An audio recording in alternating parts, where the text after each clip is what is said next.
This is MC of our story, Ghislain Peridium, the eldest son of a noble family that's basically broke beyond repair. The maids and everyone in the house are super scared of him, and honestly, with good reason. He's known as this cursed guy with a horrible, despicable personality and the worthless son of Count Peridium. With titles like that, you'd expect him to be just another pampered noble brat, but that's far from the truth, at least, not anymore, and his opponent is starting to figure that out the hard way. This bearded guy facing Ghislain can't believe what's happening. He's getting thoroughly beaten by someone he thought was just useless scum. Meanwhile, Ghislain is calm and collected, cool as ever during the fight. Internally, he's actually satisfied because all the money he dumped into setting up this trap is finally showing results. With a smirk, Ghislain asks the bearded man if he's enjoying the unexpected twist. That only pisses the guy off more because it feels like Ghislain knew exactly how things were going to play out. And guess what? Ghislain proudly admits it. He didn't just anticipate the enemy's plan, he knew everything from the start. The number of soldiers, the identity of the spies, who provided reinforcements, he had it all figured out. The bearded man is stunned. He starts yelling, furious that his secret weapon has been exposed by someone he once dismissed as worthless. But Ghislain isn't in the mood for his whining. He shuts him up with a solid kick to the face, making it clear this guy can scream all he wants. But no matter how many fights break out,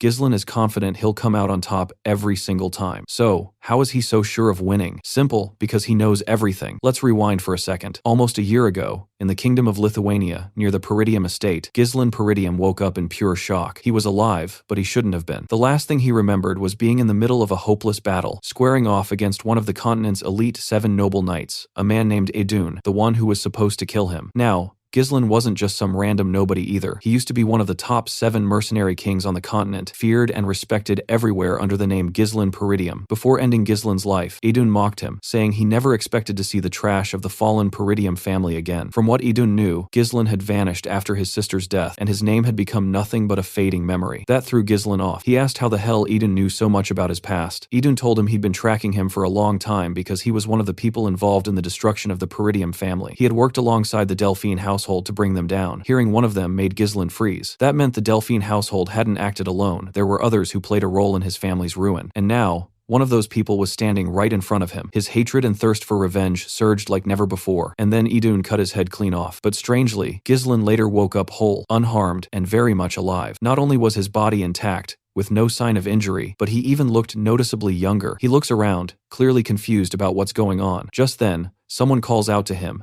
addressing him as young master and urging him to come out. The man is actually a soldier from the Peridium household, Ricardo. But before Ricardo can say much, he finds a sharp sword aimed at his neck as Ghislain demands answers immediately. Ricardo, clueless about the situation, agrees to answer whatever his master asks, though he can't understand why a sword is necessary for a conversation. Even Ghislain is caught off guard by Ricardo's reaction after all. This was supposed to be an enemy. Ricardo pulls himself free from Ghislain's grip and reminds him that he had collapsed from exhaustion earlier after throwing a tantrum. He'd been stressing out over how to lead a raid on the orcs. Naturally, this explanation makes zero sense to Ghislain. Then Ricardo tells him to grab his stuff and head out because everyone's waiting outside. Ghislain, still lost, asks where they're going. Ricardo informs him they're heading to the Peridium estate. Hearing his family name shocks Ghislain. As far as he knows, that estate was destroyed. But as they reach a hill overlooking it, he gets a clear view, and it's unmistakably the Peridium estate, fully intact. He had once seen it burn to the ground, and now, here it stands. Ricardo, a bit confused, mumbles under his breath, wondering why his master keeps referring to his own home as if it had fallen. If the Count hears that, there could be consequences. Trying to make sense of it, Ghislain pinches his cheek, hoping this is just a dream, but the pain is real. That's when it hits him. He's younger now, the estate is untouched, and everything seems to have gone back to how it was, which means he's traveled back in time. Back then, his younger self was resentful toward the family. That immaturity, rooted in feelings of inferiority, caused endless trouble. Eventually, people in the household started avoiding him, and unable to handle the criticism, he ran away. Years later, he became a mercenary, survived brutal battles, honed his skills, and earned a name for himself. He returned to Peridium hoping to make amends, but by then, the estate had already been reduced to ashes. He had lost everything, but now somehow, it's all back. Everyone he cared about is still alive. He's overwhelmed, realizing he's been given another chance, but there's no time to celebrate. From what Ricardo mentioned, they're on their way to raid the orcs, and Ghislain remembers this day all too well. It was the day nearly everyone in his squad died. In his past life, he had joined the orc raid squad to prove himself. The report back then had mentioned only 3 orcs, so Ghislain, with no command experience, thought it'd be easy peasy. But when they arrived, they were ambushed by over 20 orcs. Because of his recklessness and pride, most of the squad was wiped out. Right now, our MC feels pretty confident that the situation is manageable, mainly because those orcs don't seem to have any real tactics. But the real issue is whether his soldiers will actually trust him, considering they all think he's just some worthless loser. Unfortunately, he doesn't even get a moment to prepare, because out of nowhere, a watchtower gets completely wiped out as a massive horde of orcs comes charging in. Ghislain is absolutely stunned by the sudden attack. He hadn't expected these creatures to strike so soon. The orcs are tearing through the soldiers like it's nothing, and each one is powerful enough to wipe out multiple foot soldiers single-handedly. Raid Squad Commander Skovan jumps into the fray and shouts for everyone to form a defensive line, but honestly,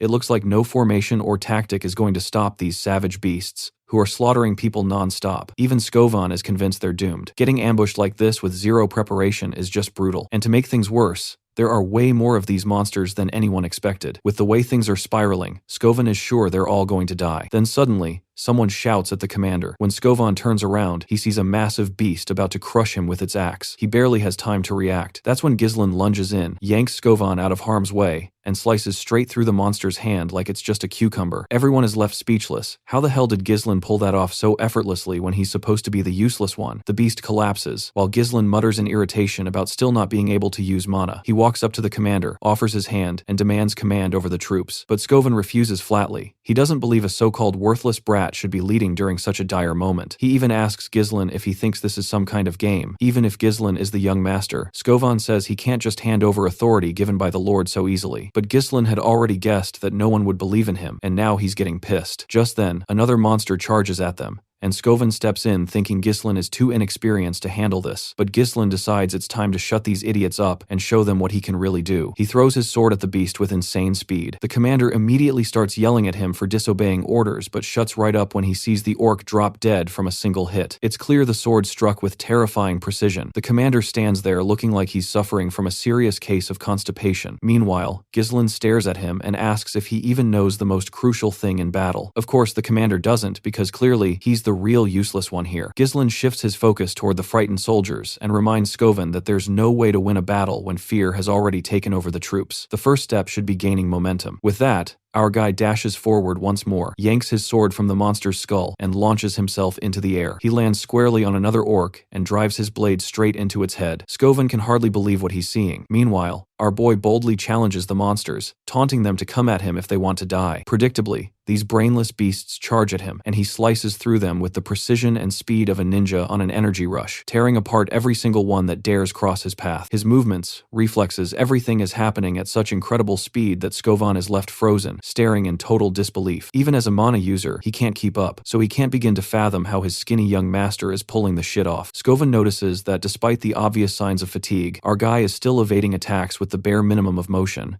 and his sword strikes land perfectly on the enemy's weak points, like a master swordsman who can't even use mana, or maybe even someone beyond that level. But our MC isn't done. He keeps provoking the monsters, mocking them for being nothing like the fearsome warrior race they're rumored to be. The other soldiers are just as stunned, watching as every single orc charges toward the young master. They turn to their commander, waiting for orders, but the coward doesn't even come close to showing the kind of guts our boy has. He's still trying to process the fact that the young master deliberately charged into a swarm of orcs just to draw their attention. He doesn't get why. He's now running, straight toward the edge of a cliff, but it soon clicks. Ghislain plans to lure the orcs off the cliff. Acting fast, Skovan orders his troops to raise their shield wall and prepare to back him up. Meanwhile, the orcs are right behind our guy, chasing him down. MC trusts that Skovan, being the capable commander he is, will catch on to the plan. As much as he'd love to hack every one of these orcs to pieces himself, he just doesn't have the stamina. But this plan isn't bad either. At the cliff's edge, the orcs realize too late that soldiers are waiting behind them in defensive formation. Without hesitation,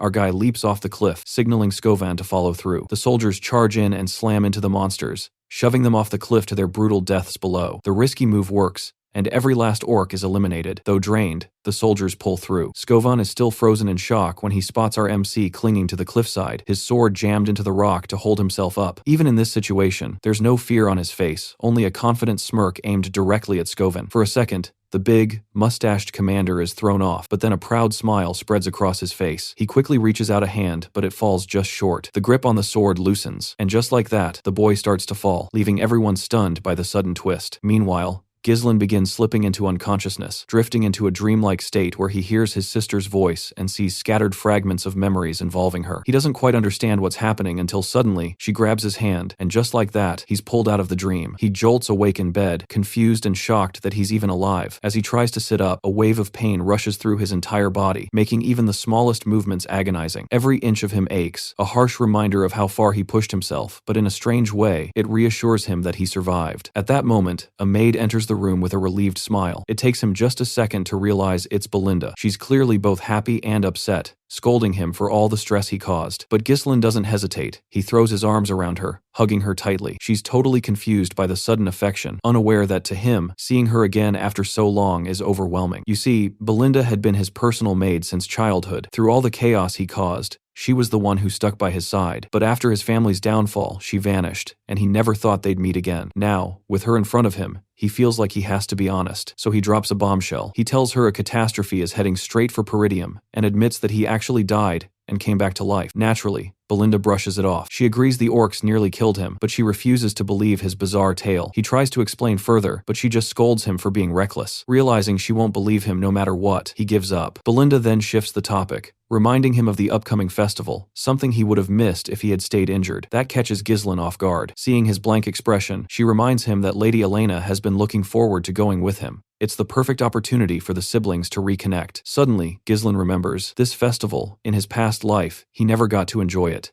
It was around this time that something traumatic had happened, so when he asks how much time is left, she tells him it's next week. He has a week to prepare. But this isn't just about a festival. In his previous life, this exact day marked a tragedy that haunted him forever. On the day of the festival, his sister Elena was supposed to die. Right on cue, Elena walks into the room. Ghislain instantly pulls her into a hug, catching her completely off guard. Blushing, she accuses him of playing some weird prank. She doesn't realize how real his feelings are. He's simply overwhelmed to see her alive. But since he won't let go, Elena ends up forcefully pulling herself away, leaving his weakened body swaying under the pressure. Turns out, she's got some serious strength. From her reaction, it's clear the two siblings don't exactly have a warm relationship. Elena bluntly says she's only here because Belinda asked her to come. Apparently, there's some past grudge. Elena still remembers the time he insulted her. Ghislain, clueless at first, eventually realizes that, yeah, he wasn't exactly a great brother in his past life. Honestly, he was kind of an asshole. So, he does something shocking. He apologizes. Both Belinda and Elena are stunned. Ghislain admitting fault? That's unheard of. They joke that maybe he got hit in the head too hard by the orcs and knocked something loose. But Ghislain quickly shuts that down, saying he really did get them. Right then, another wave of pain hits, and he doubles over. Elena doesn't miss the chance to poke fun, clearly enjoying the moment. It's obvious who came out worse in that fight, but Ghislain doesn't mind. Even with her sarcastic comments, he's just glad to see them being exactly the way he remembers. There's something comforting about it, and in that moment, he can't help but think, why did the old him waste so much time on things that didn't matter? During the upcoming festival preparations, Ghislain had turned down Elena's offer to attend together, using the raid squad incident as an excuse. That ended up being the last time he ever saw her. Not long after, Elena and her bodyguards were found brutally torn apart. Ghislain still regrets not being there for her when it mattered most. Suddenly, a knock interrupts the moment. Two knights appear at the door, Elena's bodyguards. The one with dark brown hair is Jamal, and standing behind him is Philip. Elena questions their presence since they were told to wait outside. One of them apologizes and explains that the servants have requested her to supervise the festival preparations. This catches Ghislain off guard. He doesn't understand why Elena needs to be involved in that. Belinda looks disappointed at his reaction and reminds him of the worker shortage in Peridium. Even someone like Elena has to pitch in. It's only now that Ghislain realizes this, since he never really paid attention to such things before. But now that he's here, he offers to help. His little sister is visibly shocked,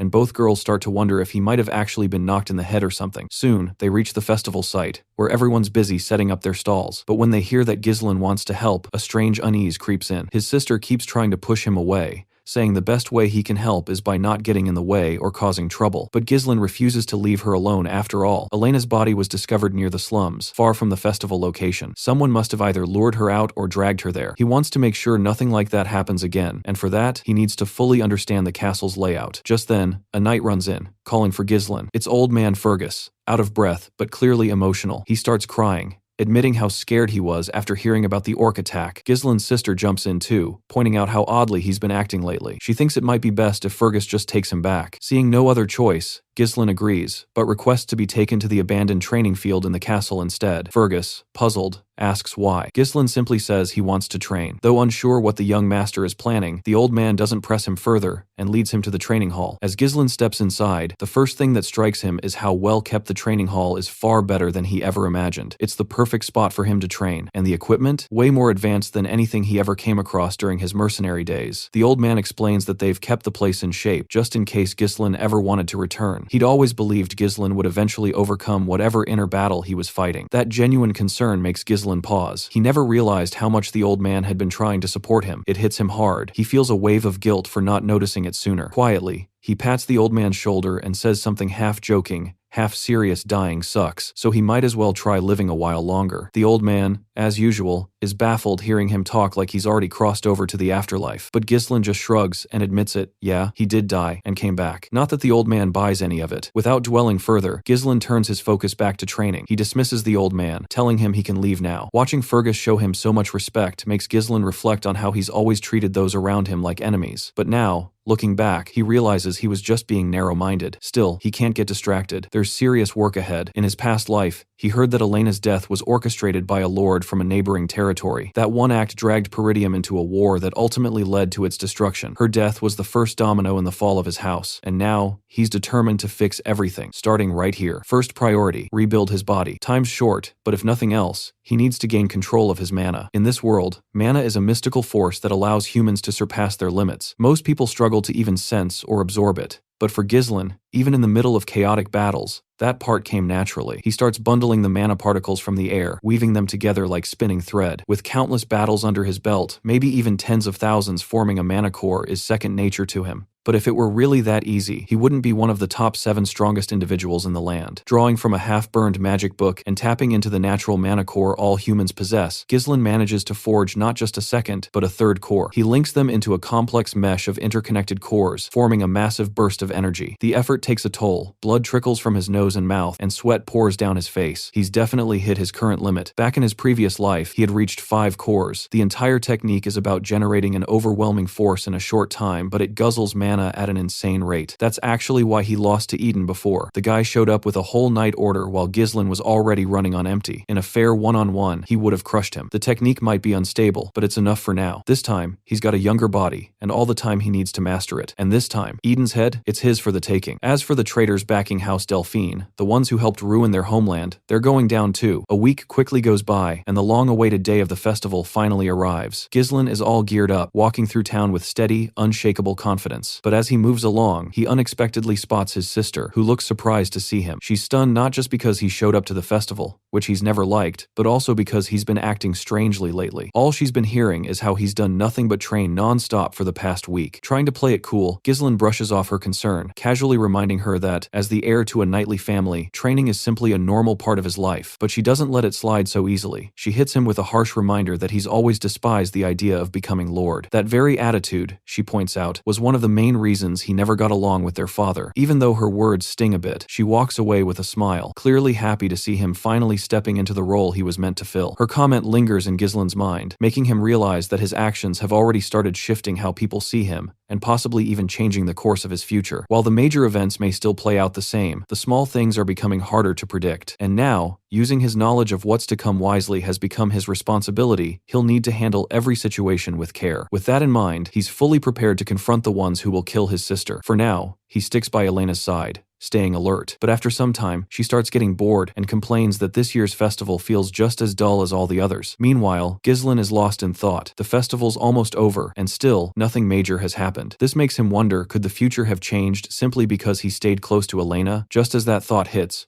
her bodyguards appear. They suggest taking Elena to a livelier part of the festival so she can enjoy herself a bit more. As they start to escort her away, Ghislaine quickly puts the pieces together. These two, Jamal and Philip, are the trusted knights who've protected Elena since childhood. In his previous life, they were said to have been killed while defending her, but now, doubts start creeping in. Ghislaine becomes convinced it's a trap. These guys must be the traitors within the family. He follows them quietly. The spot they arrive at is completely deserted, which immediately annoys Elena. She starts complaining about how pointless this all is. As she vents, Ghislaine's suspicions only grow. At first glance, it's just an empty street, but the way debris and objects block every exit, That clearly shows this was prepared ahead of time. Just then, he's pulled out of his thoughts when Elena suddenly grabs his arm and starts dragging him along. Surprised by her strength, Ghislaine jokingly asks if she's been hitting the gym, because for a young lady, she's seriously strong. But before she can reply, Jamal steps in to stop her, and the expression on his face says it all. His intentions are far from good. Elena starts trembling, panic creeping in as she wonders why everyone is acting so strangely. Jamal quickly apologizes for scaring her, but then his expression twists into something even more disturbing. He calmly says he just wants her to wait a little longer, claiming it's a small favor. Elena, now terrified and feeling utterly helpless, is interrupted by the arrival of someone new. A man wearing glasses steps into the scene, trailed by two of his goons. His name is Frank, and he looks quite satisfied with how well Jamal has handled things so far. Frank then turns to Jamal, confused about why Ghislaine is even here. He doesn't recall ever asking for this extra baggage. Jamal tries to reassure him, saying he'll handle the kid himself, and Frank won't even have to pay. Ghislaine, it turns out, had blindly followed his sister, completely unaware that he was walking right into a death trap. Finally, Ghislaine speaks. The first thing he demands is how this traitorous bastard plans to get away with betraying the Peridium family. But the man just laughs, barely fazed. He arrogantly claims all he has to do is run far away. He's done with this broken, poverty-ridden land that's already been ravaged by barbarians. And he's not alone. Plenty of others want to leave Peridium too. But before he can finish that sentence, the main character strikes. No words, just blood spilling from his mouth as he drops, sliced clean in two. Everyone's stunned. Jamal hits the ground, lifeless, and Ghislaine glares at the corpse, furious. He reminds the traitor that even if people chose to leave this land, they never sold out their own. His anger blazes as he locks eyes with the second traitor, who panics and yanks Elena closer, hoping she'll shield him from the same fate. He's dead wrong. A sword drives straight through his skull. He quivers, gasping for air as death takes him too. Now, Frank's goons start having second thoughts, wondering if they even want to get involved. What throws them off even more is that this guy, supposedly the eldest son of Peridium, isn't supposed to have any real combat experience. No training, no skills at least. That's what they believed. But Frank confirms it. This is the eldest son. Still, he can't comprehend how this guy just wiped out two men like it was nothing. And even more shocking, his attacks were laced with mana. Meanwhile, the girl clung to her brother, shaking with fear. But without hesitation, he knocked her out with a quick strike to the neck, telling her to get some rest. Frank, that smug bastard, thanked our guy for taking care of the two knights, pretending they had planned to handle them themselves. He even praised Ghislaine's godlike skills and couldn't help but ask where he learned them. But Ghislaine wasn't having any of it. He shut them down cold, making it clear it was none of their business. He quickly sized them up.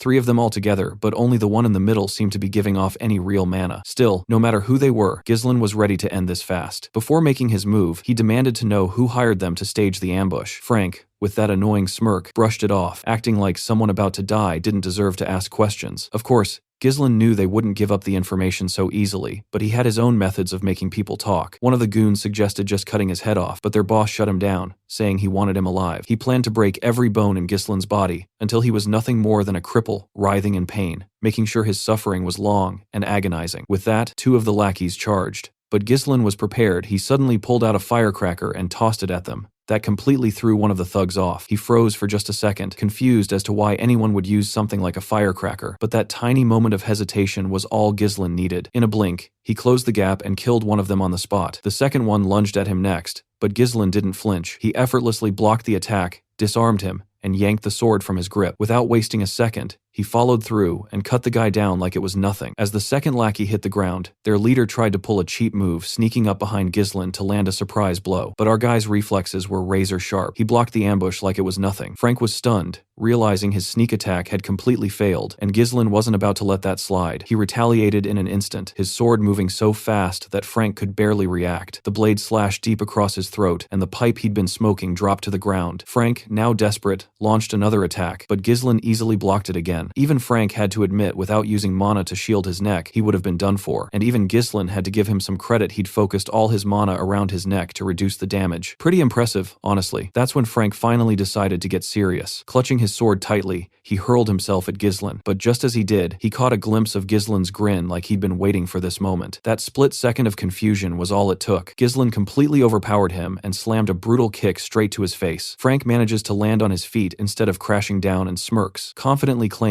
that with his mana levels, a move like that won't affect him. But his confidence crumbles instantly when he starts violently coughing up blood. His expression twists in complete confusion. He has no clue what just hit him. Even though his body was reinforced with dense mana, He can't believe Ghislain still managed to break through it with nothing but raw skill. Meanwhile, Ghislain's thoughts drift to the mystery surrounding his sister's death. He never knew who was responsible until now, and now that he does, he's ready to make this bastard pay. He warns Frank to brace himself, because things are about to get real. Then, Ghislain activates his third core. Frank stands there, stunned, but he doesn't get the luxury of time to react. Ghislain's already charging him. They clash at such insane speed that only the glowing trails of their blades are visible. Frank fights back with everything he's got, but it's clear he's falling behind. His hands are going numb, and no matter how much mana he channels, it's not enough. His sword starts to crack from the sheer pressure. He's never even heard of a technique that boosts mana to this insane level, especially with such control. It's like Ghislain has transformed into an entirely new person, and that new person lands a brutal strike, slashing Frank hard across the body. But Ghislain isn't finished. He drives his sword deep into the man who killed his sister. Still, he doesn't let him die just yet. There are answers he wants, burning questions he needs resolved. Gritting his teeth, Ghislain demands to know who ordered the hit on Elena. But Frank isn't about to give up information so easily. He quickly whips out hidden ninja daggers, trying to go after Elena again. Before he can even move, threads block his arm mid-motion. Ghislain is the one controlling them. He decides to give Frank one more chance, answer everything truthfully, and he'll sheath his sword. Frank, now absolutely stunned, realizes the threads are made of mana crafted and controlled by Ghislain himself. Ghislain knows someone at Frank's level should be able to patch himself up, not that it'll matter if he destroys his mana core. Without hesitation, he starts channeling magic into the sword already lodged in Frank's gut. The bastard screams as his mana core begins to break apart. It's a dangerous move. One mistake, and the mana backlash could explode the entire area. It genuinely looks like Ghislain is risking a full self-destruct, but he's no rookie. He can handle it. Even Frank can tell Ghislain isn't bluffing. When he looks into Ghislain's eyes, all he sees is a blood-soaked Reaper. Realizing he has no way out, Frank finally gives up the name Count Desmond, the real mastermind behind Elena's assassination. He further admits this entire incident was part of a bigger scheme, a setup meant to ignite a war between the Peridium and Degard families. Ghislain doesn't think highly of the name Desmond in his past life. Dirty work like this was handled by families loyal to the Dukes. If his instincts are right, Duke Delphine is likely the one pulling the strings. Still, the facts remain: Frank came here to kill his sister, so Ghislain makes sure to finish him off and take revenge for the past. Frank, in his final moments, thinks Ghislain is going back on his word, but Ghislain coldly reminds him of all the sins he's committed. He has no right to be afraid, now that karma's finally caught up. But then, something unexpected: Frank starts laughing, even as he bleeds out. He claims nothing will change, even if Ghislain kills him. The damage is done. He's already completed his mission with the Degard family. No matter what Ghislain does now, Peridium is doomed. War is inevitable. Ghislain swiftly covers the bastard's filthy mouth to shut him up and quietly tells him the truth. He's already died once and come back, so there's no way he's letting history repeat itself. Those were the last words Frank heard before Ghislain activated the mana core shattering process. The mana inside surged backward, and Ghislain redirected it into the sky, triggering a massive explosion like some warped firework. Exhausted, Ghislain could barely breathe, but at least everyone who needed to be dealt with had been taken care of. Then he noticed his unconscious sister lying there, seemingly safe and peacefully asleep. Just as he let his muscles relax and closed his eyes for a moment, blood suddenly spilled from his mouth, and he doubled over in pain. He thought to himself, back when he was the Mercenary King, destroying 3 cores would have been easy. But now, with this fragile body, it's clearly limiting him. Even so, he wasn't ready to give up. He quickly made his way to a nearby house and discovered a corpse. In his previous life, authorities had found a second body at this same location, along with Elena's, and from what Frank had mentioned earlier, that body was supposedly Degard's son. There was also the escort knight who died during the event. These bodies were the reason why the Peridium family in his past life had assumed the Degard family was behind Elena's assassination. The moment those corpses were discovered, war had broken out. This time, Ghislain made sure there would be no such evidence. He set the entire house ablaze. After that, he picked up his sister and began walking away. That's when we see some creep in a cap lurking in the shadows, secretly watching him. Later, that same guy shows up at a shady council basically. All the people running the show behind the scenes, and reports that the mission failed. Naturally, the bigwigs weren't happy to hear it. One of them, cloaked in a hood, blames everything on Ghislain Peridium. The moment that name comes up, the room tenses. How could some nobody from the north pull off something this huge? Another council member scoffs, saying, Ghislain's always been a worthless piece of trash, so blaming the failure on him sounds ridiculous. But the hooded guy insists Ghislain was nothing like the man they had intel on. The way he executed everything was far too skilled, almost like he'd become an entirely new person. He tries to calm them down by saying he's already handled things with the Degard family, so sparking a territorial war won't be a problem. He pleads for one more shot to prove himself, but one of the higher-ups explodes in anger. The chaos from this failure has already caused serious problems, and now the entire council is in disarray. They all agree that the only solution is to kill Ghislain. Then the top dog among them finally speaks, cutting through the noise. He asks the hooded man how he plans to handle Ghislain. The reply, he's going to set up a duel, make it look natural. And the opponent, someone powerful. When asked who this person is, the hooded guy says it's Cain Logus, a powerhouse swordsman known for his brute strength. Despite being young, Cain is unmatched in physical combat. And here's the kicker, he's Ghislain's cousin. That connection would make their encounter feel perfectly natural, not staged. The room falls silent as they mull over the idea. But the top guy doesn't let him off the hook so easily. He warns that if this mission fails too, there won't be another chance. Shaken, the hooded man quickly swears he'll deliver results this time. The scene shifts to the Peridium Castle's training hall, where Fergus arrives to inform our boy that it's time for a meal. But just then, he spots a rope-like thread of mana flying toward him. It grabs the sword hanging beside him and quickly retracts,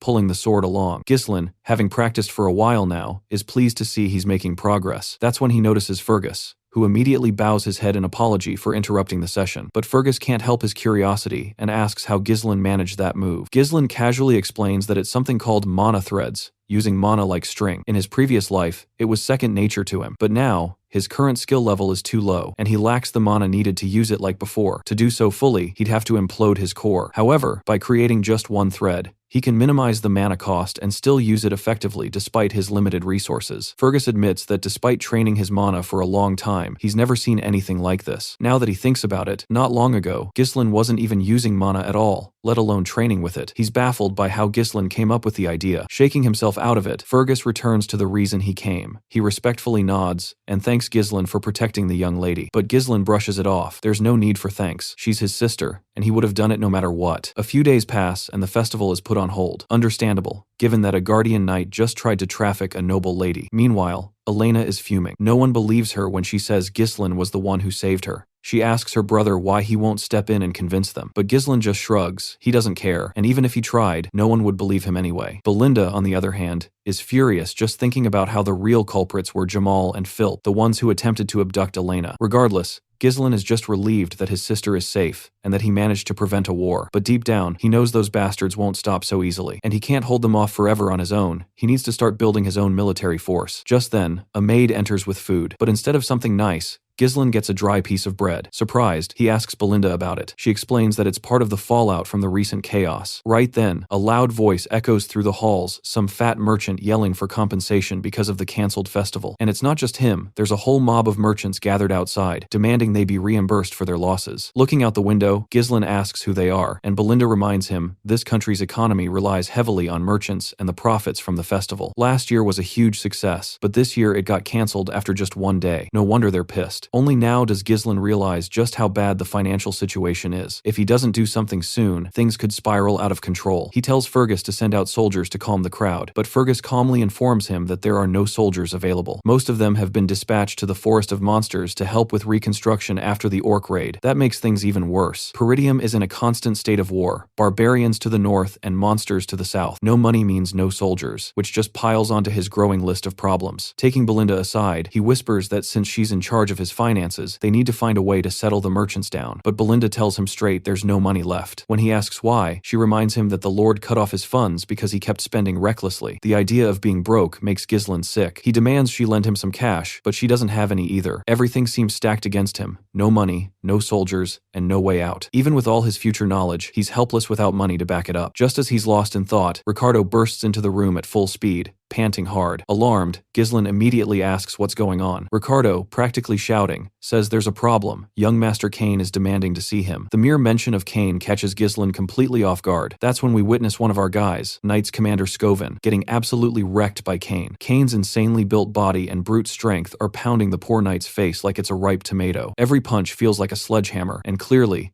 Cain isn't holding back at all. The final blow knocks Scoven out cold. Ghislain arrives just in time to find his knight lying beaten and bloodied on the ground. The look on Ghislain Land's face says it all. He's furious. He turns to face his cousin, eyes blazing with rage. The bastard standing in front of him is massive, so big that Ghislain looks like a scrawny kid in comparison, and that wicked grin on Cain's face only makes things more intimidating. Beside Cain stands his escort knight. You see, Cain Logus, heir to the Logus County, is the very one with whom House Peridium once had an alliance. He used to be Ghislain's only friend, and his biggest rival. After knocking out the commander, Cain casually approaches Ghislain, but Ghislain doesn't flinch. Calm and composed, he asks Ricardo to explain what exactly happened. Ricardo recounts that they were responding to a report of trouble at a tavern, That's where they encountered Kane and his escort knight. During the confrontation, Kane asked Commander Skovan if the rumors about Ghislain were true. When Skovan explained the details, Kane suddenly grabbed him by the mouth, accusing him of muttering lies under his breath and refusing to tolerate anyone lying to the heir of Loges. At that point, Ricardo finishes his version of events. But then Kane's escort knight steps in, saying Ricardo left out a key part. He adds that Skovan had claimed Ghislain, someone who never even trained properly, had taken down an orc barehanded and defeated the traitorous escort knights all by himself. That's what pissed Kane off. He thought Skovan was spreading nonsense and gave him a beating as a reality check. Kane then smugly says none of this would have happened if Skovan hadn't lied. Ghislain doesn't respond out loud, but inside, we hear his thoughts, and they're full of bitterness toward Kane. Once his subordinate, Kane always stirred up chaos whenever he visited Peridium, and no matter the mess he made,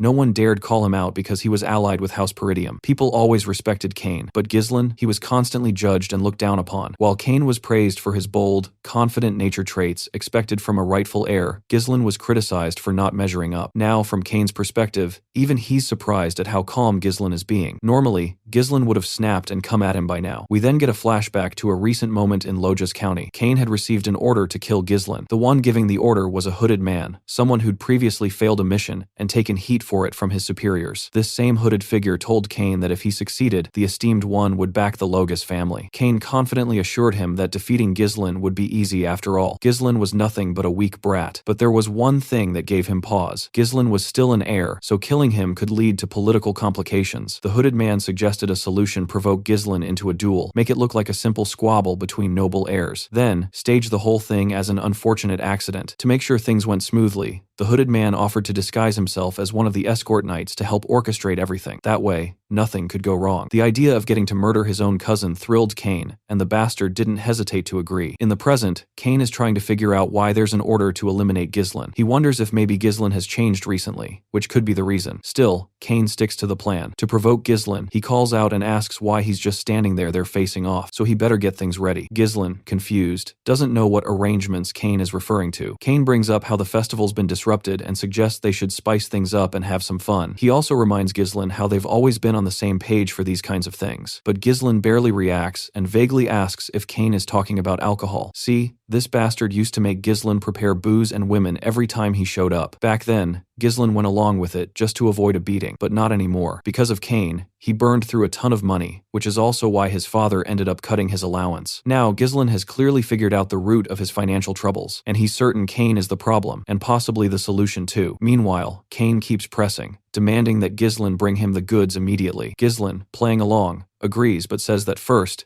Kane needs to repay the money he owes. The hooded bastard can sense something has changed. Ghislain is giving off a completely different vibe now. Even Kane pauses and seriously asks what debts he's talking about. With a calm smile, Ghislain explains that he's been the one managing all of Kane's requests with his own money, and now he wants at least 1,000 gold back. Kane is stunned. To him, that's a ridiculous number. He thought it should have cost no more than 100 gold. Besides, he believed Ghislain was doing all that because they were friends, like a friends with benefits situation. But Ghislain never saw them as friends. He's been this guy's doormat for too long, and now, if Kane values his life, he better pay up. He needs the money desperately, and isn't letting Kane walk away without paying his dues. The whole room falls silent, and even Ghislain's own knight, Ricardo, is sweating bullets after hearing such a bold demand. Kane shoots up from his seat, furious. He thinks Ghislain is getting too cocky, probably because of the rumors going around about him. To Kane, Ghislain is still just a leech feeding off this land. Boiling with rage, he clenches his fist, ready to crush him right there. But even as the punch flies straight at him, Ghislain doesn't even blink. At the last second, he shifts slightly, letting the punch miss completely. Shock fills the room. Kane swings again with full force, but Ghislain ducks and drives an open palm strike right into Kane's gut. The blow is so strong, it nearly makes the brute cough up blood. Kane tries to swing again, but this time Ghislain freezes his movement. Even though Kane doesn't actually take damage, he acts like he's in pain. The hooded figure rushes over, concerned, but it's obvious Kane's pride is the only thing hurt. Ghislain casually tells him to stop faking it wasn't even a real hit, but Kane keeps playing the victim. Everyone watching in the pub is left stunned. Ghislain, the supposed weakling, just took Kane down without even trying. People are unsure how to react. Ghislain, of course, knows this bastard is faking it, and he knows exactly what Kane's trying to pull. Kane then turns to his hooded knight and smugly asks if he liked the performance. The knight gives him credit, it was a great act. Kane set things up perfectly to make it seem like Ghislain is the one at fault, just enough to justify a duel. Kane is eager to use this opportunity. If he helps the higher-ups take down Ghislain, he'll earn their support. Plus,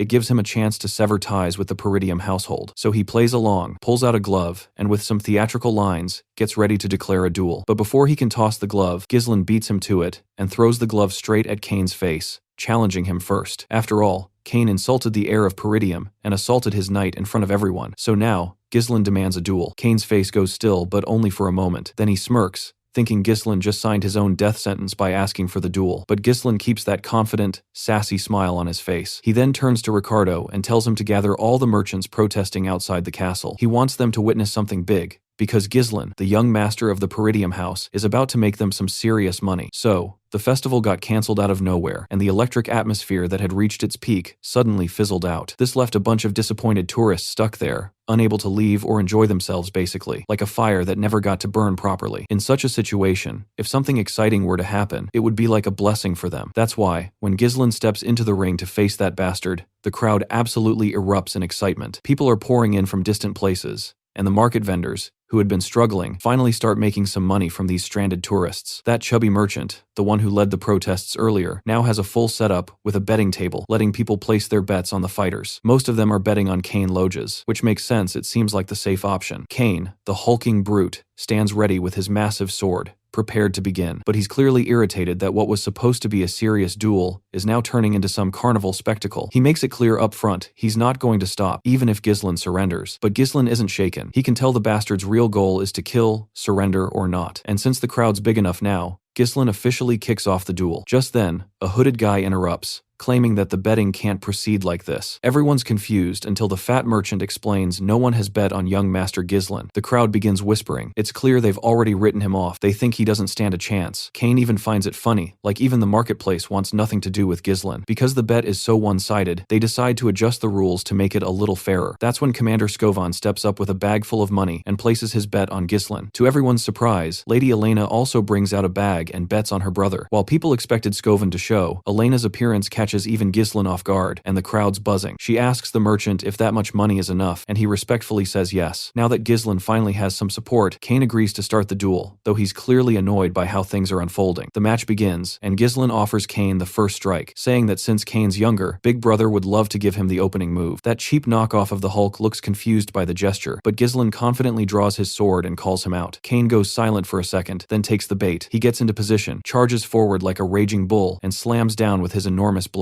Their swords clash violently. Kane puts every bit of his strength into the hit, but Ghislain doesn't even flinch, so Kane swings again, this time without thinking, and Ghislain dodges it with ease. The brute jumps up for a kick, but again, Ghislain casually avoids it. After this quick back and forth, both fighters retreat briefly. Kane grins with that same creepy smile, clearly enjoying himself. Ghislain can see the arrogance radiating off him. Belinda is sweating, watching her young master go toe-to-toe with this beast. She even urges Lady Elena to stop her brother. Meanwhile, the hooded guy is feeling smug, totally convinced Ghislain doomed. He believes Ghislain has already fallen into the trap the moment he chose to fight Kane. He was finished. In his mind, Ghislain will get overwhelmed by Kane's monstrous power, won't find a way to counter, and will burn out all his energy just dodging. Eventually, Ghislain will slip up and get killed. That's how Kane has crushed so many opponents' pure brute strength. But this time, Ghislain is more than a match, dodging every attack with insane agility. Even Kane has to admit that Ghislain become a lot harder to pin down. His skills have improved. Frustrated, Kane pushes even harder. He grabs his blade by the sharp edge with his bare hands and swings at Ghislain with full force. Though Ghislain manages to block the blow using his own sword, the attack traps him within Kane's crossguard. Then, using all his strength, Kane hurls Ghislain high into the sky. Everyone is left stunned, mouths wide open, watching the young master suspended in midair. The only person who seems thrilled is the hooded guy. He's convinced Ghislain is done for, but he's about to get a rude awakening. While still airborne, Ghislain channels mana into his legs and regains balance. Initially, Ghislain had been holding back, but now that this jerk has pushed things too far, he's done playing nice. In a flash, he dashes toward Kane at godlike speed and zips past him. The hooded guy can't believe his eyes. Ghislain managed to land unharmed using mana in his legs. To Ghislain, this oversized brute is nothing but a clueless swordsman, probably someone who assumed he was unbeatable just because people got intimidated by a glimpse of his strength. But Ghislain's here to crush that delusion and show him that raw power isn't everything. Kane, feeling mocked, charges again, demanding how Ghislain plans to prove that. Ghislain plants his feet, kicks up the hilt of his sword. Kane fights back with his own blade, but Ghislain quickly sidesteps and even steps on Kane's sword, catching him off guard. With the brute briefly disarmed, Ghislain seizes the opening and slashes him. After the intense exchange, Ghislain comes to a sudden halt, while Kane starts bleeding from every spot that got struck. The crowd is speechless. Shock and awe ripple through them as they realize just how far Ghislain has come. Whispers turn into panic. Could he actually win this? Elena, proud and confident, tells Belinda that her earlier fear was unnecessary. Commander Scovon watches with pride at the incredible display, but the hooded man is drenched in sweat. Noticing that the wounds Ghislain inflicted are shallow, he could have gone deeper, but chose not to. That alone tells him Ghislain is in full control. Kane, on the other hand, feels utterly humiliated witnessing such divine swordsmanship. Ghislain now turns to the defeated Kane and throws away his sword. He doesn't plan to use it anymore. He thinks the gap in their skill is so massive that weapons aren't needed. He's going to finish this with his bare hands. That much disrespect is enough to make Kane's blood boil. Ghislain is ready to teach him a brutal lesson with his fists. Since the big guy's strength lies in hand-to-hand combat, Ghislain decides to handicap himself and fight in his opponent's preferred style. And to make things more interesting, he now bets 2,000 gold, double the original amount. The crowd is in disbelief hearing such a high wager for a bare-handed match, especially when it was supposed to be a sword duel. Meanwhile, the hooded man is practically melting, watching Ghislain fearlessly challenge Kane without a weapon. He never thought he'd see the day. Still, a part of him believes Kane might have a shot. The fat merchant quickly announces that the fight is now officially barehanded and encourages everyone to place new bets. This time, more people are siding with Ghislain, realizing that strength alone doesn't guarantee victory. Kane, still arrogant, accepts the challenge, but he refuses to drop his sword. He plans to use it against Ghislain anyway. Belinda panics and pleads with Ghislain to pick up his sword again, but the brute already starts swinging, and Ghislain, calm and collected, completely unfazed, ready to knock some sense into this oversized fool. The moment that sword came crashing down, Ghislain swiftly ducked so fast that his afterimage seemed to lag behind. He struck hard at the opponent's oversized leg, immediately following it with a brutal uppercut to the chin. Blood gushed from Kane's face. That single blow was enough to rattle his brain and bring one of his knees crashing to the ground. It was unreal. Kane hadn't even seen the hits coming. The audience was just as stunned as everyone else, absolutely loving the unexpected twist in the fight. Meanwhile, Ghislain radiated pure confidence and charm, claiming he hadn't even gotten serious yet and still wanted to have more fun. This bruised the fatty's delicate ego, making him grit his teeth before charging at Ghislain once more. But our boy danced around him effortlessly, dodging every strike with grace. The fight choreography was next level, even as the narrator. It was hard to keep up with Ghislain's godlike moves. No matter what Kane tried, every attack was met with a counter and an even stronger hit. Blow after blow rained down on him. As Kane reeled from the pain, he found himself thinking back, remembering how Ghislain once couldn't even meet his eyes, always bowing low whenever Kane showed up. But now, that dynamic had completely flipped. Kane kept getting hammered, turned into nothing more than a training dummy. His whole body was a canvas of bruises, his face so beaten up that not even his own mother would recognize him. At one point, Ghislain grabbed Kane by the hair. Looking at this stubborn mess of a man, he couldn't help but feel pity not for Kane, but for his family. Count Logus had stood by House Peridium with unwavering loyalty, even when it was falling apart, simply because he was a close friend of Ghislain's father. But Kane was nothing like his old man. The scene briefly shifted to the past. Kane was seen shouting at his father, furious about his endless support for House Peridium. He thought his father was throwing away valuable resources on a dying cause. It hadn't even been a week since Count Logus came back home, yet he was already preparing to leave again for Peridium. Kane had begged him not to go, his frustration boiling over at what he saw as blind loyalty. But the Count responded gently yet firmly. He was doing it because they were friends. That was the only reason. Back in the present, Ghislain balled up his fist. Everyone expected another brutal punch, but instead, he reached out with a hand of friendship. It shocked everyone. No one had expected this gesture, least of all Kane. But to everyone's surprise, Kane accepted it and admitted defeat. The crowd was floored. Kane conceding the match left everyone speechless. The referee wasted no time in declaring Ghislain the winner. Members of House Peridium were thrilled, watching their young master shine, while Elena was especially joyful to see her brother finally claim victory. But then, a hooded man stormed over to the defeated Kane and began scolding him. He couldn't believe Kane gave up so quickly, just because things weren't going his way. Kane didn't argue. He simply turned his face away and said he was done with the game. Since Kane failed to take Ghislain down, the hooded guy started stressing about how he'd explain this to his seniors. Just then, our boy made another move, this time with a mischievous grin. Ghislain shouted loud enough for everyone to hear that the hooded man here had volunteered to cover the cost of all the meat and drinks for the entire crowd. The hooded guy flipped out, completely stunned by the sudden announcement. But the crowd? They went wild, thrilled at the idea of free food and booze. The hooded man immediately protested, yelling that he never agreed to any of this and demanding Ghislain take it back. But our guy just smiled, placed a firm hand on the guy's shoulder, and told him that this was the price of defeat. And no, this wasn't coming out of the existing bet. He told him to add another 2,000 gold on top of the original 1,000. If he tried to run, there'd be serious consequences. And when Ghislain said that, he wasn't joking. The threat in his words burned straight into the man's memory, leaving behind the image of someone not to be messed with. Later the next day, in Ghislain room,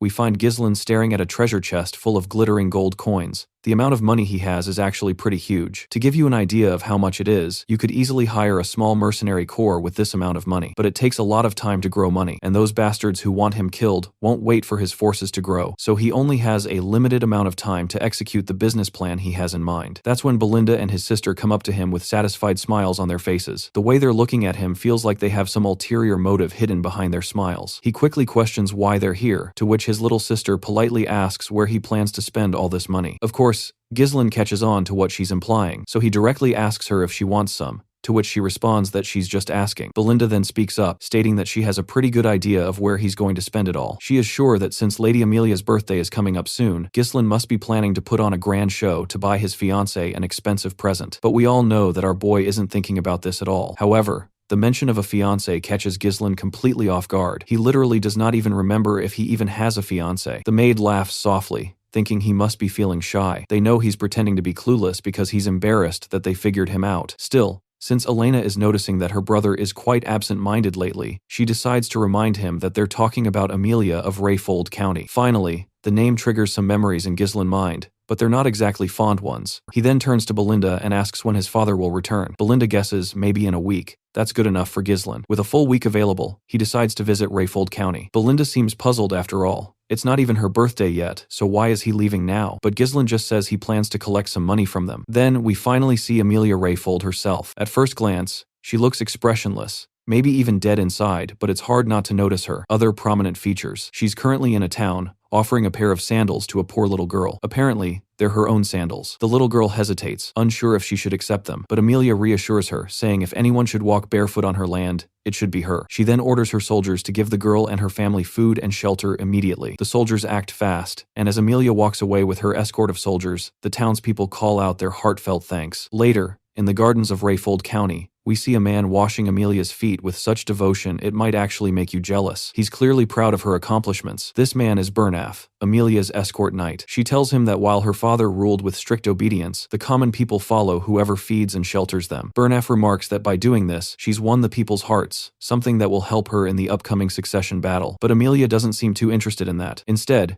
she casually puts her foot right over his face in a dominantly teasing manner and asks how his duel went against the best swordsman in the north. He apologizes, explaining that he deliberately lost to avoid drawing attention. If he had won, people would have started noticing her, and it's not yet time to reveal her power. He then kisses her feet with deep loyalty, swearing full support. Amelia sees this as natural after all. She's the one who raised him, and she has no intention of letting him stay weak. She then starts questioning him about the merchants. Bernaf assures her there's nothing to worry about when it comes to the Arctium Merchant Guild. All the materials needed for rebuilding the Forest of Beasts outpost, which got half destroyed during the recent orc attack in Peridium, are being bought through her guild. In short, her merchants are reclaiming every bit of support money that Count Rayfold sends to Peridium every year. On top of that, they're also recruiting knights and soldiers who are leaving Peridium, many of them experienced warriors, trained from battling barbarian tribes. So far, her plan to drain Peridium dry is going perfectly. She's pleased to hear it. Just as she said before, she reminds Bernaf to keep everything looking like an ordinary merchant guild and to be extremely careful. Their real identity must stay hidden until they've gathered enough strength. Just then, her butler shows up. Bernaf is annoyed that he entered the garden without permission, but the butler quickly shares urgent news from the castle gates. Young Lord Ghislain Peridium has arrived. Although he's supposed to be her fiancé, Amelia doesn't seem the least bit happy at the mention of his name. She coldly asks the butler why Ghislain is here, and the man starts sweating as he reveals the reason he's come to talk about the Merchant Guild. Both Amelia and Bernaf freeze in shock when they hear this. We then find ourselves in the visitor's room, where she's seated across from our boy, Ghislain. He tries to keep things cool, greeting her with his usual laid-back tone, but she's clearly not having it. Her face twists with contempt. She's pissed that he showed up unannounced, assuming he still hasn't learned the basics of etiquette. Ghislain casually reminds her that her birthday's coming up, so he thought he'd drop by early with a gift. He places a flower on the table and explains he got it from a nearby merchant guild, saying it smells nice and that he might start buying flowers from there regularly. If he remembers correctly, the guild's name is Arctium. Of course, she instantly figures out what he's getting at, but pretends she has no clue. She accepts the flower, says she'll be on her way, and starts to leave. That's when Ghislain calls her name, his voice serious now, asking her to sit. She immediately feels the pressure coming off him heavy, intense. What shakes her the most is that this is coming from the same guy who used to freeze and barely talk around her. Wasting no time, Ghislain cuts to the chase. He wants money. Around 10,000 gold coins. Naturally, she's not thrilled by the demand, especially not from her so-called fiancé who just barged in like this. She wonders if his father put him up to it, but Ghislain clears that up. His father has nothing to do with this. Besides, he knows she's not planning on marrying him anyway. He suspects she's aiming for the lordship of the land, and, given her secret preparations, she's got a real shot. But he also warns her if word about her power moves leaks out in Rayfold, she might lose her chance at succession. That hits a nerve. She glares at him, dead serious, warning him not to joke about that. Not even as a joke, Ghislain calmly assures her he'll keep her secret, for now, but he hints that might change if he walks out of the room empty-handed. Still, she stays sharp and sassy. She's already figured out how to deal with him. She calls out to her knight, Bernaf, and the loyal feet-licker quickly walks in, bowing politely to Lord Ghislain. Meanwhile, in Ghislain's thoughts, we find out this knight has always been by Amelia's side. The guy's not just loyal, he's skilled enough to rival the strongest swordsman in the north. Sensing what's about to go down, Ghislain warns her if she tries to kill him here, it could spark a war. Does she really have time for that, with the succession ceremony so close? But Amelia already has a plan. Her excuse? A random intruder burst in, caused trouble, and her escort knight handled it. That's the story the world will hear. No hesitation, she orders her knight to kill him. And Bernaf? He's all too eager to obey. Sword drawn, ready to strike. But Ghislain's not about to roll over and die. If that's how she wants to play it, then he's ready to get serious too. The stage is all set for another divine-level showdown between two skilled warriors, so grab your parrots and buckle up for what's about to unfold. But just when we're hoping for a proper, no-bullshit showdown between two men of honor, this piece of shit knight pulls some sneaky-ass crap. Out of nowhere, Ghislain hears a slight rustling behind him, and before he can fully react, an assassin leaps out from an empty armor suit, trying to stab through the sofa and pin him down. But this dumbass is way too slow. Ghislain rolls to the ground like a goddamn ninja, kicks the bastard square in the chest, and launches him right out the fucking window. The lady and her little lapdog stand there like stunned idiots. They never expected him to react so quickly and gracefully. Ghislain doesn't hold back his disgust, calling out that two-faced bitch for acting all polite while setting up a damn ambush. Wasting no time, he lunges at the knight, and the two clash swords. Ghislain mocks him, asking if Rayfold forgot what chivalry means. The knight offers an apology, but fires back, saying Ghislain was the one who barged in uninvited and threw around weak threats, disturbing the lady. The two go at each other fiercely, both trying to land a clean hit, but it's obvious our boy has the edge. His reflexes are on point. He even lands a solid kick that sends the knight stumbling back. The knight clearly underestimated him, assuming he was all talk with no skill, but now he's realizing the harsh truth. Ghislain is anything but a novice. Meanwhile, Amelia is fuming as she watches her knight getting pushed around by someone she once considered a lowly thug. She orders him, in a chilling tone, to stop playing around and bring her Ghislain's head if he truly wants to call himself her knight. Fired up by his mistress's command, the knight starts taking the fight seriously. Now it's about her honor, and he won't let her down. He confidently challenges Ghislain to come at him. Ghislain, wearing a cocky grin, taunts the guy for acting all bossy when he's nothing but an escort knight. But since the fool's asking for it, Ghislain's more than happy to deliver. They clash again, this time at full force. The knight stops holding back, and even manages to cut Ghislain's face with a sharp strike. Their movements are so fast, it's nearly impossible to keep track. Only after images linger in their wake. Amelia, now even more restless, can't believe what she's witnessing. This was supposed to be a punk, yet he's keeping up with her elite knight, Bernaf. The fight is absolutely brutal. Every time Ghislain goes in for a hit, the knight dodges. Every time the knight strikes, Ghislain dodges back. The cycle continues, blow after blow. Ghislain tries to pull the same move he used earlier, but this time, he gets slammed to the ground. Sensing an opening, the knight charges, sword ready. But Ghislain recovers in time, flipping and twisting mid-air before landing back on his feet. By now, Ghislain has realized that the knight is using mana to absorb his attacks. Meanwhile, the knight himself starts to see that Ghislain isn't anything like the rumors claimed. His swordsmanship doesn't seem formally trained. It feels more like a style forged through real, brutal experience. The knight even wonders if Ghislain has fought barbarians so often that he adopted their chaotic combat style. He admits it might work in a messy battlefield, but insists it won't work against him. Now determined to end the fight, the knight steps up his offense. Ghislain, though, knows this isn't going to be easy. The knight's sharp, precise strikes aimed at his head are throwing off his sense of distance and rhythm. On top of that, the size difference between them at such close range makes it hard to overpower him through technique alone. Truth be told, Ghislain should have never picked a fight with this guy in the first place. It's like facing the final boss with beginner gear. But hey, he didn't exactly have the luxury to gear up beforehand, so he decides to stop holding back. He conjures a mana thread that zips right past the knight's ear, catching him off guard. In that split second, Ghislain draws a hidden sword and smacks the knight hard at the back of his head. He follows it up with a brutal kick to the face. Bernaf gets dazed from the double hit, leaving the spider lady in utter shock. Then Ghislain leaps into the air and comes crashing down, but before he can land the blow, the knight uses his raw body strength to hurl him away with a powerful shove. Bernaf urgently tells his mistress to leave right away. He can't promise her safety anymore if things continue like this. From here on, he vows to give everything he's got but warns her that staying might get her caught in the chaos. Ghislain, on the other hand, is fired up. He hasn't had such an exciting opponent in a long while. Meanwhile, Amelia is sprinting down the corridor, clutching her cat, visibly shaken. She's furious. How dare that guy humiliate her like this? And who the hell leaked information about the Merchant Guild to Ghislain? There's no way he could have known all that unless someone helped him. All those rumors about him killing orcs, defending his little sister from assassins, even beating the heir of Loges, she used to think it was just luck or overblown nonsense. But now she's being forced to admit that maybe he really has gotten stronger. As she runs, she notices something odd. None of the guards are around. That ticks her off even more, but soon she sees why. All the soldiers are down, sprawled out across the floor, and the one responsible? None other than Belinda. Amelia freezes, stunned to see Peridium's maid here. Before she can react, Belinda places a dagger to her throat. That's when Belinda notices a spider dangling near Amelia's face. She snatches the little creature with clear disgust and complains about the damn thing. Then, Belinda brings up a memory she remembers the day of the engagement ceremony, when she overheard a conversation between Count Rayfold and the Lord of Peridium. Apparently, Amelia's siblings used to bully her for always being surrounded by creepy spiders, so Amelia had started raising them herself and took revenge. Belinda isn't sure whether that was a way for Amelia to deal with trauma or just her asserting herself. She then apologizes if her words sound harsh, but says flatly it doesn't suit Amelia. With that, she crushes the spider under her foot. After stomping it mercilessly,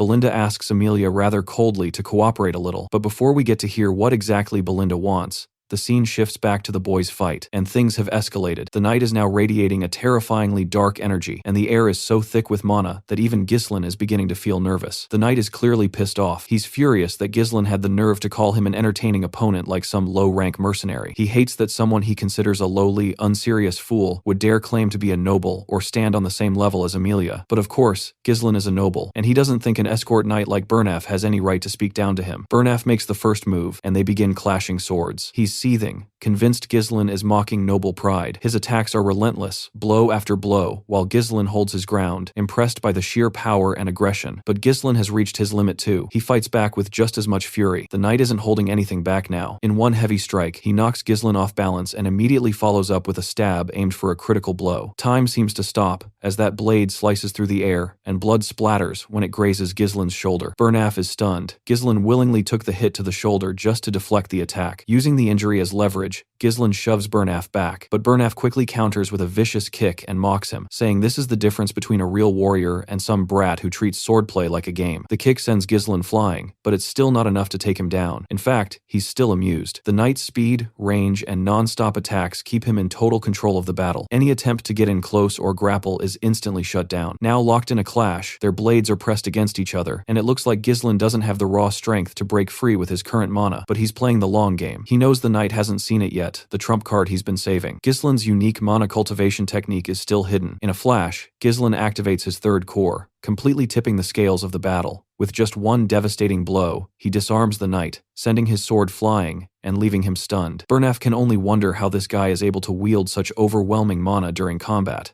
Now that Bernaf is completely vulnerable, Ghislain presses his blade to the knight's head, freezing him in place. Just then, Belinda storms in, dragging Amelia along. The once arrogant noblewoman is now a mess, crying and quickly agreeing to hand over the 10,000 gold, begging them to just leave and never come back. Though Ghislain is satisfied that he got what he came for, there's still a tinge of annoyance. It didn't have to go this far. Things would have been so much simpler if Amelia had just cooperated from the beginning. Regardless, he pulls back his sword and turns to Amelia to drop another bombshell. The price has now doubled. It's 20,000 gold. In the aftermath, Amelia's palace is in total disarray. Furious, she's flinging things in frustration. Not only did her knight lose, but now she's stuck paying twice as much. The knight tries to apologize, admitting that Ghislain turned out to be far stronger than any of the rumors had implied. He takes full responsibility, saying it was his failure to properly evaluate the opponent. Ghislain's mana output had far exceeded what even an elite knight should be capable of. That only makes Amelia angrier. When Bernaf suggests reporting the incident to Duke Delphine, she loses it and slaps him. Grabbing him by the collar, she lashes out because what he's saying isn't even an option. She's clearly scared out of her mind. If the Duke finds out what happened today, she's finished. The truth is, Amelia had formed a secret alliance with Duke Delphine, without her father's knowledge. In return for his support in her rebellion, she promised to help him take down Peridium. If this alliance is exposed, her own siblings would kill her. And if Ghislain knows about the Merchant Guild's hidden secrets, he might already be aware of her deal with the Duke too, which means one thing: he has to be eliminated. She's willing to go to any length to make that happen. The knight agrees with her line of thinking. She then asks about Ghislain's condition. The knight explains that although he managed to injure Ghislain in several places, the worst damage is on his shoulder. Plus, with how much mana he burned in the fight, Ghislain won't be in peak shape for a while. But since they plan to eliminate him without leaving a trace, they can't afford to use any knights from their own territory. Amelia anticipated this and had already made arrangements. She had secretly trained a different group of knights for exactly this kind of situation. Even Burnaf wasn't aware of them. She reminds him about the Wildcats, a unit made up of war orphans, people with no rank or nation, only raw talent. These Wildcats are elite mercenaries, often referred to as traffickers due to their brutal efficiency. She gives Burnaf a map with a marked location and tells him to gather about a dozen of them, only those with strong mana control. Burnaf realizes the location makes perfect tactical sense. It's a narrow ravine, the only path between rolled territory and Peridium. Remote and constricted,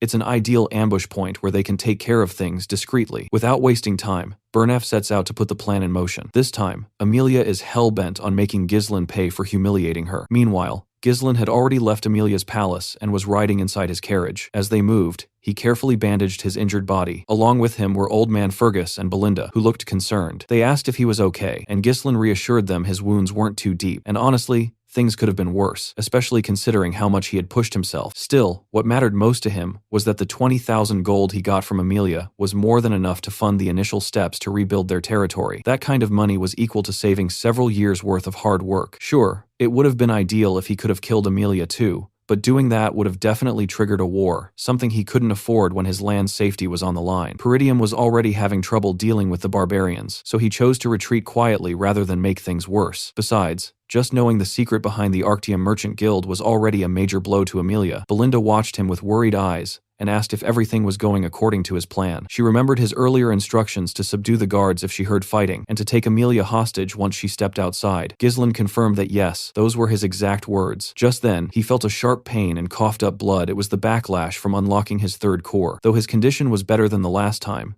this sort of reaction every time he used his powers was far from ideal. He needed a faster way to boost his mana. Belinda quickly grabbed his hand, noticing how messed up the energy flow in his body was. Without wasting a second, she pulled out a needle and pierced the back of his hand with lightning-fast precision. Strangely, Ghislain found the process calming. When she finished, he exhaled a long breath, feeling a bit of relief. His tangled mana pathways had started to clear. What amazed him even more was how skilled Belinda's technique was. This wasn't something just anyone could do. It required a deep understanding of mana. It made sense if he considered that it was his mother who had brought Belinda into the palace. But even then, Ghislain couldn't figure out why someone with her level of ability was serving as a headmaid in the countryside. Still, having more skilled people around was never a bad thing, especially since the enemies they had faced so far were likely just the beginning. Belinda, sensing his thoughts, reassured him that she'd support him no matter what, but she demanded to know what he planned to do with such a huge amount of money from Lady Amelia. Ghislain casually replied that he needed to spend money, and since Amelia was the only wealthy person he knew, he decided to take advantage of that. Both Fergus and Belinda were stunned. Was he seriously saying he ended his engagement just for the money? And now, once Count Rayfold heard about it, there'd be serious consequences. That made Ghislain smile. He jokingly asked Belinda if she really trusted him. She barely hid her irritation. She had just told him she trusted him unconditionally, and now he was asking again? If he truly trusted her too, he should at least tell her what he intended to do with the gold. Ghislain answered with a single phrase: the Forest of Beasts. That left Belinda completely speechless. Ghislain then explained that he was going to use the money to pioneer the Forest of Beasts. Fergus almost leapt out of his seat in shock. That forest had seen failed development attempts since the time of Ghislain's great-grandfather. Ghislain reminded the old man of the request he had made earlier. Fergus finally understood what Ghislain was hinting at,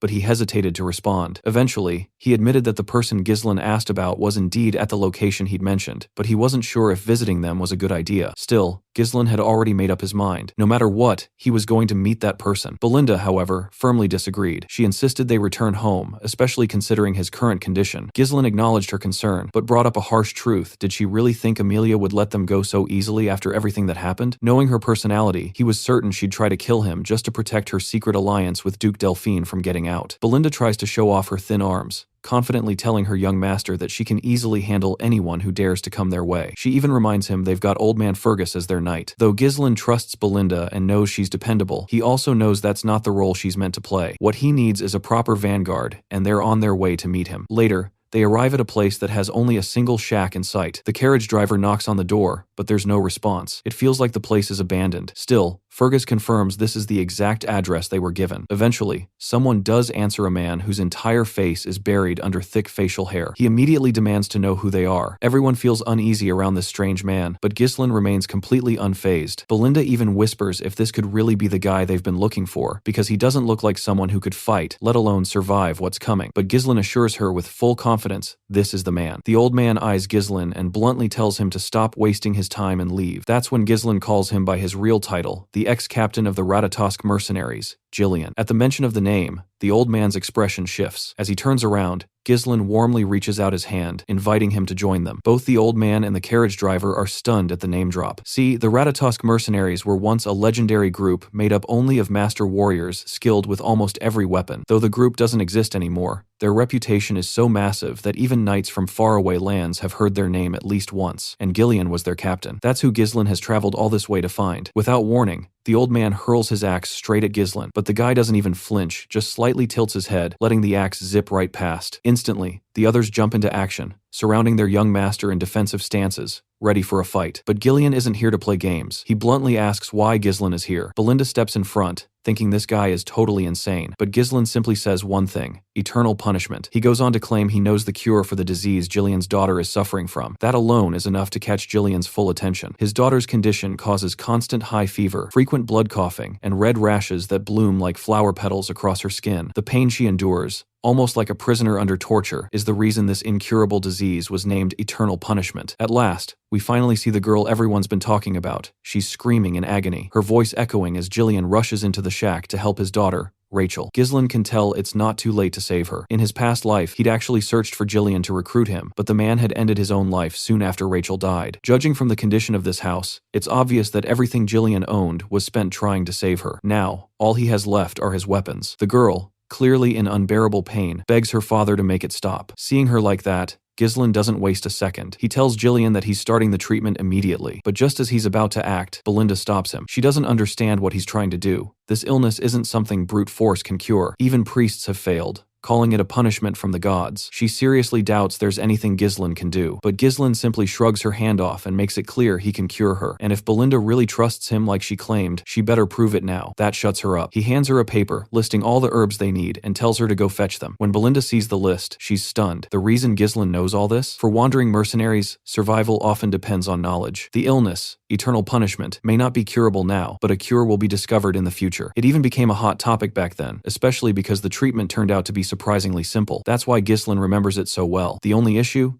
The ingredients are crazy expensive, one of them being a rare herb called Fairy's Blessing. Now that he has the Fairy's Blessing and the rest of the herbs, he gets to work. He chops them up, packs them tightly in a bottle, and pours distilled alcohol over the mix. After shaking it thoroughly and letting it sit, he adds the remaining ingredients, stirs it all together, and prepares the final potion. The remedy is complete. He hands it to Jillian and tells him to have Rachel drink it. With no reason to hesitate, Jillian quickly pours the medicine into his daughter's mouth. As soon as it reaches her stomach, the effect kicks in. Her bruised and red skin begins healing, and slowly, her body returns to normal, leaving everyone in shock. No one, not even Gillian, expected it to work, but Ghislain already knew it would. Gillian looks at him in disbelief and asks how he managed to cure her when even divine power had failed. Ghislain explains that priests' powers aren't absolute. They can boost a body's vitality and help it recover faster, but that's not the same as actually curing an illness from its root. Trembling, Jillian reaches for Ghislain and asks, is she really going to be okay? Ghislain gives him the answer he's been desperate to hear. It'll take a couple of months, but she'll make a full recovery. Gillian's eyes widen. Despite being a strong, towering man, he drops to his knees, bows his head, and humbly asks what Ghislain wants in return. Surely, he must have come for something, but Jillian admits he has nothing to offer but his aging body. If Ghislain wants a servant, he'll obey every order like a dog. But Ghislain makes it clear he doesn't want a slave. What he wants is Gillian, the captain of the Ratatosk Mercenaries. Hearing that, Jillian looks up, and what he sees stuns him. The same eyes filled with dreams. Without wasting another moment, he stands tall, grabs his axe, and chops off his long ponytail. Now, he looks like a true warrior, a massive, confident figure radiating strength. He asks if anyone besides Ghislain's group has been here. Ghislain tells him it's just him and his 3 companions. Gillian then asks if anyone holds a grudge against him. Ghislain replies with full confidence, yes, and there'll be more in the future. With that, Jillian grabs his harpoon, charges it with mana, and hurls it with godlike speed straight through his hut into the forest. Moments later, he reels it back in, and stuck on the barbs is a man who had been spying, now caught like prey. Jillian grabs the intruder with his massive hand, his grip firm like a vice, and demands to know who sent him. But the spy seems more curious about how Jillian even knew he was hiding in the woods. Turning to Ghislain, Gillian asks what he wants to do with the captured man. Calmly, Ghislain says he already knows who sent him, but he'd rather not sully his blade on a day like this. Still, he admits it seems unavoidable. Just then, Gillian stops him from drawing his sword and promises to deal with the intruder himself. With that, Gillian tightens his colossal grip, and the spy's screams ring out through the forest. Once it's over, the mercenary respectfully bows to his master. Meanwhile, Belinda is clearly disturbed after witnessing Jillian kill so effortlessly and without hesitation. She's left shaken, unable to understand why Ghislain would recruit someone so dangerous. The big guy, however, drops to his knees and pledges his life to Ghislain. In return, Ghislain gives him a confident smile, clearly pleased to have him on his side. The scene shifts to a solitary hut in the middle of a swamp, where the wildcat traffickers are in disarray after hearing that their reconnaissance unit has been wiped out. The senior member, Virgo, captain of the squad, urges everyone to calm down. He remarks that, based on Bernaf's intel, Ghislain shouldn't have even been able to locate the unit, let alone eliminate them. He questions whether the unit was incompetent or if the intel was flawed. Just then, the reporter mentions that Gillian has joined Ghislain's group. Enraged, Virgo grabs the reporter by the throat and demands confirmation. Barely able to breathe, the reporter affirms that he saw it with his own eyes. Virgo is stunned by the news. He never thought Gillian would return to killing. Apparently, Virgo was also part of the Ratatosk mercenaries, the same group Jillian once belonged to. Back with our party, Jillian is now driving the carriage. Inside, Belinda feels suffocated by the sheer number of weapons crammed into the space. She wonders if it was really necessary for Jillian to bring so many. Couldn't a sword or two have sufficed? She even questions whether he might be some kind of arms dealer. In the other carriage, Fergus and Ricardo serve as the rear guard, keeping watch from behind. Ghislain tries to remind Belinda that Gillian will definitely put those weapons to good use, so she'll have to endure it for now. Their priority is escaping the rift safely. Belinda then brings up the spy they captured, saying she's convinced it was Amelia who sent him. What worries her more is the mask the spy wore. It bore the mark of the Wildcat Traffickers, a powerful guild in Rayfold. Their primary trades include smuggling, assassination, drugs, and human trafficking. They're rotten to the core, taking on the dirtiest jobs. Many of their members are skilled ex-mercenaries, making them a dangerous and secretive force. Ghislain is surprised that Belinda knows so much, especially considering she rarely leaves the castle. She simply replies that she learned all this before she started working there. In any case, she warns him to stay alert since the enemy won't give up easily. Ghislain appreciates her concern, recognizing how much she cares, and reassures her that he'll be fine, especially now that they have Jillian on their side. Suddenly, the ground beneath them shifts. Two assassins burst out, trailing the carriage from opposite sides. In the blink of an eye, they leap from the sand, aiming straight for Jillian. But this absolute beast of a man doesn't flinch. He grabs a sword in one hand and an axe in the other, effortlessly blocking both their strikes at once. Not only does he stop the attack, he twists his weapon so viciously that the assassin's arms are ripped clean off. Then, without missing a beat, Jillian slashes through them like they're made of paper. More attackers appear, triggering traps they'd already set. Giant logs come crashing down toward them. But before disaster strikes, Jillian snatches the reins, yanks the bridle, and the horses slam to a halt just in time. The area is now crawling with these eerie assassins, all with weapons fused into their hands. That's when Virgo steps in, casually mentioning that Jillian was once the captain of the Ratatosk mercenaries. He mocks Jillian, calling him a coward for disbanding the group just because of his daughter. But Jillian doesn't seem too bothered by his accusations. Virgo keeps talking, bitterly recalling how he had to live a life he never wanted after the group fell apart. He tells Jillian not to pretend like he doesn't remember his old comrade. It seems Jillian genuinely has no clue who this creepy bastard is, but Virgo's convinced he's faking it. Determined to jog Jillian's memory, Virgo signals his men to attack. Ghislain offers to jump in and help, but Jillian just brushes him off. These guys clearly have unfinished business with him. As the assassins close in to skewer Jillian with their blades, he slices through them like they're vegetables. More come charging from another direction. Gillian braces himself, and the first one gets chopped down instantly. The next attacker doesn't fare much better. His hands are torn apart. Watching from a distance, Virgo isn't surprised. Gillian was captain for a reason. Since head-on attacks are pointless, Virgo orders his men to split up and flank him. But Jillian, never one to hesitate, mounts his horse with axe in hand and charges. One mighty swing, and he obliterates them, not letting a single one get near. Realizing they can't touch him, they target the horse instead, but they still don't stand a chance. Jillian swinging his axe like a damn blender, reducing them all to a bloody mess. Finally, Virgo himself jumps into the fight. Gillian quickly raises his shield to defend. Furious and spitting rage, Virgo screams that Gillian destroyed his life and won't be allowed to ruin his plans too. For that, Gillian must die. Virgo slaughters the horse Gillian was riding, but the big guy jumps off without a scratch. Virgo wastes no time, lunging at him with his sword, but Gillian meets the blow head-on with his axe. In the middle of the clash, Gillian calmly tells him he's no longer the captain of the Ratatosk mercenaries. Then he lands a crushing blow that leaves Virgo staggering. With ease, Gillian tosses him aside. Blood dripping from his mouth, Virgo struggles to comprehend. If Gillian's not the captain, then who is? Gillian begins channeling his mana, stating that he's cast aside his past. Now, he's nothing more than a loyal subordinate of young Lord Ghislain. The declaration leaves Virgo stunned. Furious that the man who wrecked his life is now acting so calm, he charges in like a madman. The two clash again,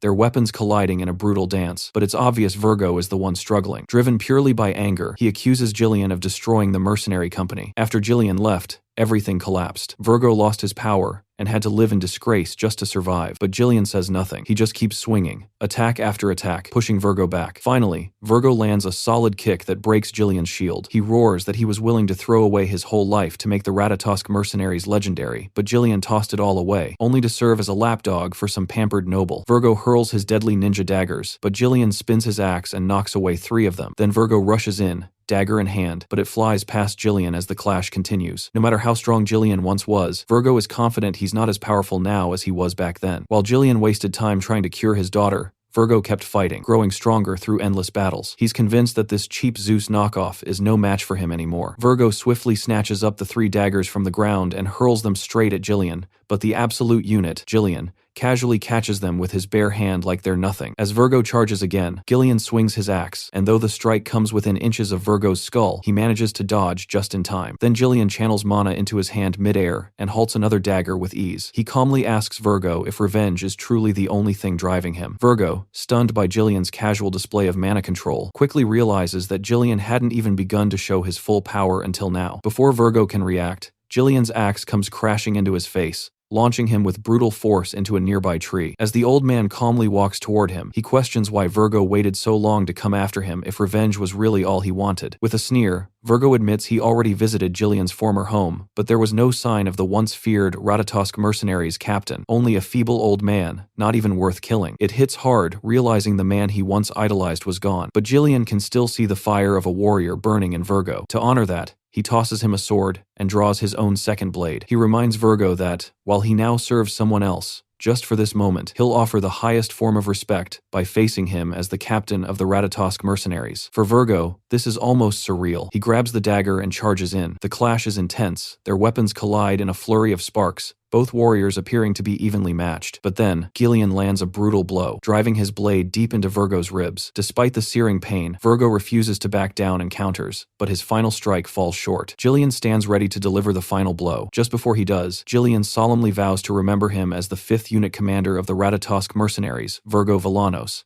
That acknowledgement means everything to Virgo. He smiles, proud and at peace, just before Gillian's sword ends his life. With the battle over, Gillian quietly picks up the dagger Virgo had used. Soon after, Ghislain arrives with Belinda, and they're immediately greeted by the gruesome sight of severed limbs and corpses everywhere. Belinda casually points out that there's a lot of money to be made looting the bodies. Gillian apologizes for the delay, but Ghislain reassures him there's no need. In fact, he's now more impressed with Gillian than ever. Back in his previous life, when Ghislain had just started out as a mercenary, stories of Gillian had helped shape his path toward becoming the mercenary king. Now, he's thankful that his swift actions have earned him such a dependable comrade. Then he notices Gillian holding the dagger Virgo had used, and asks if he knew the man. Gillian immediately confirms they were once comrades. That mention of old friends triggers a flood of memories in Ghislain. He starts to wonder what his own former companions are up to now. Since he hasn't met them yet in this timeline, he's sure they're still out there living their lives, but he's determined to find them and bring them into his party when the time comes. For now, with everything settled, he decides to go along with Belinda's idea and scavenge anything valuable from the bodies. She's more than happy with that and tells Gillian to take the lead, but the stoic warrior reminds her that he's not her subordinate. 2 days later, the group finally arrives in Peridium territory after what felt like an endless journey. After traveling for so many days, they had at last entered the land. The brute asks if they've reached Peridium, and our guy confirms it. As Ghislain peeks out of the carriage at his homeland, a wave of emotion hits him. There's comfort in knowing he has a home to return to. When he first ran away, he believed he could come back anytime he wanted, but that belief turned out to be completely wrong. He then looks at Gillian and asks what he thinks of the place. Gillian is momentarily thrown off by the question, unsure how to respond. He simply replies, "It's great, but our guy knows he's just being polite." In truth, the place is in terrible condition, and Gillian, though reluctant to admit it, knows it too. The homes are all old and crumbling, and renovation isn't even an option. The fields lie completely barren, uncultivated because the farmers have all been drafted into the military, leaving the land neglected. Gillian shares some rumors he's heard that Peridium is constantly at war due to the northern barbarians, but now that he's seeing it with his own eyes, he realizes the situation is far worse than he ever imagined. Our boy calmly tells him that fixing all of this is exactly why he needs the strength of the Ratatosk mercenaries and their captain. He knows the road ahead is going to be long. This fight isn't just about survival, it's about wiping out everything tied to Duke Delphine and reclaiming what was lost. He's determined to breathe life back into this dying land, no matter what it takes. Finally, as they roll over the castle's stone pavement, Belinda is suddenly stunned by an unexpected sight. Standing right in their path is none other than our guy's father, the man who had vanished at the very beginning of the story, the Lord of Peridium himself. Later inside the Peridium castle, several administrators were discussing the situation with the Count when Zwalter suddenly suggested reducing their military forces. The men looked genuinely shocked hearing that. One of them immediately pointed out that maintaining the front lines would become difficult if they started cutting down troops. Another advised the Count to simply request more support from the Rayfold family. But the general administrator, Homern,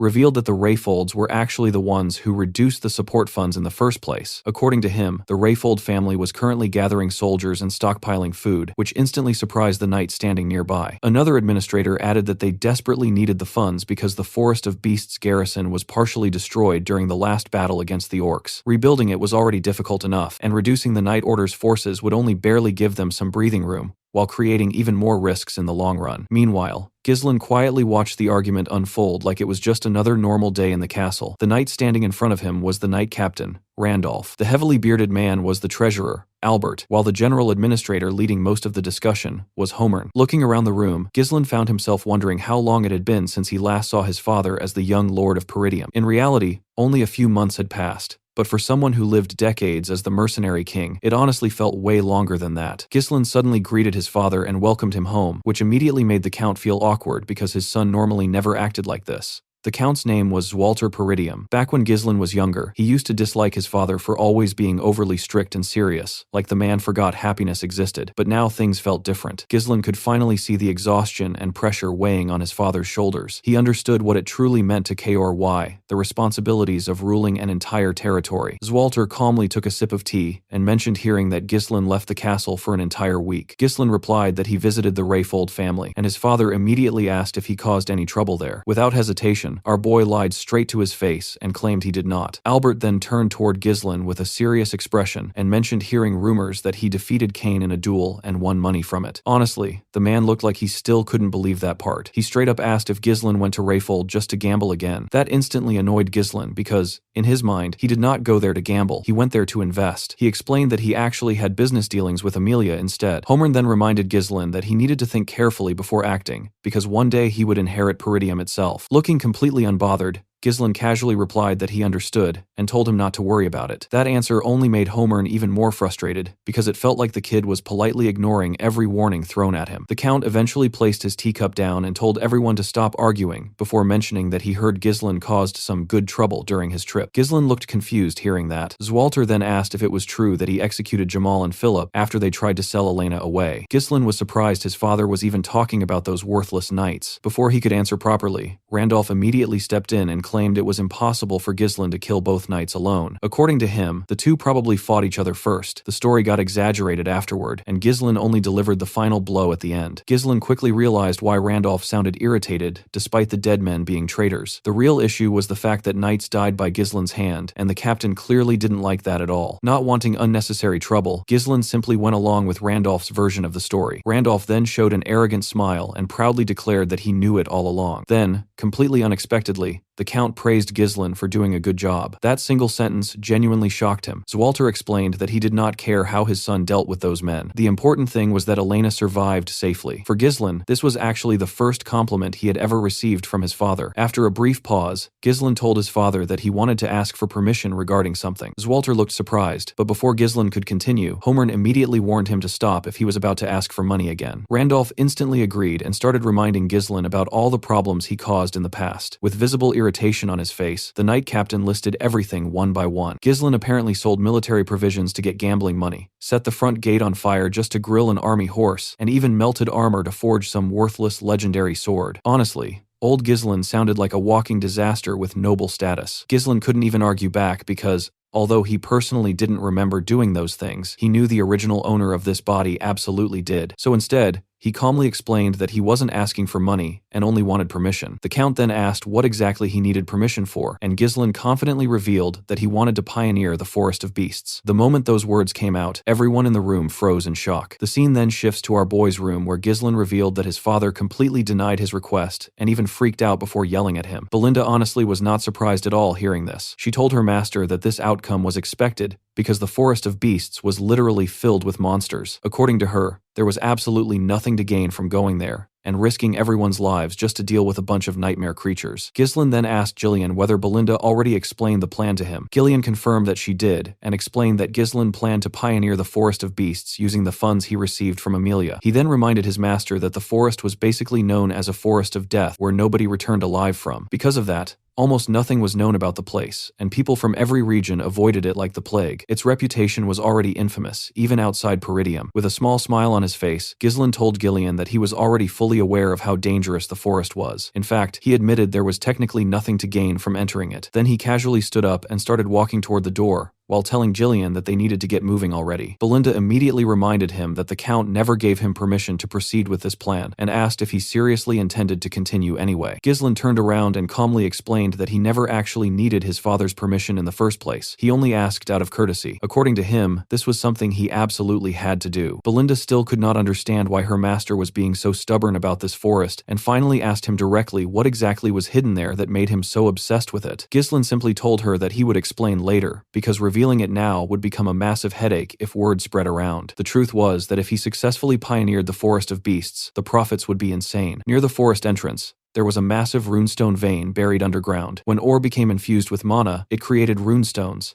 an incredibly rare mineral that mages practically worshipped like treasure dropped from heaven. Runestones were used in barriers, magic circles, scrolls, alchemy, magical research, and basically anything related to mana. In his previous life, Duke Delphine was the one who discovered the vein, but this time only Ghislaine possessed that information. Belinda eventually gave up trying to figure out her master's intentions because she could tell he already had a proper plan in mind. Gillian then stated that he would follow Ghislaine's orders regardless. Ghislaine immediately told Belinda to head to the nearby guild and hire mercenaries, saying that around 200 men should be enough. Hearing that number almost made Belinda lose it, because her master was spending the money he nearly died to obtain like it was pocket change. Gillian also looked concerned, and asked if he was really certain about this. He explained that mercenaries were rough, unruly people who were difficult to control once gathered in large groups. If things turned bad, they might even betray their employer and steal everything for themselves. Ghislaine agreed with him and admitted he was absolutely right, which somehow made the conversation even less reassuring. He then explained that the two of them would personally handpick the useful mercenaries themselves. Confused, Gillian asked what exactly he meant by that, and Ghislaine revealed that they were heading to recruit the most skilled small-scale mercenary group in the north. The moment Gillian realized who he was talking about, his face immediately became nervous. He asked if Ghislaine was referring to the Crazy Dogs. According to him, the group was undeniably skilled, but they were also infamous for betraying employers. The second thing started going badly. The Crazy Dogs were better known as the Cerberus Mercenaries. With a confident grin on his face, Ghislaine told Gillian that it was time for them to go put a leash on those crazy dogs. The scene then shifts as Gillian guided his master's horse while the two of them walked up a hill toward the outskirts of the Zimbar territory where the Cerberus mercenaries were stationed. One of the mercenaries spotted Ghislaine and Gillian approaching from afar through a monocular and immediately informed the others that their visitors had arrived. Another mercenary laughed after hearing this and referred to Ghislaine as some poor soul who had no idea what he was walking into. But after taking another closer look through the spyglass, the man realized Ghislaine was actually a noble, and suddenly the entire thing started looking like free money to him. Unfortunately for him, while he was busy staring through the monocular, someone suddenly grabbed him by the head. The man screamed in pain so loudly that the entire camp turned toward him in shock. Gillian was the one holding him, casually lifting the guy with one hand like he weighed absolutely nothing. The mercenary cursed at him and demanded to know what the hell he was doing, but Gillian simply threw him with so much force that the upper half of his body got buried straight into the sand. The mercenaries instantly got angry, seeing their comrade folded into the ground like a broken tent pole, and began yelling at Gillian, asking if he had lost his mind. One mercenary then stepped forward from the crowd holding a chain with a hooked spiked ball attached to it. Smiling confidently, he warned Gillian not to act recklessly just because he worked for a noble family, and basically implied they were not leaving this place alive. Sadly, this genius had no idea who he was threatening. Right as the man was talking, he noticed someone else entering the camp. Ghislain had arrived on horseback and immediately told him to shut up and bring out the captain. The mercenary burst into laughter hearing that and began spinning the chain around while calling Ghislain a crazy, noble brat. According to him, it was time for Ghislain to learn what taking responsibility really meant. The second he finished talking, he hurled the spiked chain straight toward our boy. But before the weapon could even touch Ghislain, something slammed into it and completely stopped its movement. Gillian had intercepted it using only a dagger. He jammed the blade right into part of the chain itself, shocking the mercenary because this man had literally stabbed a moving chain mid-air like it was nothing. The spiked ball dropped harmlessly onto the ground while Ghislain simply smiled, because he already knew words alone were never going to work on these people. Ghislain then casually told Gillian to beat them up just enough so nobody died. Gillian grabbed the chain while taking his stance and calmly replied that he understood. He suddenly yanked the chain toward himself, instantly dragging the mercenary directly in front of him without any resistance. The moment the guy got close enough, Gillian swung the spiked ball straight into his stomach. The mercenary let out a painful scream, while the others immediately lost their tempers and charged at Gillian while shouting insults at him. Gillian calmly twisted his dagger around the chain, before lifting the injured mercenary up with it, like some human wrecking ball. Then he threw the man directly at the charging mercenaries, sending them crashing sideways in a pile. The remaining mercenaries froze after seeing that display, and when Gillian slowly turned toward them and glared, the men genuinely looked terrified. One look from him was enough to make the camp atmosphere go from rough mercenary group to everyone suddenly reconsidering their life choices. Ghislain then climbed down from his horse and casually asked how long they planned on making him wait. He told them to go bring their captain already. The moment he finished speaking, another voice suddenly entered the scene saying that he had simply been sleeping and wanted to know what all the noise was about. The mercenaries instantly moved aside and lined themselves up properly the moment they saw the newcomer. The red-haired man then introduced himself as Kaor, the captain of the Cerberus mercenaries, and asked why they were looking for him. Ghislain honestly thought that was a dumb question because there was only one reason people searched for mercenary groups in the first place. He explained that he came to entrust them with a request. Kaor looked surprised hearing this and immediately questioned why a client would beat up his subordinates first before introducing himself. He even commented that nobles were supposed to know basic manners. Ghislain simply smiled and told him that this was his own style of greeting. According to him, it was also the best way to properly tame them. Kaor laughed after hearing that and admitted he could not even imagine what would happen if Ghislain greeted them twice. Then he finally agreed to hear the request first. The scene then shifts to Kaor's tent, where everyone had gathered around while Ghislain sat across the table from the captain himself. Kaor asked him to finally explain what kind of request he came here for, and Ghislain straightforwardly revealed that he wanted to hire the Cerberus mercenaries to pioneer the forest of beasts. The mercenaries standing behind Kaor instantly looked shocked hearing that because they knew exactly what kind of hellhole that forest was. It was located near the Peridium territory and was infamous for swallowing people alive without leaving traces behind. Kaor smiled after hearing the request and asked Ghislain what kind of person he had to be to willingly disturb a forest filled with monsters like that. Ghislain then calmly introduced himself as the young lord of Peridium. The second Kaor and his men heard that,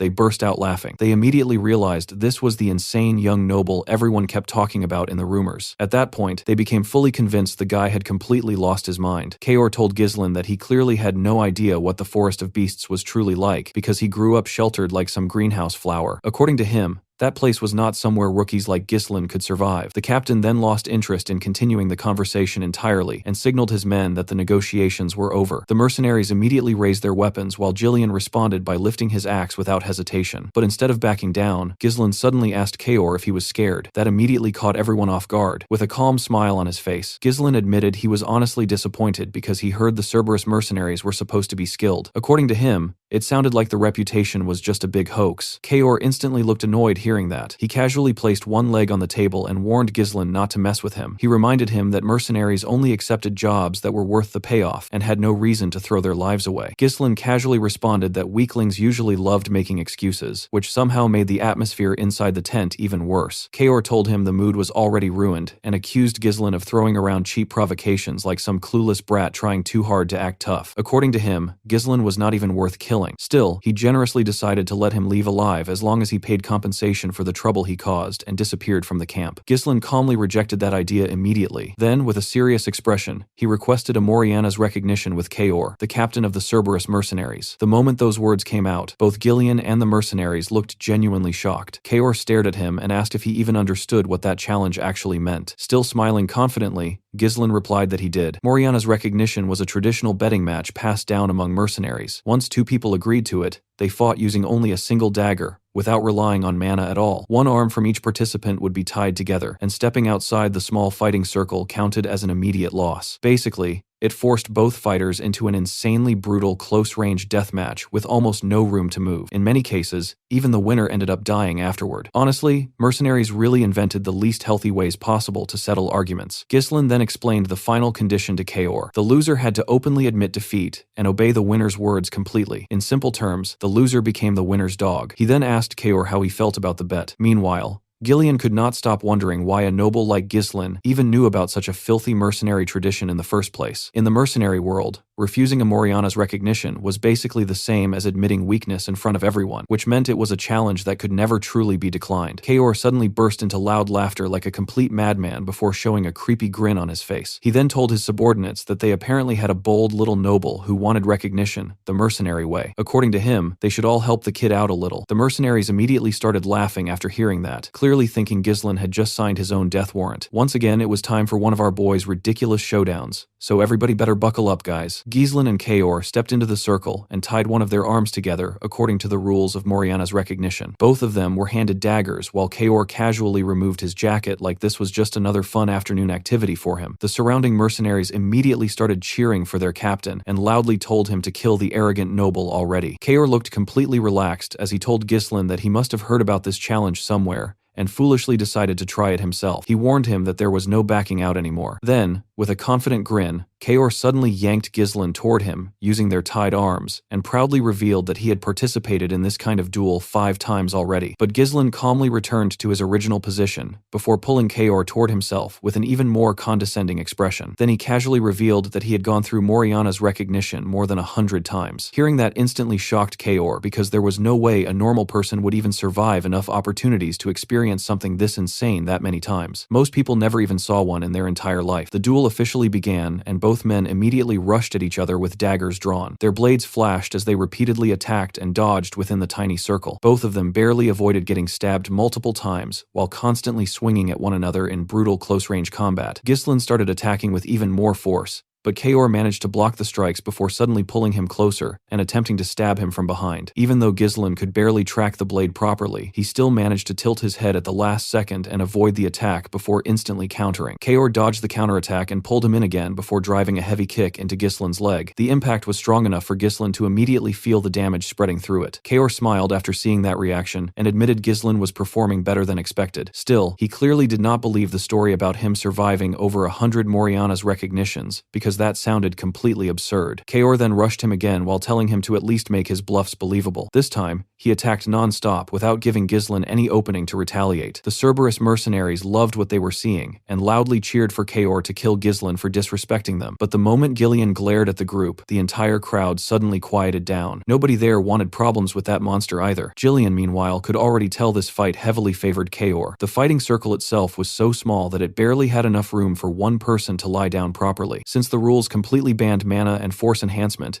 everything depended purely on physical ability. On top of that, Kaor had the advantage in size and strength, while the tied arms severely limited movement. Ghislain could barely dodge or properly block attacks, while Kaor constantly controlled the pace of the fight. Realizing how dangerous things were becoming, Gillian slowly rested his hand on his axe and prepared himself to interfere if the situation became truly bad. During the clash, Kaor suddenly grabbed Ghislain's arm and forced him down before swinging the dagger toward him. Ghislain barely managed to jump aside to avoid the strike and landed on the opposite side of the circle. But the moment he landed, he noticed pain surging through his leg. The injury came from the earlier kick he blocked from Kaor. Since mana protection was forbidden, every hit directly damaged the body, and the accumulated pain only kept getting worse over time. Kaor immediately noticed the change in Ghislain's expression and grinned widely. He mocked him for looking pale, and asked if he had already reached his limit. Then he started attacking even more aggressively. To Kaor, Ghislain looked pathetic, struggling against his raw strength, though he still admitted internally that the young lord had more guts than most nobles he had met before. Even so, Kaor remained convinced that Ghislain lacked real skill. In his eyes, he had already figured out Ghislain's strategy completely. He believed Ghislain was trying to deflect dagger strikes with his weapon, while intentionally absorbing less dangerous hits with his own body to minimize fatal damage. But Moriana's recognition was a fight without mana, meaning every injury stacked endlessly until the body eventually gave out. Kaor could already tell Ghislain was beginning to feel the pressure building in his legs, and the strain was clearly showing on his face. Seeing that only made the mercenary smile even wider because, for someone like him, watching his opponent slowly struggle for survival was the most entertaining part of the entire fight. Kaor suddenly spun his dagger and rushed straight at Ghislain again. Our boy barely managed to block the strike before Kaor instantly closed the distance and slashed toward his head. Ghislain bent low to dodge it and immediately tried counterattacking from below, but Kaor blocked that too before dragging their tied arms sideways and pinning him down. Then he slammed another kick into Ghislain using the same injured leg from earlier. The pain instantly shot through our boy's body, and the expression on his face made it obvious the damage was stacking up badly. Seeing that reaction, Kaor became convinced the fight was already over. He raised his dagger and straight up told Ghislain to die already, while his mercenaries exploded in excitement watching the scene. Even Jillian finally pulled out his axe because he was fully prepared to rescue his master if things got worse. But then Ghislain smiled. At the exact moment Kaor brought the dagger down, Ghislain suddenly lowered himself even further and dodged from an angle that honestly looked impossible. Kaor was completely caught off guard by the movement. Ghislain instantly pushed himself sideways and sliced Kaor near the ribs. The captain looked genuinely shocked, while both the mercenaries and Gillian stared in disbelief after seeing their boss get wounded. Kaor immediately charged back in anger, but Ghislain smoothly lowered his body again and carved another cut across the captain's chest while moving underneath him. The mercenaries could not believe their captain got hit twice in a row after dominating the fight earlier through sheer strength. They loudly told Kaor to stop messing around and show the noble what a real mercenary was made of. Meanwhile, Gillian was finally beginning to understand what Ghislain was doing. Kaor then swung his dagger at Ghislain's head again, but Ghislain dodged low once more before suddenly driving his shoulder directly into Kaor's face as he rose back up. Then, while still gripping the dagger tightly, he landed several punches on the captain before twisting the blade and stabbing Kaor through the forearm. Shockingly, Kaor did not even scream. The guy just got angrier and attacked even more fiercely. But now Ghislain was dodging his attacks far more easily. Kaor could not understand what had changed, because only moments earlier, the kid was struggling to survive against his strength. Kaor kept overpowering his opponent through brute force,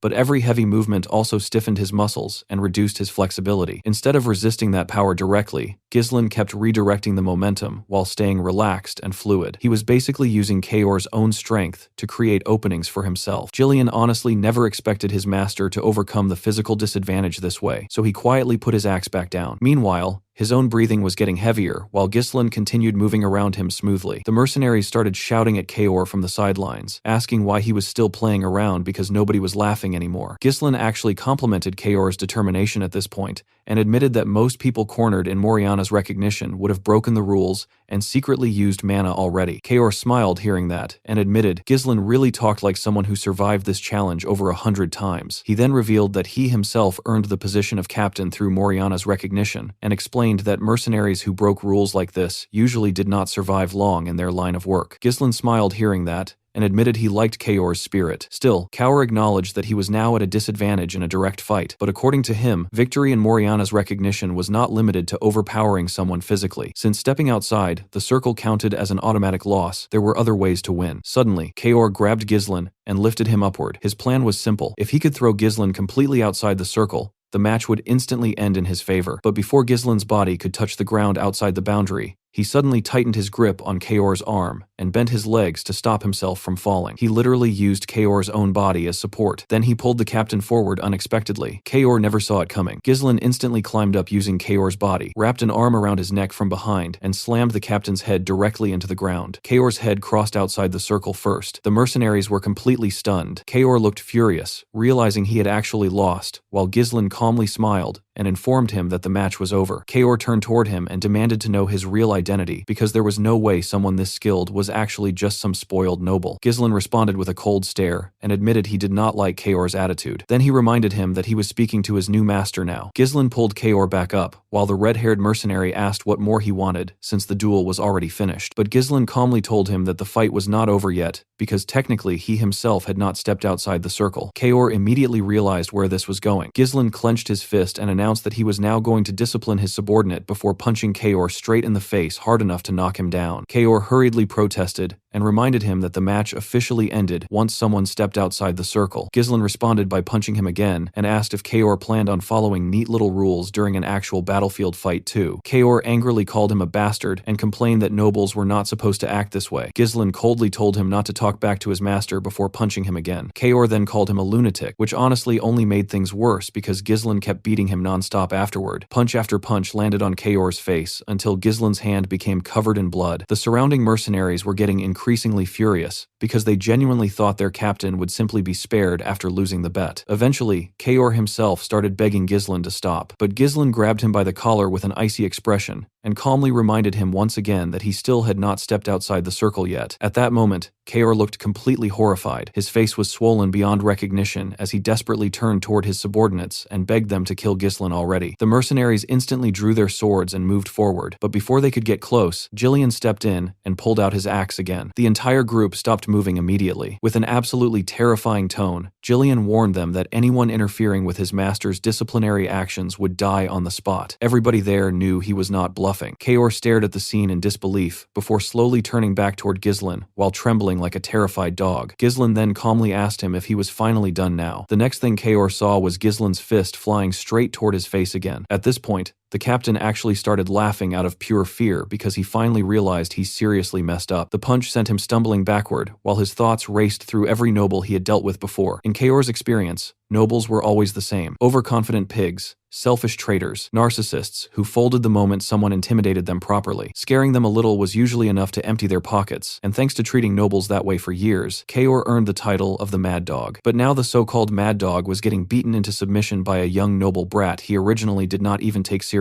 The surrounding mercenaries became increasingly worried, seeing the terrible state their captain was in, but unfortunately, none of them dared to interfere anymore. Meanwhile, Ghislain calmly examined Kaor's battered body and wondered if he had disciplined him enough already. Then, completely casually, he ordered the mercenaries to stop standing around uselessly and bring water, bandages, and towels immediately. The men looked genuinely confused hearing that. Ghislain then bluntly informed them that their captain would actually die soon if they did not hurry up and treat him properly. That instantly shocked the mercenaries into action, and they immediately obeyed his orders without arguing. Jillian quietly watched the entire scene unfold and noticed something important. These rough, unruly mercenaries, who only respected strength, were now naturally listening to Ghislain's commands. In the mercenary world, where fists mattered more than laws, Ghislain had firmly carved his position into their minds using the simplest and most effective method possible. He showed them exactly who the boss was. Sometime later, Kaor could be seen sitting on a chair completely wrapped in bandages while looking like someone who barely survived a Kaor-Iaj accident. Ghislain then calmly placed a contract on the table and told him to sign it. Kaor silently stared at him for a moment because he already understood he no longer had any choice in the matter. So he slowly picked up the pen and signed the paper before weakly telling Ghislain to take it. Unfortunately for him, that wording immediately made Ghislain stare at him with a terrifying expression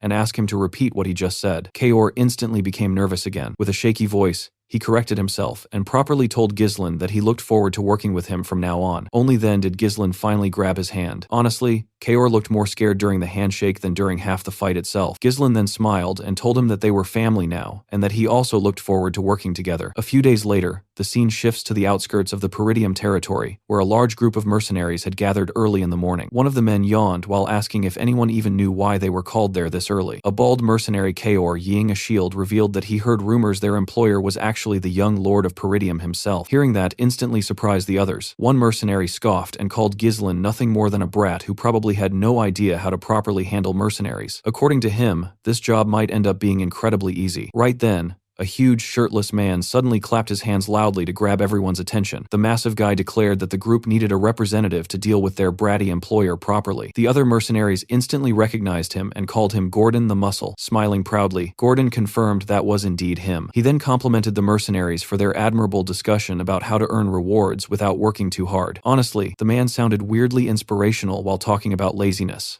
Gordon explained that if they truly wanted good results, they needed to unite their voices together instead of acting individually. The mercenaries quickly agreed because one of them remembered a previous job where a single idiot made unreasonable demands and ruined everything for everybody. The bald mercenary then asked Gordon what exactly he planned to do. Gordon casually opened a bag filled with coins and explained that, as the group representative, he would personally pressure their employer into giving them better conditions. Naturally, Such difficult work deserved compensation. He then asked the others to contribute money into the bag for his hard work. The mercenaries honestly thought Gordon was perfect for the role. The guy was huge enough to intimidate almost anyone, and they praised him for being surprisingly clever at making money, despite looking like someone who only lifted rocks all day. One after another, they happily tossed coins into the bag. But before things could continue, one mercenary suddenly noticed someone approaching from the distance. Everyone immediately raised their heads and saw Ghislain riding toward them alone on horseback. The men looked shocked seeing him arrive by himself. One mercenary joked that the young lord might run away the second he saw Gordon's muscles. Gordon confidently told the others to stand closer together because it would help create a more intimidating atmosphere. Smiling proudly, he declared that it was finally time to teach some spoiled noble brat how terrifying the real world could be. Unfortunately for him, the situation suddenly changed. Just as Gordon prepared to approach Ghislain, he noticed additional figures moving in from behind him. It was Jillian alongside the Cerberus mercenaries. One of the mercenaries immediately recognized the dog's snout-shaped helmets and nervously revealed that those men were the Cerberus mercenaries. The mood instantly shifted. Gordon looked completely shocked, because everyone knew the Cerberus mercenaries were basically a pack of certified lunatics. He genuinely could not understand how Ghislain managed to make the crazy dogs obey him in the first place. As Ghislain finally approached the group, the mercenaries unconsciously stepped backward to make space for him. Ghislain then looked directly at Gordon and calmly asked whether he was the representative. With a noticeably nervous expression now replacing all his earlier confidence, Gordon admitted that he was. Ghislain then asked for his name, and the man introduced himself as Gordon the Muscle. Our boy immediately commented that it was a pretty unique name, before casually tapping Gordon's chest and telling him it sounded cool. Then Ghislain introduced himself properly as the young lord of Peridium and ordered Gordon to gather all the mercenaries together. Once everyone assembled, Ghislain's expression turned serious as he officially announced that they were about to begin the pioneering of the Forest of Beasts.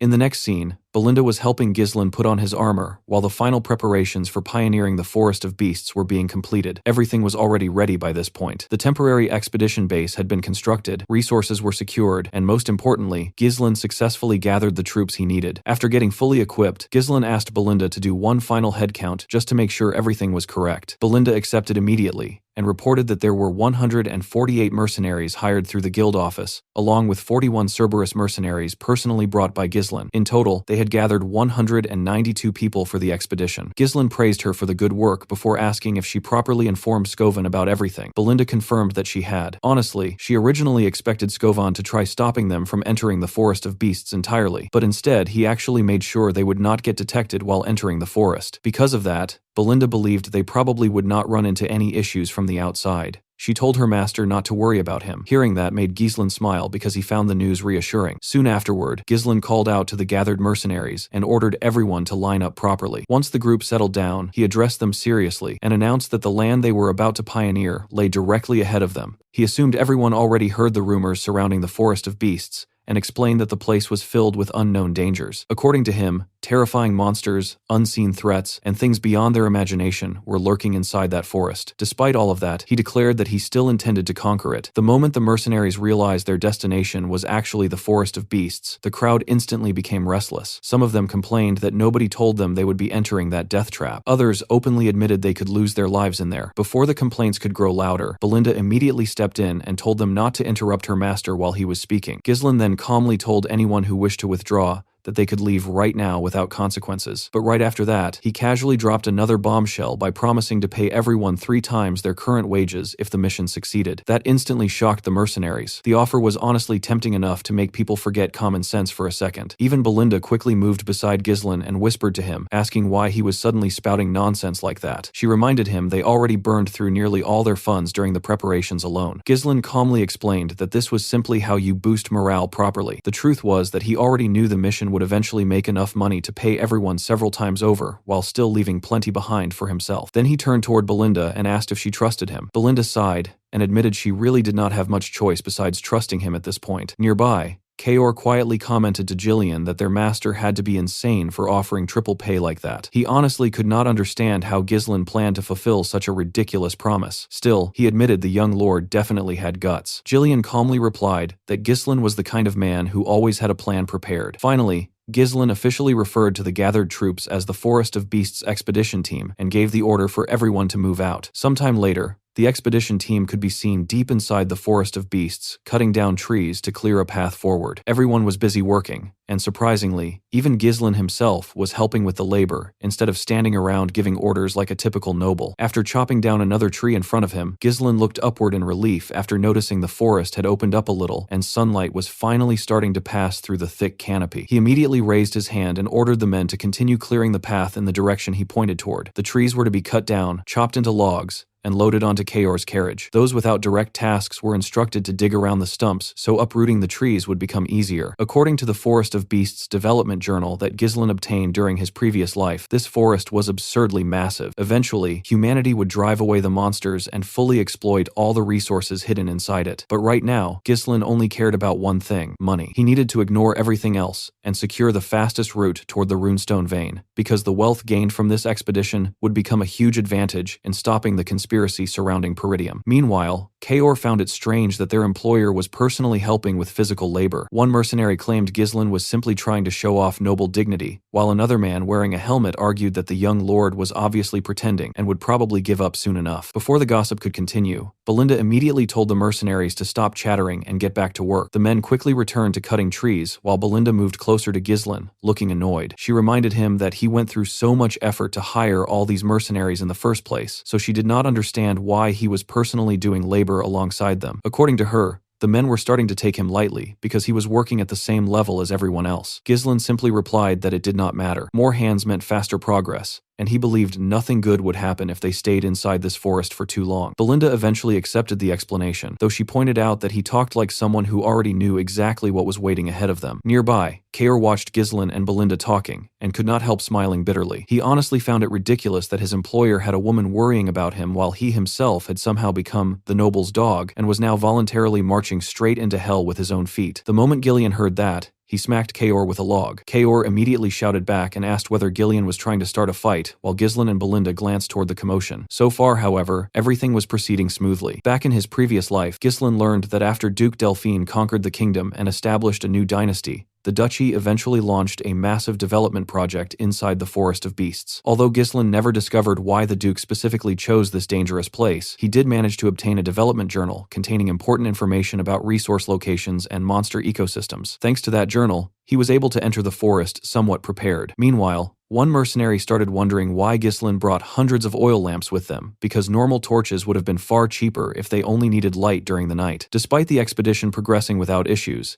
Ghislain actually felt uneasy. Everything he knew about this place came from records and journals. He had never personally experienced these events himself. Because of that, he repeatedly warned the men not to lower their guard as they continued moving deeper into the forest. As the mercenaries kept cutting trees, one of them suddenly noticed the surroundings becoming strangely dark and wondered if night had already arrived. Another mercenary pointed out that they still had not encountered even a single monster, despite all the terrifying stories surrounding the forest. The man beside him agreed, saying the place honestly did not seem as dangerous as everyone claimed. Then one bald mercenary confidently declared that the rumors were probably fake from the start. According to him, the expedition would have been easy, even if Gordon had done absolutely nothing. Right after saying that, suddenly Gordon noticed something strange. He reminded everyone they already cut countless trees behind them. The mercenaries agreed and said they definitely cleared the path earlier. Gordon slowly turned around and asked why the road was blocked again. Right in front of him stood a massive sky-touching tree. The mercenaries froze after seeing the giant tree appear out of nowhere. Ghislain immediately called out to everyone and ordered them to stay alert. The troops quickly grabbed their weapons and prepared themselves. The mercenaries who mocked the forest earlier started panicking instantly. They could already feel the atmosphere becoming heavier around them. Ghislain warned Gordon that he would die if he stayed there. He ordered him to slowly walk back toward the group. Gordon nervously accepted the order and started moving backward carefully. But the log he carried suddenly hit another tree behind him. The huge man instantly lost balance and fell onto the ground. The mercenaries quickly took defensive stances and called him an idiot. Gordon hurriedly turned around, expecting an attack to happen, but strangely, nothing happened at all. The mercenaries became confused after seeing the quiet surroundings again. The bald mercenary suddenly started laughing and mocked Ghislain again. He claimed their employer simply scared too easily over nothing important. According to him, the scenery only looked confusing because every tree looked similar. He declared the Forest of Beasts was just an overrated, dense forest. Ghislain seriously warned the man to move closer if he valued his life. The bald mercenary became annoyed hearing another warning from him. He accused Ghislain of creating fake tension to intimidate everybody. The moment he finished speaking, vines suddenly wrapped around his waist. Before the man could even scream properly, the vines dragged him upward instantly. At the top of the giant tree was a horrifying terrifying mouth filled with teeth. The monster swallowed the bald mercenary whole and crushed him brutally inside its jaws. The mercenaries stared at the scene, completely horrified by what they just witnessed. The terrifying thing about the monster was its complete lack of presence. There was no killing intent and absolutely no warning signs beforehand. People only noticed the creature after already becoming its victim. The giant tree then slowly opened a massive eye and glared directly toward Ghislain. Ghislain immediately recognized the monster as a Deerus Ent. Suddenly, several more Deerus Ents emerged around the entire area.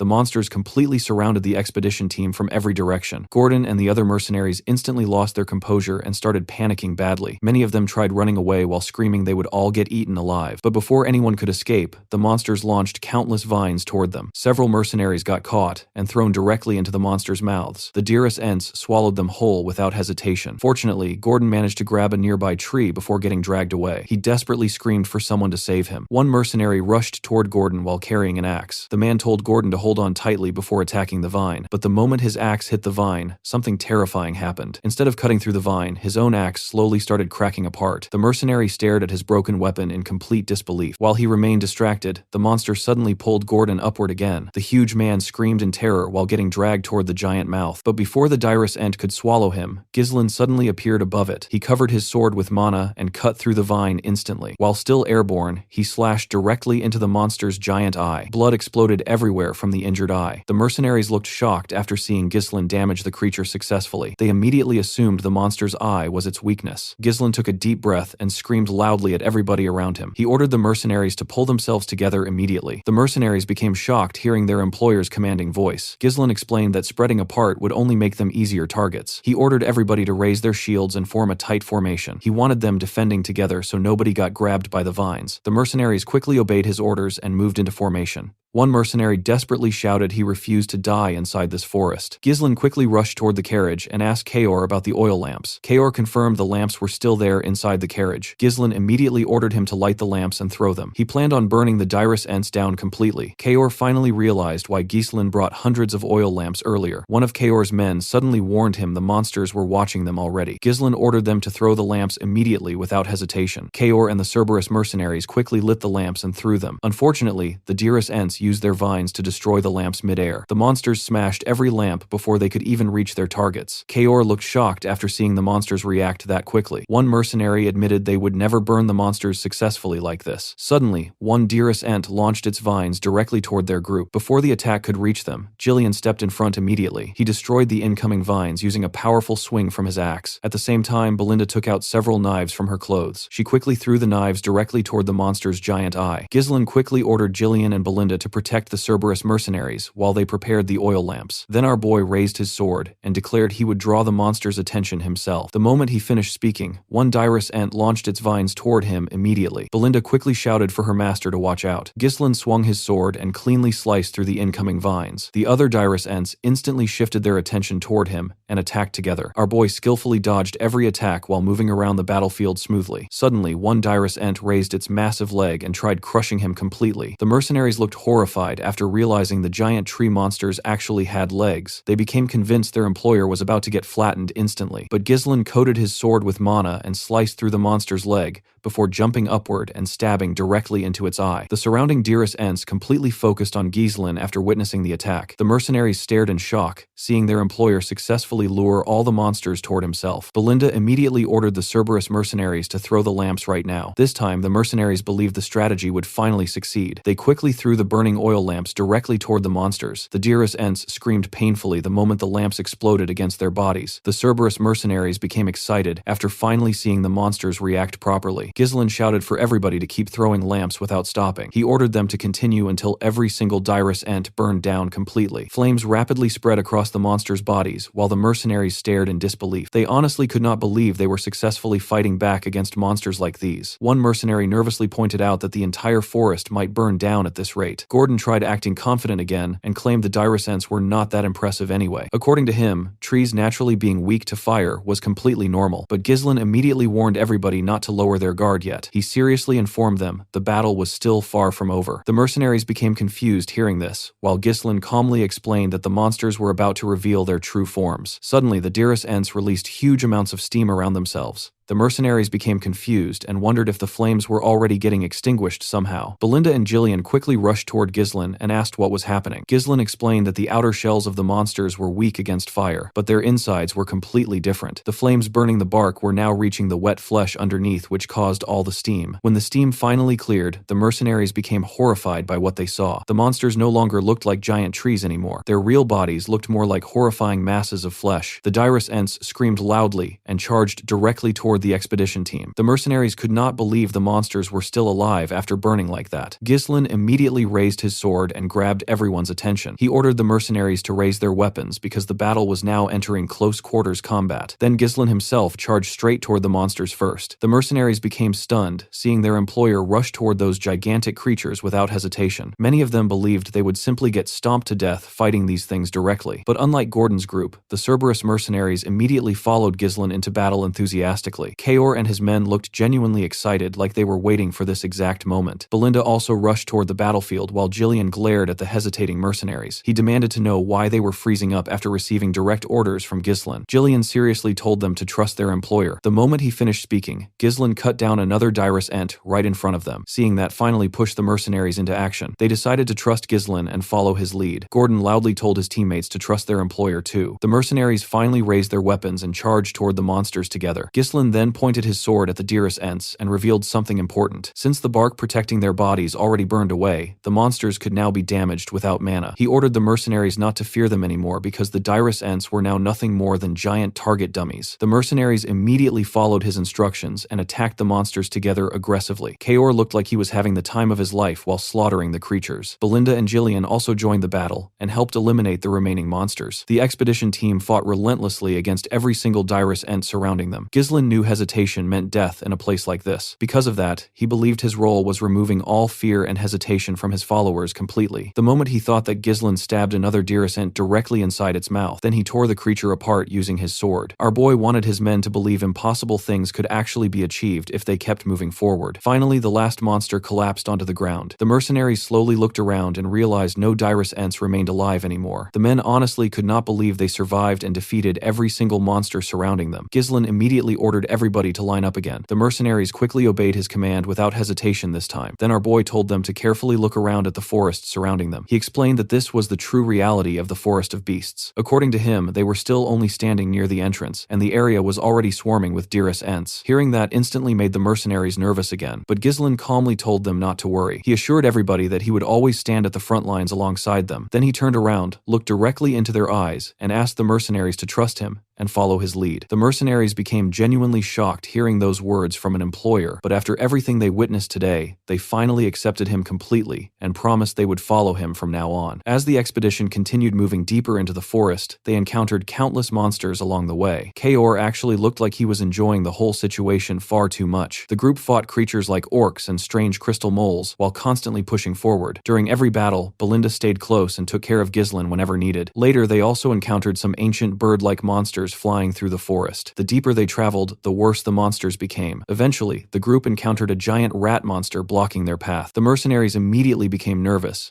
because the monsters simply never stopped appearing. By this point, everybody was already exhausted from non-stop fighting. Before the giant rat could attack, Kaor suddenly rushed forward and sliced off one of its legs. The monster screamed painfully and collapsed toward the mercenaries while opening its giant mouth. The men panicked after seeing the massive creature fall directly toward them. But before the monster could crush anybody, Gillian stepped in front immediately. He used a shield to block the creature's mouth while it struggled violently on the ground. Then Ghislaine climbed onto the monster's body and stabbed directly into its head to finish it off completely. After killing the creature, Ghislaine immediately checked on the mercenaries and asked whether anyone got injured. The men assured him they were all fine while naturally gathering closer around him. One mercenary admitted they could not leave their employer's side anymore if they wanted to survive this forest. Jillian noticed the mercenaries were finally starting to move properly in formation. Kaor explained that real combat always created the best training results. Ghislaine then reminded everybody they still had a long way remaining ahead. He ordered them to continue cutting down trees and clearing clearing the path deeper into the forest. Meanwhile, one exhausted mercenary watched the others working while breathing heavily. The man honestly believed everybody there had gone completely insane. According to him, they were all trapped inside some crazy forest and still marching deeper willingly. Later that night, the expedition finally arrived near a large lake. The mercenaries instantly became excited after discovering a clean water source. They quickly rushed toward the lake while praising how clear the water looked. But Belinda immediately became cautious, seeing everybody approach the water carelessly. She warned Ghislaine that something dangerous could suddenly emerge from inside the lake. Meanwhile, Ghislaine realized they successfully followed the correct route so far. This lake was actually one of the most important landmarks leading toward the runestone mine. He ordered everybody to set up camp and announced they would finally rest for a while. As night settled, the mercenaries gathered around the camp discussing their situation. One man admitted he still could not believe they already encountered so many monsters despite barely entering the forest. He honestly could not imagine what terrifying things waited deeper inside. Another mercenary admitted they were lucky nothing attacked them during the last 2 nights. Elsewhere in the camp, the exhausted mercenary from earlier gathered Gordon and several other men together secretly. The man named Manus suggested they quietly leave the forest together before things became worse. One mercenary asked Manus to explain himself properly. Manus argued that they no longer needed to risk their lives for money. According to him, survival mattered more than rewards. Gordon reminded him they already traveled deep into the forest, and Ghislaine said their destination was not far anymore. Gordon confidently assured everybody they were almost finished. Manus looked shocked seeing Gordon trust Ghislaine this much. He called Gordon gullible and reminded everybody that Ghislaine was the infamous scoundrel of Peridium. According to Manus, their employer only wanted achievements and fame by pioneering the forest successfully. Then the mercenary with the eye patch suddenly spoke up. He reminded Manus they were already paid and their duty as mercenaries was following their employer's orders properly. Gordon also pointed out that Ghislaine already saved their lives multiple times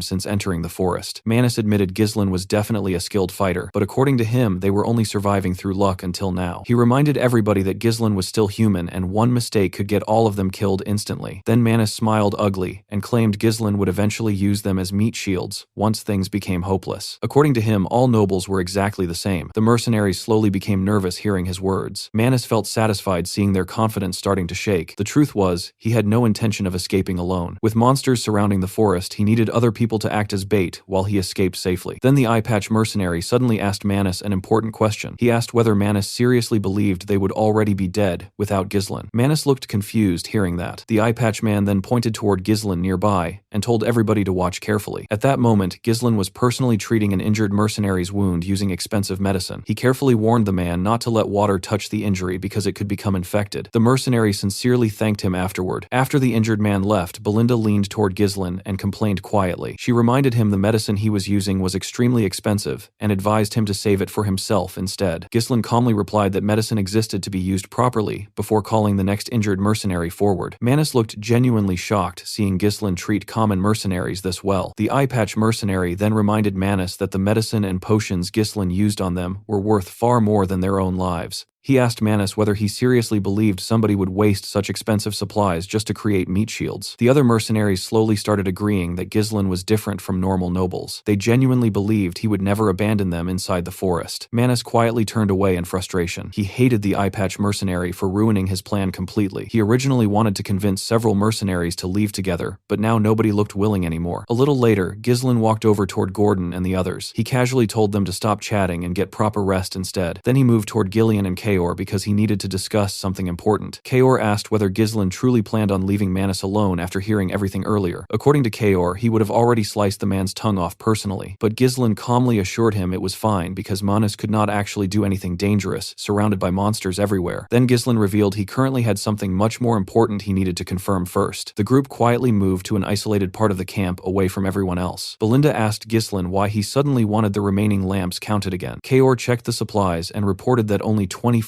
lamps remained. Just like Ghislaine expected, several lamps had already gone missing. Ghislaine reminded the group that monsters attacked them day and night ever since entering the forest, but strangely they had not seen a single monster during the last 2 nights. Belinda looked surprised after hearing that pointed out clearly. Kaor asked Ghislaine what exactly that meant, while Gillian quickly understood the situation. He explained they probably entered the territory of a nocturnal monster with massive influence inside the forest. Ghislaine confirmed that Gillian was correct and slowly looked toward the dark forest around them. Then he calmly admitted They were now in real danger. Later that night, Gordon rested alone on several wooden logs while trying to sleep. Suddenly, he noticed a bright light floating in front of him. Gordon quickly opened his eyes and saw the oil lamp hovering strangely in the air. The huge mercenary looked completely confused because lamps were obviously not supposed to fly around by themselves. The moment he moved backward slightly, a horrifying monster with 8 glowing eyes suddenly bit into his shoulder. Gordon instantly screamed and grabbed his mace before wildly swinging it around while yelling at the monster to get away from him. The nearby mercenaries rushed toward him after hearing the scream. They asked Gordon what happened because they could not see anything around him. Gordon desperately insisted that a monster attacked him moments earlier. The mercenaries looked around carefully, but still found absolutely nothing nearby. Some of them started believing Gordon simply had a nightmare because of all the monster battles lately. A few men even joked that his sleepwalking problem was getting worse. Gordon kept trying to explain himself when one Cerberus mercenary suddenly interrupted everyone and admitted Gordon was not lying. According to him, he personally felt a strange presence nearby, and even watched one of the lamps disappear before his eyes. Several other mercenaries immediately agreed with him. One claimed hearing a creepy laugh, while another swore he also witnessed something strange moving through the darkness. The mercenary who mocked Gordon earlier finally became serious after hearing everybody's stories. He admitted there was definitely something hiding around them. Right then, Ghislain suddenly appeared near the group and calmly asked whether they truly saw through the monsters. The mercenaries looked shocked, seeing their employer arrive so suddenly. Ghislain immediately ordered everybody to gather outside his tent for a meeting. A little later, the mercenaries assembled outside Ghislain's tent, while Gordon and the Cerberus mercenary joined the discussion. Gordon became horrified after learning the monsters already surrounded the camp completely. One mercenary wearing a head covering admitted they could not properly see the creatures using normal eyesight. Ghislain explained that invisibility was one of the monsters' natural abilities. He revealed the creatures started following them the moment they reached the lake. According to him, these monsters ruled the nighttime inside the forest of beasts. They were hunters of darkness known as Falores. The creatures could melt directly into darkness, which made them impossible to see properly, while normal physical attacks passed harmlessly through them. Ghislain explained that hundreds of Falores surrounded their prey while slowly stealing every available light source. Their hunting method involved trapping victims inside complete darkness before attacking them helplessly. Gordon and the others became terrified after hearing that hundreds of invisible monsters already surrounded the camp. Belinda finally realized this was the reason their lamps kept disappearing every night. Kaor became annoyed after hearing everything and wondered whether the monsters were simply playing with them before killing them later. He suggested attacking the Falores immediately before the creatures started toying with them further, but Ghislain rejected the idea immediately and explained they needed waiting until the monsters personally attacked first. According to him, that would become the perfect opportunity for a counterattack. Belinda reminded Ghislain they already lost over half their lamps and argued they could not afford waiting around anymore. Ghislain calmly explained reckless attacks would only stimulate the monsters' sadistic instincts. The Falores would retreat briefly, then return later to harass them even worse. More importantly, Ghislain wanted eliminating every single Falores at once, instead of chasing them endlessly through darkness. Jillian looked surprised hearing that, and asked whether such a thing was even possible against hundreds of invisible monsters. Ghislain confidently replied there was definitely a way, and immediately asked Belinda whether she distributed the magic scrolls earlier. Belinda confirmed every mercenary already received one scroll. Ghislain then announced he would explain their strategy carefully, while drawing rough images onto the ground, showing their camp position. He explained that the Falores surrounded the camp from 3 different directions, while slowly tightening the encirclement by stealing lamps. Since the monsters vastly outnumbered them, defending every side equally would be impossible. Ghislain warned they would slowly collapse from the sides if they fought blindly head-on. Jillian quickly added that setting up camp beside the lake prevented the monsters from fully surrounding them. Ghislain confirmed that was exactly why he chose this location. Although the situation looked dangerous, Ghislain assured everybody they actually held the initiative in this fight. The group looked surprised hearing that while Ghislain revealed the full strategy, their forces would split into 3 separate groups. The defenders would block incoming attacks, while the crossbow unit suppressed the monsters from the center. Meanwhile, the elite assault unit, including Ghislain himself, would launch the main offensive attack. The defenders and crossbowmen would gather in the middle and push the Falores backward, while the assault unit concentrated all their firepower from the left side. If the center held long enough, they would completely surround the monsters and secure victory. Jillian quickly understood the strategy, while Gordon nervously questioned whether something like this was realistically possible. Kaor admitted the plan could definitely succeed if the central unit survived long enough. Then Belinda reminded everybody about the biggest problem. Ghislain already explained that physical attacks passed harmlessly through the Falores because they melted into darkness. She asked how exactly they planned fighting invisible monsters immune to normal weapons. Everyone immediately turned toward Ghislain, while Kaor guessed they probably needed using mana against the creatures. But Ghislain calmly smiled and told Belinda not to worry because they already possessed the perfect solution: magic scrolls. Later that night, the defense unit stood in front of the monsters with their shields raised raised firmly. One mercenary told the others not to break formation, no matter what happened. He reminded everybody to remember the instructions their employer gave them earlier. Another mercenary suddenly announced that the Flores had stolen their final lamp. According to him, something was already coming toward them through the darkness. In the Delphine Pioneer Journal, it was stated that the Flores were extremely vulnerable to bright light. The moment intense light touched them, their true forms would immediately reveal themselves. The second Ghislain remembered this, he raised his magic scroll and tore it apart. He instantly ordered everybody else to do the same. Jillian, Belinda, and the rest of the group immediately followed his command and tore their first circle magic scrolls as well. The spell inside the scrolls was called Light. A massive amount of magical energy shot upward into the sky before exploding into an incredibly bright light that illuminated the entire area. The Flores instantly screamed after the light spread across the forest. The mercenaries looked shocked after seeing the darkness around them getting pushed back completely. They honestly could not believe this disgusting eel-like creatures were the monsters stalking them the entire time. The moment their true forms got exposed, the Flores immediately charged toward the camp. The crossbow unit quickly raised their weapons and prepared themselves. They were ordered to stop the monsters' charge and hold the line as long as possible. The mercenaries instantly fired a rain of arrows toward the incoming Flores. At the same time, Ghislain raised his sword and announced that the monster's true forms had finally been revealed. He covered his blade with mana before pointing it directly toward the Flores and ordering the assault unit to charge. The assault team immediately rushed forward and tore through the monsters the moment they reached them. Ghislain swung his massive sword and cut through multiple Flores at once. Although the creatures could assimilate into darkness, their actual physical defense was extremely weak once exposed. Ghislain already knew this unit could easily rip through them once their invisibility disappeared. He ordered everybody to kill as many Flores as possible, while the assault unit pushed ahead aggressively. Jillian absorbed the monster's attacks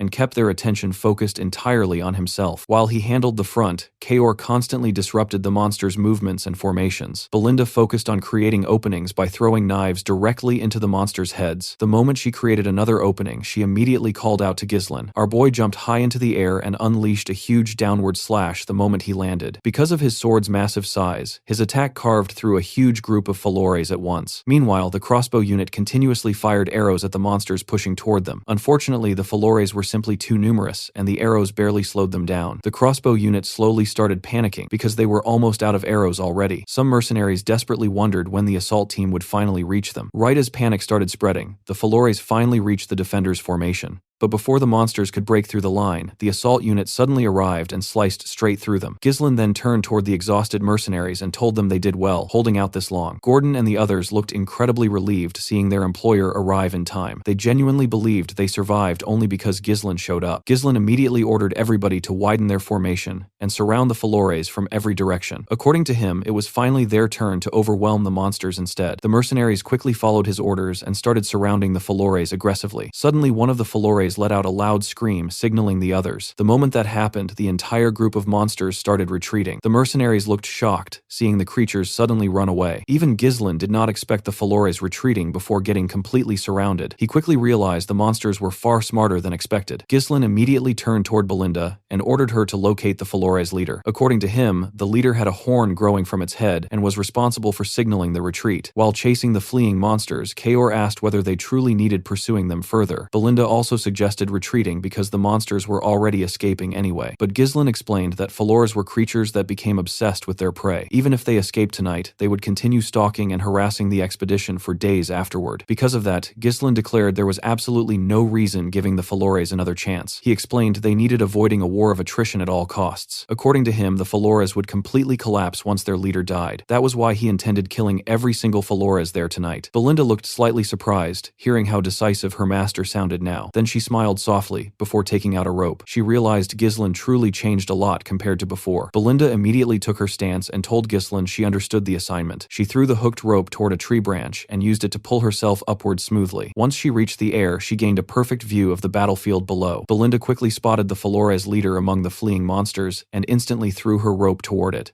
The hook wrapped around the creature and restrained it successfully. Belinda immediately shouted toward Ghislain that she caught the leader. The moment he heard that Ghislain covered his body with mana and charged directly toward the trapped Flores with terrifying speed. He moved so fast he cut down every monster standing in his path almost instantly. Then he drove his sword straight into the leader's chest. The Flores leader desperately struggled to escape, but Ghislain calmly told the monster it was already over. Then he tore the creature apart completely. The moment the leader died, Ghislain loudly announced its death to everyone around him. He immediately ordered the mercenaries mercenaries to wipe out the remaining Flores completely. The mercenaries charged after the fleeing monsters, while shouting that they would make the Flores regret hunting them through the darkness. Kaor also ordered his mercenaries to attack aggressively, because according to him, they absolutely could not lose to Gillian and his group. As the sun finally rose, Ghislain killed the last remaining Flores. After confirming the battlefield was clear, he praised the mercenaries for their efforts and declared the battle their victory. The exhausted men immediately raised their swords and started cheering loudly. Most of them still could not believe they survived that terrifying fight and actually won. Belinda quickly rushed toward Ghislain and immediately checked whether he was injured anywhere. Gillian also praised his master for leading the battle successfully. Ghislain calmly told both of them they all performed well tonight. Then he ordered Belinda to begin another head count, while Kaor was told gathering his mercenaries immediately. Ghislain explained that he needed Kaor and Gillian helping spread the Flores corpses around the camp. Kaor looked confused hearing that, and asked whether the corpses actually served some purpose. Ghislain explained that the smell from the dead Flores would keep other monsters away from the area. Since Flores sat near the top of the food chain around the forest entrance, most weaker monsters naturally avoided their scent. Gillian casually called Kaor a kid and told him the corpses would make the camp safer. Kaor instantly looked annoyed hearing that, and challenged Gillian to settle their issues immediately if he wanted. Even after surviving an entire night fighting invisible monsters, these two still somehow found energy arguing with each other. It had now officially been 10 days since the expedition entered the Forest of Beasts. With the Flores exterminated, the group successfully removed every major threat along the planned route. The only thing left now was reaching and mining the runestones. Still, Ghislain quietly looked toward the distant mountains and wondered whether the danger was truly over yet. While he remained deep in thought, Belinda returned after finishing the head count. She reported that all 42 Cerberus mercenaries survived, while only 126 contract mercenaries remained alive. In total, they lost 3 people during the battle. Ghislain immediately asked whether none of the Cerberus mercenaries died. Kaor responded with a cocky grin, and reminded Ghislain that he personally led them. Ghislain then asked Belinda whether the 3 missing men belonged to the contract mercenaries. Belinda admitted she could not fully confirm that because the bodies of the missing men were nowhere around the battlefield. Right then, Gordon suddenly noticed something strange, and asked whether anyone saw Manus recently. One mercenary guessed Manus probably died during the fight, while another pointed out they still could not find his body anywhere. The mercenary with the eye patch immediately concluded that Manus most likely ran away. The scene then shifts to Manus alongside the 2 missing mercenaries sprinting through the forest away from the camp. One of the men nervously admitted hearing the intense battle sounds from earlier and believed they definitely would have died if they stayed behind. The other suggested slowing down because they already created enough distance from the battlefield, but Manus immediately turned around and called both men complete fools. He angrily ordered them to pull themselves together and explained they needed escaping the forest while everyone else remained distracted fighting. According to him, this was their best chance leaving alive, so they needed continuing forward without stopping. The moment Manus finished speaking, he suddenly noticed the 2 men completely freezing in place. He immediately walked toward them and asked whether they suddenly became deaf, but the men only trembled in fear. One mercenary slowly pointed upward and nervously told Manus to look behind him. The moment the idiot turned around, he saw something horrifying towering over them. A gigantic snake rested on top of a pile of runestones, while countless bones surrounded the area beneath it. The creature was absurdly huge, and Manus honestly could not even process what he was looking at anymore. Then the massive snake slowly opened its mouth. A moment later, the bodies of Manus and the 2 stupid mercenaries landed among the mountain of bones. The group continued cutting down trees while moving deeper through the forest. At this point, the mercenaries desperately wanted ending the expedition and finally returning home alive. Because of that, everybody worked far harder than before. Even Kaor noticed the difference and admitted he never saw lazy mercenaries working this seriously without somebody constantly screaming orders at them. Gillian casually told Kaor the mercenaries were simply different from him. Kaor instantly decided ignoring that comment was the better choice before another pointless argument started. Instead, he turned toward Ghislain and asked whether he planned dismissing the mercenaries once the mission ended. According to Kaor, it would be a complete waste using men like this only one time. Ghislain calmly pushed down another tree before revealing he actually planned hiring the mercenaries as his personal force later. Normally, mercenary groups possess terrible organization skills and could never properly compete against a trained army during large-scale warfare. But the experience these men gained, surviving the Forest of Beasts, already pushed them beyond normal mercenary standards.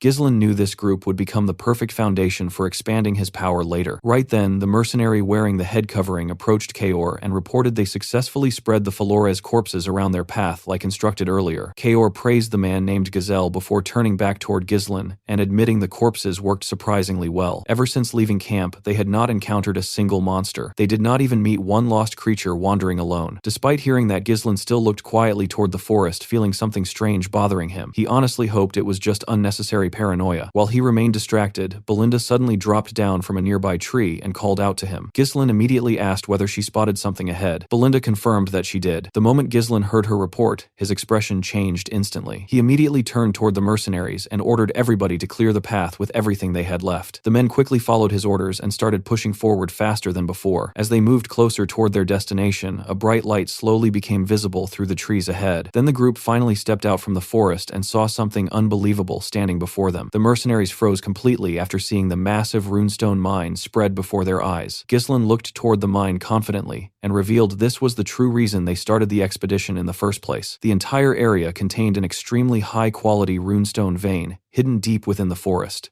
A strange fog surrounded the mine, while the glowing runestones illuminated the entire place eerily. Kaor honestly could not believe the forest truly contained something valuable enough justifying this suicidal expedition. Jillian calmly reminded him that Ghislaine always acted with proper reason behind his decisions. Meanwhile, Belinda immediately hugged Ghislaine and asked how he even discovered the existence of a runestone mine like this. The mercenaries stared toward the glowing stones with disbelief because most people spent their entire lives never seeing a single runestone directly. The men instantly realized they would all become incredibly rich after bringing these back home. But the moment everybody started celebrating, someone suddenly rose from the fog nearby and coldly informed them they were not going anywhere. Ghislaine immediately sensed something was wrong. The figure stepping from the fog turned out to be Manus. The mercenaries looked horrified seeing the supposedly missing man standing there. Manus weakly told them everything was already over before suddenly collapsing onto the ground. Gordon and several mercenaries immediately tried rushing toward him, but Ghislaine stopped everybody by blocking them with his sword. Then our boy took his stance and unleashed a massive swing that pushed the surrounding fog away completely. The moment the fog cleared, the mercenaries finally saw the horrifying truth hidden around the mine. Bones covered the entire area. Human corpses and monster remains were scattered everywhere in ridiculous amounts. The men stared at the scene in shock while wondering what kind of nightmare happened there. Kaor, Belinda, and Gillian immediately drew their weapons and called out toward Ghislaine. Our boy calmly explained they obviously would not mine valuable runestones for free, considering the amount of corpses surrounding the area. Ghislaine quickly realized this place was the nest of a high-class monster. Since some bodies still had not fully decomposed, the creature was likely still living nearby. Ghislaine admitted he failed, recognizing the danger immediately, because the poisonous gases from the corpses mixed naturally with the surrounding fog. Our boy genuinely disliked the situation because there were no records mentioning dangerous creatures directly inside the mine itself. Then Ghislaine suddenly turned around and ordered everybody preparing for battle immediately. The second he said that, something massive suddenly loomed over him. A gigantic red python emerged from above and instantly charged toward the group. Ghislaine immediately ordered everybody scattering before rushing toward the monster himself. He jumped above the python's mouth and slashed across its head while passing over it. After landing on the creature's body, he coated his sword with mana and charged directly toward its head again, before stabbing deeply into its scales. Unfortunately, the attack barely did any damage at all. Gillian and Kaor looked completely shocked after seeing Ghislaine only leave behind a tiny scratch despite using mana. Kaor admitted he never saw scales this durable before in his entire life. The giant snake immediately tried throwing Ghislaine away. Our boy jumped from its head just in time, but while still airborne, the python spat poisonous venom directly toward him. Ghislaine instantly realized the venom was insanely dangerous, so he quickly used his coat to block the attack. The poison instantly melted the coat apart completely. Before Ghislaine could recover properly, the python slammed its massive tail directly toward him. Ghislaine planted his sword into the ground, trying to resist the impact, but the monster's strength was overwhelming. The tail smashed him straight into the ground. Belinda immediately screamed out worriedly toward her master. At the same time, the giant snake wrapped its massive body around the mercenaries, attempting crushing the entire group at once. Before the monster could squash them completely, Jillian, Belinda, and Kaor quickly rushed around, saving as many men as possible. While the mercenaries struggled reorganizing themselves, everybody started desperately searching for Ghislaine, wondering where he disappeared. Meanwhile, our boy stood silently atop a mountain of bones nearby. Now that he finally saw the monster personally, his earlier uneasy feeling completely disappeared. Ghislaine instantly recognized the creature. This monster was the true ruler protecting the runestone mine. It was the blood python. The blood python was one of the monsters Ghislaine originally considered impossible hunting during this expedition. He never expected encountering it because the creature normally lived much deeper inside the forest. Ghislaine honestly knew their chances defeating this monster were extremely low. The smartest option would be retreating immediately and returning another time fully prepared. But our boy also knew he no longer had time for delays. If he gave up now, everything he accomplished until this point would become meaningless. A bright light shined from his chest and he took a stance. He asked the monster to not get in his way. He said that he has too many things on his back. Ghislaine opened his third core after saying this. The blood python turned to him and charged at him. Our boy managed to block its head and landed a cut on it. Before letting the monster go back up, he landed a cut in its eye. The moment he did this, the blood python used its tail to attack him. Ghislain quickly used his sword to shield himself from the crushing weight of the monster. He managed to push the tail back. However, the monster did not stop attacking him. It used its tail to aggressively attack our boy. Ghislain managed to block off the attacks. Even when winning is unlikely, there are battles that one must not avoid. This is the definition of responsibility. Kaor, Belinda and Jillian watched as their master fought for their lives. Ghislain jumped and landed a cut on the python's mouth. Our boy knew that this was the time for him to fulfill his responsibility. When he landed, he took a deep breath and took a look at the monster. He realized that the blood python was not showing any signs of faltering. This was a problem for him, because unleashing the third core for a long period of time is too risky. Ghislain realized that his mana will be depleted before he can kill the blood python. The moment he thought of this, the group ran to him. They quickly covered him. Belinda asked him if he is all right. She asked him to escape to safety. She said that they can hold the monster down. Ghislain asked everyone to leave there. They were all shocked to hear this. Gordon asked him to repeat what he said. Gillian asked his master if he knows what he is saying. Ghislain told the man that he can't guarantee his safety in a battle against such a massive monster. He told him that he cannot afford to lose him here. Belinda asked her master to tell her what he plans to do. Our boy said that he will defeat the monster here. Belinda knew that her master has shown her amazing things before today, but she did not understand why he was going this far. While they were talking, the blood python fired its venom at them. Ghislain ordered them to leave quickly. The mercenaries ran. However,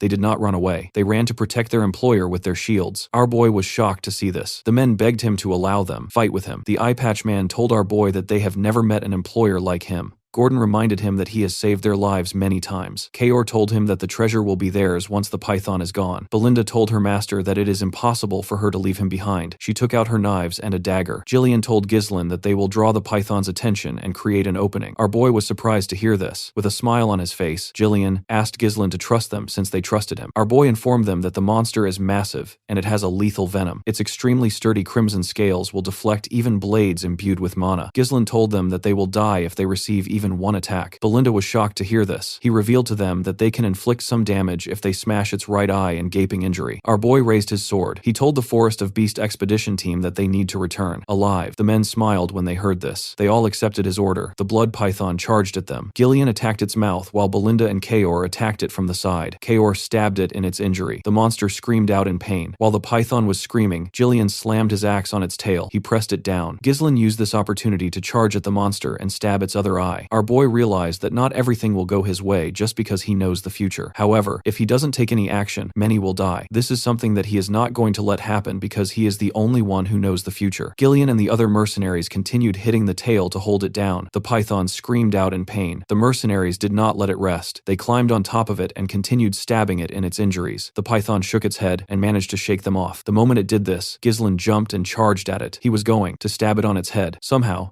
the python managed to sense his presence. It opened its mouth and ate our boy. Everyone was shocked to see this. Before the python could even move, a blade came out of its head. Ghislain used his sword to split the monster's head open. He came out of the python's mouth. His clothes were covered in its venom. The group was shocked to see him. He referred to himself as the future of Peridium. The scene shifts back to Peridium Castle, where Albert and Homer stand before Walter discussing the situation. Albert suddenly slammed his hand on the table and declared that Ghislain committed a serious crime. He could not accept that the boy openly ignored his father's order and entered the Forest of Beasts anyway. Homer tried calming him down, but Albert refused backing off and insisted he always knew Ghislain behaved like an unruly troublemaker. He even accused Ghislain of acting like the lord of the land just because Walter had been away for too long. Homer reminded him that getting angry would not change anything and pointed out that it had already been 2 weeks since Ghislain entered the forest. According to him, they could have stopped this if Skovan had not sent a false report. Homer admitted he could not understand why Skovan would risk his knight status just to help Ghislain. Albert then turned back towards Walter and insisted they could not allow Ghislain behaving however he wanted anymore. He demanded that the moment Ghislain returned, he should be imprisoned and punished properly. Walter looked visibly annoyed hearing everything about his son's actions. Right then, the knight Captain Randolph suddenly barged into the room and urgently told the Count to come outside. Walter asked what happened,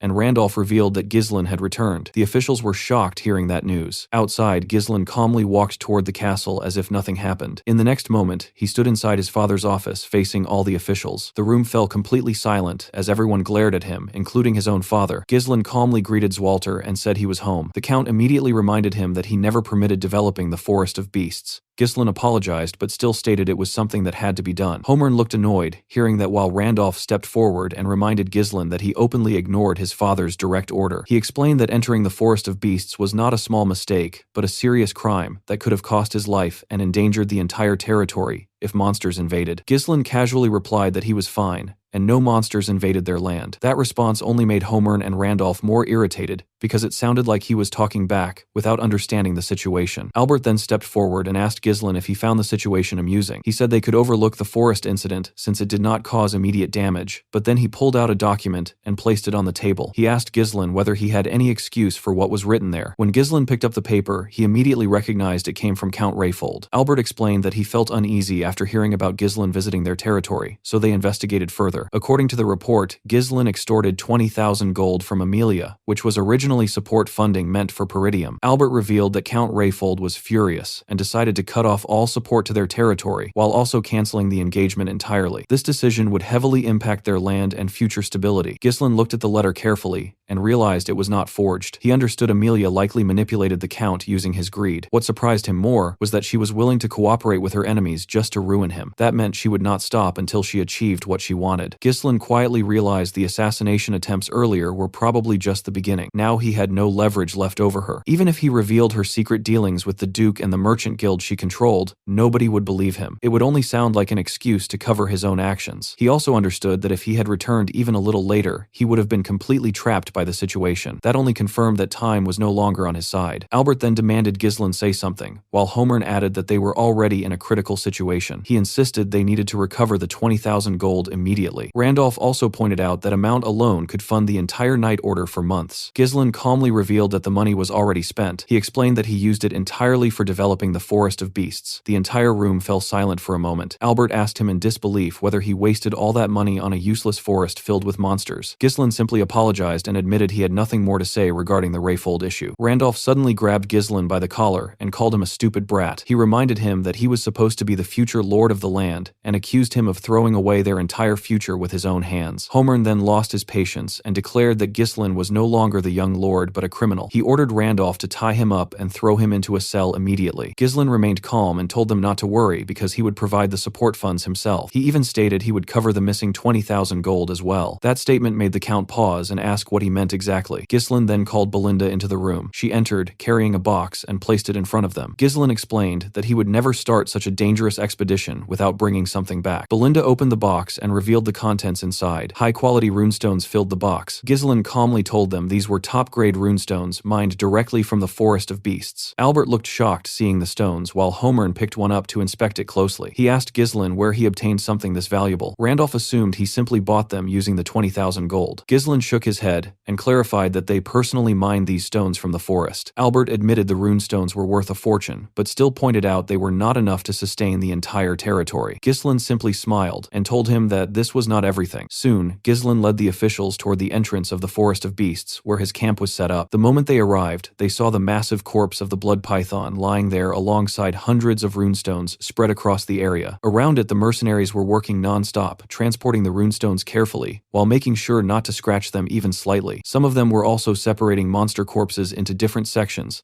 like a proper operation instead of random chaos. Homer stood there completely stunned because he could not believe Ghislain and these men managed achieving all this within just 2 weeks. Randolph even asked Homer whether he was actually seeing things correctly. Zwalter turned toward Belinda and asked whether everything in front of them truly came from the expedition. Belinda calmly confirmed that it did, and added that Ghislain personally led the entire operation. Ghislain then explained to his father that they collected the inner hides of the Dirus Ents along with several byproducts from the blood python. He further revealed that the runestones present here were only a small fraction of what they actually discovered inside the mine. According to him, the entire purpose of the expedition was helping the territory, and he planned using all these gains for Peridium's benefit. Albert immediately pointed out that with this amount of resources, they would no longer struggle with the lack of support funds. He admitted it was only a rough estimate, but even then, the value was massive. Homer and Randolph looked shocked hearing that calculation. Both of them stepped closer and tapped Ghislain on the shoulders, almost like they were seeing him differently now. Randolph even praised him, and casually asked whether he was tired after such an insane expedition. Homer also softened his tone, and told Ghislain to inform them if he needed anything. Ghislain then calmly stated that he had a few conditions regarding the support funds. Randolph immediately looked surprised hearing that. Ghislain first asked them to release Scovan and Ricardo because they were simply following his orders. Then he insisted that civilian access to the Forest of Beasts must remain strictly prohibited, just like before. According to him, unnecessary rumors could easily spread and create unwanted trouble. Homern admitted that condition was reasonable. For his final condition, Ghislain declared that he would personally handle recruiting and managing the mercenaries and security forces himself. He explained that constant interference whenever he moved troops would only slow everything down and waste valuable time. The general administrator immediately asked whether he intended maintaining a private army. Randolph strongly opposed the idea and stated they had no idea what Ghislain might be planning. Albert then stepped forward and told Ghislain he seemed to misunderstand his current position. He reminded him that he should be begging for forgiveness instead of setting conditions. According to Albert, it sounded like Ghislain was openly declaring he would do whatever he wanted while they stayed out of his way. Ghislain calmly denied that interpretation and clarified that he was simply laying out the necessary conditions for providing financial support to Peridium in place of Rayfold. He explained that if small internal conflicts kept interrupting operations, it would directly harm the territory's finances. Then he turned toward Albert and asked whether the treasurer was willing accepting that risk. Albert looked completely stunned hearing that, and immediately called out to the Count asking him to respond. He reminded Zwalter that they were essentially negotiating the future of their land at that moment. Meanwhile, Zwalter remained silent and simply observed everything happening around him. At the same time, Jillian and the other mercenaries approached Ghislain to give their report. Jillian informed him that the runestone loading process was almost complete and they were ready to move at any time once they received orders. Kayor added that the Dirus Ent hides were stored without preservatives, and asked what should be done with the blood python remains. Ghislain calmly replied that the blood python would soon be dismantled completely. He explained that its venom, blood, flesh, and hides would all be separated and preserved properly to prevent decay. Kayor nodded and said he understood the plan. Zwalter then called Randolph over and asked for his thoughts. Randolph admitted that the mercenaries were individually strong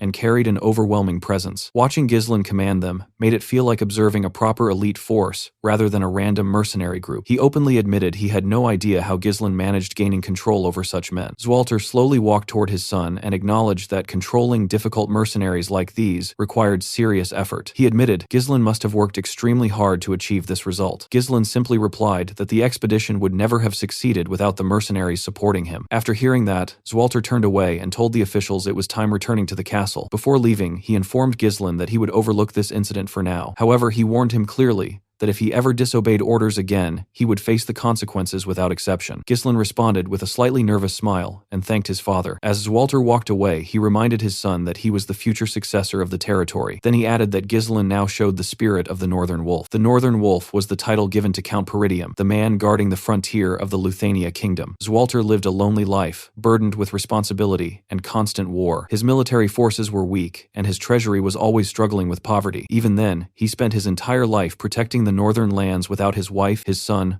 or his daughter by his side. In the end, he met a miserable death and was forgotten by the very people he protected. Back at the camp, Belinda moved closer to Ghislain and asked whether he was heading straight to the castle now. Ghislain calmly replied that he was not returning yet. Instead, he told her to prepare everything immediately because they would be leaving again soon. Belinda looked completely shocked hearing that and asked if he seriously had no intention of resting. Jillian stepped in and pointed out that Ghislain had already pushed himself too far during the expedition. He advised his master to rest properly before doing anything else. Belinda also reminded him that surviving the blood python was already a miracle. She pointed out how much effort she had to put into detoxifying the poison from his body. Ghislain simply tapped her shoulder lightly and asked her to do it anyway. Belinda looked surprised seeing how serious he was. Ghislain knew it was only a matter of time before news about the runestone mine spread beyond their territory. Once that happened, enemies would definitely start paying attention. Those who wanted to invade Peridium would not stay silent after hearing this. Ghislain understood he needed expanding his power as quickly as possible. He wanted reaching a level where nobody would even dare challenge him. But the moment that thought crossed his mind, his body finally gave out. Ghislain suddenly collapsed to the ground and lost consciousness. Everyone around him froze in shock, seeing him drop like that. The scene then shifts as a dove flies into a distant building, carrying a letter tied around its neck. The bird lands gently on the hand of a man sitting on a throne. The man quickly removes the letter and begins reading it. The message confirms that a portion of the Forest of Beasts has already been developed. Alongside that comes a direct order asking him to initiate a war with the Degard family in order to annihilate Peridium Peridium. The letter also states that the ducal house will intervene after the conflict begins. The man looked slightly surprised because he did not expect the ducal house to directly demand the destruction of Peridium. Members of his cabinet immediately began discussing the situation and declared that it was time to turn Peridium into a land without a lord. They believed that once Peridium fell, the ducal house would appoint a new ruler over the territory. The man on the throne then asked how many of their agents were still inside Peridium. One of the officials replied that they had 2 retainers and 1 knight remaining in the territory. The count then ordered his cabinet to send 2 retainers toward the Daygard territory. According to him, the death of the young lord of Daygard inside Peridium already provided enough justification to start a war. Then, with a cold and decisive tone, he declared that the supreme commander of this operation would be Victor. The entire cabinet looked shocked hearing that name, because they never expected their strongest asset to be revealed this early. One official commented that Peridium would have already fallen if Frank had completed his mission properly. Another member acknowledged that Victor would handle the task flawlessly, but still expressed concern. He pointed out that revealing their hidden card now felt too rushed. He reminded the count that they had been acting carefully until now, and questioned why the ducal house suddenly decided to intervene directly. The count calmly replied that everything was happening because of the forest of beasts. He made it clear that every decision came directly from Duke Delphine himself. He then warned his cabinet not to question the orders regardless of their doubts. Finally, the count stood up from his throne, revealing his face clearly, and ordered his men to prepare for war. This man was Harold Desmond, the ruler of Desmond County. With a cold expression, he looked over his cabinet and asked whether anyone else was aware of the situation. The scene shifts as Amelia screamed in frustration while resting her head against Bernaf. The man quickly called out to his mistress, trying to calm her down. Amelia angrily revealed that Ghislain managed securing a runestone mine using the very 20,000 gold she gave him. She could not believe he survived even after she sent the wildcat mercenaries to kill him. She admitted she even lowered herself and begged her own father to cut off Peridium's support funds just to corner Ghislain. According to her, all of that only made her look like a complete fool. Bernaf quietly observed her and pointed out that she was not acting like her usual composed self. Amelia took a deep breath and forced herself to calm down. She admitted he was right and accepted that she let her emotions take control. Then she stated that what was already done could not be undone anymore. Hearing that, Bernaf smiled slightly and told her he was ready for her next orders. Amelia walked toward a large map and stared at it carefully. She explained that Peridium would soon overcome its financial problems because they now possessed a runestone mine. Bernaf commented that this should normally be a reason for them to celebrate. Amelia immediately shut that down and said it was far too early for any celebration. She pointed out that the most important detail was that Ghislain had not sold the runestones yet. Bernaf looked surprised hearing that. Amelia revealed she received information confirming the runestones were secured only 2 days ago. That was far too little time for Ghislain to establish a proper distribution network. She calmly explained that this weakness would be exploited. She pointed at the map and said it was obvious where Ghislain would try selling the runestones. Bernaf quickly understood that she planned acting before the sale could happen. He asked her where exactly she intended intervening. Amelia revealed there was only one place in the northern region that Ghislain would realistically choose. She believed he would head toward the finest magic tower in the north, which was dominated by a 7th circle archmage. That place was known as the Crimson Magic Tower. Amelia explained that runestones were essential for magical research, so magic towers always competed aggressively to secure supply channels. She placed a marker on the map and instructed Bernaf to deploy the wildcats for an ambush along the main routes leading to the tower. She clarified that the real target was not Ghislain himself, but the laborers transporting the runestones. According to her, they would use hit-and-run tactics to isolate the transport and completely block the delivery. After that, they would seize all the runestones for themselves. Bernaf then reminded her that another magic tower existed in the north, which was the Flame Magic Tower located in Brevant's territory. He questioned whether committing all their forces toward the Crimson Magic Tower route was truly wise. Amelia calmly explained that the situation might have been different in the past. However, the Flame Magic Tower had been declining ever since it lost its position at the top due to being stuck in its former glory. She confidently stated that someone like Ghislain, who valued profit above everything, would never choose the weaker option over the Crimson Magic Tower's better offer. With a cold and determined expression, Amelia declared that she would take everything away from Ghislain. The scene then shifts back to Peridium Castle, where Ghislain was lying unconscious on a bed covered in bandages. Inside his mind, he was reliving the moment he fought the blood python. He remembered being swallowed whole by the monster. A predator like the blood python immediately began digesting its prey once swallowed. The body would be pushed inward while venom secreted inside started dissolving everything to make digestion easier. But Ghislain's third mana core reacted immediately. The mana burned the corrosive acid on contact and prevented it from entering his body. However, the process created extremely toxic fumes inside the creature, making it nearly impossible to breathe. At that stage, most prey would either lose consciousness or die completely. Ghislain forced himself to endure it. He refused letting everything end there, because the expedition, his goals, and his future were all on the line. Since avoiding the poison was impossible, he made a decision that most people would never even consider. He chose to turn the poison into his own weapon. Gislin directed all the invading venom straight into his mana core. He understood that the intense rotation of mana inside the core could neutralize the venomous energy. With complete focus, he began manipulating the energy within his body. This level of control required precision, only achievable by those who reached a superhuman realm. Gislin believed that this venom could act as an alternative fuel capable of sustaining a powerful mana explosion. The moment he reached that conclusion, he launched his counterattack from inside the monster. The next thing he knew, he woke up. Gislin slowly opened his eyes and felt surprisingly refreshed. He realized he was back inside his room at the castle. Then he remembered that his father had forgiven him. As he lifted his head, he suddenly noticed Elena sitting beside him. He looked surprised seeing his sister there. Elena immediately hugged him tightly and told him he had been unconscious for 2 entire days. She reminded him how he left without saying anything, and then collapsed the moment he returned. Gislin looked slightly stunned, processing everything while being hugged like that. Then Elena suddenly pushed him away and ran out to call Belinda. Gislin lay there realizing he had actually been out for 2 full days. He remembered that he barely received any proper treatment after escaping the blood python. His original plan was enduring everything until the runestones were sold, but now it was clear his current body simply could not handle that level of strain. Gislin slowly got up from the bed and immediately noticed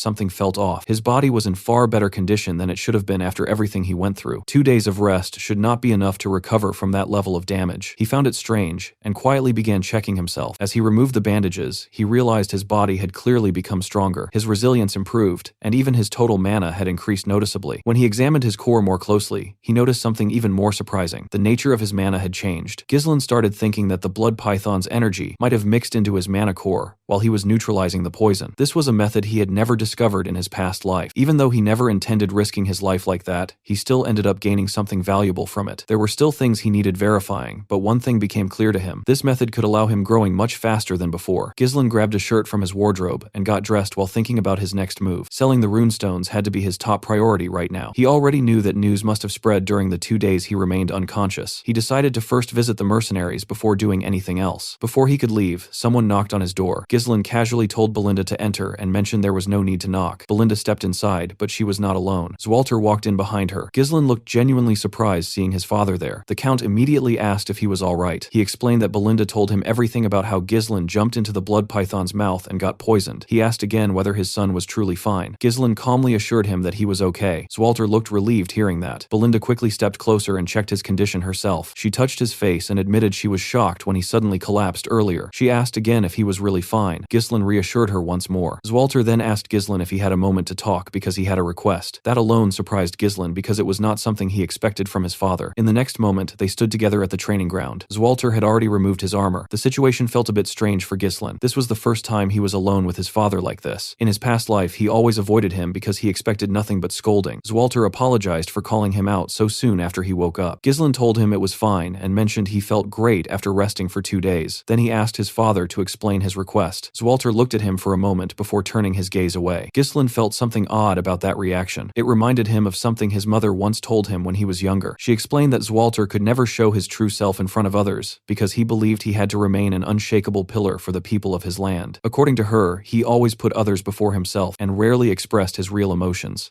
The only time he truly showed his honest side was when he confessed his feelings to her. She asked Gislin to understand that part of his father because he simply was not good at expressing himself. Back in the present, Zwalter told Gislin to raise his sword. Gislin followed the instruction without hesitation. Both of them took their stances before the Count moved first and attacked. Gislin managed blocking the strike, but Zwalter immediately stepped forward and applied more pressure, pushing him down. Gislin quickly gathered his strength and counterattacked, but Zwalter blocked that as well. The Count kept pressing forward with another heavy strike that forced Gislin backward slightly. Gislin immediately noticed how heavy his father's sword felt. Zwalter attacked again, and although Gislin managed blocking every strike, he was still being pushed back steadily. He realized his father's attacks carried enough power to subdue even the savage barbarians of the north, yet still maintained control and precision meant for protection. When Zwalter closed the distance again, Gislin managed pushing his sword down and launched a counterattack from the side. Zwalter blocked it instantly, and both of them ended up with their swords pointed at each other's neck at the same time. Zwalter looked slightly surprised seeing that outcome. He praised Gislin and admitted that he improved a lot. Gislin thanked him for the compliment. Zwalter then advised him to loosen his sword pressure slightly during blade clashes. He explained that while Gislin possessed strength and reflexes strong enough to defeat massive monsters, his intentions could become too predictable if he was not careful. Gislin found that advice surprising. He always relied on reading his opponent's movements during fights. This was also his first time receiving proper guidance from someone. His swordsmanship was built entirely on instinct and experience from real combat rather than formal training. Now he realized there were things he had overlooked simply because nobody ever taught him differently. His father pointed out those flaws clearly. Gislin always believed he had to rely only on himself and fight through everything alone, but now he started realizing that accepting guidance was not a bad thing at all. He sincerely thanked his father for teaching him. Zwalter then admitted that he originally intended scolding him today. That caught Gislin off guard. The Count explained that regardless of his achievements, Gislin still broke the rules. If everyone ignored rules under the excuse of making contributions, it would eventually lead to chaos.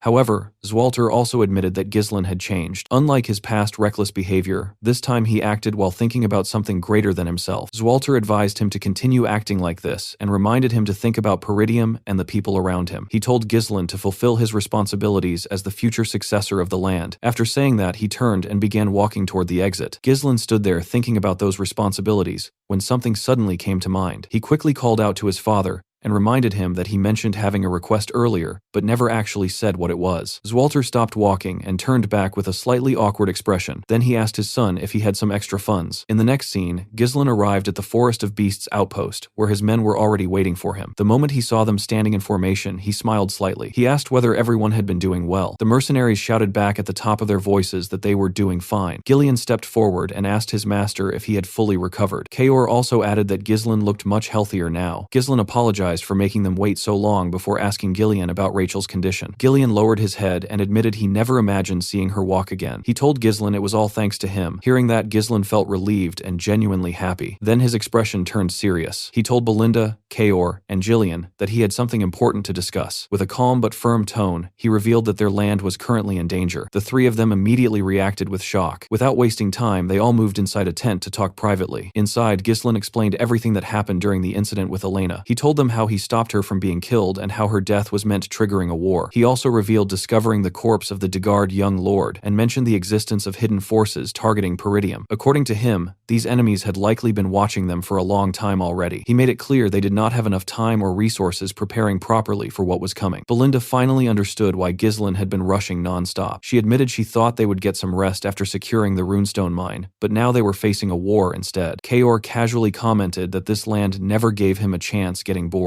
Gileon pointed out that Peridium's situation made it the perfect target right now. A territory known for weak military strength and constant poverty, suddenly obtaining a valuable runestone mine was bound attracting enemies. Gislin agreed with him and stated clearly that their enemies would not leave them alone anymore. Belinda then told Gislin that he should have informed the Count and the vassals immediately. According to her, they needed preparing the entire territory. Gislin shook his head and explained it was not the right time yet. He reminded her that Elena's own bodyguards betrayed them, which meant there could be traitors among the vassals as well. There was no way confirming who was trustworthy, so for now they had to keep everything secret. Belinda understood his reasoning and stayed silent. Gislin continued explaining that Elena surviving bought them some time, but now that the runestone mine was discovered, their enemies had no reason holding back anymore. With a serious expression, he told them that the coming battle would not be easy. The atmosphere inside the tent turned completely silent. Kaor broke the silence first and told Gislin to just give the orders. He admitted that following him so far had been pretty fun. Gileon also stepped forward and reminded Gislin that he already pledged his life to him and would fight until the very end. Belinda added that without her around, nobody would be there protecting him anyway. Hearing all that, Gislin smiled slightly. He explained that their biggest enemies were Duke Delphine, along with Count Desmond and Amelia, who were acting under his influence. Gislin declared that he would not allow things to unfold according to their plans. Then he revealed their next move. They would be heading toward the Flame Magic Tower. Kaor immediately reacted with excitement, thinking they were finally going to sell the runestones and become rich. Belinda looked unsure and asked whether he was certain about that decision. She pointed out that the Crimson Magic Tower was closer and would likely offer a higher price. Gislin explained that choosing the Flame Magic Tower would reduce potential conflicts. Gileon supported that reasoning and explained that transporting valuable goods always attracted unwanted attention. Since they were carrying runestones, staying one step ahead of their enemies was the only logical choice. Belinda quickly realized they could easily be ambushed if they followed the obvious route. Ever since Delmuth of the Crimson Magic Tower reached the 7th Circle and made his name famous, the Flame Magic Tower had been declining steadily. Gislin knew that selling to the Crimson Magic Tower would normally bring greater profit because it remained the strongest in the north. Meanwhile, the Flame Magic Tower was still struggling, trying to regain its former glory. Even knowing all of that, Gislin still chose heading toward the Flame Magic Tower for his own reasons, because he wanted to meet her. The scene shifts to the Flame Magic Tower, showing off its massive and luxurious structure standing tall like it owns the entire land. Inside the tower, a girl sat surrounded by piles of books while her body trembled slightly. She called out to someone named Professor Ronato and quietly asked when the light he mentioned would finally come for her. The scene then cuts to Ghislain and his group arriving in the Brevant territory where the flame magic tower stood. The moment they saw it, even the mercenaries could not hide their reactions. Gordon looked up and admitted the tower was ridiculously huge. The man with the eye patch said he had only heard stories about it before and never actually seen it in person. Just by looking around, the group could tell this place was on a completely different level compared to Peridium. The territory was filled with magnificent buildings and elegant carriages moving around smoothly. The mercenaries noticed large quantities of magic scrolls being traded openly and even saw mages casually using magic to tile the roads like it was normal work. That alone made them realize how advanced this place was. The mercenaries kept staring in curiosity, which clearly annoyed the mages. Without warning, the mages cast another spell and instantly disappeared from sight. The mercenaries froze in shock, seeing people vanish in broad daylight. Ghislain calmly explained that it was just a concealment spell and told them that the mages clearly did not welcome outsiders like them. Kaor immediately called the men idiots and told them to stop acting like clueless tourists. Belinda also looked around in surprise, because even after losing its top position, the flame magic tower still looked incredibly powerful. Gillian explained to her that the Brevant territory was one of the richest lands in the kingdom, which made everything make sense. Ghislain understood why they were impressed, but he also knew that this tower, which once stood at the peak, would eventually fall into decline. When they finally reached the entrance, Kaor looked up again and admitted he still could not see the top even from this close. Belinda looked around and questioned where the gatekeepers were, because all she saw were empty suits of armor lying near the entrance. The moment she said that, a voice came from above, ordering them to stop. Two mages standing at the top raised their hands and activated their magic. The empty armors suddenly stood up like puppets and took position while holding massive axes, completely blocking the entrance. The mage declared that no one could enter the tower freely and demanded that they reveal their identity and purpose. Belinda was clearly impressed, seeing the armors being controlled so easily. Kaor, on the other hand, looked annoyed that the mages did not even bother coming down to meet them. Gillian stepped forward and introduced Ghislain as the young lord of Peridium. He then requested them to call their trade officer and explained they had valuable goods to sell. The mage responded with a smug expression and immediately rejected them. He said they were not interested in buying anything from Peridium. Belinda got annoyed hearing that and pointed out that he had not even checked their goods yet. The mage dismissed her completely and called Peridium a beggar land in the north. According to him, anything coming from there would just be low-grade monster materials or useless potions. He claimed it was a waste of time dealing with them. The mages then made the armored puppets raise their axes toward the group and told them to leave immediately. Belinda's patience almost snapped as she challenged him to come down and repeat those words to her face. Gillian glanced at Ghislain and asked what they should do next. Ghislain remained calm and asked the mage one simple question, whether he really wanted them to leave. Then he casually pulled out a small piece of runestone and held it up, telling the mage that he should recognize it if he truly was a mage. The mage's expression changed instantly the moment he saw it. He stared at the stone in Ghislain's hand before slowly looking at the long line of carts behind them. That was when it clicked in his head that those carts were filled with runestones. Ghislain smiled slightly and asked him again if he was still not interested in buying. The scene shifts and Ghislain, along with Belinda, are now inside the tower. The moment they entered, the trade officer and the same mage who mocked them earlier lowered their heads respectfully. The trade officer quickly apologized for the earlier disrespect and introduced himself as Sylvain. He politely asked if there was anything they required. Ghislain got straight to the point and told him they brought a massive amount of runestones. He made it clear that he needed someone who could take full responsibility for the deal until the very end. Then he added that he wanted to meet the tower master personally. Sylvain was visibly surprised hearing that, but he did not hesitate to agree. He explained that he would need to inform the tower master first and immediately ordered a guard to escort Ghislain and Belinda to the reception area. As they followed the guard, Belinda could not help pointing out that this was how he should have acted from the beginning instead of insulting them.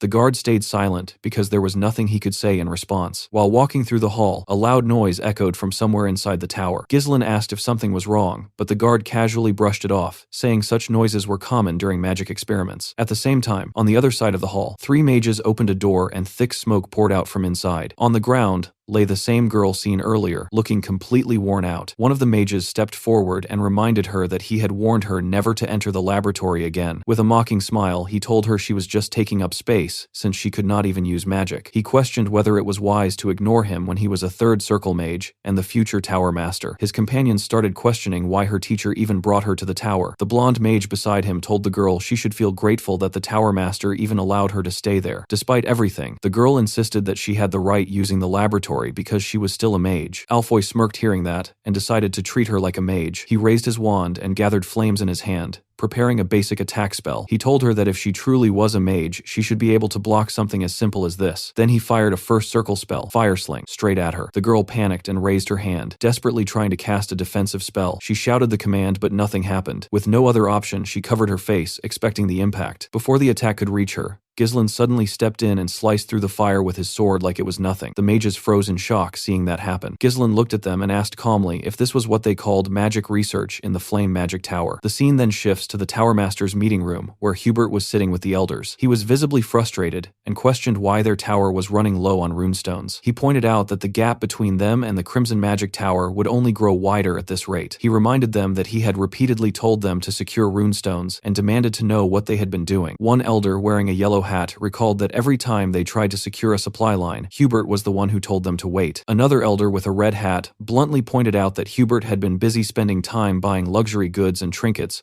while calling it networking with nobles. It was clear he had already lost patience with him. A third elder wearing a green hat added that the Tower Master of the Crimson Magic Tower had already reached the 7th circle, while Hubert was still stuck at the 6th. Hubert immediately shut him down and refused to hear anything about the Crimson Magic Tower. He insisted that he could also reach the 7th circle if he just had enough runestones. Deep down, he could not accept that Delmuth surpassed him first, and convinced himself that Delmuth must have been hoarding all the runestones. Right in the middle of this heated discussion, Sylvain suddenly barged into the room. Hubert snapped at him for interrupting without knocking, but Sylvain quickly apologized and said this could not wait. He then revealed that someone had arrived with a massive quantity of runestones. The moment those words were spoken, both Hubert and the elders froze in shock. The scene continues with Alfoy firing multiple spells toward Ghislain without holding back. Ghislain calmly stood his ground and blocked every attack using his sword like it was nothing. Alfoy grew frustrated and formed a massive fireball before launching it straight at him. Ghislain simply swung his blade again and cut the fire clean in half. The impact shocked everyone watching, including Alfoy's friends and Vanessa. Alfoy could not process what just happened, because slicing through his magic like that felt completely impossible. Before he could react further, a rope suddenly wrapped around his body and forced him down to his knees. Belinda had already stepped in and tied him up effortlessly. She looked down at him and told him he had a lot of nerve attacking her master like that. Alfoy panicked and demanded to know who they were. Before Belinda could escalate things further, a voice interrupted them and ordered everyone to stop. Hubert arrived at the scene and immediately asked for an explanation.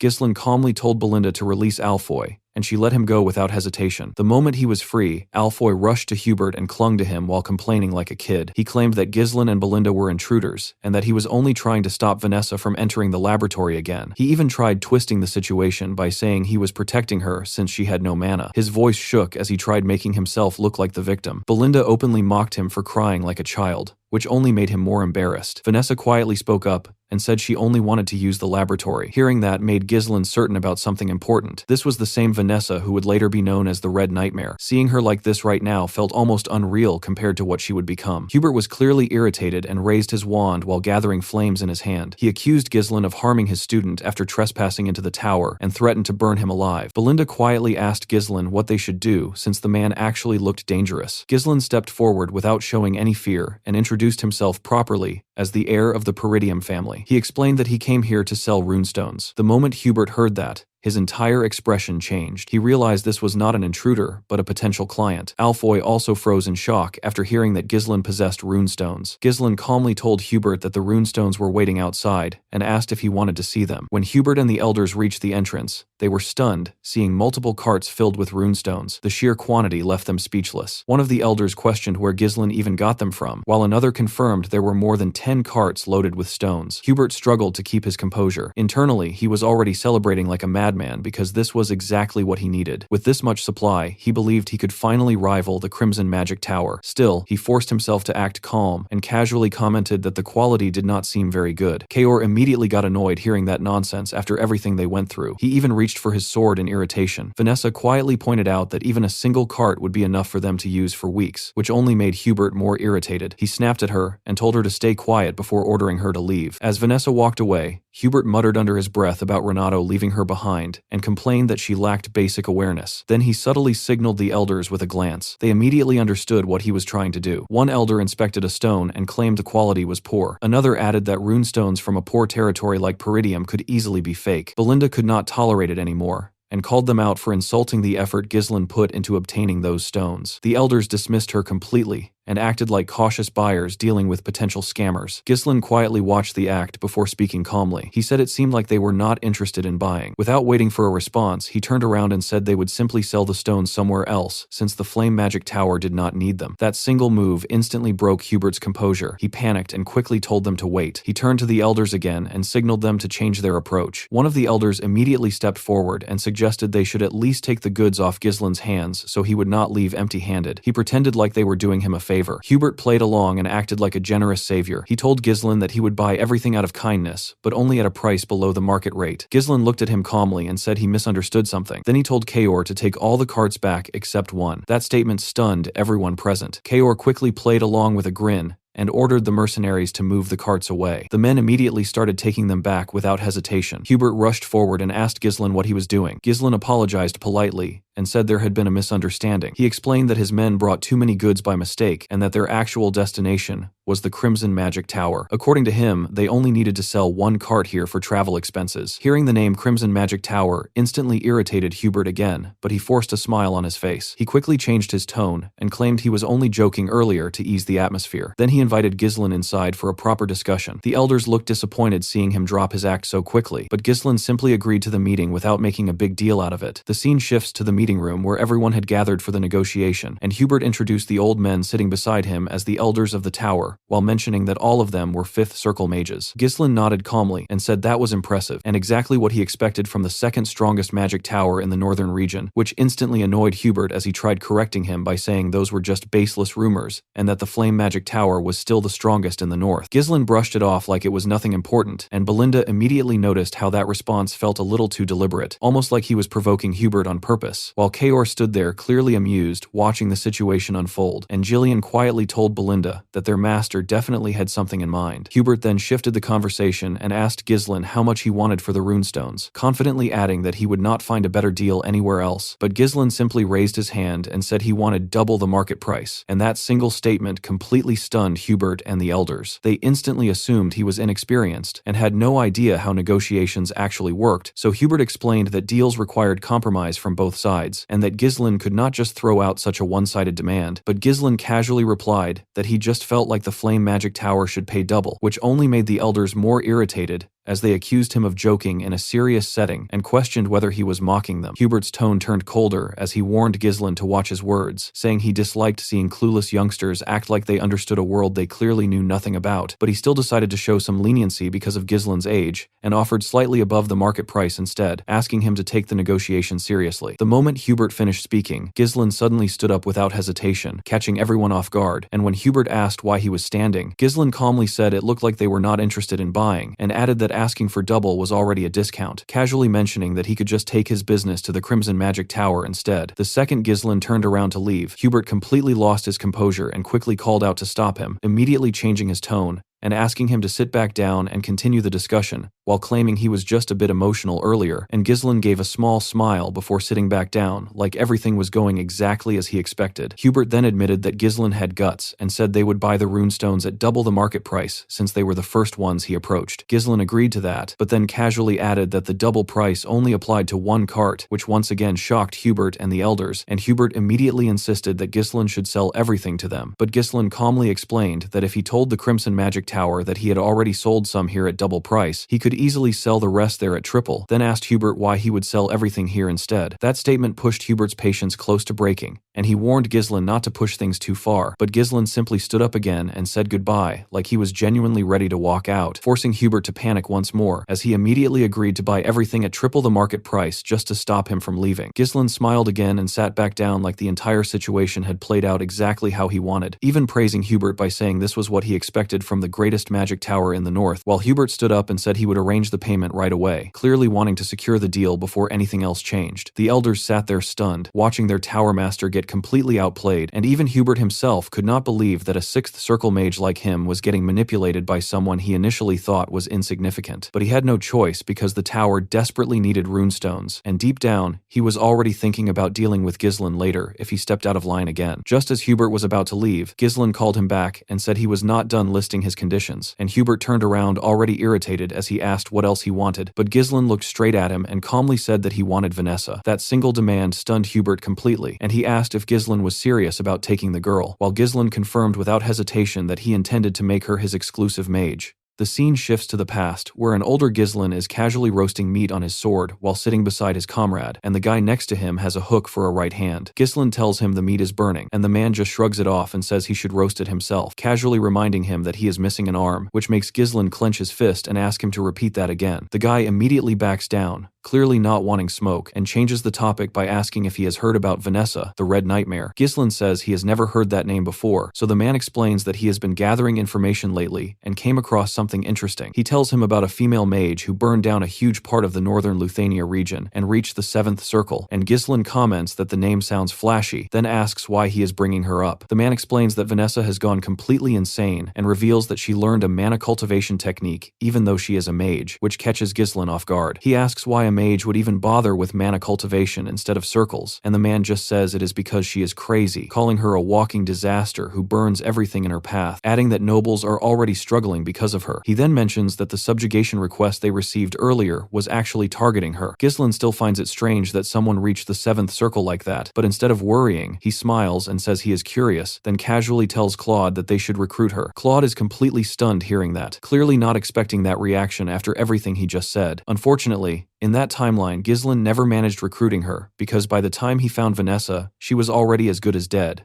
unable controlling her own magic. Even so, Ghislain knew she had insane talent, and believed she could have reached the 7th circle properly with the right guidance, and he made up his mind that he would recruit her in this life no matter what. Back in the present, Jillian looks surprised hearing his master bring up Vanessa, since she never seemed special to him, while Kaor also adds that she did not look particularly strong. Belinda tells Ghislain that he should at least inform her beforehand if he plans bringing someone new along. One of the elders wearing a red hat suddenly says this is actually a good chance getting rid of that useless girl, and tells Hubert to just agree, while another elder with a yellow hat reminds him that they have already honored their loyalty to Renato by taking care of her this long. Hubert then speaks up and claims that Vanessa is an outstanding mage valued by their tower, saying she would gladly accept their request, clearly trying to keep control of the situation. Ghislain does not stop there and adds another condition, saying he also wants battle mages of 3rd circle or higher to be dispatched to Peridium, which instantly shocks Hubert. Ghislain calmly explains that he needs them for an upcoming territorial war, and the elders immediately react in disbelief hearing that. Ghislain then lays everything out clearly, saying Hubert must pay triple the market price, send 3rd circle or higher battle mages to Peridium, and hand over Vanessa as his exclusive mage, stating these as the 3 conditions for selling the runestones. The moment those words land, Hubert snaps and releases his mana, shattering the glass windows around them with sheer pressure. With a cold and threatening expression, he asks Ghislain if he thinks he is a fool, and reminds him that mages affiliated with magic towers are not allowed participating in territorial wars under kingdom rules. He cannot believe Ghislain is asking for 3rd circle mages, who are basically the backbone of the tower, to be sent into battle,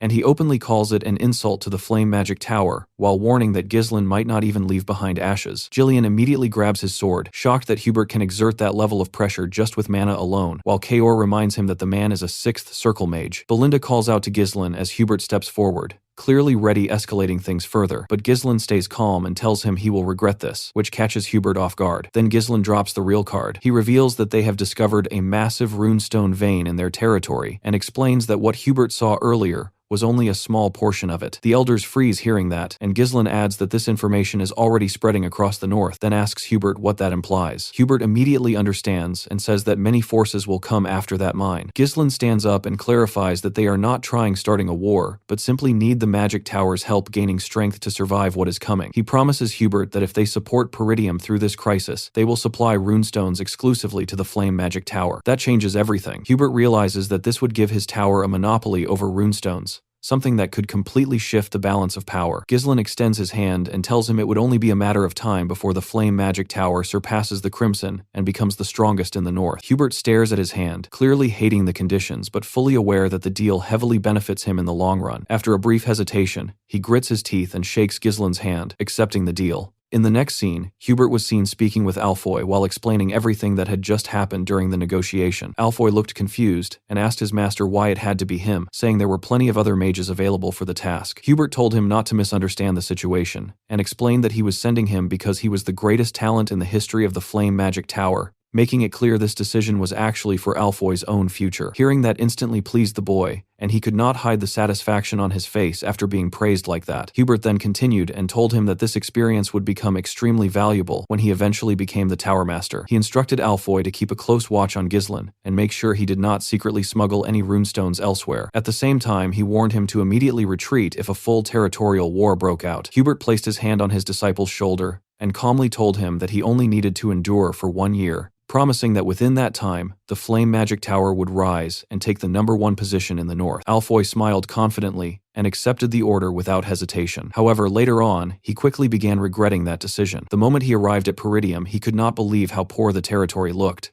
One of the mages accompanying him commented that the castle seemed old-fashioned but still practical enough, while Alfoy completely dismissed the place as nothing more than a rural dump. He found it unbelievable that someone like him, a future Tower Master, had been sent to such a miserable and backward territory. When Ghislain approached him, Alfoy straightened himself and introduced himself as a third circle mage, adding that he had been entrusted with the responsibility of leading the other mages. Ghislain calmly responded that the territory would require a lot from him and advised him to stay alert and do his best. Hearing that immediately annoyed Alfoy since he could not stand being instructed by someone he saw as a mere country bumpkin, and deep down he told himself that once he became Tower Master, he would deal with Ghislain properly. Ghislain then looked around as if searching for someone before calling out to Alfoy and asking where Vanessa was. Alfoy casually turned around and said that she was still bringing their luggage. When Ghislain looked in that direction, he saw Vanessa struggling forward while carrying heavy bags barefoot, clearly exhausted and breathing heavily. She approached him and bowed her head politely in greeting. Alfoy immediately questioned her delay and complained that Ghislain might have thought she was not coming at all. Ghislain told Vanessa to drop the bags and follow him, but she hesitated and said she had not finished moving them yet. Alfoy quickly intervened and told Ghislain to let her continue, explaining that this was the kind of work she always did back at the tower, and that she should at least handle chores if she could not even use magic. Before he could say anything more, Ghislain suddenly picked up one of the boxes and threw it straight at Alfoy's face. The boy collapsed to the ground instantly, while the surrounding mages stood frozen in shock. Holding his nose in pain, Alfoy angrily demanded to know what Ghislain was doing. Ghislain calmly explained that Vanessa was no longer affiliated with the magic tower, and stated that she now belonged to him as his personal property. He warned Alfoy not to order her around again, and added that he would overlook this incident once, but if it happened again, Alfoy would be risking his life. Vanessa herself looked completely stunned by what just happened. Alfoy stood back up, trembling with anger, and shouted that Ghislain had crossed a line even nobles would not dare cross. He declared that he was the heir to the Flame Magic Tower and a third circle mage, then threatened that he and his companions could burn the entire territory down within seconds if they wished. He ordered the other mages to step forward and show Ghislain the pride of mages. The moment he said that, Ghislain snapped his fingers and his mercenaries instantly surrounded the mages, pointing their weapons directly at them. Alfoy called it barbaric and accused them of acting like savages for drawing weapons against mages, demanding that they be treated with proper respect. Ghislain cut him off and told him to shut up, reminding him that he was there under a contract. He explained that through a legitimate agreement with the Tower Master, he had been given full authority to command him freely for 1 year,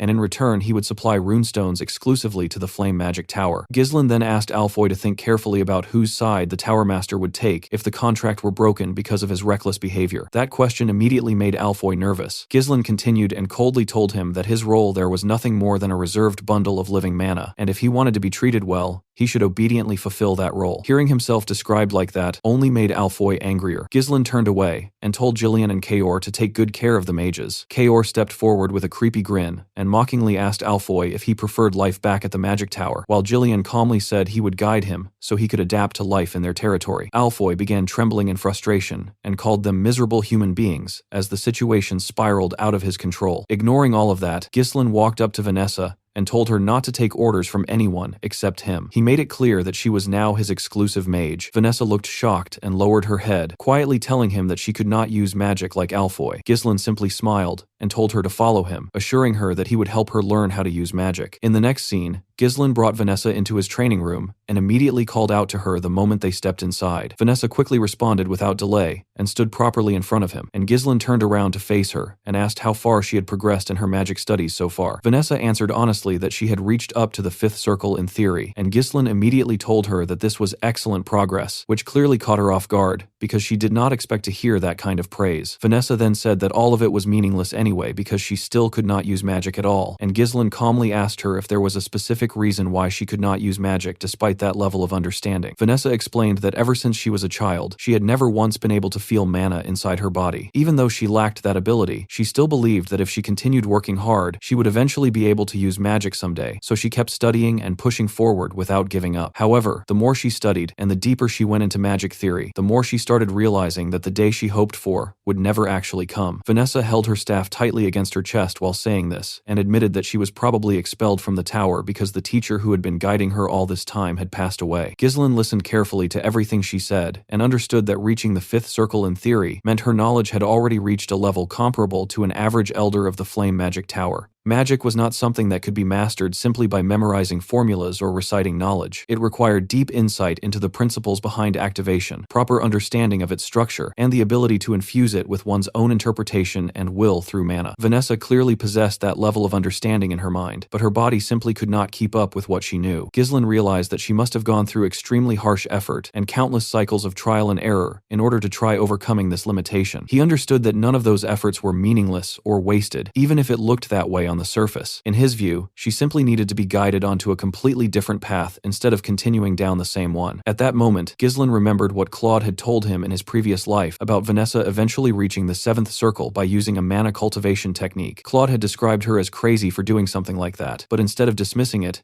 Ghislaine only smiled when recalling that memory. He then told Vanessa that from this moment onward, he would personally teach her a mana cultivation technique. Vanessa was visibly shocked when she heard that, and immediately asked him why she should learn something like that when she was supposed to be a mage. Ghislaine calmly explained that both the circle system and mana cultivation techniques were ultimately just different methods used to control mana. He then asked Vanessa if she had ever tried using a mana cultivation technique before, and she immediately denied it while saying that the idea itself was insane. She warned him that things could go terribly wrong if she attempted something like that, and that she might end up becoming permanently unable to use magic if she failed. Ghislaine slowly stretched his hand out toward her and told her that she should try it together with him. When Vanessa saw the expression in his eyes, she understood that he was completely serious and not joking in the slightest. For the first time in her life, she truly considered the possibility that she might actually be able to use magic. She clenched her fist tightly and made up her mind that she would go through with it if this was what it took to change her fate. Soon after, both of them were sitting on the floor facing each other, and Vanessa carefully loosened her dress slightly to expose her back so the process could begin. As Ghislaine looked at her, he remembered how in his past life she had those same eyes filled with regret, rage, and deep hatred. Back then, after endlessly chasing magic and failing, she had fallen into a bottomless abyss. She ended up mastering a mana cultivation technique of unknown origin and became a disaster driven purely by instinct, burning everything around her into ashes without control. However,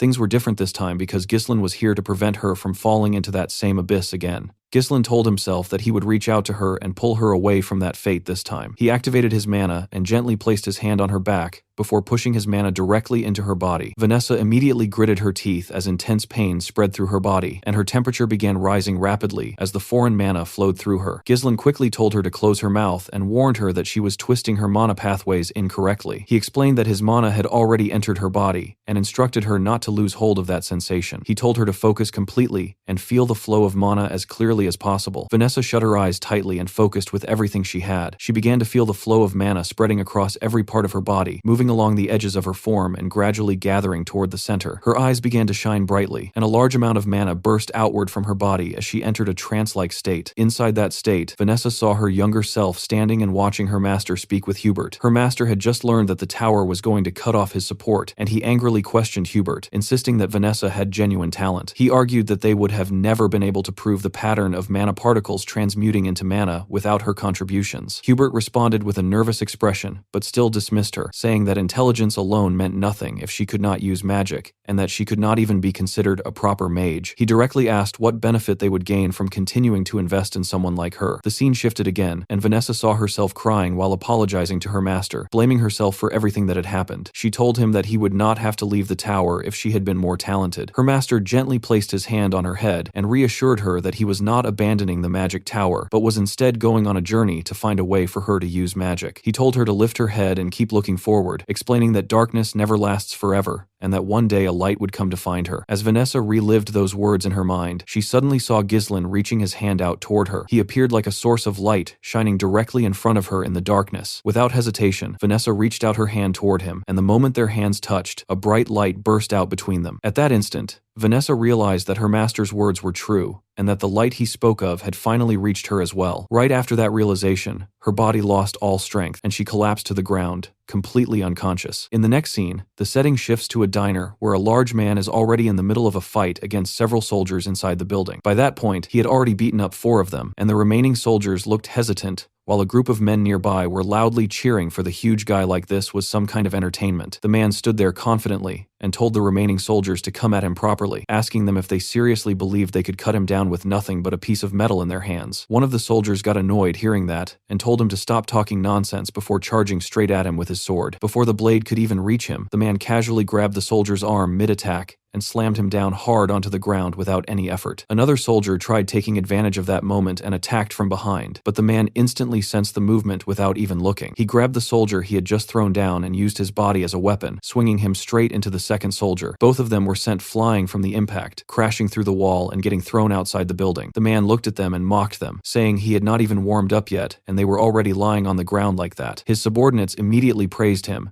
and said those soldiers were idiots for trying to interfere with their party. They kept bragging that nobody around here could stop them anyway, acting like the whole place belonged to them. Hearing that, another man nearby slammed his cup hard onto the table, clearly not liking what he just heard. The scene then shifts outside the bar, where the same large man is now sitting calmly near a river with a fishing rod in his hand, his helmet placed beside him on the ground like nothing had happened earlier. Someone approached him and asked if his training was going well, but the man did not entertain small talk and told him to get straight to the point. The person then informed him that Count Desmond had issued a mobilization order. The moment he heard that, the man, whose name was Victor, immediately stood up. He grabbed his helmet and put it on, then picked up his fishing rod without wasting any time. He walked back into the bar and told the person to follow him inside. As they entered, the scene revealed the dead bodies of the mercenaries from earlier lying around the place. Victor looked at the situation and casually said that he was just getting bored to death.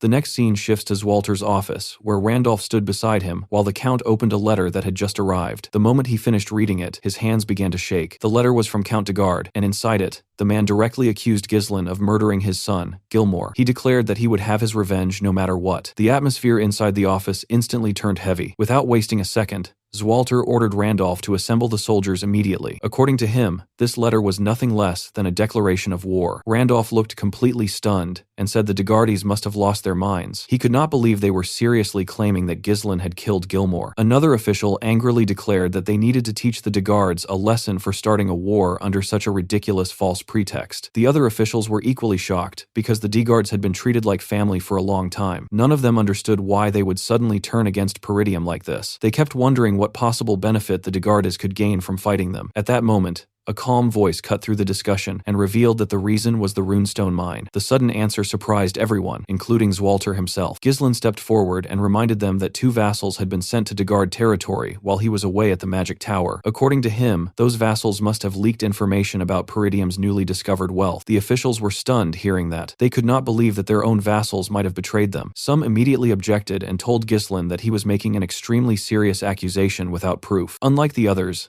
Walter remained silent. He understood very well that valuable opportunities often attracted dangerous enemies. Instead, he realized something far more important. His son had already predicted that this situation would happen long before everyone else. Randolph eventually spoke up and told everyone not to overthink the matter. He reminded them that Peridium still possessed more experienced soldiers and larger numbers than the de Gardes. According to him, the de Gardes would pay dearly for choosing to oppose them. However, before anyone could continue the discussion, Scoven suddenly burst into the room with an urgent expression on his face. He informed Walter that he had extremely important news. The de Garde army had already arrived. The scene then shifts outside the territory where the de Garde army could be seen marching toward Peridium beneath countless waving banners. Leading the entire force at the front was Victor himself. The moment they received the report, Walter, Ghislain, Randolph, and the other officials immediately rushed outside to witness the situation personally. Randolph stared at the approaching army in disbelief. None of it made sense. Barely any time had passed since the declaration of war, yet the enemy was already fully mobilized and standing at their doorstep. A soldier quickly delivered a report to Walter. He revealed that the enemy possessed roughly 6,000 armed troops. Behind them was an additional supply force, consisting of around 1,000 soldiers. Multiple siege weapons had also been identified, and the enemy had already begun setting up construction for a prolonged campaign. pain. Albert immediately turned toward Randolph and demanded an explanation. He pointed out that the army standing before them vastly outnumbered their own forces. The de Gardes were supposed to be just as poor as Peridium, yet somehow they had gathered thousands of troops and siege equipment. He wanted to know where all of it had come from. Randolph shot back that this was exactly why he had repeatedly warned everyone not to cut military funding in the past. Seeing the argument beginning to escalate, Zwalter stepped forward and ordered everyone to get themselves together. He reminded them that fighting among themselves would solve absolutely nothing. Then he immediately began issuing orders. Randolph was told to gather every available soldier and reinforce the castle walls. All civilians were to be moved inside the castle at once before the gates were sealed shut. Every soldier was ordered to remain at their assigned positions and prepare for battle. After giving those commands, Zwalter looked toward the approaching army and declared that the war had already begun. Meanwhile, Count Tamos de Garde rode his horse closer to the castle while staring at the massive walls in front of him. He remarked that his son had been a useless young fool during his lifetime,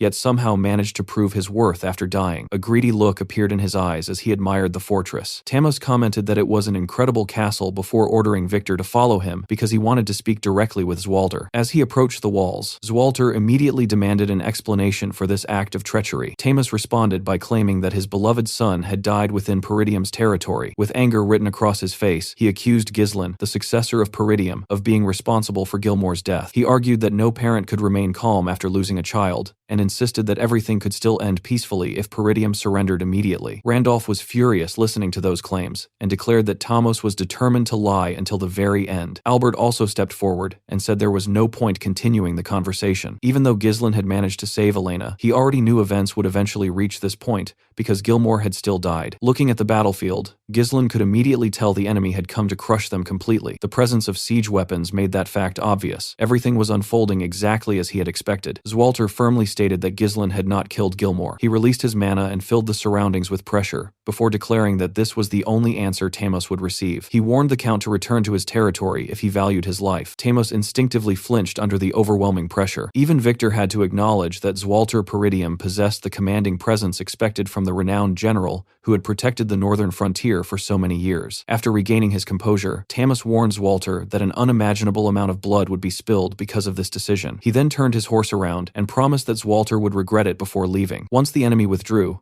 Randolph immediately turned toward his lord and requested permission to handle the situation himself. He dismissed the opposing army as nothing more than a group of unorganized dogs and confidently claimed he could destroy them and secure victory for Peridium. Homern immediately rejected the idea and asked if Randolph had lost his mind. He reminded him that individual strength meant very little when the difference in numbers was so enormous. Albert agreed and warned that a single lost battle could cost all of them their lives. Randolph argued that they could not simply stand around doing nothing. Homern suggested requesting military aid from neighboring territories instead. Randolph immediately asked whether they could even survive long enough for reinforcements to arrive. Another official proposed abandoning the castle and retreating to the northern fortress as a final option. The growing chaos made it difficult for Zwalter to organize his thoughts. The enemy had declared war and appeared fully prepared almost immediately afterward. Looking at the size of the invading army, he could tell that someone powerful was supporting Tamos from behind the scenes. The problem was that he had no idea who that person was. While trying to determine the best course of action, Ghislain suddenly spoke up and suggested preparing for a defensive battle. The Count looked surprised by the recommendation. Ghislain explained that Peridium could only gather around 2,000 soldiers, while the de Garde army possessed nearly 7,000 troops. The enemy outnumbered them by more than 3 times. Their preparations were complete, and their morale remained extremely high. Ghislain estimated that the enemy would likely launch a full-scale assault in roughly 15 days once their siege weapons were finished. Because of that, he believed requesting reinforcements while holding the castle was the most reasonable option. Zwalter admitted that this would normally be the correct strategy, but he could not see how they would ultimately turn the situation around afterward. At that point, Ghislain stepped closer and quietly whispered something into his father's ear. Whatever he said left Zwalter visibly shocked. The scene then shifts 15 days before the expected assault. Ghislain stood in full armor while holding his helmet under one arm. During those crucial days, he decided to pour everything he had into changing the outcome of the war. Soon afterward, he entered a tent where Belinda, Jillian, and Kaor were waiting. The atmosphere inside was tense. Belinda commented that a war had truly broken out this time. Ghislain confirmed it and stated that he would now explain what each of them needed to do. He revealed that their next move would be an ambush. Ghislain explained that they would strike the enemy's supply units before the main assault began. If they could successfully cut off the enemy's supply routes, maintaining the war would become significantly more difficult for the invading army. Belinda asked how they planned to accomplish that. She reminded him that the de Garde forces occupied the area directly in front of the castle, Countless eyes were watching them at all times, and any suspicious movement would immediately be discovered. Ghislain turned toward Kaor and Gillian. Kaor reported that he had already positioned troops at the Forest of Beasts outpost. If things went wrong, they could retreat into the forest, so there was little need to worry about being discovered. Gillian then reported that the ponchos made from deer's ant hide had been distributed exactly as ordered. According to him, the dark material would be perfect for nighttime operations and camouflage. Ghislain nodded and explained that moving a large army would be impossible to hide. However, a small elite force wearing camouflage could move far more easily without being detected. The biggest problem was that they still had no idea where the enemy's supply unit was located. He then turned toward Belinda and assigned her the task of finding it. Belinda looked surprised for a moment before gathering herself and accepting the mission. Ghislain knew exactly how dangerous the assignment was. It required infiltrating enemy territory and carrying out reconnaissance while constantly risking death. Even so, he believed Belinda was more than capable of handling it. With that settled, only one final piece remained for his strategy. The last thing he needed was a trump card powerful enough to deliver the decisive blow that would determine the outcome of the war. That trump card was Vanessa. A few days later, the scene shifts to the Degarde supply camp, where a man named Fabro was enjoying himself among the soldiers. Fabro had once been a vassal of Peridium, but now he had become the commander of Degarde's supply unit. The man was in an excellent mood, because the war had finally begun. According to him, it would only be a matter of weeks before he received land and rewards for his contribution. Fabro raised a glass and clinked it against his friends before celebrating their decision to side with Count Desmond. He remarked that thanks to Desmond's support, they could remain safely in the rear, while others took all the risks on the battlefield. His friend agreed completely and praised Fabro's decision. Feeling pleased with himself, Fabro took another sip of his drink and bid farewell to Peridium in advance. He confidently declared that a portion of that territory would soon belong to him. Meanwhile, outside the camp, Ghislain and his forces silently moved through the forest under the cover of darkness. After observing the enemy position, Ghislain commented that they had arrived at exactly the right time. Kaor glanced around and complained that it was so dark he could barely see anything. Belinda added that the weather was terrible as well. Rather than seeing those conditions as a problem, Ghislain explained that they were perfect for an ambush. He lowered his helmet and informed everyone that there would be no need for hostages. Then he drew his sword and covered it with mana before issuing a single order. Every enemy inside the camp was to be killed. The moment the command was given,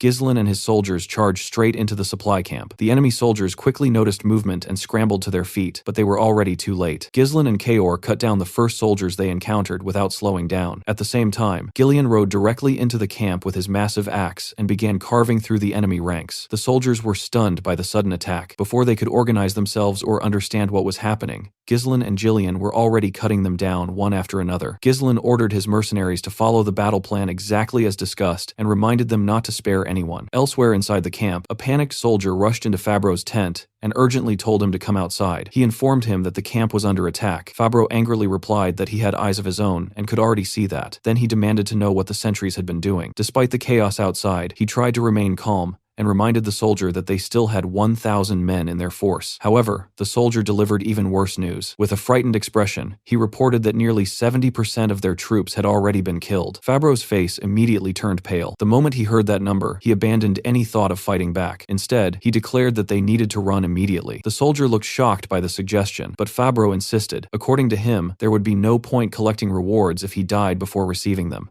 Before either man could move, a dagger suddenly flew through the air and pierced the soldier's neck. Fabro froze in horror and collapsed onto the ground. When he looked up, he found himself staring directly at Belinda. She stood there with a cold expression and informed him that she never expected to find him in a place like this. The moment Fabro recognized her, terror completely overtook him. While this was happening, Ghislain and his forces systematically wiped out every remaining soldier in the camp. Once the slaughter was finished, they set the entire camp ablaze. Soon afterward, Belinda dragged Fabro before Ghislain and forced him onto his knees. She informed Ghislain that Fabro was one of the vassals who had traveled to Degarde territory as an envoy. According to her, he had betrayed Peridium, sold their information, and eventually became the commander of Degarde's supply unit. Fabro immediately began begging for his life. He surrendered without resistance and pleaded for mercy. Ghislain ignored the begging and asked him a single question. He wanted to know who was truly behind everything. Fabro quickly answered that Count Desmond was responsible. He claimed that Desmond had threatened him and forced him into cooperation. Because of that, he insisted that he had no choice but to obey. Ghislain showed little reaction to the revelation. He had already suspected Count Desmond's involvement. Hearing the confirmation simply proved that Desmond was the one providing support and manpower to Count Degarde. Fabro desperately continued trying to save himself. He reminded Ghislain that he had served Peridium for many years. He also argued that Count Degarde would pay a significant ransom for his return, making him a valuable bargaining chip. Ghislain calmly dismounted from his horse and approached him. Then he instructed Fabro to raise his head. Hearing that, Fabro became hopeful. He immediately thanked Ghislain and promised to serve Peridium faithfully for the rest of his life if he was spared. Unfortunately for him, he never got the chance to say anything more. In a single motion, Ghislain swung his sword and beheaded him. Afterward, he coldly declared that he had no interest in dealing with people like Fabro. With a frightening look in his eyes,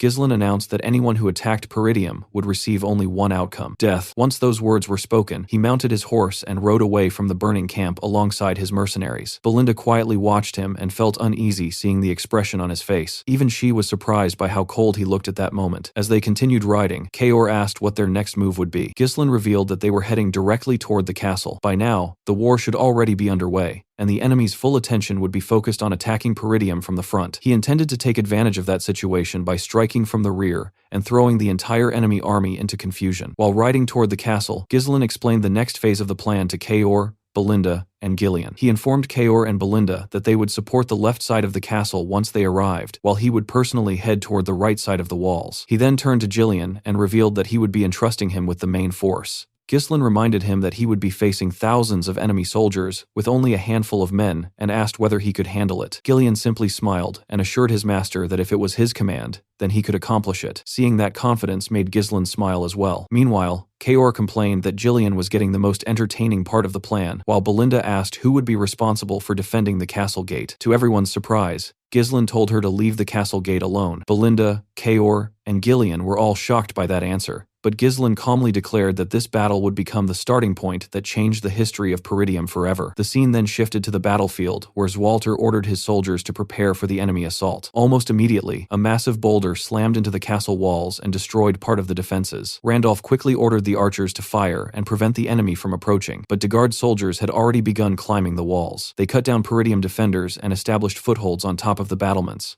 Realizing the situation was worsening, Zwalter ordered everyone to switch to close combat and hold the walls at all costs. From a distance, Count Tamos Degard laughed while watching Peridium struggle. He believed the war was already won and ordered the catapult crews to prepare a second strike so they could seize the castle as quickly as possible. Even Victor felt disappointed because he expected more from the legendary Northern Wolf. Back on the walls, Zwalter cut down a huge warrior in a single exchange before moving toward Randolph. Surrounded by enemy soldiers, Randolph informed him that the castle gate would soon become another major problem because the enemy would break through it at any moment. To his surprise, Zwalter ordered him to ignore the gate and focus entirely on defending the walls. He then asked Skovan about the reinforcements, only to learn that every territory they contacted had refused to help. Zimbar and Rayfold cited internal problems, while all messengers sent to Loges had disappeared without a trace. Randolph angrily cursed the neighboring territories for abandoning them. At the same time, a soldier rushed into the Degarde command camp and informed Count Tamos that something terrible had happened to their supply unit. The messenger sent to request supplies had never returned, suggesting that the camp had been attacked. Tamos immediately dismissed the concern and questioned how Peridium could possibly discover the location of the supply force. Unlike him, Victor noticed smoke rising in the distance. After observing it carefully, he realized it was coming from the direction of the supply camp itself. Rather than worrying, he became excited because he had not expected Peridium to possess someone capable of thinking several steps ahead. Tamos quickly asked what they should do now that their supplies might be gone, but Victor calmly told him that supplies no longer mattered. They simply needed to capture the castle before the day ended. Victor then studied the battlefield and realized that neither the left nor right assaults had achieved a breakthrough because Peridium's elite soldiers and the Northern Wolf were still holding the line. As he continued looking around, he noticed that the castle gate appeared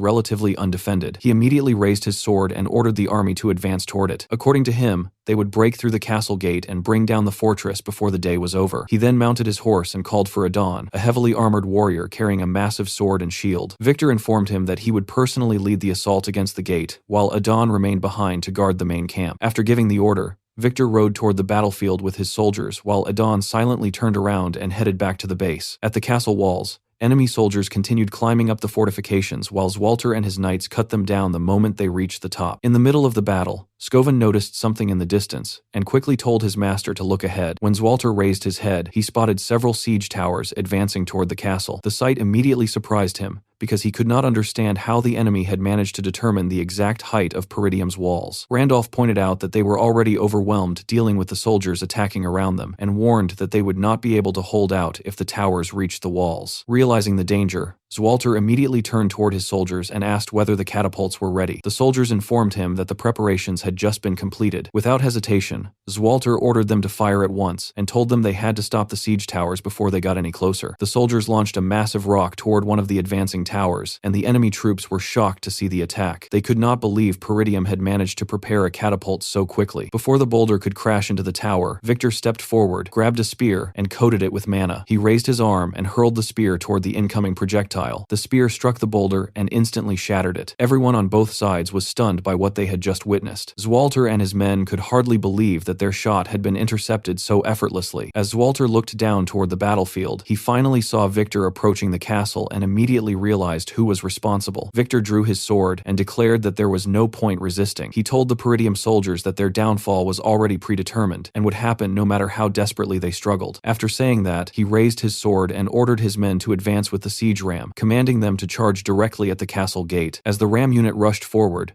the soldiers inside the siege towers finally reached the walls and launched their assault against Zwalter and his defenders. At the same time, the sound of the siege ram crashing against the castle gate echoed across the battlefield. Hearing the impact, Zwalter could not help wondering where his son was at such a critical moment. Meanwhile, at the castle gate, Alfoy and the other mages were tied together and seated around a magic circle. Several soldiers stood nearby with swords drawn, while Vanessa remained beside Fergus. Furious at the situation, Alfoy called the soldiers lowly peasants and demanded that they release the mages. He insisted that they were mages and should never have been dragged into a war. Fergus calmly reminded him that this was an order from his master and told him to stay still. Alfoy could not believe what he was hearing and asked Fergus if he was blind. He argued that remaining still in their current situation was madness. According to him, the moment the siege ram reached the gate, the battle was already lost, and the castle's fall was inevitable. Vanessa, however, told him not to worry and said that Ghislain would surely prevail. Hearing that only made Alfoy even angrier. He demanded that she stop mentioning Ghislain in front of him and complained that they were about to die a meaningless death because of that man. He challenged Vanessa to explain what Ghislain could possibly do now. Despite everything happening outside, Vanessa remained firm and said that she still believed in him. Alfoy's frustration only grew stronger. He ordered her to shut up, called Ghislain a lunatic, and asked whether she truly intended to keep following his orders. Vanessa looked at him seriously and replied that Ghislain was not a lunatic. A few days earlier, Vanessa was training under Ghislain and trying to use magic. She barely managed to release a tiny amount of magical energy before stopping. Feeling embarrassed by the result, she apologized and called it a pathetic display. She admitted that even after finally learning how to use magic, this was the absolute limit of what she could currently produce. Ghislain simply smiled and told her that it was fine. He explained that the important thing was not the amount of power, but the fact that she could now use magic at all. He assured her that her lack of mana would solve itself over time because mana naturally accumulated with growth and practice. After that, he told Vanessa to follow him because there was something he wanted to show her. He brought her to the area near the castle gate, where she found Alfoy and the other mages digging holes with shovels and burying runestones beneath the ground. The mercenaries stood nearby, supervising the work, while the mages carried out the task. Vanessa could not understand why runestones were being buried. The moment Alfoy noticed Ghislain, he rushed over while clearly exhausted and sore from the labor. He demanded to know why mages were being forced to dig when there were plenty of other people available for such work. He argued that if Ghislain simply wanted to hide the runestones, there were easier ways to move them. Before he could continue complaining, Gordon grabbed him by the neck and slowly began choking him while telling him not to talk when he was supposed to be working. Alfoy immediately began begging for his life. Vanessa looked at the scene in confusion and asked Ghislain what exactly was going on. Ghislain explained that he was making preparations. He told her that the simplest and most powerful tactic in war was overwhelming an enemy with superior numbers. He already knew that the castle gate would eventually be breached, no matter how hard they fought, because no gate could endure endless attacks forever. Even so, he believed there was still a way for Peridium to win. Vanessa immediately became surprised and slowly realized what he was planning. She asked whether he truly believed she could accomplish it. Ghislain answered without hesitation and told her that he knew she could. Back in the present, Vanessa raised her staff and slammed it into the magic circle. A massive surge of energy burst out from it. The instant he saw that energy, Alfoy finally understood the purpose of the circle. It was a mana transfer formation. Vanessa tightened her grip on her staff as she remembered Ghislain confidently telling her that he believed in her. While she focused on activating the circle, the soldiers defending the gate could hear the siege ram striking the entrance harder and harder. One of them shouted for the others to hold on until the signal arrived. Meanwhile, the battle on the walls continued without pause. During the chaos, Randolph suddenly pointed into the distance and told Zwalter to look. When the Count turned around, he saw a group racing toward the battlefield. He immediately recognized the unit. It belonged to Ghislain. He watched as his son personally led the force toward the castle. At nearly the same time,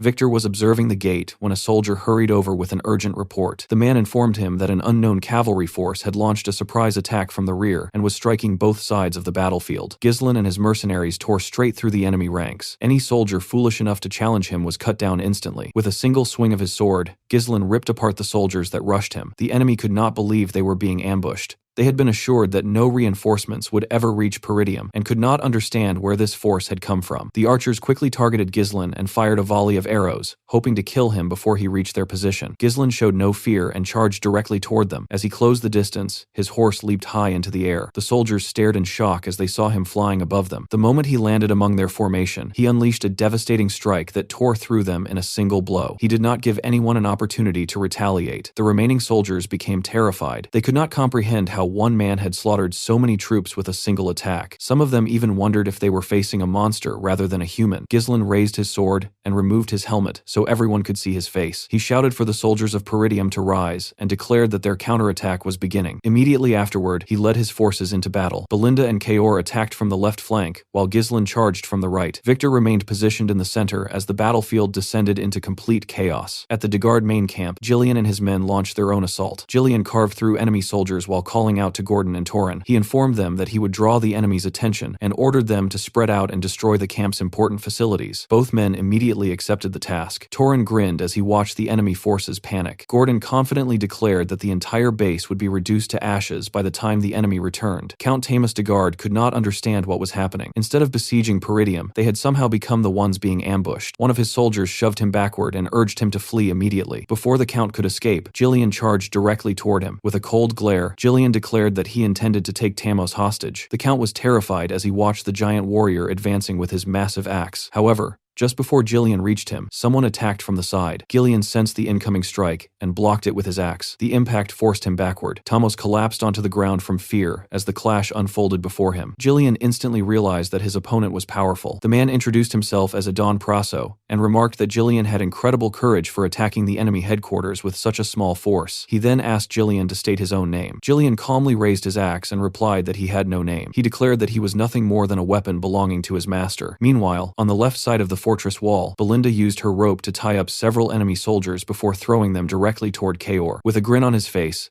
Kaor cut the soldiers apart the moment they reached him. Blood splattered everywhere, which immediately annoyed Belinda. She told him to stop spraying blood all over her. Kaor called her an old lady and told her to deal with it herself because he was too busy fighting to worry about such things. Hearing that only made Belinda even angrier. On the opposite side of the battlefield, Ghislain was cutting through enemy soldiers without any difficulty. Fear quickly spread through the enemy ranks as they realized they would die the moment he reached them. Taking advantage of their panic, Ghislain ordered his men to launch a full charge while the enemy formation was still confused. He told them that this was their chance to overwhelm the opposing forces and announced that he would personally deal with the siege towers. Seeing how effortlessly their master was cutting down enemies caused the mercenaries' morale to soar. Every one of them wanted to completely crush the opposing army. One of the enemy officers shouted at the fleeing soldiers and called them a disorganized group of amateurs. He accused them of being fools for turning their backs on the battlefield and immediately ordered the spearmen to form a defensive line at the front. The soldiers quickly raised their spears and prepared for Ghislain's charge. Ghislain calmly told his horse to dodge the attacks on its own. As the horse rushed toward the formation, the spearmen thrust their weapons forward. The horse lowered its head and avoided the attack perfectly. The spearmen were shocked,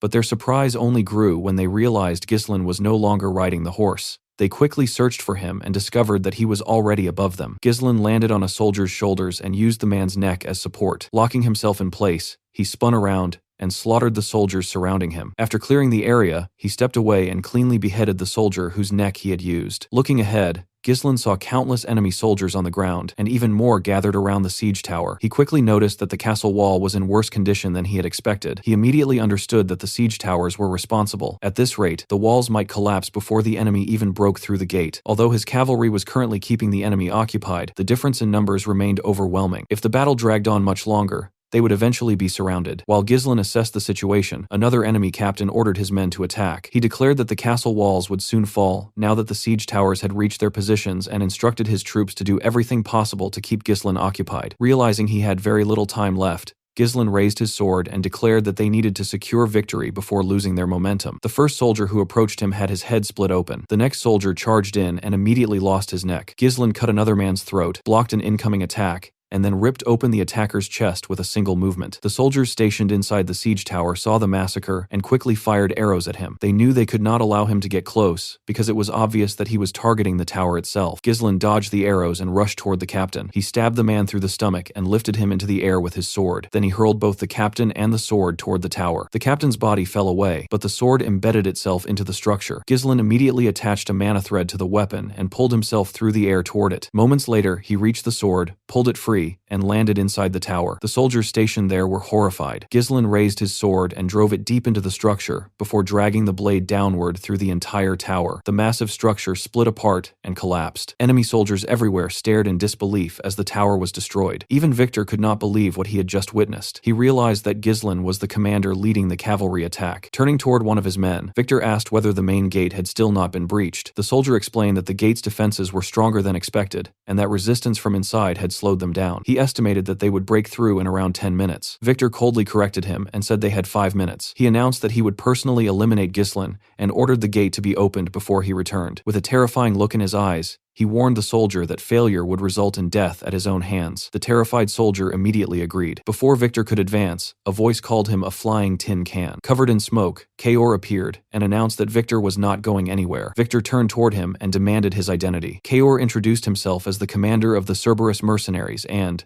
with a grin on his face, invited Victor to play with him for a while. Kaor immediately charged forward. Victor calmly tapped his horse, causing it to strike Kaor's horse in the neck with its hoof. The blow destabilized Kaor, and before he could recover, Victor swung his sword. Kaor managed to dodge the strike, but his horse was beheaded instantly. Leaping from the dying horse, Kaor attacked from above and brought his sword down toward Victor. Victor blocked the attack effortlessly. Kaor gritted his teeth and attacked again with even greater force, but Victor blocked that strike just as easily. Kaor was stunned because he had not expected anyone to stop his attacks so casually. Victor shifted his sword and disrupted Kaor's balance. He told Kaor that he had met countless men like him before and described him as nothing more than a mediocre mercenary who relied entirely on brute force. The moment he finished speaking, Victor launched another attack. Kaor raised his sword to block, but Victor's strength forced him backward. He could barely keep his footing. Victor's blade shattered Kaor's sword and then sliced across his shoulder. Staring directly at him, Victor declared that nothing was easier to defeat than beasts who simply swung their claws on instinct. Kaor quickly retreated and pressed a hand against his wounded shoulder to slow the bleeding. As he looked at Victor, he finally realized something alarming. This man was just as strong as Ghislain. The scene shifted to a few days earlier. Ghislain was explaining Victor's role to Kaor and revealed that Victor was Count Desmond's hidden card. Kaor immediately asked whether Victor was stronger than him. Ghislain answered honestly and told him that Victor was stronger than everyone Kaor had ever fought, except for Ghislain himself. He then explained Victor's strategy. Victor planned to use his overwhelming numbers and military advantage to force Peridium's defenders to focus entirely on protecting the walls. Once their attention was locked onto the walls, Victor intended to smash through the weakened gate and launch a full-scale assault inside the castle. Ghislain then revealed that this was exactly what he wanted Victor to do. However, he warned Kaor that the entire plan would fail if Victor managed to get through the castle gate unhindered. Because of that, he gave Kaor a single task. He ordered him to hold Victor down. Remembering those words in the present, Kaor slowly smiled and pushed himself back onto his feet, despite all of his injuries. He muttered that Ghislain was asking far too much from him. Meanwhile, on the other side of the battlefield, Jillian continued clashing with Adon. Adon repeatedly used his massive shield to block every attack that came his way. Behind him, Count Tamos called out to the knight, but a soldier quickly stopped him and warned him to stay back. Nearby, Torin, Gordon, and the other mercenaries fought desperately against the enemy troops surrounding Jillian. They worked to reduce the number of enemies and make sure nobody interfered with Gillian's battle. Gillian grew irritated as he watched Adon block attack after attack. He did not want to waste precious time fighting a single opponent. He quickly realized that Adon's shield could defend from almost any angle, and no matter how hard he attacked, he could not break through it. Jillian tried to remember the last time he had encountered someone with such absurd durability. Pushing those thoughts aside, he swung his axe with tremendous force and told Adon that he no longer had time to waste on him. Adon calmly blocked the attack with his shield and declared that it was pointless. He told Jillian that his shield could not be broken. Then he knocked Gillian's axe aside and thrust his enormous sword forward. Jillian managed to redirect the blade using the handle of his axe, but Adon immediately changed tactics and beheaded Jillian's horse. Jillian had not expected that move. As the horse collapsed beneath him, Adon coated his shield with energy and slammed it forward, ordering Jillian to fall. Jillian barely managed to block the impact with his axe while being forced backward. At the same time, the siege ram continued hammering away at the castle gate. Eventually, the gate gave way and collapsed. Zwalter and the soldiers defending the walls were horrified by the sight. Despite that, Ghislaine did not panic. Near the mana circle, Alfoy desperately called out to Vanessa and demanded that she do something after draining all of their mana. Vanessa calmly replied that it was not time yet. Outside, Victor raised his sword and ordered the army to charge into the castle and seize it. The soldiers immediately surged through the broken entrance. Victor then turned to one of his men and ordered him to bring Count Tamos to the castle. He declared that he would personally eliminate the enemy commanders. The soldier quickly accepted the order. Back on the battlefield, Kaor rose to his feet with wounds covering his body. He raised his sword and declared that Victor was not going anywhere. Victor looked at him and asked whether he truly did not know when to retreat as a mercenary commander. He questioned why Kaor insisted on fighting him again. Elsewhere, Adon informed Gillian that the castle gate had already fallen and declared that the battle was over. He admitted that Peridium's surprise attack had been bold and unexpected, but claimed that the final result had not changed. According to Adon, Gillian's greatest mistake was trusting the decisive strike force to mere mercenaries. He argued that no matter how skilled a mercenary was, they could never defeat a properly trained knight. At almost the same moment, Victor said something similar to Kaor. He told him to behave like a mercenary if that was what he was. He advised him to understand when a battle was no longer worth fighting and when it was time to run away. Both Victor and Adon insisted that no war was worth throwing one's life away for. Kaor burst out laughing when he heard Victor say that. He asked whether any of that truly mattered. He smiled and declared that whether someone was a mercenary or a knight meant nothing on a battlefield. At the same time, Gillian gave Adon the exact same answer. He told him that the only things that mattered were victory and defeat. The moment those words left his mouth, Gillian charged. At the same time, Kaor rushed toward Victor. Adon raised his sword and said he had no interest in hearing excuses from a loser. Gillian blocked the incoming strike and hooked Adon's sword with the head of his axe. Using the inside curve of the weapon, he dragged Adon off his horse. The knight was completely caught off guard. Gillian immediately freed his axe and swung it again. Adon managed to block with his shield, but the attack smashed into his horse's neck. The beast collapsed, slamming Adon into the ground. Looking up in fury, Adon called Gillian a filthy mercenary. Gillian leaped into the air and brought his axe down. Adon quickly raised his shield and blocked once more. Standing directly over him, Gillian calmly explained that even the strongest defense always had a gap. Then he pulled out a sword. He revealed that he had already offered his life to Ghislaine and existed solely as his master's weapon. Raising the sword high, Gillian declared that a weapon must deliver nothing except victory to its master. The next instant, he drove the blade straight into Adon's head. On another part of the battlefield, Kaor continued sprinting toward Victor. He knew Victor was far stronger than him. He knew there was a real chance he could die. Even so, he kept charging because Ghislaine had ordered him to hold Victor down. Kaor believed that if he could land even a single strike, he could slow Victor long enough for the plan to work. As he ran, he remembered a conversation he had with Ghislaine. Back then, Kaor had asked how Ghislaine performed the techniques he used during their duel. Ghislaine had asked him what he meant. Looking embarrassed, Kaor admitted that he wanted to learn those moves and asked if Ghislaine could teach him. Ghislaine smiled when he saw the expression on Kaor's face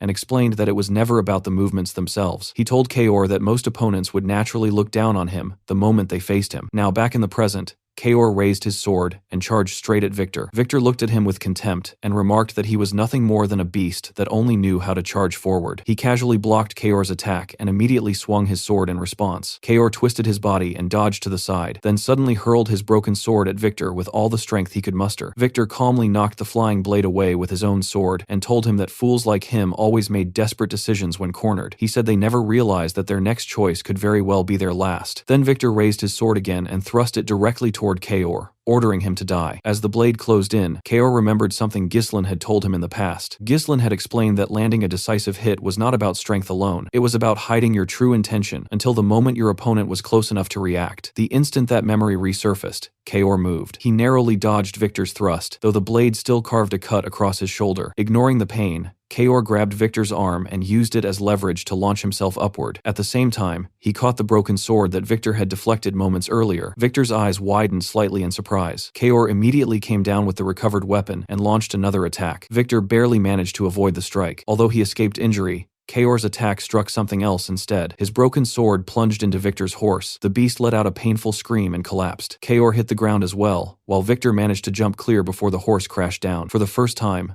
Victor genuinely acknowledged what Kaor had done. He realized that the mercenary had thrown his sword earlier, not out of desperation, but to create an opportunity. Kaor had deliberately turned an impossible situation into one that favored him. Victor understood that only someone prepared to risk death could perform such a maneuver. Walking toward the wounded mercenary, he admitted that Kaor was not nearly as reckless as he first appeared. He explained that people often surpass their limits when standing at the crossroads between life and death. However, he added that Kaor had simply met the wrong opponent. Raising his sword above him, Victor asked if the mercenary had any final words. Kaor slowly lifted his head and grinned. He calmly told Victor that he had already landed his hit. Victor frowned in confusion. Before he could ask what Kaor meant, several daggers suddenly flew toward him. Victor was forced to jump back and evade them. The person who threw them was Belinda. The maid leaped into the battlefield and immediately pulled out one of her ropes. She hurled the hooked end toward Kaor and caught his jacket with it. Landing on horseback, she tightened the rope and dragged Kaor away from Victor. Surprisingly, Victor made no attempt to chase them. Instead, he stood there thinking about Kaor's final words. Losing a horse was hardly enough reason for Kaor to smile like that. Victor knew the mercenary was not foolish enough to throw his life away just to kill him out. That realization made him uneasy. Kaor had been buying time for something. Victor turned toward the battlefield and followed the direction of the soldiers rushing into the castle. Looking beyond them, he spotted Vanessa gathering mana. At that moment, everything clicked. Kaor's mission had never been to defeat him. His mission was to keep Victor occupied. Meanwhile, as Vanessa continued gathering mana, she remembered her conversation with Ghislain. Back then, he told her that even if the enemy reached the castle gate and breached their defenses, the situation could still be reversed. He explained that her magic was the key to turning the battle around. Vanessa had asked whether he truly believed she could accomplish something so important. Ghislain simply smiled and assured her that he knew she could. Remembering those words filled her with confidence. The next moment, she unleashed her spell. A brilliant blue light erupted across the battlefield. Vanessa activated Flame Strike. An overwhelming torrent of fire exploded outward, smashing through part of the castle wall and surging beyond it. The flames consumed everything in their path. Zwalter and the defenders stared in shock at the sheer scale of the attack. Ghislain, Victor, and everyone else on the battlefield could see the massive pillar of fire from afar. Soldiers were swallowed by the blaze and burned alive. Their screams echoed throughout the battlefield. The surviving soldiers outside immediately tried to retreat, but they did not get far. Ghislain intercepted them and cut them down before they could escape. He ordered his mercenaries to surround the castle gate and ensure that not a single enemy soldier got away. Victor himself survived only because of his armor. A soldier carrying a shield rushed over to him and reported that most of their troops had already been burned to death. He urged Victor to retreat immediately. Victor clicked his tongue in irritation. This war had been planned meticulously. Every possible escape route for Peridium had been blocked.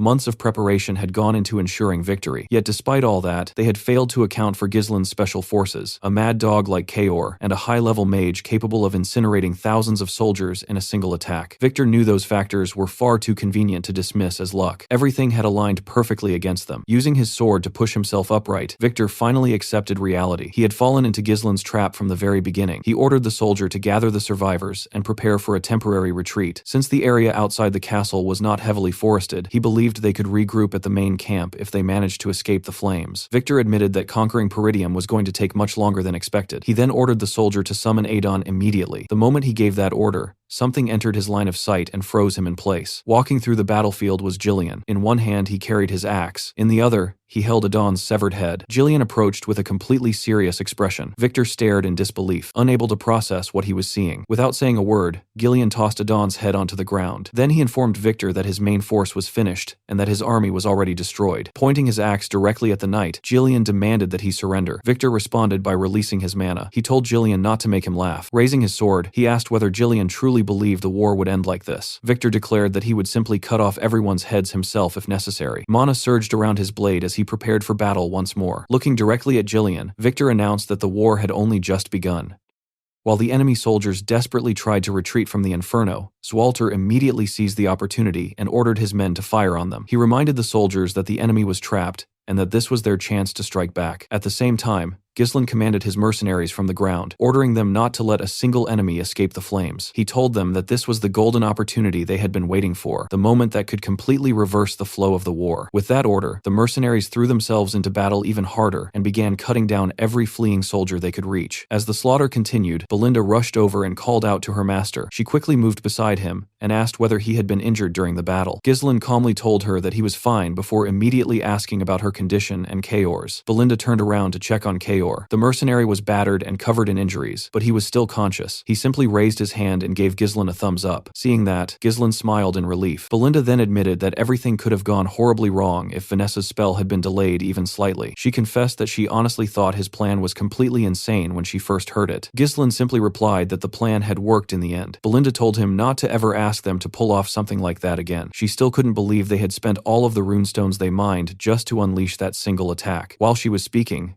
Ghislain suddenly looked around the battlefield and asked where Jillian was. Belinda paused in surprise. Before she could answer, Ghislain immediately spurred his horse forward and rode away. Belinda called after him, but he didn't stop. Meanwhile, on another part of the battlefield, Jillian was locked in a brutal fight against Victor. Victor's sword slammed against Jillian's axe repeatedly. Jillian managed to block the first attack, then the second, but every strike forced him backward. He quickly realized how absurdly heavy Victor's attacks were. The knight never gave him a moment to breathe. One strike flowed into another without pause, pushing Jillian farther and farther back. Even Jillian found himself impressed by Victor's relentless momentum. When Victor stepped close enough, Jillian swung his axe with tremendous force, but Victor leaped away and avoided it. As he landed, he slashed through Jillian's arm plate and cut into his shoulder. Jillian had not expected that. Victor's combination of speed and power was overwhelming. He gave his opponent absolutely no chance to recover, and continuously pressured him from every angle. Victor called him a filthy mercenary and mocked him for taking advantage whenever he was given an opportunity. Jillian responded by hooking Victor's sword with his axe and forcing it downward. For a brief moment, it looked like he had regained control, but Victor instantly adapted. He slid his sword into the gap within the axe's structure and twisted it. Jillian was caught off guard. Victor used the leverage to wrench the axe upward and rip it completely out of Jillian's hands. The weapon flew away. Before Jillian could react, Victor raised his sword and coldly informed him that he had crossed the line. Then he thrust the blade forward. Blood immediately burst from Jillian's body, and the mercenary spat out blood as well. Victor was surprised to see that Jillian had twisted his body at the last possible second to protect his vital organs. That single movement saved his life. Victor admitted that no one had ever received one of his attacks in that way before. He realized Jillian had not defeated Adon through luck. Looking at the wounded mercenary, Victor said it had been foolish for him to challenge him directly, after exhausting himself defeating Adon. He added that Adon probably would not have been angry about dying since he had fallen to a warrior like Jillian. Then Victor announced that it was finally time for Jillian to die. At that exact moment, a sword came flying toward Victor from behind. Victor sensed the attack instantly and withdrew from Jillian before turning around. He demanded that the attacker reveal himself. A familiar figure emerged. It was Ghislain. Victor immediately recognized the black armor. Ghislain casually picked up Jillian's massive axe with one hand and rested it on his shoulder. Even Victor couldn't help recognizing the imposing presence he gave off. Without wasting another second, Ghislain released the power of his third core and rushed forward. The distance between them disappeared almost instantly. Raising the giant axe overhead, he brought it crashing down toward Victor. Victor blocked the attack, but the sheer weight behind it shook him. He quickly pushed Ghislain away and counterattacked with his sword. Ghislain used the axe to block. Victor attacked again. Ghislain blocked once more before swinging the axe toward Victor's legs. Victor jumped away and retaliated from above. Ghislain intercepted the strike with the handle of the axe, and then used that same handle to launch himself upward at incredible speed. In the next instant, he wrapped his legs around Victor's neck and locked him down before slamming him violently into the ground. Victor immediately rolled away and got back on his feet, breathing heavily. For the first time in the battle, he felt genuine danger. He could not read Ghislain's movements at all. Every action was unpredictable. Victor knew that one mistake would get him killed. He found it unbelievable that someone this powerful had been hidden inside Peridium the entire time. Ghislain calmly informed him that he knew exactly who he was. He said he knew Victor's strength, his military value, his strategies, and even the organization supporting him from the shadows. Looking directly at him, Ghislain declared that he knew everything. Victor's mind immediately raced. He wondered if this entire war had been a trap from the very beginning. Refusing to believe it, Victor charged forward again and accused Ghislain of speaking nonsense. As their weapons collided once more, Victor told himself that Peridium could not possibly know about the secret project his faction had spent years hiding. He reminded himself that he was Count Desmond's hidden card. Suddenly, he shoved the heavy axe aside and moved in close, warning Ghislain not to think cheap tricks would work on him. Ghislain immediately dragged the axe across the ground and used the motion to propel himself upward, avoiding Victor's attack. Victor's blade struck the axe handle instead. Before he could react, Ghislain was already above him. The young lord brought the axe down again. Victor narrowly escaped by stepping backward. He counterattacked, but Ghislain retreated just enough to evade the blade before surging forward and driving a brutal kick directly into Victor's face. Victor regained his footing almost immediately, but Ghislain was already airborne once again. The axe came crashing down with terrifying force. Victor managed to block it, but the impact was overwhelming. Ghislain forced his sword downward, and the collision triggered a violent explosion. Victor's helmet was blown completely off. Blonde hair spilled out as blood ran down his face. Breathing heavily, he looked up at Ghislain. The young lord walked forward, pulled his sword from the ground, and casually remarked that while he liked using axes, swords suited him much better. Victor stared at him and finally demanded to know who he really was. Ghislain grabbed his helmet, removed it,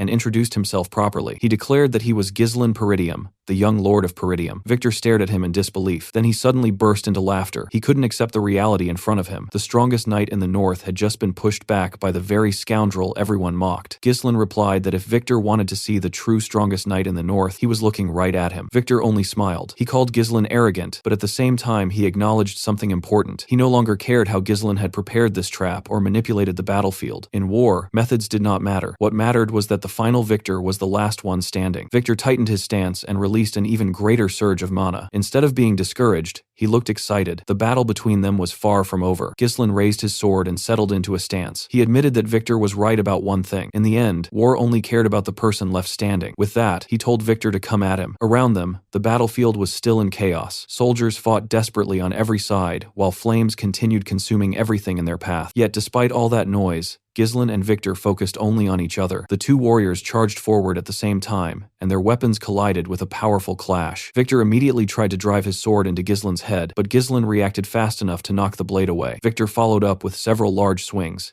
each one carrying tremendous force. Ghislain avoided them one after another. The knight then attacked from the side, but Ghislain redirected the sword with his own weapon. Victor instantly transitioned into a thrust aimed at his head. Ghislain moved his sword behind his body and blocked the attack from an awkward angle before pushing the blade away and trying to force Victor downward. Victor answered with raw strength, knocking Ghislain's sword aside and stepping forward to finish the exchange. Before he could strike, Ghislain raised his leg and stopped Victor's arm. Then he stepped onto Victor's sword and used it as a platform to launch himself upward before delivering a brutal kick directly to the knight's face. Blood burst from Victor's mouth and he stumbled backward, losing his balance. Ghislain immediately tried to capitalize on the opening, but Victor still managed to block the incoming attack. Gathering all his strength, he forced Ghislain's sword downward and pushed him back. Ghislain landed safely and quickly regained his footing. Looking down briefly, he noticed that Victor's attack had managed to leave a scratch on his armor. Victor noticed it too and smiled before charging again. The knight slammed into him once more. Ghislain blocked the attack and retaliated with a swing of his own. Victor intercepted it and suddenly spun around,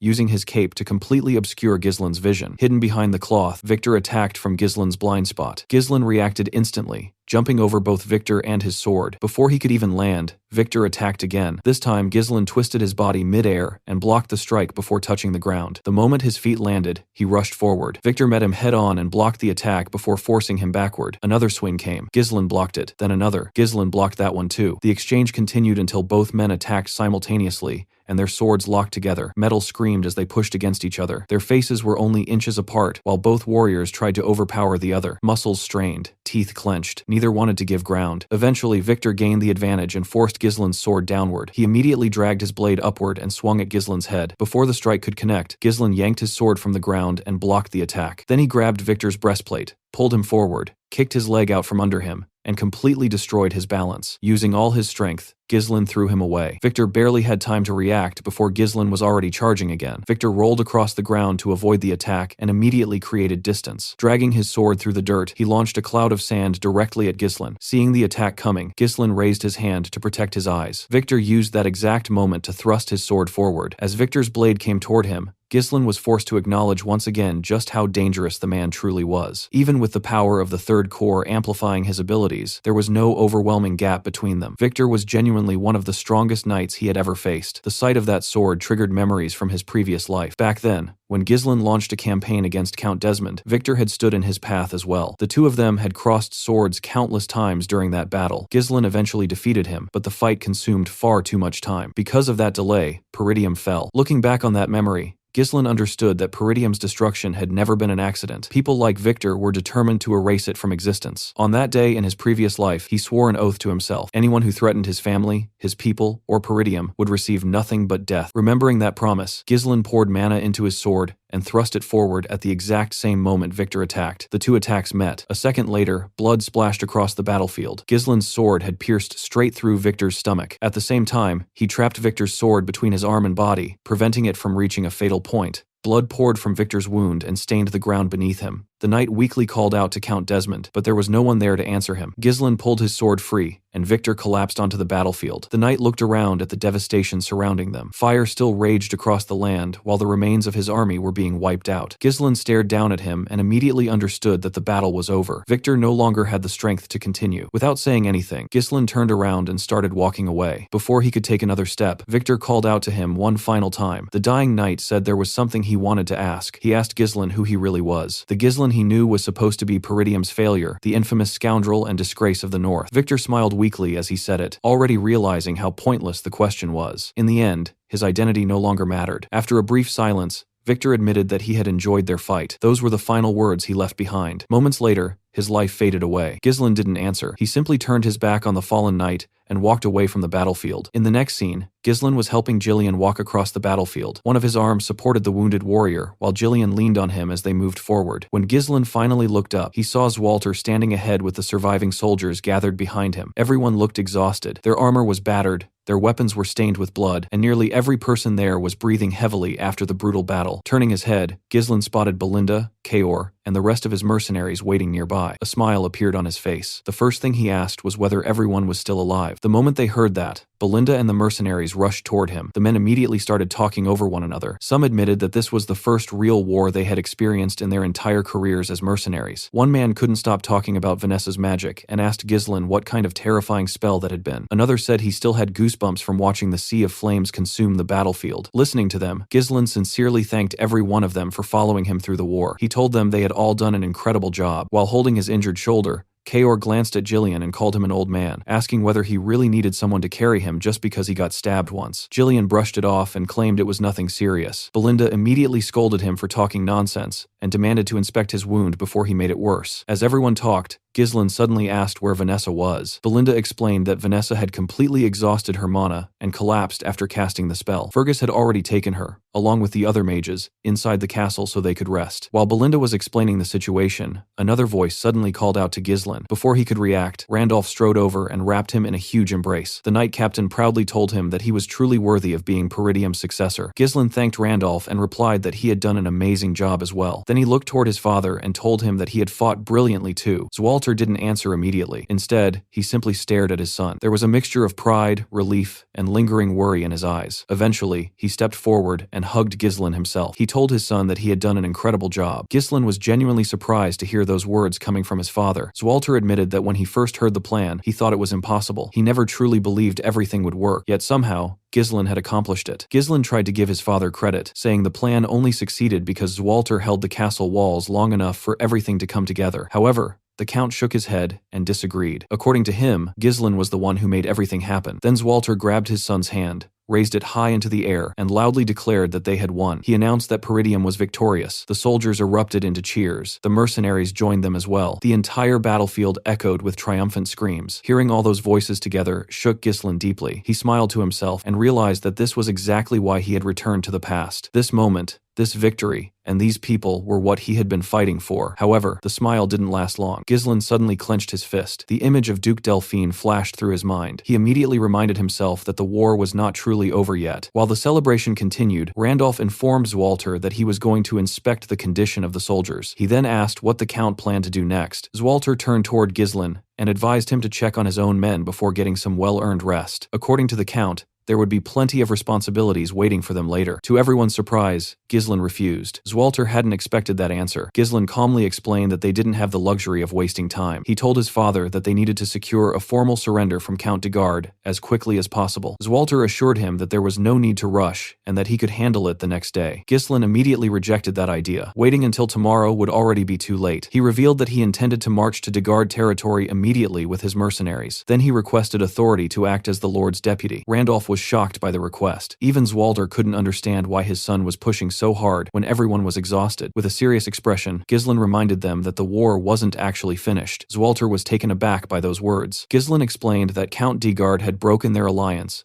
and launched an invasion specifically to seize Peridium's territory. If they gave him time to recover, think, and regroup, he would eventually strike again. They could not allow that opportunity. Instead, they needed to press their advantage immediately while the enemy was still broken. They had to force reparations and settlement terms on their own conditions so thoroughly that Count de Garde would never dare challenge Peridium again. Zwalter listened quietly. He found it difficult to believe what he was hearing. Most people would still be celebrating after surviving a war like this, but his son was already planning the next move. Looking at Ghislain, Zwalter slowly came to understand his thinking. They really did have a chance to end everything decisively. After a moment, he granted permission for the operation. Ghislain thanked him, but before he left, Zwalter stopped him with one final reminder. He pointed out that Count de Garde had once been their ally and remained a noble, sworn to the royal family. Regardless of what had happened, he asked Ghislain to treat him with as much courtesy as the circumstances allowed. Hearing that, Ghislain smiled reassuringly and told his father not to worry. Then he turned toward Belinda and Kaor and asked whether they could still move. Kaor immediately answered that he was fine despite his injuries. Satisfied, Ghislain mounted his horse and ordered his people to follow him. Without wasting another moment, he announced that they were heading straight for de Garde territory at full speed. The scene shifted to Castle de Garde, where complete chaos had broken out inside the Lord's office. Tamas was furiously throwing anything he could get his hands on. Furniture, decorations, and documents were scattered across the room as the Count raged uncontrollably. He simply could not accept reality. The entire reason he had agreed to the secret treaty in the first place was because everyone knew how powerful Count Desmond was. In Tamas's eyes, Desmond's influence and strength were practically unquestionable. Yet somehow, despite all of that, the mighty forces supporting him had been defeated by the poor and insignificant Peridium territory. Tamos couldn't comprehend how Desmond had managed to lose to what he considered a backwater territory. Standing nearby, Lowell attempted to calm him down, but the Count immediately snapped at him and ordered him to shut up. Tamos demanded to know whether this looked like a situation where he could calmly sit around. Instead of standing there uselessly, he ordered Lowell to begin preparations for surrender negotiations. He also instructed him to gather the bureaucrats and start calculating reparations immediately. Lowell was stunned and asked whether the Count was actually serious. Tamos replied that Zwalder was an honorable fool who respected customs, traditions, and noble etiquette above everything else. Because of that, he was convinced Zwalter would agree to negotiations. Peridium desperately needed money after the war, and Tamas believed he could survive this disaster if he offered enough reparations. Once the negotiations were over, he intended to shift all responsibility onto Count Desmond and make him deal with the consequences. Unfortunately, Lowell reminded him that nearly every coin in the territory had already been poured into the war effort. He asked where they were supposed to find enough money to pay reparations. The question immediately enraged Tamos. He grabbed Lowell by the throat and began choking him. Calling him an idiot, he demanded to know how someone with such a brain could still work in his castle. Tamos ordered him to squeeze every possible coin out of the citizens. Then,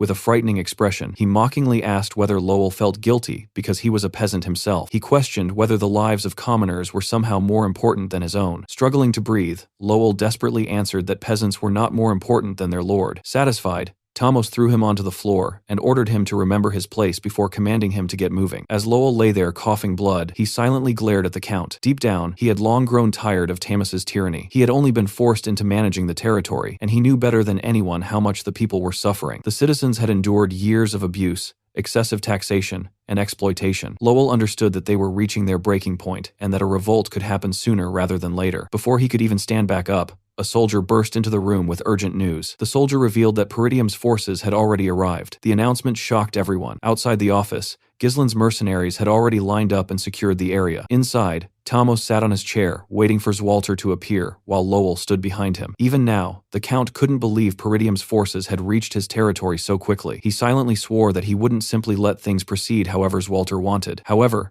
the moment the office door opened, his confidence disappeared. The person who entered wasn't Zwalter, it was Ghislain. Belinda and Kaor accompanied him. Without wasting time, Ghislain calmly asked whether Tamos had prepared for surrender negotiations. The Count was completely caught off guard. He immediately demanded to know where Zwalter was. Ghislain explained that his father was occupied with restoring Peridium after the war, and therefore had delegated the negotiations to him as Lord's deputy. Then, with a completely serious expression, Ghislain ordered his men to bring Tamos to his knees. Earlier, while riding toward de Garde territory with his mercenaries, Kaor had commented on how quickly Count de Garde had fled the battlefield. He couldn't believe the man abandoned his soldiers and rushed back home so fast. Gordon apologized for failing to capture the Count during the retreat, but Kaor dismissed it and joked that Jillian was the one responsible. According to him, everyone else had done their jobs perfectly. Hearing Kaor casually blaming Jillian made Ghislain briefly wonder whether he should someday arrange a duel between the two, just to settle their constant bickering. During the journey, Kaor had also questioned Ghislain about the surrender negotiations. He couldn't understand why they were bothering with negotiations at all. Ghislain explained that everyone already knew Tamos was a shameless bastard who had launched a war under the excuse of avenging his son. If Peridium demanded excessive compensation publicly, they could end up placing themselves in an awkward political position. Therefore, the war officially needed to end through reparations and formal agreements. The explanation only confused Kaor further. He complained that nobles always made simple problems unnecessarily complicated. To him, the obvious solution was marching into Degard territory and wiping everything out. Belinda immediately called that suggestion stupid. She reminded him that noble disputes couldn't be solved the same way mercenary conflicts were. Offended, Kaor argued that nobles and mercenaries were both human beings. He wanted to know what made nobles so special. As far as he was concerned, Degard attacked them first, so worrying about the enemy's status made no sense.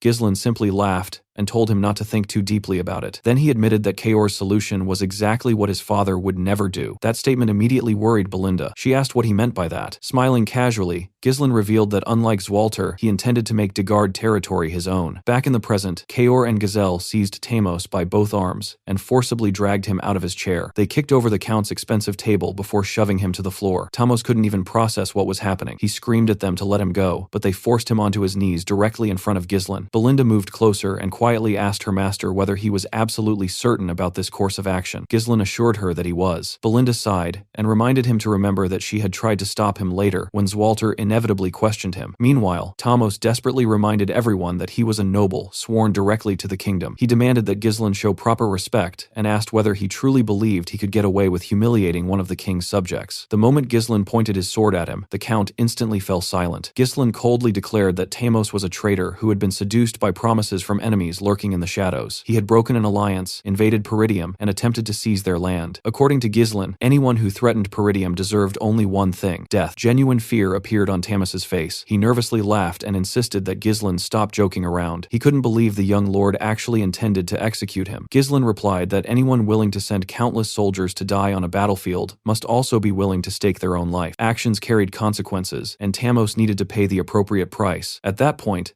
the Count finally understood that Ghislain wasn't bluffing. The realization made him laugh hysterically. The young lord wasn't merely ruthless, he was completely insane. Before Ghislain could swing his sword, Tamos hurriedly shouted for him to wait. Desperately trying to save himself, he offered a different price. He offered the entire territory. The declaration stunned both Belinda and Lowell. Ghislain, however, merely smiled because he had expected exactly this reaction. He calmly reminded Tamos that territories couldn't simply be handed over like merchandise. According to inheritance laws, only blood relatives or legitimate successors could inherit a domain. Tamos quickly dismissed those concerns and insisted he would solve the legal issues himself. He suggested fabricating records and claiming that Ghislain was some distant relative. According to him, forged inheritance rights could easily be prepared. All Ghislain had to do was accept the offer. Then Tamos turned toward Lowell and angrily ordered him to stop standing around and bring writing materials immediately so they could begin drafting the documents. Ghislain decided to squeeze even more out of the situation before finishing things. Despite Tamos already offering the territory, our boy calmly told him that he still wasn't entirely convinced by the arrangement. Hearing that immediately made Tamos panic. Desperately trying to save himself, he promised that he would still pay reparations as well. He admitted that he didn't have any money left at the moment because the war had drained the territory's finances, but he insisted that he could gather the funds later. According to him, all he needed was time. He could simply raise taxes and squeeze the money out of the citizens. Tamos begged Ghislain to spare his life and give him that opportunity. When Ghislain asked whether he truly valued his life that much, the Count immediately answered with his actions, practically throwing away every shred of dignity he had left. After watching him grovel, Ghislain finally said that he would give him a chance. The Count became overjoyed, believing he had managed to survive. However, instead of accepting his proposal immediately,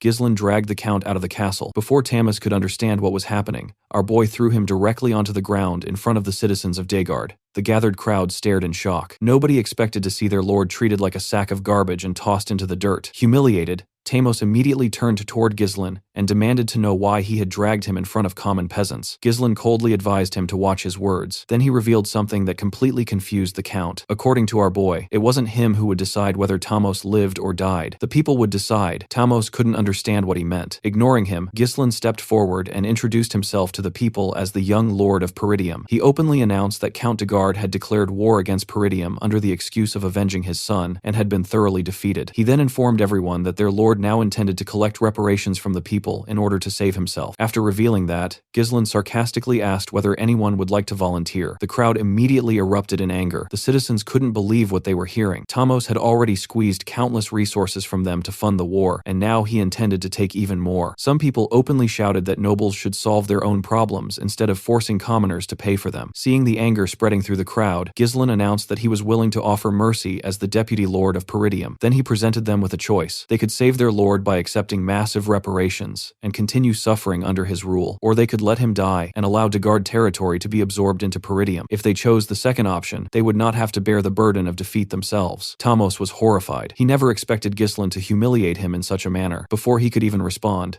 someone in the crowd threw a stone directly at his head. The count barely had time to react before more rocks started flying toward him. Citizens armed themselves with stones, pitchforks, and whatever else they could find. They surged forward in rage. One citizen screamed that Tobs had taken away his mother's keepsake. Another shouted that the count's taxes had stolen the bread meant for his children. Others demanded to know whether he understood how many people had suffered because of his greed and tyranny. Tobs couldn't answer a single accusation. The people no longer saw him as their lord. They saw him as the cause of their misery. Stones struck his body repeatedly, while pitchforks stabbed and jabbed at him. The furious crowd beat him mercilessly. He couldn't even find an opportunity to beg for mercy. All he could do was curl up, protect his head, and scream in pain while the people unleashed years of resentment upon him. Watching the scene unfold, Ghislain simply turned toward his men and announced that they could return home now. According to him, the war was over. Then he turned toward Belinda and mentioned that he still had something important to explain to his father. Belinda wasn't worried at all. At this point, she was convinced her master always had a plan prepared for dealing with the consequences of his actions. The scene then shifted back to Peridium, where Walter and the council sat in complete disbelief after learning what had happened. The count stared at his son and asked him to repeat himself. Ghislain calmly informed him once again that Count Dagard was dead. Walter immediately reminded his son that he specifically instructed him to treat Tobs with as much respect as the situation allowed. Ghislain assured his father that he hadn't forgotten. He explained that after meeting Tobs personally, he concluded that eliminating him was the best course of action. According to Ghislain, sparing the count would only result in another invasion later. Homern and Albert were stunned by that claim. Homern insisted such a thing was impossible. Ghislain immediately reminded everyone that Dagard had somehow managed to invade Peridium with more than 7,000 soldiers. That alone proved the count wasn't acting independently. He revealed that Count Desmond supplied troops while Rayfold supported things behind the scenes. The officials were shocked. They couldn't believe two major powers had been working together against Peridium. Desmond County was famous for maintaining neutrality, making the revelation even more difficult to accept. Ghislain already understood why none of their allies had come to help during the war. Amelia had secretly intercepted and eliminated the messengers, completely isolating Peridium from outside support. Information warfare and isolation tactics had always been her specialty. However, the situation was now changing. Once Dagard territory fell under their control, Peridium's strategic position would improve dramatically. Desmond and Rayfold would no longer be able to launch attacks so easily because they would now share borders with a territory controlled by Ghislain. Any suspicious troop movement or hostile preparation would be noticed immediately. Walter finally understood why his son had been determined to eliminate Tobs. However, he pointed out another issue. Simply killing a lord didn't automatically transfer ownership of the territory. According to inheritance laws, a territory required either a legitimate heir or a blood relative. Ghislain responded by taking out a scroll and placing it on the table. He asked his father to read it. As Walter opened the document, his eyes widened in disbelief. The scroll contained a written declaration from Tobs himself, claiming that Ghislain was a distant blood relative and the rightful first successor of Dagard territory. The room fell silent. Walter couldn't believe what he was reading. Ghislain casually explained that he had obtained the document directly from Count Dagard. Thanks to that declaration, they could sidestep almost every inheritance issue that would normally arise. The Count remained speechless for several moments before finally putting himself together. Even then, he pointed out that governing a territory was far more difficult than conquering one. He asked whether Ghislain truly possessed enough manpower to manage another domain on top of everything else. Instead of worrying, our boy simply smiled confidently and told his father not to concern himself. According to Ghislain, he already had the perfect person in mind to handle the position. The scene shifted away from Peridium and traveled overseas to the Austin territory within the Seiron kingdom. Inside one of the territory's most crowded bars, the atmosphere was absolutely wild. People were shouting, cheering, and slamming mugs against tables while surrounding a gambling table in the center of the room. All eyes were focused on a particular match taking place there. Several spectators couldn't believe what they were seeing. because a green-haired man had just pushed everything he owned into the bet. The man casually grabbed a cup containing 4 dice and began shaking it repeatedly. After a few dramatic moments, he slammed the cup onto the table and stared at his opponent. Sitting across from him was an enormous bald man with 2 even larger bodyguards standing behind him. The bald man narrowed his eyes and warned the gambler that things wouldn't end well if he tried any tricks. The green-haired man, known as Claude, simply smiled and told him not to be so hostile. According to Claude, it was all supposed to be fun. Then he slowly lifted the cup. The crowd gasped when they saw the result. All 4 dice were stacked perfectly on top of one another, and every visible face displayed the exact same number. Wearing a smug grin, Claude casually told his opponent to stop wasting time and place his bet. The story then shifted back to Peridium, where a large ceremony was being held. Soldiers and mercenaries filled a grand hall while Zwalter, Randolph, and Ghislain stood at the front. In front of everyone, our boy knelt before his father. After acknowledging Ghislain's incredible contributions during the recent war and everything he had done for Peridium, Zwalter officially announced his decision. Acting under the authority of the king, he granted Ghislain the title of Baron of Fenris. The moment those words left his mouth, the entire hall erupted with cheers. Soldiers shouted, mercenaries screamed his name,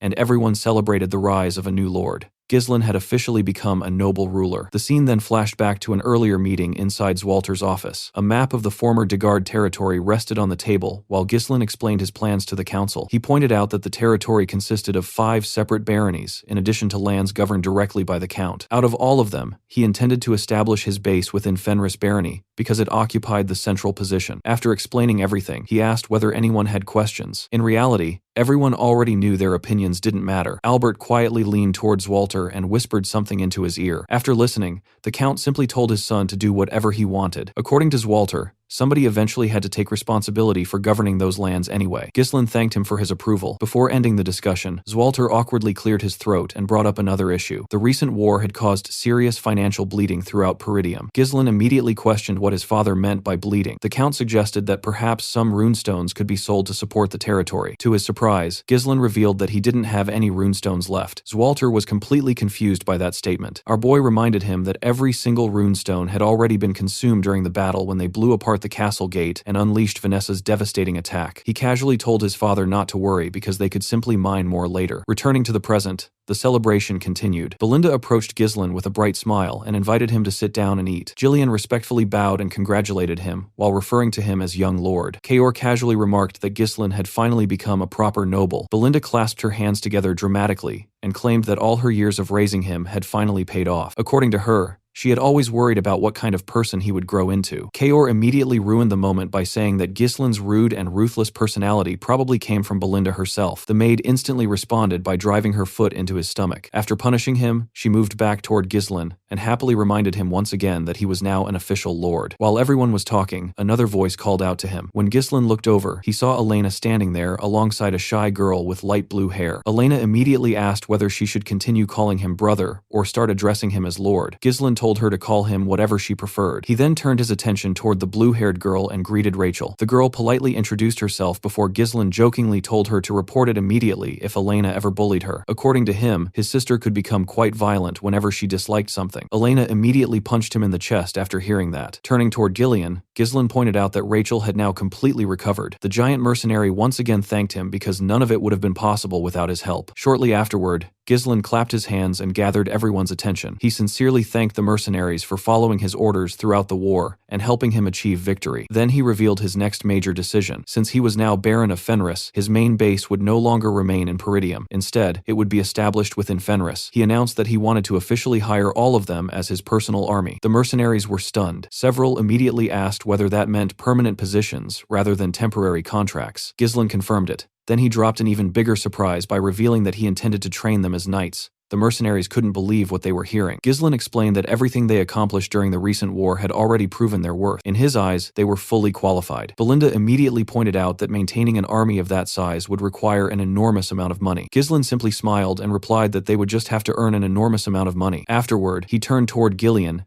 and asked about his physical condition. Gillian reported that his body was recovering well. Hearing that, Ghislaine gave him an important assignment. He ordered Gillian to lead everyone to Fenris and wait for his arrival there. The mercenary was surprised and asked whether his lord wouldn't be accompanying them. Ghislaine explained that he had somewhere else he needed to visit first. Since Fenris had recently experienced war, public order there would likely be terrible. Therefore, Gillian needed to arrive first and stabilize the situation. The giant mercenary looked visibly disappointed because it felt as though his master was sending him away. Sensing that, Ghislaine told him that he was one of the people he trusted most. That statement completely caught Gillian off guard. Ghislaine tapped his arm and explained that this trust was precisely why he was entrusting him with such an important responsibility. Gillian immediately accepted the task and wished him a safe journey. Afterward, Ghislaine turned toward Belinda and Kaor and informed them that they would be traveling with him. He ordered them to prepare immediately. Curious, Belinda asked where they were headed. Ghislaine revealed that their destination was the Austin territory within the Seiron kingdom. Belinda was shocked when she realized they were actually leaving the country and traveling overseas. Kaor quickly recognized the location and asked whether it was the same territory famous for gambling and games. Meanwhile, Belinda admitted that she loved traveling and sounded genuinely excited. Kaor immediately asked whether they were finally going there to relax and enjoy themselves after surviving a war. Ghislaine shut down that idea instantly. According to him, they weren't traveling there for entertainment at all. Not long after the war ended, Vanessa was already causing trouble again. The girl approached Alfoy and innocently asked if he would let her suck it one more time. The moment those words left her mouth, Alfoy nearly jumped out of his skin. He hurriedly backed away and demanded to know what exactly she wanted to suck. Vanessa tilted her head and calmly explained that she wanted to absorb his mana again because she thought she might finally be able to use all the magic knowledge stored inside her head if she had enough mana to work with. Alfoy looked completely horrified. He immediately asked why she specifically needed his mana. Vanessa answered without hesitation that Ghislaine had already explained it to her. According to him, Alfoy was basically a mana battery. Hearing himself described like a living battery nearly made the young mage lose his mind. Before he could continue complaining, Ghislaine entered the room and casually remarked that Alfoy seemed as energetic as ever. Alfoy immediately pointed at Vanessa and begged Ghislaine to do something about her. He complained that she constantly tried to drain his mana whenever she got the chance. Ghislaine ignored the complaint entirely and walked straight toward Vanessa instead. He asked whether she was feeling alright after everything that happened during the war. Vanessa assured him that she was fine. Ghislaine then asked whether she had been nervous because it had been her first experience fighting in a real battlefield. He gently patted her head and told her that she had done an excellent job. Vanessa immediately blushed and thanked him. Feeling completely left out, Alfoy loudly pointed out that he had contributed too. Ghislaine casually acknowledged that fact and praised him as well, saying that he had fulfilled his role properly. Instead of feeling appreciated, Alfoy only became more annoyed. Grinding his teeth, he warned Ghislaine that things would be very different once he returned to the Flame Magic Tower. Ghislaine immediately shattered that hope by informing him that he would actually be traveling together with them. The scene then shifted overseas to the Oten territory of the Seiron Kingdom. Ghislaine, Belinda, Kaor, and the unwilling Alfoy arrived at the famous Kraken gambling house. The moment they stepped inside, Kaor's eyes lit up. The mercenary happily breathed in the atmosphere and declared that he had missed the smell of a gambling house. Alfoy couldn't believe what he was hearing. He immediately complained that he thought they were traveling to handle important matters, not visit gambling dens. Ignoring him, Ghislaine tossed a heavy pouch full of money toward Kaor and told him to enjoy himself together with Alfoy while they waited. He promised that he would call for them when he needed them. Kaor happily caught the money and instantly became excited about spending it. Alfoy asked what exactly they were supposed to do with that much cash. Kaor placed a hand on his shoulder and grinned. According to him, Alfoy might understand magic, but he clearly didn't understand how the world worked. When Alfoy asked what that meant, Kaor proudly announced that he would teach him how to make money using money. Meanwhile, Ghislaine and Belinda continued deeper into the gambling house. Belinda quietly told her master that he didn't need to hide his intentions from her. She promised not to nag him even if he wanted to enjoy a few games himself after everything he had accomplished recently. Ghislaine assured her that he wasn't there for gambling at all. Instead, he revealed that he had come searching for a specific person. That individual was the man he intended to appoint as the steward of Fenris territory. Ghislaine explained that the man currently lived inside this gambling house due to certain circumstances, and he intended to take him away before he eventually lost a hand. Belinda nearly stopped walking. She couldn't believe her ears. Her master was seriously planning to make a gambler the steward of an entire territory. Ghislaine reassured her that the situation was more complicated than it looked. According to him, the man possessed exceptional talent when it came to managing resources and finances. Before he could even reveal the man's name, a loud commotion erupted elsewhere in the building. Both Ghislaine and Belinda immediately turned toward the noise. Across the gambling hall, a large crowd had gathered around one particular table. Spectators were shouting accusations while discussing how strange it was that a certain gambler kept winning non-stop. Many openly called him a cheater and claimed he deserved whatever punishment was coming his way. At the center of the crowd, a giant man was holding someone down against a table. The restrained man was none other than Claude. Standing over him was a huge bald man known as Captain Crank. Nearby, One of Crank's guards drew a sword, while the crowd loudly demanded that Claude's hand be cut off. Crank reminded Claude that he had warned him earlier not to play tricks. He accused him of secretly switching dice and using weighted ones to manipulate the results. To prove his point, Crank crushed one of the dice in his hand and exposed its altered interior. He then demanded to know whether Claude had been running scams the entire time. Claude immediately denied the accusation. He insisted that he had never prepared special dice and never swapped anything. Instead, he accused Crank of being the one cheating, despite constantly warning others not to do the same. Crank simply smiled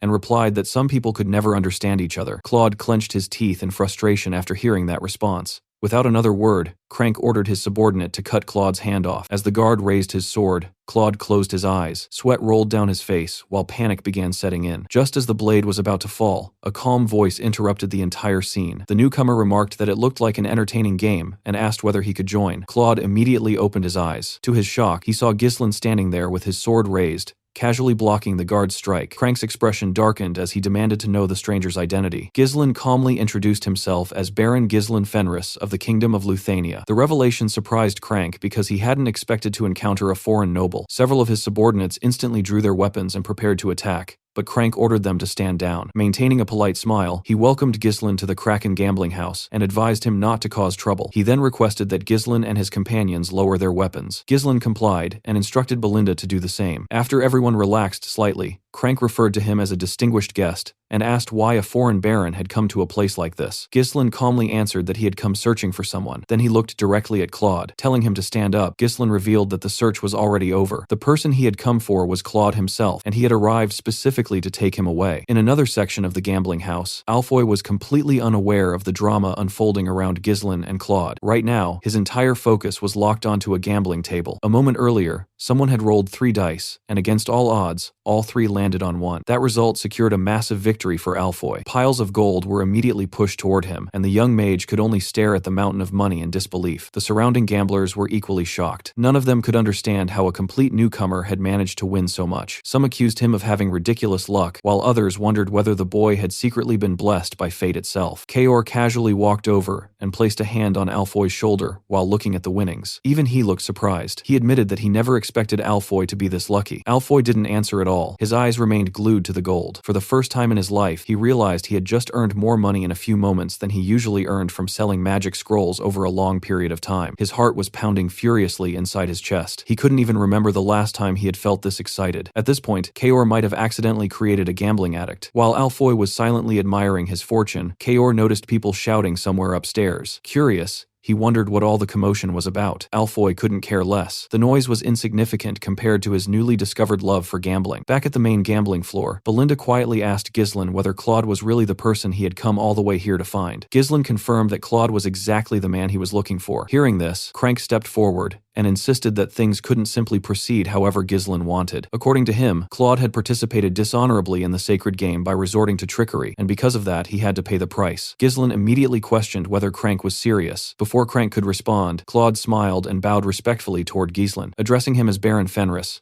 Claude apologized and explained that he had lost the money Ghislain previously gave him because he had fallen victim to a swindler. He then pointed out something suspicious. The gambling house strictly controlled all dice used within the establishment and thoroughly inspected guests to prevent cheating tools from entering. Yet somehow a weighted die had appeared at the exact moment he placed a massive bet. Claude found that timing far too convenient to be a coincidence. Belinda immediately became suspicious. She pointed out that Claude was speaking as though he already knew Ghislain personally, even though they had never met before. She accused him of lying. But before she could raise her voice further, Ghislain stopped her. Turning toward Crank, he calmly asked whether Claude's explanation was true. Crank couldn't help wondering where Claude had managed to obtain such a large amount of money in the first place. He quickly assumed Ghislain was the source. Crank then admitted he had no idea what relationship existed between Claude and the young noble, but warned him not to trust Claude's words. According to Crank, swindlers always had convenient excuses ready. He then revealed that the gambling house belonged to Baron Austin. If Ghislain caused trouble there, it could easily develop into a diplomatic dispute. Crank suggested that everyone simply pretend none of this happened and that Ghislain quietly return to his homeland. Ghislain immediately rejected the suggestion. He informed Crank that he couldn't simply walk away because he himself had been swindled. The statement caught Crank completely off guard. Ghislain calmly took a seat and told him not to make such an ugly face. Since both of them wanted Claude, he proposed settling the matter through a compromise. Ghislain suggested a game. If he won, he would take both Claude and all of Claude's money. If he lost, Crank could claim not only his noble status, but every asset he possessed. the entire room exploded into shock. Claude nearly had a heart attack. He quickly told Ghislain that he appreciated the gesture, but couldn't understand why he was risking so much for someone like him. Ghislain grabbed him and calmly replied that Claude was someone he needed. Hearing those words left Claude completely speechless. Crank burst into laughter. He admitted that he couldn't remember the last time he had seen a noble with such courage. Accepting the challenge, he declared that anyone visiting a gambling house should be prepared to gamble. The crowd immediately erupted with excitement. They couldn't believe a foreign noble was openly challenging Crank. Everyone rushed closer to watch what promised to be a spectacular match. Crank placed a die on the table and explained the rules. The person who rolled the lowest number would win. There were no ties. He mocked nobles by saying they usually struggled whenever rules became even slightly complicated.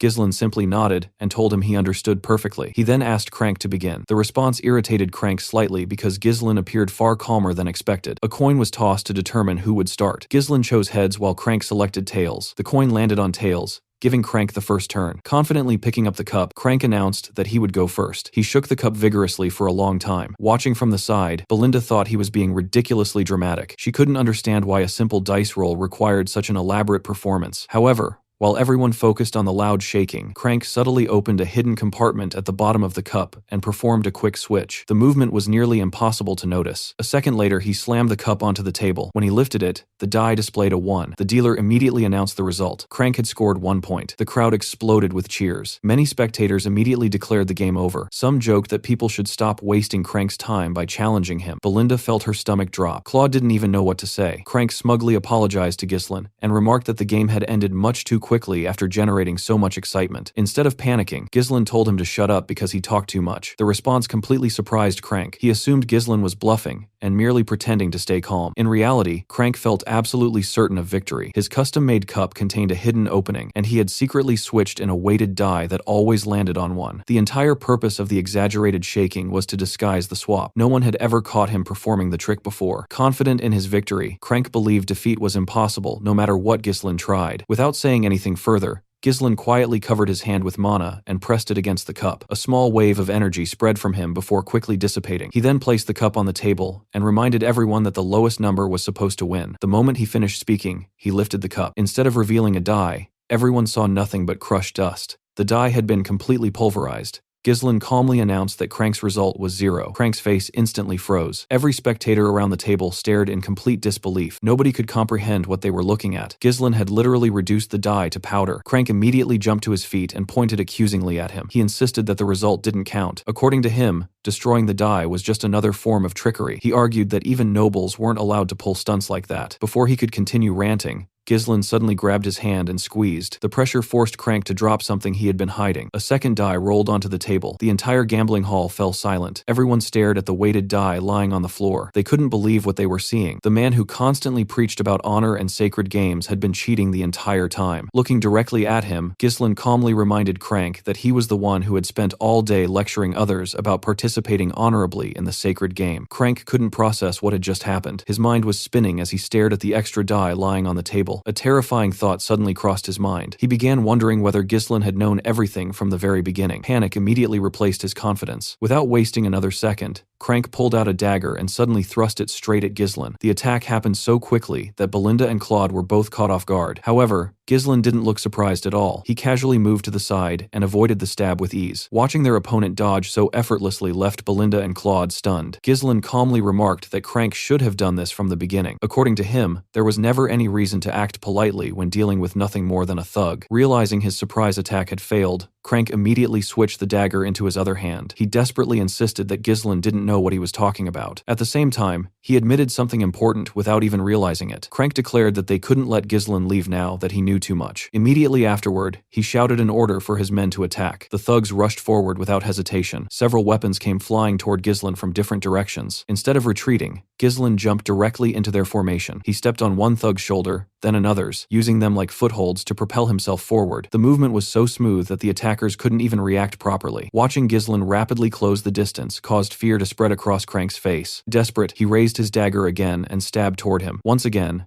Ghislain effortlessly avoided the attack. In a single motion, he slipped past Crank and landed behind him. The next thing Crank felt was cold steel against his neck. Ghislain had already drawn his sword and placed the blade directly against his throat. At that moment, Crank understood exactly how badly he had messed up. His men froze when they saw their leader being held hostage. Shock spread across their faces. Before they could attempt anything reckless, Belinda and Kaor stepped forward and pointed their own weapons at the surrounding thugs. Kaor laughed openly while informing them that they had picked the worst possible person to mess with. Belinda then turned toward Ghislain and politely asked what he wanted them to do next. Ghislain calmly announced that he would be taking both Claude and the money. Crank immediately protested and claimed that Ghislain couldn't do that. Ghislain responded by reminding him of a very unpleasant reality. This gambling house was the primary source of income for Baron Austin, yet the manager and overseer of the establishment had just been exposed for trying to rig a game against a foreign noble. Ghislain then asked Crank whether he understood what would happen to a gambling house that completely lost its credibility. While speaking, he slowly pressed his blade even closer against Crank's neck. He then asked whether Crank understood what would happen if he tried to make trouble over this incident again. Looking into Ghislain's eyes, Crank could clearly tell that the young lord wasn't bluffing. If he pushed the matter further, Ghislain would kill him without hesitation. Faced with that reality, Crank slowly lowered his dagger and admitted defeat. He reluctantly agreed. After settling the matter, Ghislain turned around and called out to Claude. He told him to come along because their business there was finished. Unfortunately, Claude was nowhere to be seen. The man had completely vanished. He had run away. Belinda immediately became annoyed when she realized what happened. Not only had Claude escaped, but he had also taken all the money with him. She complained that the gambling addict was unbelievably ungrateful. If Ghislain hadn't intervened, Claude would have lost his hand a few minutes ago. Kaor casually suggested that Claude had probably run off to another gambling house the moment he got the chance. Belinda proposed searching the city for him. Ghislain, however, stopped her. He calmly stated that there was no need to search. He already knew exactly where Claude was heading. The scene then shifted elsewhere. Claude was riding a horse at full speed while carrying a large sack overflowing with coins. As he traveled, he couldn't stop thinking about Ghislain. He didn't understand who the young noble really was or why he had gone so far to help him. Claude knew perfectly well that he had only managed to recover that money because of Ghislain's intervention. A part of him felt guilty for running away immediately afterward. Even so, he continued convincing himself that he genuinely needed the money. No matter how guilty he felt, there was a reason he couldn't afford to lose those coins. The story then moved 1 year into the past. Hidden deep within the woods stood a poorly constructed cabin. Inside that cabin, Claude enthusiastically dumped piles of gold coins onto a table. A woman wearing a hood sat nearby. Her name was Anna. Claude proudly asked her to look at the money he had earned. He explained that he had won everything through gambling. According to him, gambling wasn't purely based on luck. There was always a formula behind victory. Claude excitedly declared that if he kept earning money this way, they would no longer need to hide from the world. They could finally return to living normal lives again. Instead of sharing his excitement, Anna begged him to stop. Her hands trembled as she spoke. She admitted that she already knew the truth. Her father, who had also been Claude's teacher, hadn't died because of Claude. Anna couldn't even bring herself to look directly at him. His body was covered in bruises. His face was swollen from countless beatings. Seeing him in that condition only made her feel worse. Claude immediately denied her attempt to comfort him. He insisted that everything was his fault. According to him, he had turned his own teacher into a traitor because of his stupidity and immaturity. The scene then shifted again. This time, Anna was shown tied up while being held by Crank and one of his subordinates. Standing nearby was a fat man. The man officially announced that Anna Arceus, daughter of Boethius Arceus, a scholar from the Seiron Royal Academy and a convicted traitor, would be imprisoned. As soon as the declaration was finished, he ordered Crank and his men to take her away. Claude desperately struggled to stand up after being beaten down. He called out to Anna while reaching toward her. The fat man then turned toward Claude and presented him with a cruel condition. If Claude could somehow bring him 2,000 gold within 1 year, Anna would be released. Otherwise, she would remain imprisoned and eventually die. The man coldly explained that Anna was originally supposed to be executed, but he was willing to spare her life in exchange for the ransom. Claude tightly gripped the bag of gold he was carrying. Looking toward Anna as she was dragged away, he made a promise. No matter what happened, he would earn the money. He swore that he would free Anna and bring her back. The scene shifted to Austin Castle, where the fat noble from Claude's memories was busy handling official business. The man turned out to be Baron Austin himself. While reviewing reports, he learned that the prison camp under his control had reached full capacity. The news immediately annoyed him. In his eyes, prisoners were nothing more than worthless bastards who consumed food without providing any value in return. He couldn't understand why they were even being kept alive. With a look of irritation on his face, he declared that there was no reason to continue feeding people who couldn't even pay their ransoms. Sitting nearby was a knight named Rozier. The Baron ordered him to execute every prisoner who failed to pay their ransom within a week. Rozier calmly accepted the order before reminding his master that nearly a full year had already passed. The reminder instantly made Baron Austin remember someone. He realized Rozier was talking about the daughter of the so-called traitor. The Baron immediately asked whether there had been any news regarding Claude. Rozier informed him that Claude was still wasting his life away in gambling houses. Hearing that made the Baron smile. According to him, Crank was doing an excellent job. Originally, he had considered making Anna his personal maid, but after thinking about it, he decided that employing the daughter of a traitor wasn't worth the trouble. He then instructed Rogier to execute Anna together with the other prisoners, and make sure Claude never learned what happened. Rogier then asked what should be done if Claude somehow managed to gather the ransom money one day. Baron Austin laughed at the idea. He casually explained that they would simply take the money and kill Claude afterward. In his eyes, nobody would care if a random gambler disappeared. The Baron confidently declared that such a situation could only happen if Claude somehow managed to gather the ransom in the first place. The moment he finished speaking, a soldier suddenly rushed into the office. Irritated at being interrupted so late at night, the Baron demanded an explanation. The soldier quickly reported that a man named Claude was outside, causing a huge commotion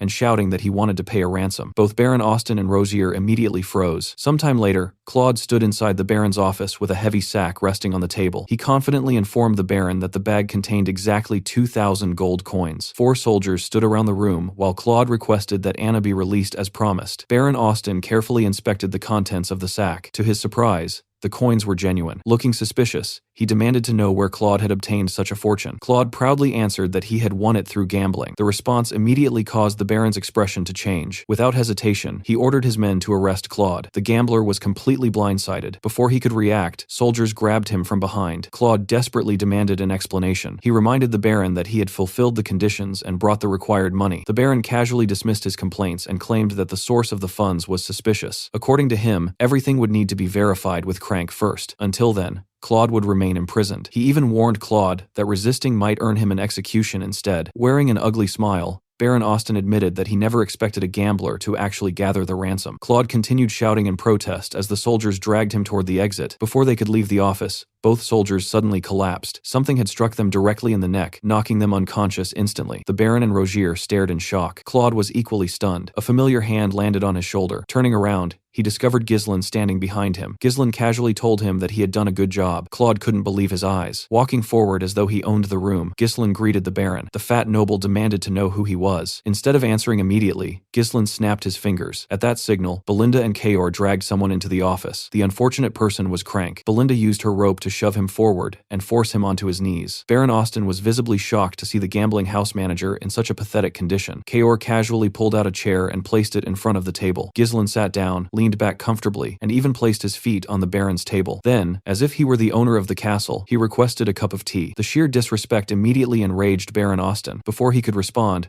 Rogier drew his sword and accused Ghislain of acting insolently. He ordered the young noble to stand up and show proper respect to the Baron. The moment he said that, Kaor pointed his own sword directly at Rogier and told him to take a step back. According to Kaor, the knight wasn't capable of handling the situation. Rogier looked ready to explode. Baron Austin was equally furious. He couldn't believe a foreign noble was behaving this aggressively inside his own castle. Losing patience, he ordered his soldiers to throw Ghislain out. Ghislain calmly reassured him that he wasn't there to start trouble. He simply came to collect compensation. The statement immediately confused the Baron. Asking what he meant, he demanded an explanation. Ghislain called for Belinda. As soon as she heard her name, she shoved Crank forward again. Grabbing Crank's chin, Ghislain informed the Baron that the manager of his gambling house had been caught cheating during a game against him. He explained that both he and Claude had nearly lost their life savings because of the scam. The Baron immediately connected the dots. He realized the 2,000 gold sitting on the table had come from that gambling match. Desperate to save himself, Crank immediately shouted that Ghislain was lying. According to him, Ghislain had been the real cheater. Belinda was completely fed up with the man's nonsense. Without hesitation, she kicked Crank's bald head. The Baron couldn't believe Crank had been foolish enough to target someone like Ghislain. In his opinion, the gambling house manager should have chosen his victims more carefully. Looking back at Ghislain, the Baron asked what exactly he wanted. Ghislain calmly explained that trust and credibility were the foundation of every gambling house. Allowing cheating to occur was unacceptable. Because of that, he demanded fair compensation for both himself and Claude. The Baron immediately tried to dodge responsibility. He pointed out that Crank claimed Ghislain was lying, making it impossible to know who was telling the truth. If Ghislain wanted justice, he should go speak with a judge instead. As far as the Baron was concerned, the situation had nothing to do with him. Ghislain immediately disagreed. According to him, the situation had everything to do with Baron Austin. Curious, the Baron asked him to explain. Ghislain pointed out that the Kraken gambling house attracted nobles from multiple countries. It was one of the most famous gambling establishments in the region. He further explained that at least half of Baron Austin's income came directly from that business. If news spread that cheating had been exposed there, every visitor would naturally assume the Baron himself had attempted to scam foreign nobles. Ghislain calmly remarked that the consequences would become very interesting if such rumors spread. Hearing the obvious threat, Baron Austin's face darkened with anger. He bluntly asked whether Ghislain was demanding hush money. Ghislain didn't even bother denying it. Instead, he stated his conditions. First, he wanted compensation worth at least twice the amount contained in Claude's bag. Second, he wanted Anna Arceus released immediately. Claude stood frozen in shock. He couldn't understand how Ghislain even knew Anna's name,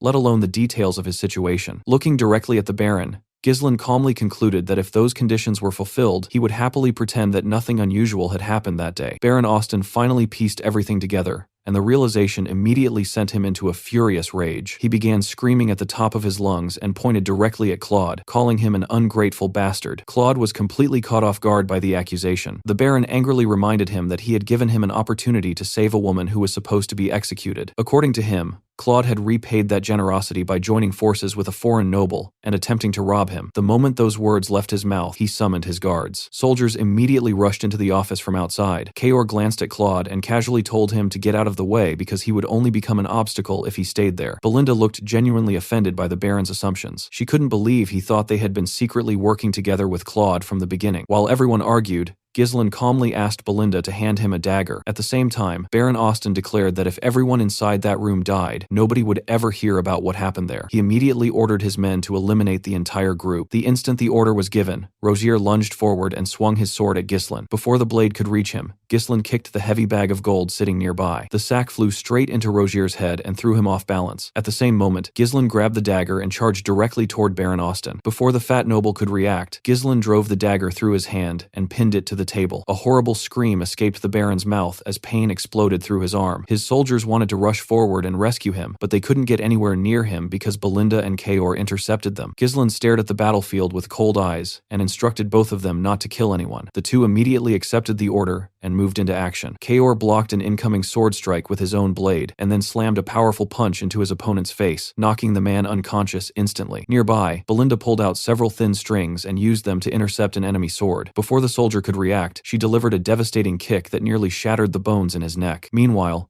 Ghislain climbed onto the table itself. One soldier attacked him from the front, but he blocked the strike effortlessly and shoved the man backward with his sword. At that exact moment, Rozier recovered and charged from behind, attempting to catch him off guard. Ghislain simply turned around and blocked the attack as though it were nothing. Then he smashed the hilt of his sword directly into Rozier's neck. The blow was so powerful that it went straight through the knight's helmet and dropped him instantly. Claude could only stand there and watch the chaos unfold. None of it made any sense to him. He couldn't understand why people who barely knew him were willing to risk so much on his behalf. The more he watched, the more he remembered Ghislain's earlier words. Ghislain had told him that he was someone he needed. Claude wanted to dismiss those words, but life had already taught him a harsh lesson. Kindness without a reason didn't exist. Because of that, he couldn't fully believe what he was seeing. Within a short amount of time, Ghislain, Belinda, and Kaor completely subdued the entire group. Not a single soldier remained standing. Meanwhile, Baron Austin sat there crying and calling Ghislain a scoundrel. He simply couldn't accept the fact that another noble had wounded him so openly. Ghislain casually pulled the dagger from the Baron's hand and informed him that he would be taking both the money and Anna. Before he could continue, Claude suddenly grabbed his clothes. At that moment, Claude made his decision. He chose to accept Ghislain's kindness. Maybe he would regret it later, but rejecting it now seemed even more foolish. With a confident expression on his face, Claude looked directly at Baron Austin and declared that if the Baron had a problem with any of this, he was welcome to visit Fenris territory in the Luthania kingdom. Claude even promised that he would treat him like an honored guest. The statement completely changed the atmosphere in the room. The following day,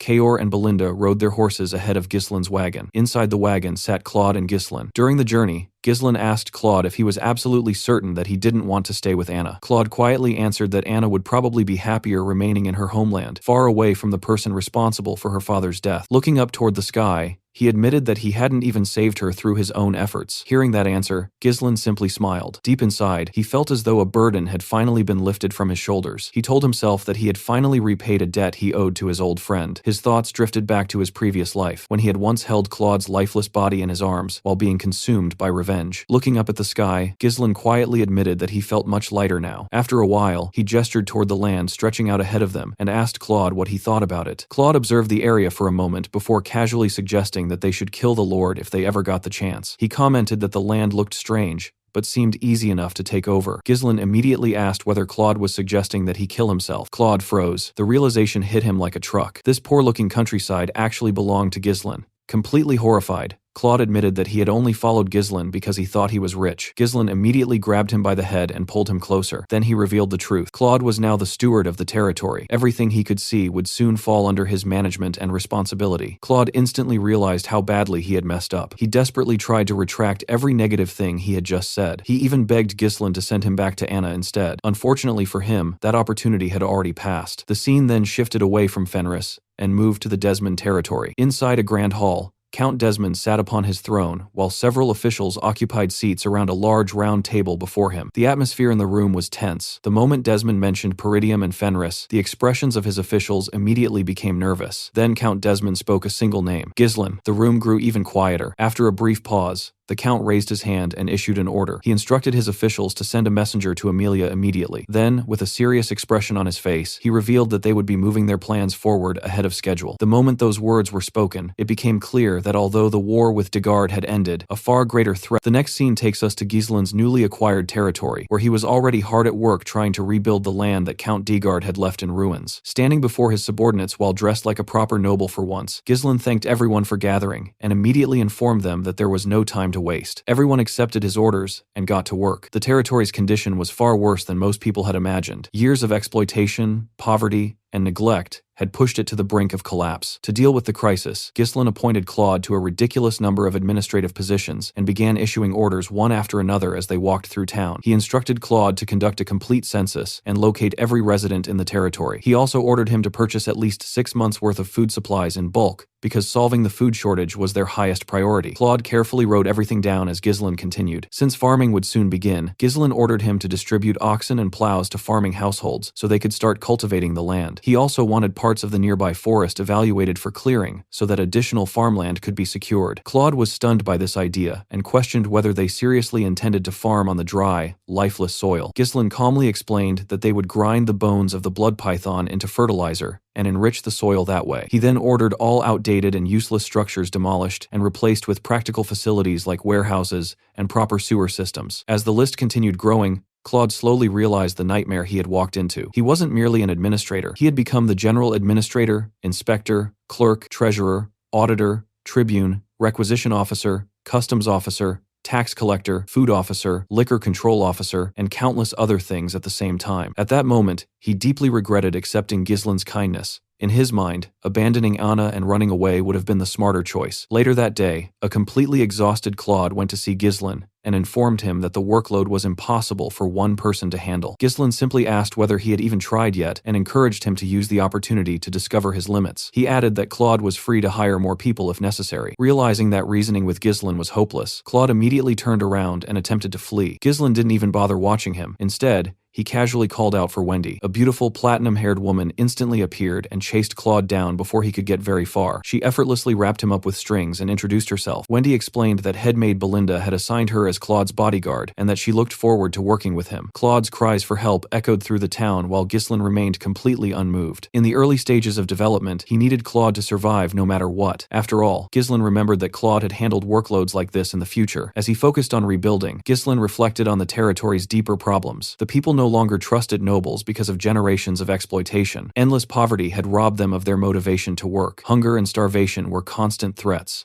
The longer those issues remained unresolved, the wider the gap between the rulers and the people would become. Ghislain understood that he needed to address those basic problems quickly if he wanted to rebuild the territory's foundation. Unfortunately, solving those problems required money, and money was something they desperately lacked. Gathering his trusted companions, Ghislain explained that if they continued spending funds on reconstruction at the current rate, they would be unable to pay wages within 3 months. Gillian agreed that the financial situation was serious. Kaor, however, couldn't understand why Ghislain was so concerned. He pointed out that they possessed a runestone vein and could simply mine more runestones whenever they needed money. Ghislain explained that the runestones had far more important uses than simple sales. They needed them to fund magical research and future development. More importantly, the vein wasn't infinite. If they relied solely on mining, they would eventually run out. They needed a stable and sustainable source of income. Right as he finished speaking, Claude burst into the room. Ghislain immediately told him that he had arrived at the perfect moment because he had another task for him. Claude confidently interrupted and declared that there was no need. According to him, he had already devised the ultimate solution to save the territory. Everyone became curious. Then, with complete confidence, Claude proposed building a casino. The instant he suggested it, he was promptly kicked through a nearby window. When they dragged him back inside, Belinda granted Wendy permission to intervene anytime Claude started saying something stupid. Claude stubbornly defended his idea. Since farming seemed impossible and the runestones couldn't be endlessly sold, he argued that the best option was transforming the territory into a giant entertainment district. Belinda thought he was being ridiculous, but surprisingly, Alfoy appeared behind Claude and openly supported the idea. The newly developed gambling addict enthusiastically suggested building a massive gaming hall. Ghislain told them he would consider the proposal someday when they had spare time. For now, they needed to focus on his existing plans. Claude argued that they were running out of food and money. Ghislain responded by revealing that he intended to make crops grow on the supposedly barren land. Claude immediately rejected the possibility, insisting that the soil was incapable of supporting agriculture. Alfoy backed him up and declared that it was impossible. Smiling, Ghislain asked if they wanted to make a wager. 3 months later, Claude and Alfoy stood staring at a field in complete disbelief. Both men wondered whether they were dreaming. Before them stretched a massive field covered in healthy rye. The commoners were celebrating because crops had finally grown on land that had been barren for years. Many of them had not witnessed a successful harvest in a very long time. Claude turned toward Ghislain and demanded to know how he had accomplished the impossible. Ghislain explained that rye naturally thrived in harsh conditions. Before planting,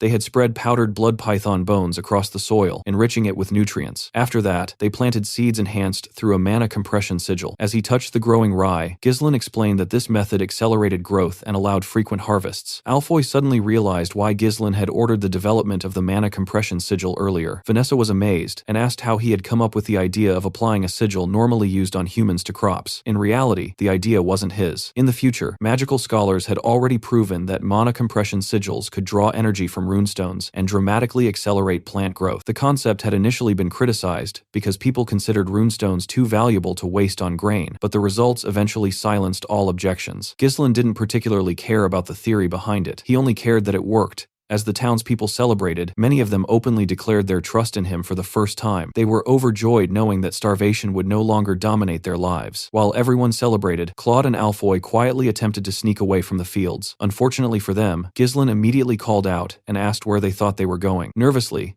they turned around and asked what he meant. Ghislain calmly produced several documents and reminded them of their wager. If they had won, he would have paid each of them 5,000 gold and granted them complete freedom. However, if he won, they would become his unpaid workers for 10 years. The moment he reminded them of the agreement, soldiers began surrounding them from every direction. Claude and Alfoy instantly realized they were trapped. There would be no escaping this one. Still, despite their suffering, the territory had finally overcome its greatest crisis. With food production secured, Ghislain was now free to direct the runestones toward larger goals instead of wasting them simply to survive. The next scene opens with Ghislain meeting Hubert, the master of the Flame Magic Tower. Hubert had originally come to congratulate Ghislain on becoming a lord, but the conversation quickly took an unexpected turn. Ghislain casually requested that the Flame Magic Tower establish a branch within his territory. Hubert was completely caught off guard and asked why he would suddenly make such a request. Ghislain explained that although they had managed to win the recent war, the victory had come at a tremendous cost. He revealed that they had been forced to detonate large quantities of runestones during the conflict. Hubert was visibly shocked by this revelation because all he had heard was that Peridium had achieved a miraculous victory. Nobody had informed him about the runestones that were sacrificed to make it happen. Ghislain sighed dramatically and pointed out that if a young territory like Fenris came under attack again, they might be forced to destroy even more runestones that would otherwise belong to the Flame Magic Tower. The moment Hubert heard that, panic immediately appeared on his face. He begged Ghislain to stop making such extreme decisions. Smiling faintly, Ghislain responded that what they really needed was more mages. Hubert understood the implication instantly and quickly agreed to the request. Once the agreement was secured, Ghislain immediately put the additional mages to work. Unlike most nobles, he viewed mages as invaluable tools for large-scale development rather than simply combat assets. He used them to tackle nearly every major infrastructure problem facing Fenris. Housing projects that would normally take years were completed in a fraction of the time. Waterways were repaired and expanded. Churches were built throughout the territory. Construction on the new branch of the Flame Magic Tower also progressed rapidly. Because so many mages had been dispatched, projects that would normally require enormous labor forces were finished with remarkable speed. Naturally, not all of the mages were happy about the situation. Many of them struggled to adapt to life in Fenris,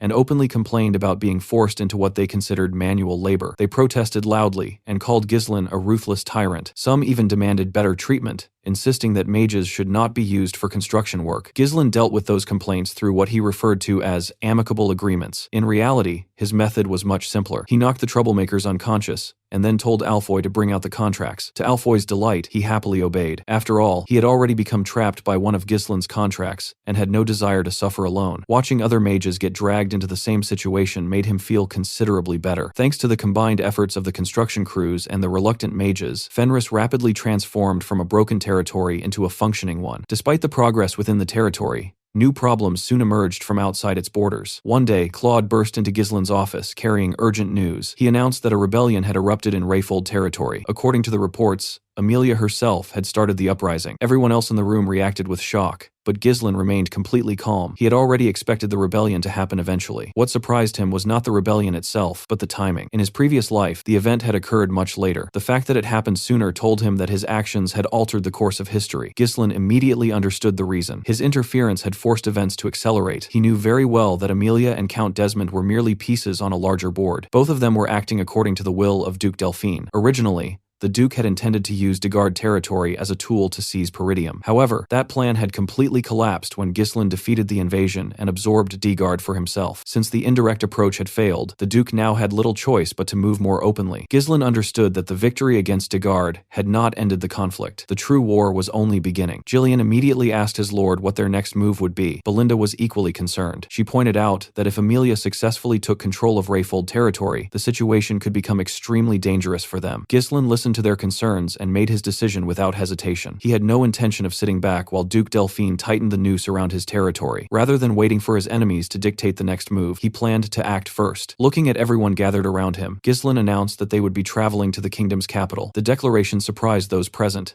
but none of them questioned him. They knew by now that Ghislain always had a reason for his actions, even if nobody else could immediately see it. The scene then shifts away from Fenris and takes us to Cardinia, the capital city of the Kingdom of Luthania. Inside a mysterious tower room, sunlight streamed through an opening in the ceiling and illuminated part of the chamber. A lone figure stood hidden within the shadows. Slowly, the masked individual stepped closer to the light and extended a hand into the beam of sunlight. The exposed skin began to burn almost instantly, turning red and damaged under the light. The masked figure stared silently at the injured hand for a moment. Then, with a cold and empty voice, they said that they wanted to die. The next scene begins with an eagle soaring high above the kingdom's capital, Cardinia. From above, the city looked magnificent. Massive walls surrounded the capital, and the level of development far surpassed anything Ghislain's group had seen in the territories they had visited so far. Soldiers patrolled every corner, keeping watch over the bustling population. At the center of the city stood an enormous royal castle that dwarfed nearly every other structure around it. As Ghislain and his entourage entered the capital, several of his companions couldn't hide their amazement. Torn stared around in disbelief and commented that every territory they had visited looked like garbage compared to this place. Gordon was equally impressed and admitted that even the castle back home couldn't compare to the massive fortress standing before them. Kaor immediately grinned and challenged him to repeat those words in front of Ghislain. Meanwhile, inside a carriage, Vanessa sat beside Alfoy and excitedly looked out the window. She pointed out all kinds of magical materials being sold throughout the city, many of which she had never even seen inside the Flame Magic Tower. Alfoy, however, seemed unimpressed. He simply remarked that the merchants in the capital must have worked harder than the mages in their tower. Outside the carriage, Ghislain walked alongside Claude. While everyone else admired the city, Ghislain quietly muttered that he didn't like it. Claude was confused and asked what he meant. Ghislain casually replied that he wanted to tear the capital down because it looked like it was showing off. Claude had absolutely no idea how to respond to that statement. He quietly walked over to Wendy and asked whether something was wrong with their lord. Wendy answered without hesitation that everything their master said was correct. Hearing that response only made Claude more concerned. He began wondering whether Ghislain had some twisted tendencies that nobody else noticed. To him, it felt as though Ghislain still carried resentment from his previous life. As Ghislain stared at the towering walls of Cardinia, memories resurfaced. The city was often called the Impregnable Fortress, and many people claimed it was blessed by the goddess herself. In his previous life, however,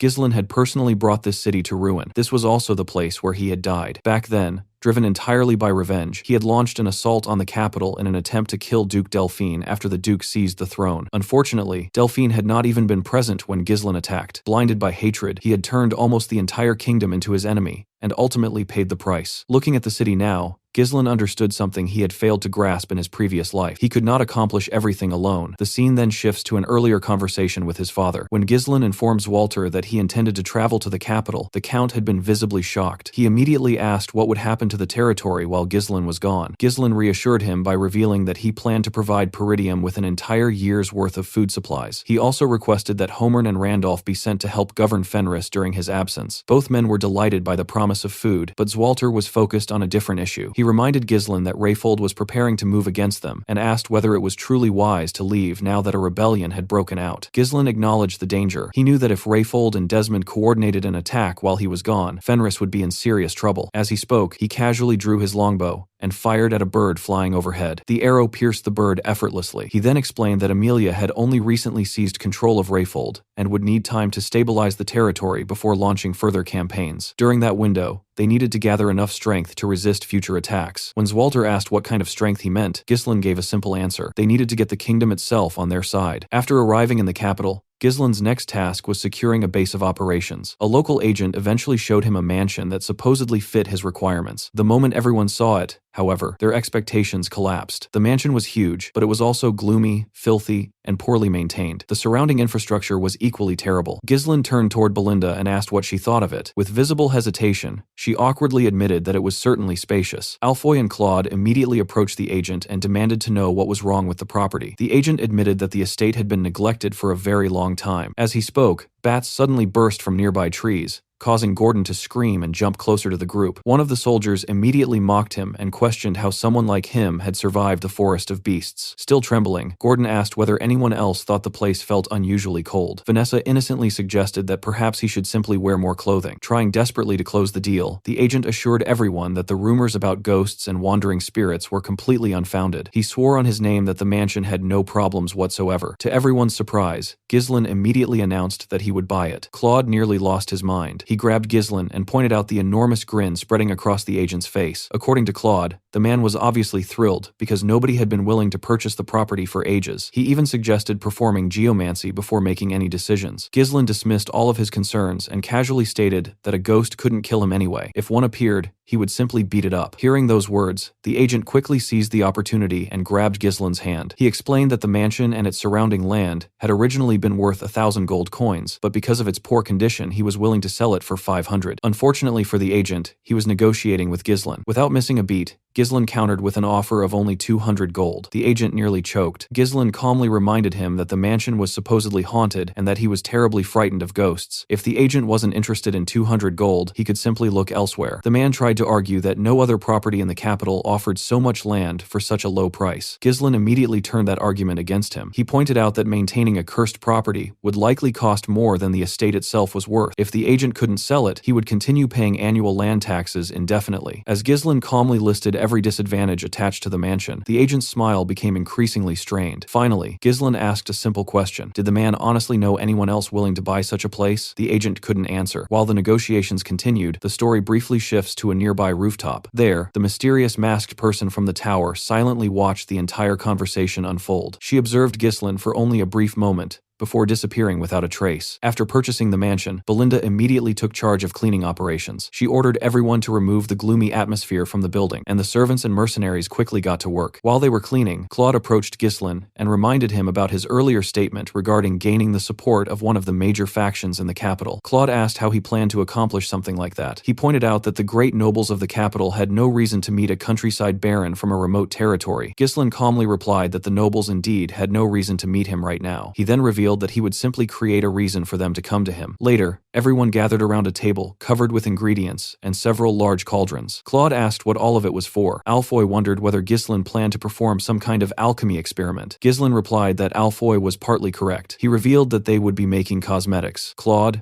Alfoy, and the others were shocked. Ghislain explained that he intended to create samples and send them as gifts to every noble household in the capital. Claude immediately guessed that Ghislain planned to use the products to establish connections with influential nobles. Belinda was unsure whether such a strategy would actually work. Ghislain smiled and assured everyone that they would understand after trying the product themselves. He explained that nobles viewed beauty and appearance as symbols of dignity and power. They constantly searched for ways to become more beautiful and handsome. In the future, it would become known that traditional cosmetics made from mercury and cinnabar were extremely harmful to the skin. Duke Delphine had later solved that problem by creating an improved cosmetic line and made a fortune from it. During his previous life, Ghislain had plundered the Duke's estate and stolen the formula. The cosmetic was called Denab. Ghislain began preparing the product. He ordered Vanessa to use her magic to oxidize zinc and turn it into powder. He melted beeswax in a heated steamer before adding evening primrose seed oil and shea fruit extract. After removing the mixture from the heat, he added the zinc oxide powder. He then mixed in an oil extracted from the blessing of the fairy. The moment the ingredients blended together, an incredible fragrance spread throughout the room. Vanessa and Alfoy were shocked by how pleasant the scent was. Claude could only stare in confusion, wondering how a mere baron could know how to create something like this. Ghislain gently stirred the cream and informed them that it was not finished yet. It needed to sit for an entire day before it would solidify properly. He already knew that once someone used Denab,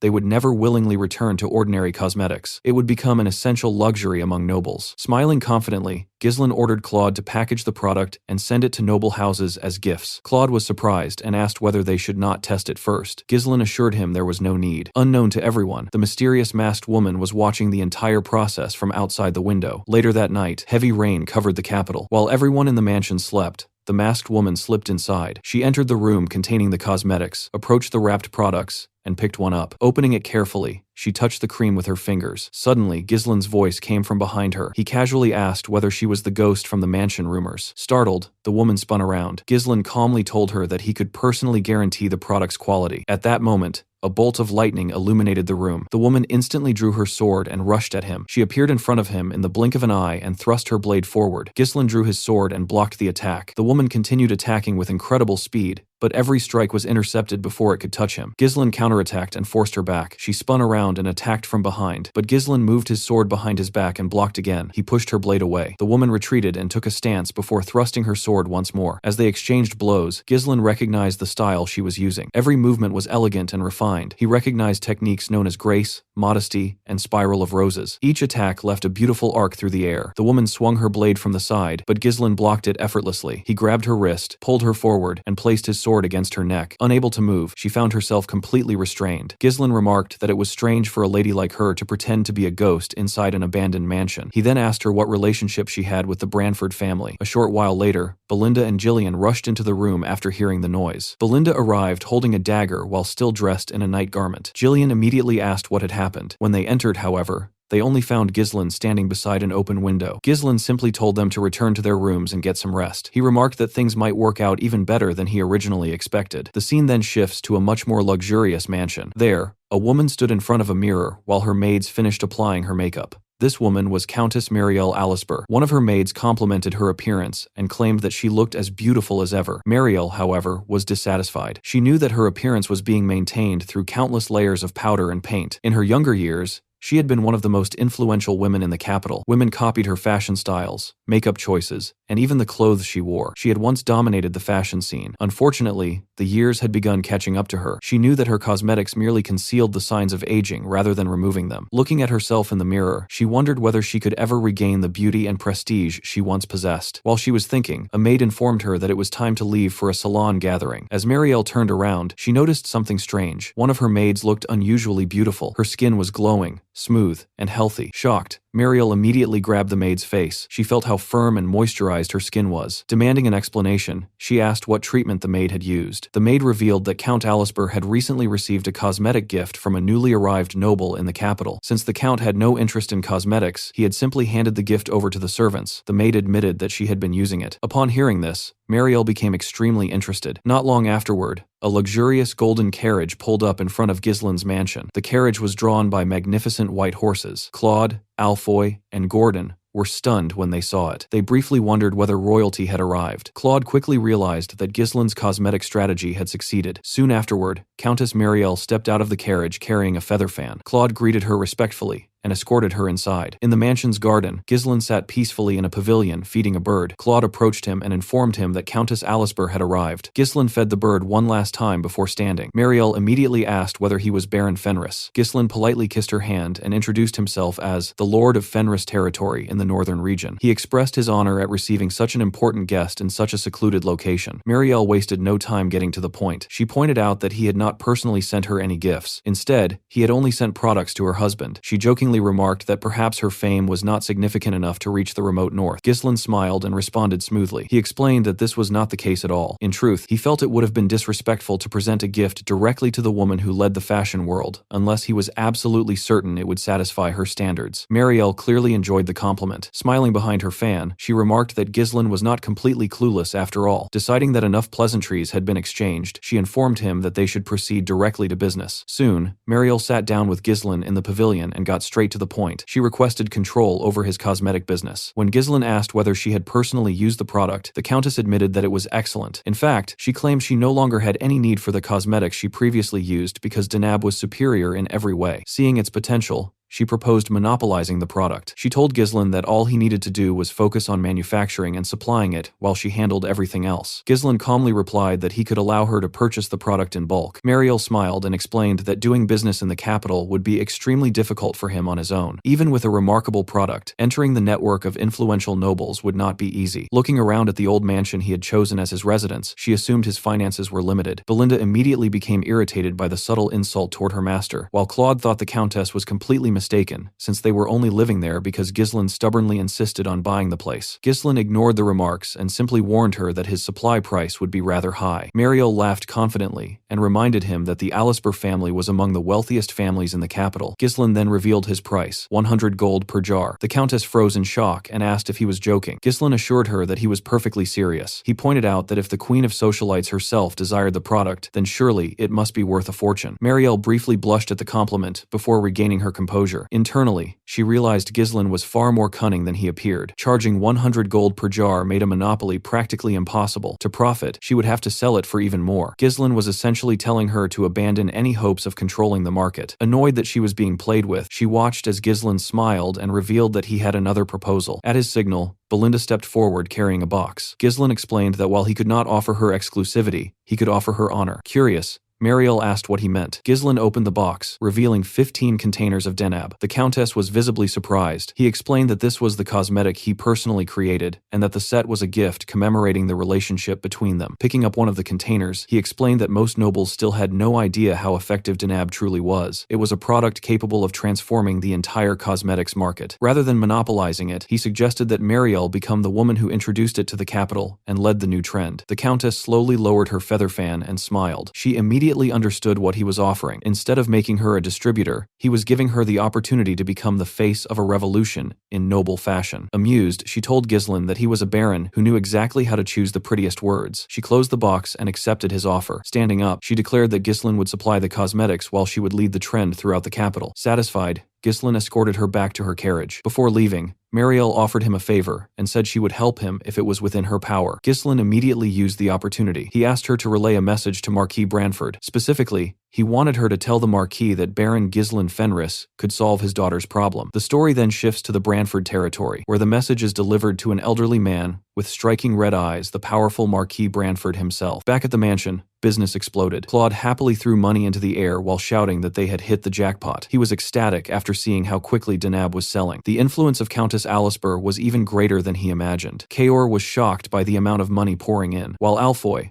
now fully consumed by his gambling addiction, declared that he could gamble until the day he died with this much gold. Claude jokingly advised Ghislain to forget about governing Fenris entirely and focus solely on selling cosmetics. Belinda wondered why Claude was celebrating so enthusiastically when none of the money actually belonged to him. Gillian, meanwhile, praised Ghislain for successfully establishing a foothold in the capital. Despite the success, Ghislain remained unsatisfied. The money and influence were merely tools. What he truly wanted lay elsewhere. Later that night, he walked toward the pavilion and discovered a knight waiting for him. The knight informed him that Marquis Branford had summoned him. Soon afterward, Ghislain and his companions arrived at the enormous Branford estate. After being escorted through the mansion and into the Marquis's office, they found Branford sitting with a book in his hands. Beside him stood the knight who delivered the summons and another man serving as his assistant. The Marquis initially ignored Ghislain and continued reading. Only after Ghislain introduced himself did Branford look up. He immediately identified him as the son of Count Zwalter Peridium and the man who had defeated Degard killed Count Tamus, and seized control of his territory. He remarked that Ghislain was completely different from his father. Ghislain was unsurprised, knowing that the Marquis had likely been monitoring everything happening in the north. As the kingdom's most powerful minister and leader of the royalist faction opposing Duke Delphine, Marquis Branford controlled much of the kingdom's affairs. Without Mariel's recommendation, Ghislain would never have secured a meeting so quickly. After taking a seat, Ghislain noticed a jar of Denab sitting on Branford's table. The Marquis immediately addressed the reason for the meeting. He had heard Ghislain's claim that he could solve his daughter Rosalind's problem. Ghislain confidently stated that he could cure her illness. Branford sighed and closed his book. He pointed out that Ghislain had never even met Rosalind and didn't know her symptoms, yet somehow claimed he could cure a condition that countless others had failed to solve over many years.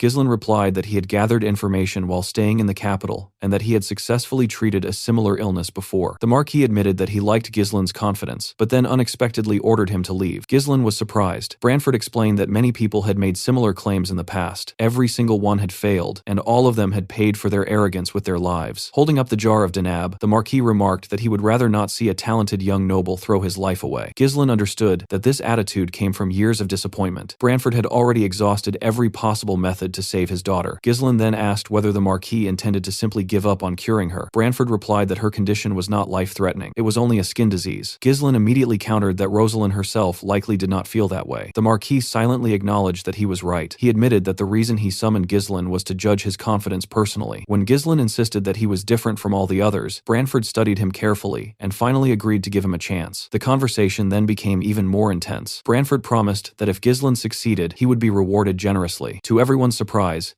Ghislain immediately rejected the idea of a simple reward. Instead, he demanded something the Marquis personally desired. Branford was stunned and asked him to repeat himself. Ghislain boldly stated that Branford was the pillar supporting the kingdom and one of the most powerful men alive. Surely granting one small wish would not be difficult. The Marquis asked if he was seriously negotiating compensation for treating his daughter. Ghislain replied that he was. He then challenged Branford directly, asking what value there was in being the kingdom's greatest authority if he could not even protect his own family. Belinda was stunned by her master's audacity. Claude nearly had a heart attack listening to the conversation. Branford warned him that the price of demanding something from him was far from cheap. If Ghislain wanted such a reward, he would have to wager everything he possessed. At that moment, Ghislain thought of Fenris, Peridium, his father, his sister, his officials, his soldiers, and all of his companions. These were the people he valued most. Branford extended his hand and asked whether he was truly prepared to risk everything. Looking directly into the Marquis's eyes, Ghislain accepted the challenge and shook his hand. Branford immediately saw that he was completely serious. Without hesitation, he ordered his assistant to prepare measures against Ghislain's territory if he failed. He instructed the royal treasurer to prepare to cut off support for Peridium and ordered the guards to surround Ghislain's mansion, forbidding anyone from entering or leaving. Finally, Branford stood up and declared that Ghislain had exactly 1 week. Within that time, he had to return Rosalind Branford to perfect health. Ghislain accepted without hesitation. As he left the office, Belinda and Claude were both overwhelmed with anxiety. They had barely stabilized their territories, and now Ghislain had placed everything on the line against the most powerful man in the kingdom. Branford watched him leave and quietly remarked that there was no turning back for Ghislain anymore. The scene shifts to Rosalind's room. As she sat there looking around, her thoughts drifted back to a conversation she once had with her father when her skin was still perfectly normal. She had asked Marquis Branford whether a person had to risk their life to help others. The Marquis replied that helping the powerless, without first obtaining strength, was nothing more than hypocrisy. If she truly wished to help people, she first needed to acquire enough power to stand in a position where she could do so. Looking at the sword beside her, Rosalind bitterly reflected on those words. She had done exactly what her father told her. She gained strength, mastered the sword,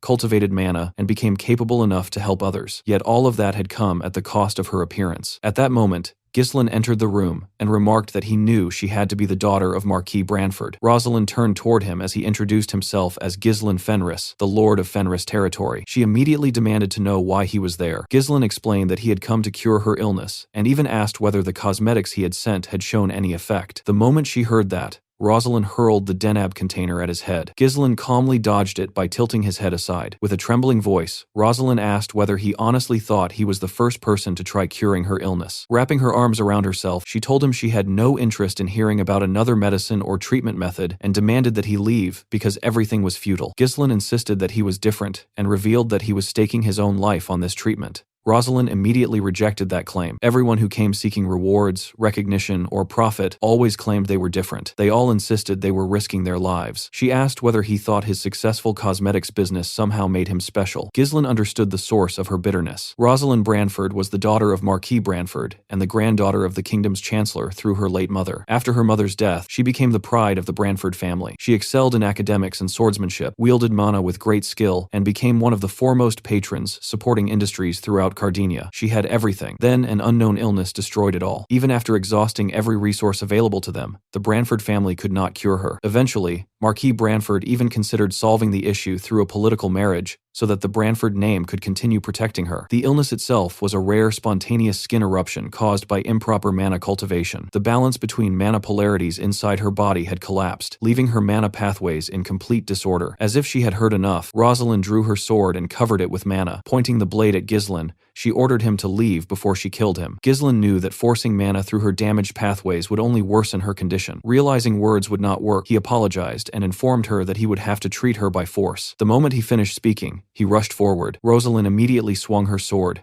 but Ghislaine intercepted the strike with the hilt of his weapon, forced the blade downward, grabbed her arm, and slammed her onto the floor. Before she could recover, he restrained her and called for Belinda and Wendy. The two women entered carrying a bed and quickly secured Rosalind to it despite her protests. Claude soon entered carrying a box of supplies. Ghislaine removed his jacket and informed Rosalind that he would first remove her mask so he could properly examine her condition. The girl's eyes widened in panic. She begged him to stop and insisted she didn't need his treatment, but Ghislaine ignored her and removed the mask anyway. Claude and the others were visibly shocked by the condition of her skin. Ghislaine, however, showed no surprise. Taking a vial from Claude's box, he calmly explained that the next week would be extremely painful and that she would need tremendous determination to endure it. Rosalind angrily asked whether he had a death wish and whether he truly believed he could cure an illness that had defeated countless others. Ghislaine answered without hesitation. If he failed, he would die. Then he poured the contents of the vial into her mouth and informed her of another truth. If she wasn't treated, she would die as well. Rosalind froze as tears began running down her face. Ghislaine covered his hand with mana. He had complete confidence in this treatment because the method had originally been created by Rosalind's future self. Placing his hand on her stomach, he pushed mana directly into her body. The moment his mana entered her veins, unimaginable pain exploded throughout her entire body. Rosalind couldn't believe she would have to endure such agony for an entire week. She wondered why she had been cursed with this illness and why she alone had to suffer through such pain. Then she remembered Ghislaine's words. If she wasn't treated, she would die anyway. Gritting her teeth, she forced herself to endure. Looking directly at Ghislaine, she told him to continue until the very end and warned him that she would kill him herself if he failed. While the treatment continued, the scene shifted to Ghislaine's mansion. The entire estate had been surrounded by soldiers belonging to Marquis Branford. Ghislaine's followers were nervous and confused. None of them understood why they suddenly found themselves trapped inside the mansion. Alfoy trembled as he complained that their foolish lord had obviously caused another disaster. Gordon suggested searching for Ghislaine, but Gillian immediately dismissed the idea. He and Kaor descended the stairs carrying barrels of liquor. Kaor casually told everyone to relax and have a drink, reminding them that Ghislaine never acted without a reason. If their lord had done something this reckless, then he must have already prepared for the consequences. A full week later, Marquis Branford personally made his way toward the basement, accompanied by two knights. As he stepped inside, he was greeted by a shocking sight. Ghislaine stood in the room covered in blood. Nearby sat Rosalind with a thin veil covering her face. Ghislaine turned and met the Marquis's gaze directly. Marquis Branford stared back with a chilling expression. Neither man spoke. The tension in the room became overwhelming. Then Ghislaine slowly raised his hand toward the veil covering Rosalind's face. Without breaking eye contact with the Marquis, he grasped the fabric and pulled it away. The moment the veil came off, Marquis Branford was visibly shocked by what he saw. Soon, news of Rosalind's recovery spread throughout the capital. Later that day, Ghislaine entered Marquis Branford's office, accompanied by Claude and Belinda. After bowing respectfully, he took his seat. The Marquis looked at him with a smile and admitted that he wasn't all talk after all. Ghislaine modestly replied that he had only succeeded because the Marquis gave him the opportunity. Branford then got straight to the point and asked what reward he wanted. Everyone in the room immediately became nervous. They had all been wondering what kind of request Ghislaine would make after curing the Marquis's daughter. Without hesitation, Ghislaine asked Marquis Branford to become his guardian. The Marquis's retainers were stunned. Belinda, however, looked pleased because she had already expected this. Claude also understood the significance of the request. If Marquis Branford accepted, he would be forced to take responsibility for Ghislain, giving his lord a powerful foothold within the kingdom's political structure. Branford reminded Ghislain that he had originally asked for only a small favor. With a faint smile, he admitted that he now understood why Ghislain had approached him in the first place. The Marquis then revealed that he already had someone in the north whom he had been considering supporting. Ghislain immediately guessed Count Brevant. That answer caught Branford by surprise. He pointed out that Count Rayfold and Count Desmond were also influential northern lords, then asked why Ghislain had singled out Brevant. Ghislain calmly explained his reasoning. Count Desmond maintained a facade of neutrality, but nobody truly knew what he was thinking. Rayfold County was currently consumed by internal turmoil. Most of the remaining northern lords were either greedy or incompetent.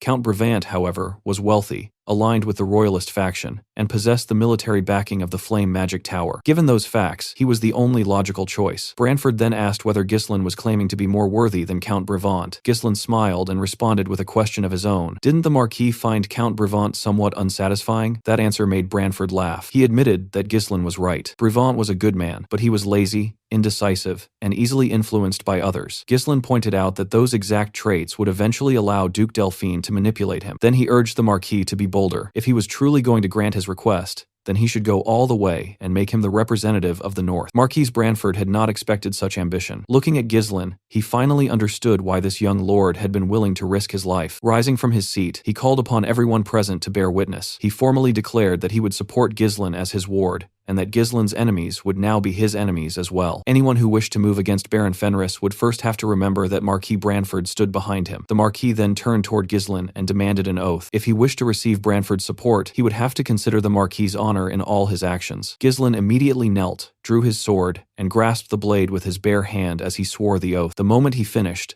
another voice entered the conversation. Someone congratulated him from behind. Ghislain turned around and saw Rosalind. She told him that the chaos surrounding her treatment had prevented her from greeting him properly before. Holding a blue fan, she approached him and explained that while her father had rewarded him officially, she was the one who truly owed him a debt. Then she closed her fan, revealing her beautiful face and brilliant red eyes. Looking directly at Ghislain, Rosalind declared that she would become his guardian as well. The scene then shifts to a grand banquet being held at the Branford mansion. Nobles filled the hall, chatting, dancing, and exchanging rumors. Many were discussing Rosalind's miraculous recovery. Some claimed she had been cured by an unknown noble using cosmetics. Others guessed that the product involved was the famous Dinab that Countess Mariel had been promoting. A noblewoman immediately dismissed the idea, arguing that no cosmetic could possibly cure an illness that even physicians had failed to treat. Another noble pointed out that Marquis Branford would never host such a banquet without a reason. According to rumors, he had already decided whom he intended to support politically. While the nobles continued their discussions, attention suddenly shifted toward the entrance. Ghislain entered the hall with Belinda at his side. Belinda wore an elegant dress that immediately drew attention. Holding onto her master's arm, she told him to remove his hand from his pocket and at least pretend to smile. Ghislain wasn't particularly interested in playing along. He asked whether she wasn't dressed a little too extravagantly for the occasion. Belinda simply smiled and reminded him that opportunities to attend a banquet hosted by the most powerful political figure in the kingdom did not come often. She had no intention of missing it. Ghislain replied that he wasn't even sure the banquet was being held for him. Before their conversation could continue, the doors slowly opened and an announcement echoed through the hall. Marquis Branford had arrived. Everyone immediately turned toward the staircase. The Marquis descended with Rosalind beside him. As she gracefully walked down the stairs, she folded away her blue fan and revealed her face to the gathered nobles. She politely greeted them and asked whether they had all been well. The reaction was immediate. The nobles erupted with excitement. They couldn't believe the rumors had been true. Some claimed she looked even more beautiful than before her illness. Even Belinda admitted she almost failed to recognize her. Looking at Ghislain, she joked that nobody would believe this was the same sharp-tempered woman from only a few days ago. While accepting the nobles' praise, Rosalind quietly glanced toward Ghislain. He had no idea why she kept looking at him. Once the excitement settled, Marquis Branford addressed the crowd. He thanked everyone for attending and announced that the banquet served two purposes. First, it celebrated his daughter's return. Second,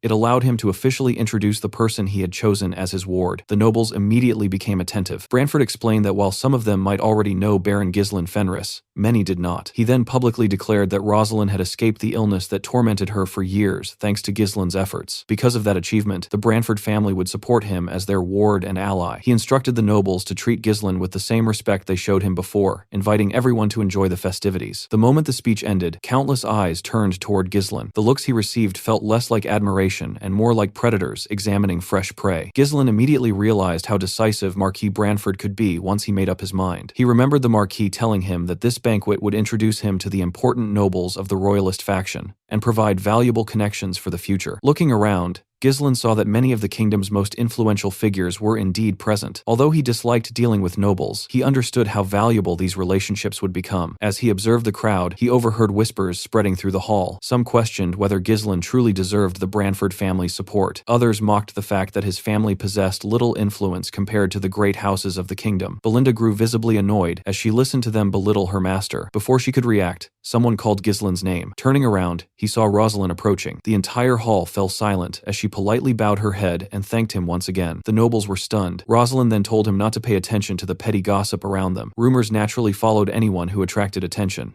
Gislin replied that he wasn't particularly interested in that kind of popularity, and admitted that the noble's intense stares were practically burning holes through his skin. Rosalind smiled and reminded him that this was a special day. The nobles had just witnessed her return to society and learned that her father had become Gislin's guardian. Naturally, they were eager to act. Extending her hand toward him, she told him that everyone was waiting and that they needed to greet the nobles properly. Hearing that, Gislin slowly turned his head toward Belinda. The woman smiled and waved at him. Gislin smiled and grabbed Rosalind's hand. Rosalind explained that the royalist faction was not a single united force. It was divided into three major groups. The first was led by the wealthy House Alisper, the family that dominated the capital's commerce and culture. The second belonged to Sir Balor Norton, the Chief Justice who oversaw law and administration. Balor was the eldest son of the Royal Chancellor and also Rosalind's in-law. The third group was led by Marquis Maurice Macquarie, the commander-in-chief of the kingdom's army and the man who controlled Luthania's military power. Rosalind told Gislin that these three figures represented the highest authorities within the royalist faction. Together, they influenced administration, finances, and military affairs across the kingdom. She then warned him that his first greeting carried political weight. As the newly recognized representative of the North, whichever faction leader he greeted first would gain prestige while the others would inevitably lose face. Hearing that, Gislin remembered Marquis Branford's earlier warning. The political world he was entering was completely different from the battlefield he was used to. Rosalind told him to choose carefully. Gislin slowly scanned the room, let out a quiet sigh, and then began walking. To everyone's surprise, he headed straight toward Count Alisper. Bowing politely, he introduced himself. Marquis Maurice immediately frowned. Meanwhile,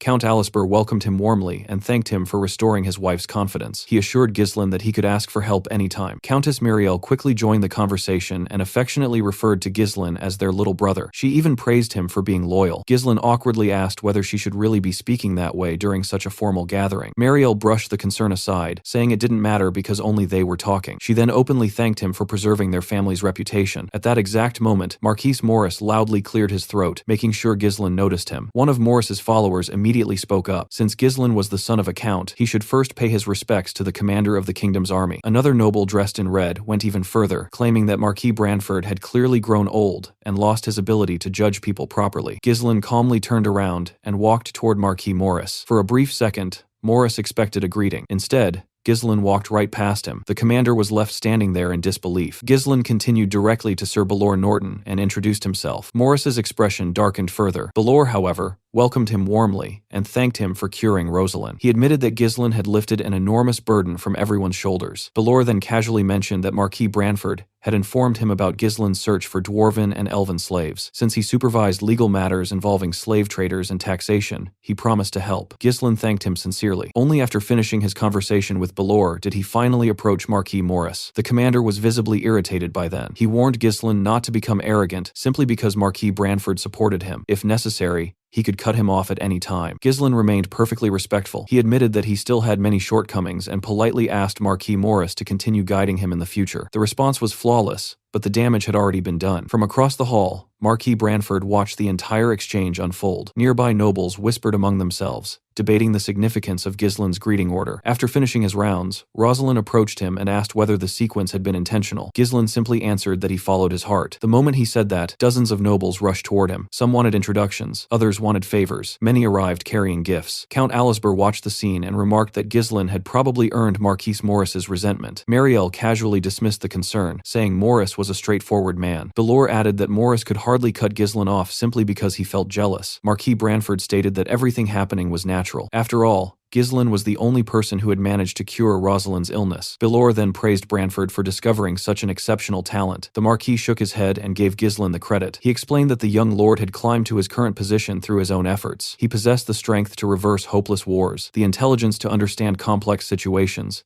and the foresight to anticipate future dangers. That combination was exactly why Branford believed he was worthy of support. Just as the conversation was ending, a new figure entered the banquet hall. The sound of a cane tapping against the floor echoed through the room. Ghislain immediately sensed the newcomer's presence. The high nobles turned toward the entrance. A sharply dressed man carrying a walking cane entered the hall. The moment Ghislain saw him, his expression hardened. Unlike everyone else, he recognized exactly who this man was. This was Raoul Joseph, Duke Delphine's closest aide and the chief strategist of the ducal house. Walking behind him was a huge armored knight. Ghislain recognized him as well. The nobles immediately identified Raoul and instinctively kept their distance. Nobody wanted to be associated with a representative of the Duke's faction. Raoul calmly approached Marquis Branford and greeted him. Branford admitted he was surprised to see him at an event like this. Raoul replied that he had only come to pay his respects, and that he had heard the Marquis had recruited a promising young lion. Branford downplayed the matter and asked about the identity of the knight accompanying him. Raoul casually claimed that he was only an escort and nobody important. One of Branford's knights wasn't satisfied. He demanded that the armored man remove his helmet and show his face. The knight remained motionless. Irritated,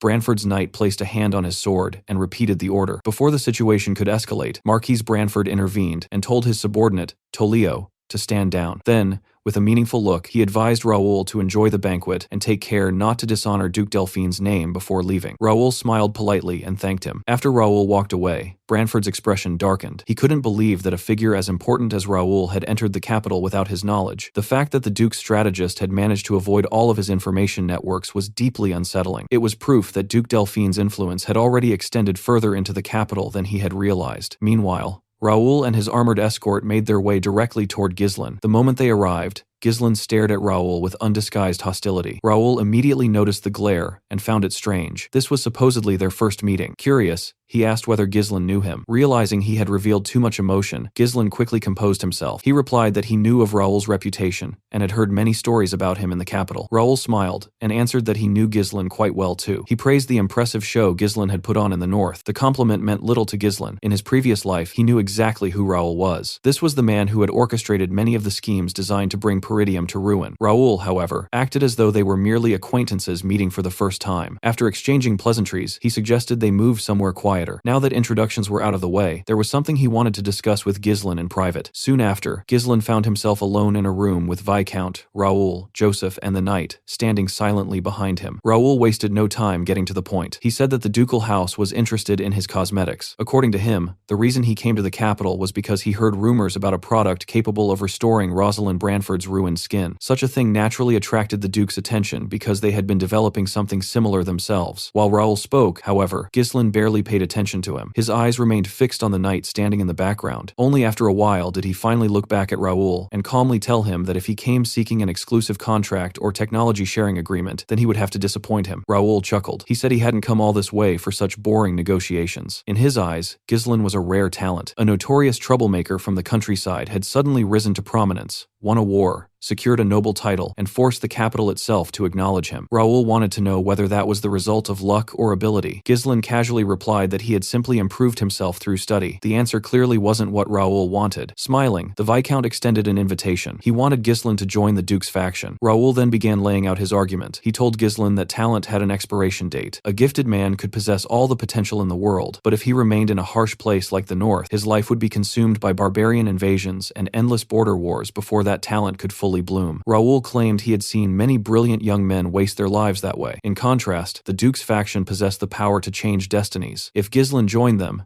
they could grant him fertile lands in the south. They could even reward Count Peridium as well. Raoul spoke as if he genuinely cared about Zwalter's well-being. He suggested that the aging count had spent enough years protecting the kingdom from barbarians and deserved a peaceful retirement. Ghislain listened without reacting. He already knew exactly what Raoul was doing. Even after publicly aligning himself with Marquis Branford's faction, the Duke's strategist still wanted to recruit him. Raoul spoke sweetly, offering opportunities, comfort, and influence. To anyone else, it might have sounded generous. To Ghislain, it was simply another cage. Raoul wasn't interested in helping him. He merely wanted to place an unpredictable variable under his control before it became a threat. Ghislain knew that countless nobles had probably fallen for this same tactic. With a calm smile, he replied that the north was a better place than Raoul seemed to think. The Viscount didn't press the matter. He said he would remain in the capital for some time and encouraged Ghislain to think about the offer carefully. Instead of giving an answer, Ghislain surprised him with a proposal of his own. He said he had a counteroffer. Raoul raised an eyebrow in curiosity. Then Ghislain looked him straight in the eye and suggested that Raoul join their side instead. For the first time during the conversation,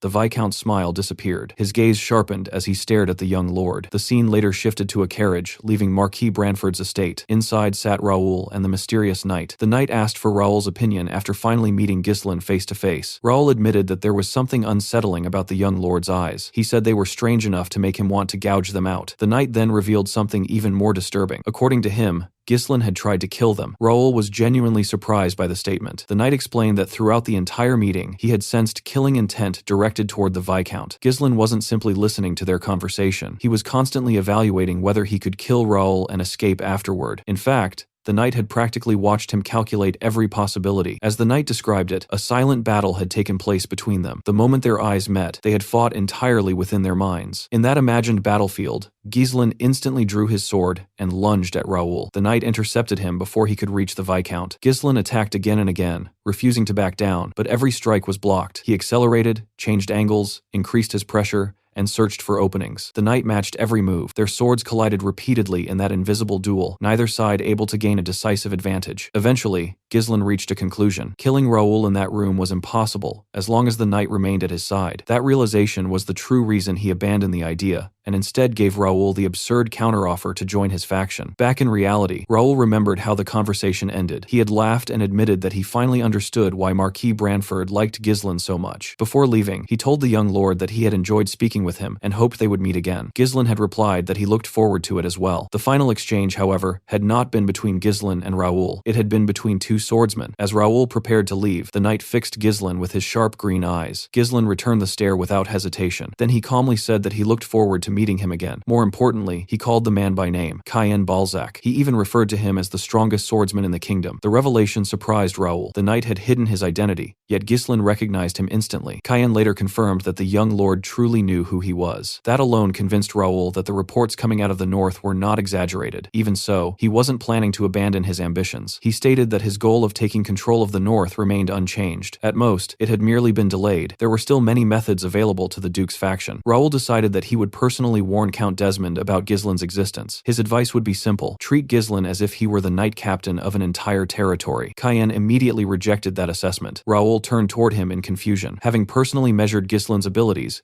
Cayenne knew better. The young lord wasn't merely some talented knight captain. Looking out the carriage window, the kingdom's strongest swordsman gave his final judgment. When dealing with Ghislain Fenris, Count Desmond should prepare himself to face the strongest sword in the entire north. Back at Ghislain's mansion, everyone was busy preparing for the journey home. Soldiers moved around, packing up supplies and valuables, while Kaor and Claude supervised the operation. Kaor repeatedly reminded the men to collect everything of value, warning them not to leave behind even a single coin. Outside, Jillian directed the soldiers and organized where each item needed to be stored. As the packing continued, Rosalind was left stunned after hearing that Ghislain planned to return to his territory. She asked if he was truly leaving already. Ghislain calmly replied that he still had too many responsibilities waiting for him. He also informed her that he would leave the Dinab business in the capital under her management and asked her to send him the 3,000 gold they had agreed upon. The moment he brought up money, Rosalind's expression soured. She asked if he could talk about anything other than gold. Ghislain seemed genuinely confused and simply reminded her that she was his sponsor. Rosalind called him cold-hearted before letting out a sigh. She explained that as his sponsor, she wanted to understand him better. She wanted to know what kind of goal drove him to devote his entire life to work. Ghislain shrugged and claimed it wasn't anything special. According to him, he simply wanted to live comfortably without starving. Rosalind immediately rejected that answer. She pointed out that if that were truly his goal, he would have accepted Viscount Joseph's offer and joined Duke Delphine's faction. Realizing he couldn't dodge the question, Ghislain admitted that he did have a goal as Peridium's successor and the Lord of Fenris. He said he would need Rosalind's help to achieve it, but there was one thing he couldn't allow. He refused to let her carry his burden. Rosalind frowned at that response. She asked why he insisted on bearing everything alone when burdens were meant to be shared. Instead of answering immediately, Ghislain gently pushed aside the fan in her hand. He took her hand, raised it, and kissed it. Rosalind froze on the spot,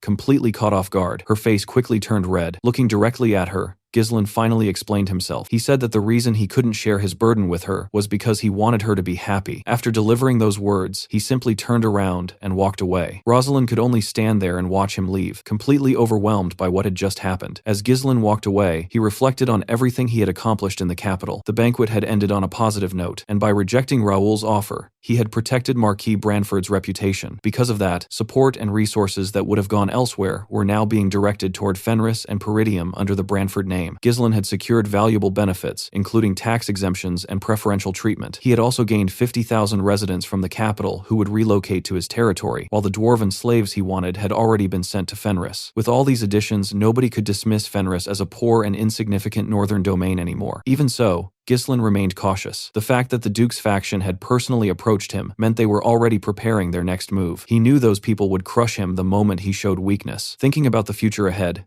Ghislain silently swore that one day he would kill Duke Delphine. The scene then shifts to the Fenris estate, where a group of dwarven slaves could be seen being escorted through the territory in chains. The dwarves walked silently under the watchful eyes of the soldiers. Among them, a bald dwarf called out to a heavily bearded dwarf named Galveric. The bald dwarf informed him that the lord of the territory had arrived. Galveric slowly raised his head and saw Ghislain riding into town on his imposing horse. At the same time, the citizens of Fenris flooded into the streets to welcome Ghislain and his men home. Belinda was surprised that practically the entire town had come out to greet them. Kaor and the soldiers, on the other hand, clearly enjoyed the enthusiastic reception. Even the dwarves were surprised. One of them admitted that he had never seen a territory like this before. He had heard rumors that their new lord planned to build homes for the dwarves and would never let them starve. Galveric immediately shut him down. He reminded the others that they had already learned this lesson countless times. According to him, a noble was still a noble, and nobles were nothing but trash who only cared about themselves. He insisted that their new lord would be no different. The other dwarves became nervous after hearing this and asked him if he truly intended to go through with the plan. Galveric firmly declared that they would proceed exactly as planned. Meanwhile, Ghislain glanced toward the dwarven slaves while riding through the town and noticed Galveric among them. Before he could think further, Belinda tapped him on the shoulder and reminded him to wave to the citizens. Ghislain reluctantly raised his hand, causing the crowd to cheer even louder. Claude, meanwhile, was delighted to finally return to Fenris. After everything that had happened in the capital and all the money they had earned, he genuinely believed he would finally be able to relax. Unfortunately for him, Ghislain immediately shattered that dream. The moment they arrived, Ghislain ordered Claude to organize all the materials Lowell had researched and bring them to his office. Claude nearly exploded in frustration. He complained that they had literally just returned and begged Ghislain to at least give him enough time to catch his breath. Ghislain coldly responded that slaves did not have time to rest. He even told Claude to consider his entire stay in the capital as his vacation, before ordering him to immediately call everyone for a meeting. Soon afterward, everyone gathered inside Ghislain's office. Ghislain first asked Lowell whether he had experienced any problems while working alongside Homern. Lowell assured him that everything had gone smoothly. Ghislain then asked him to inform Homern that he would visit him soon, before requesting a full report regarding the territory. Lowell produced a report and explained that the administration of Fenris had been carried out exactly according to Ghislain's instructions before he left for the capital. Ghislain then turned toward Alfoy and asked about the progress of the construction projects. While casually scratching his nose, Alfoy revealed that the mages had already completed the roads and waterway maintenance while he and Vanessa had been away. Vanessa immediately smacked him on the head with her staff and demanded that he speak more respectfully. Lowell supported Alfoy's statement and added that the workshops and grain storage facilities would also be completed soon. He explained that construction would proceed even faster once the dwarven slaves began working. Lowell further reported that the territory's harvest had become so abundant that they might no longer need to buy grain from merchant guilds at all. Belinda curiously asked just how impressive their harvest really was. Claude proudly explained that Fenris's total crop production now rivaled that of Rayfold County itself. Not only that, but their yield per unit of land had become the highest in the entire kingdom. Wendy couldn't resist pointing out that these words were coming from the same man who had once insisted that farming in Fenris was impossible. Belinda was overjoyed by the news and proudly declared that her young master would soon become a great lord. She believed his chances had improved significantly now that he possessed the backing of the royalist faction. Gillian agreed and remarked that Ghislain's dream of truly reviving his territory was slowly becoming reality. However, Ghislain remained unsatisfied.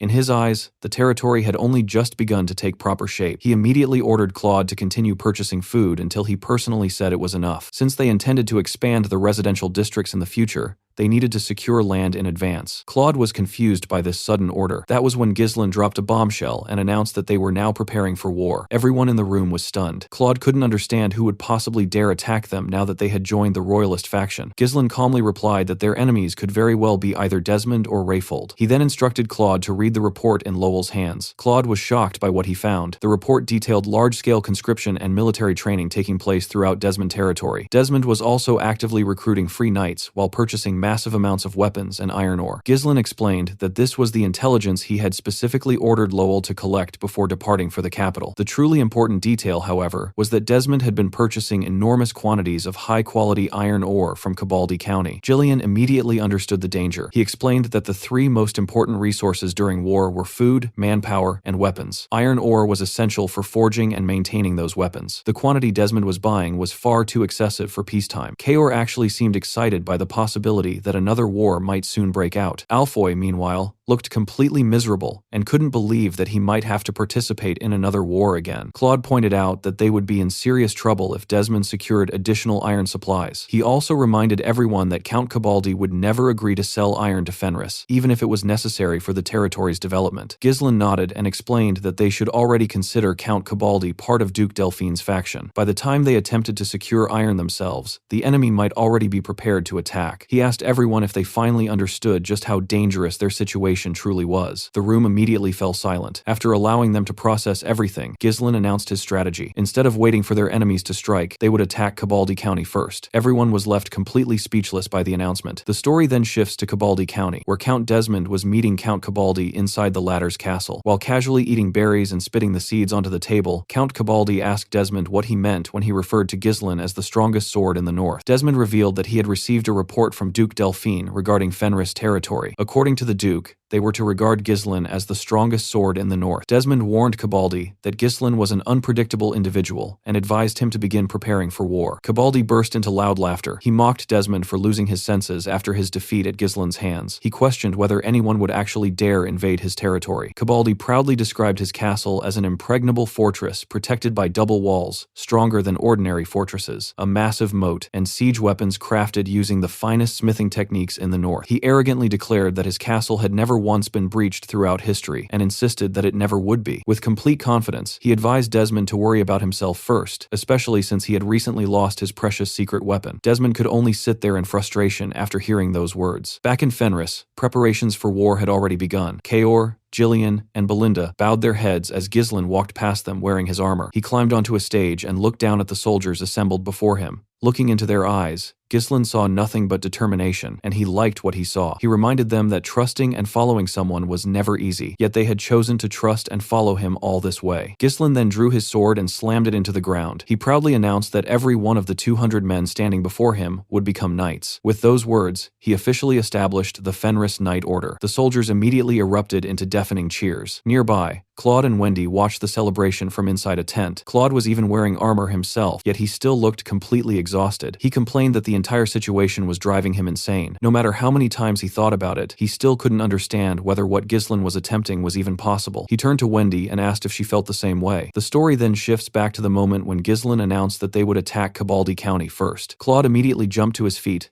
and demanded to know how his lord had arrived at such a dangerous conclusion so quickly. Ghislain calmly explained that both Count Desmond and Count Cabaldi pretended to be neutral, but in reality, they were secretly supporting the ducal house. In other words, they were nothing more than chess pieces that the ducal house could move freely without exposing itself directly. Since Cabaldi was already aligned with their enemies, Ghislain considered him an enemy as well. If they won the war, they would not only seize Cabaldi's iron ore, but would also slow down the growth of their enemies while strengthening themselves at the same time. Once Ghislain explained it that way, everyone understood the logic behind the decision. Claude then asked what exactly they planned to do. Gillian pointed out that the soldiers of Cabaldi County possessed some of the finest equipment in the entire north. Sayre added that their own military was inferior, both in numbers and overall quality. However, Ghislain revealed a shocking plan. He intended to turn all 200 mercenaries under his command into knights capable of wielding mana. Kaor and Gillian were stunned by the announcement. According to Ghislain, a properly trained knight possessed the combat power of 100 ordinary soldiers. If they successfully formed an order consisting of 200 mana knights, their military strength would become equivalent to 20,000 soldiers. Belinda nervously reminded him that mastering mana normally took years. In response, Ghislain asked Vanessa to bring in the prepared materials. Soon, Vanessa and the other mages rolled in several barrels filled with scrolls. Alfoy immediately recognized them as mana compression sigils. Claude quickly realized that Ghislain had used runestones to mass-produce them. Ghislain picked up one of the scrolls and explained that these sigils would allow the mercenaries to learn mana. Although the method differed from traditional training, he had personally modified the Peridium family's mana cultivation technique to make it much easier to learn. According to him, The soldiers should be able to master it within a single month. Belinda became horrified when she heard that he had altered the family's cultivation technique without permission and worried about how Count Zwalter would react. Ghislain simply replied that it was better for his father to get angry than for them to lose their soldiers. Even with Mana Knights, Gillian still doubted they could conquer Cabaldi Castle. He explained that he had visited the fortress during his days as a mercenary and knew exactly how terrifying it was. The castle was protected by sturdy double walls, a deep moat, and perfectly arranged defensive weapons. Thanks to those advantages, people often said that no enemy had ever managed to capture it throughout the entire history of the Cabaldi family. Gillian warned that ordinary mercenary tactics would be useless if Count Cabaldi chose to remain behind his walls and wage a defensive siege. Claude suggested abandoning the idea altogether and focusing solely on stopping Count Desmond. Although acquiring iron from other regions would be difficult, he believed it was still possible. Ghislain simply smiled and asked Claude if he wanted to place another bet on whether they would win or lose. Claude immediately became irritated and begged his lord to stop gambling with the fate of their territory. Ghislain assured him that there was no reason to worry because he always had a plan. Shortly afterward, the story moves to the training hall, where Ghislain stood before his soldiers. The men were confused because they believed that becoming a knight required years of mana training. Gordon even raised his hand and directly asked how they were supposed to use mana. Ghislain admitted that under normal circumstances, mastering mana indeed required several years of effort. However, he promised that every soldier present would learn it within 1 month. The soldiers were completely stunned. Ghislain then assured them that he would explain everything in a way they could easily understand. Sometime later, the training had already begun. Several exhausted soldiers could be seen collapsed on the floor while breathing heavily. Gordon himself was gritting his teeth as Ghislain forcibly pushed mana into his body. Ghislain advised him to endure the pain because they were essentially compressing several years of training into a single month. Naturally, the burden would be enormous. He explained that the mana compression sigil would temporarily allow Gordon to sense mana. Ghislain then instructed him to gather the mana particles floating in the air and guide them beneath his lower abdomen in order to create a mana core. He told Gordon to imagine winding up a skein of thread while performing the process. Gordon desperately followed those instructions, dragging the mana toward his lower abdomen while screaming in pain. After finishing the training session, Ghislain walked out of the hall and found Belinda and Lowell waiting for him. Belinda praised him for his efforts, and Ghislain thanked her before asking her to escort the soldiers back to their lodgings and keep an eye on them for the time being. Breathing heavily from exhaustion himself, Ghislain then turned to Lowell and informed him that they would soon begin crafting armor for the future Fenris Knight Order. He also asked about the condition of the dwarven slaves. Lowell explained that although the elven slaves had not arrived yet, the dwarves were already staying in the territory's lodgings. Hearing this, Ghislain looked up toward the night sky and quietly remarked that the moon would not be rising tonight. The scene then shifts to a forest outside the town, where a hand suddenly burst out from beneath the ground. Moments later, Galveric climbed out of a large tunnel, followed by several other dwarves. After carefully surveying the surroundings, Galvaric signaled for the others to come out. One of the dwarves nervously asked whether they would truly become free once they escaped the kingdom. Galvaric confidently revealed that he had heard rumors about a secret autonomous district located in another kingdom where slaves of different races lived together freely. He urged his companions to leave with him and reminded them that the border was already close. However, he soon noticed that many of the dwarves seemed hesitant and frightened. Annoyed, Galvaric asked whether they had suddenly developed an attachment to slavery. He mockingly told them to return and spend the rest of their lives crafting toys for nobles if they were too scared to continue. The bald dwarf quickly denied this and instead pointed behind Galvaric. When Galvaric turned around, he froze. Standing there alone was Ghislain. Calmly, Ghislain informed them that there was no point in running away. The dwarves were shocked and immediately realized that Ghislain had somehow discovered their escape plan. Galvaric soon noticed something strange. Ghislain had come completely alone. After confirming that no soldiers accompanied him, the dwarves gathered together for a quick discussion. Moments later, they turned toward Ghislain with hostile expressions. Galvaric declared that they could obtain their freedom if Ghislain simply disappeared. Surprisingly, Ghislain merely smiled and encouraged them to do their best. Sometime later, the results of that decision could be clearly seen. Galvaric struggled to stand after receiving a brutal beating from Ghislain, while the other dwarves were completely unable to move. Ghislain walked over and casually remarked that dwarves were surprisingly sturdy. Galvaric angrily raised his head to glare at him. Ghislain then pointed out that if they escaped, slave traders would simply track them down again. Instead, he suggested that they work for him. Galvaric burst out laughing and declared that he would rather die while pursuing freedom than remain trapped there crafting boring toys for another noble. He warned Ghislain not to expect cooperation without resistance. Rather than becoming angry, Ghislain actually admired the dwarf's determination. determination. After all, he knew that Galvaric would one day become the legendary blacksmith of the future. As Galvaric forced himself back to his feet and assumed a fighting stance, Ghislain suddenly made an unbelievable proposal. He asked the dwarves to give him 10 years. If they sincerely cooperated with him, he promised to build an autonomous district for dwarves within his territory and eventually free them from slavery entirely. Every dwarf present was shocked. Galvaric immediately accused him of lying, arguing that the kingdom legally recognized them as slaves,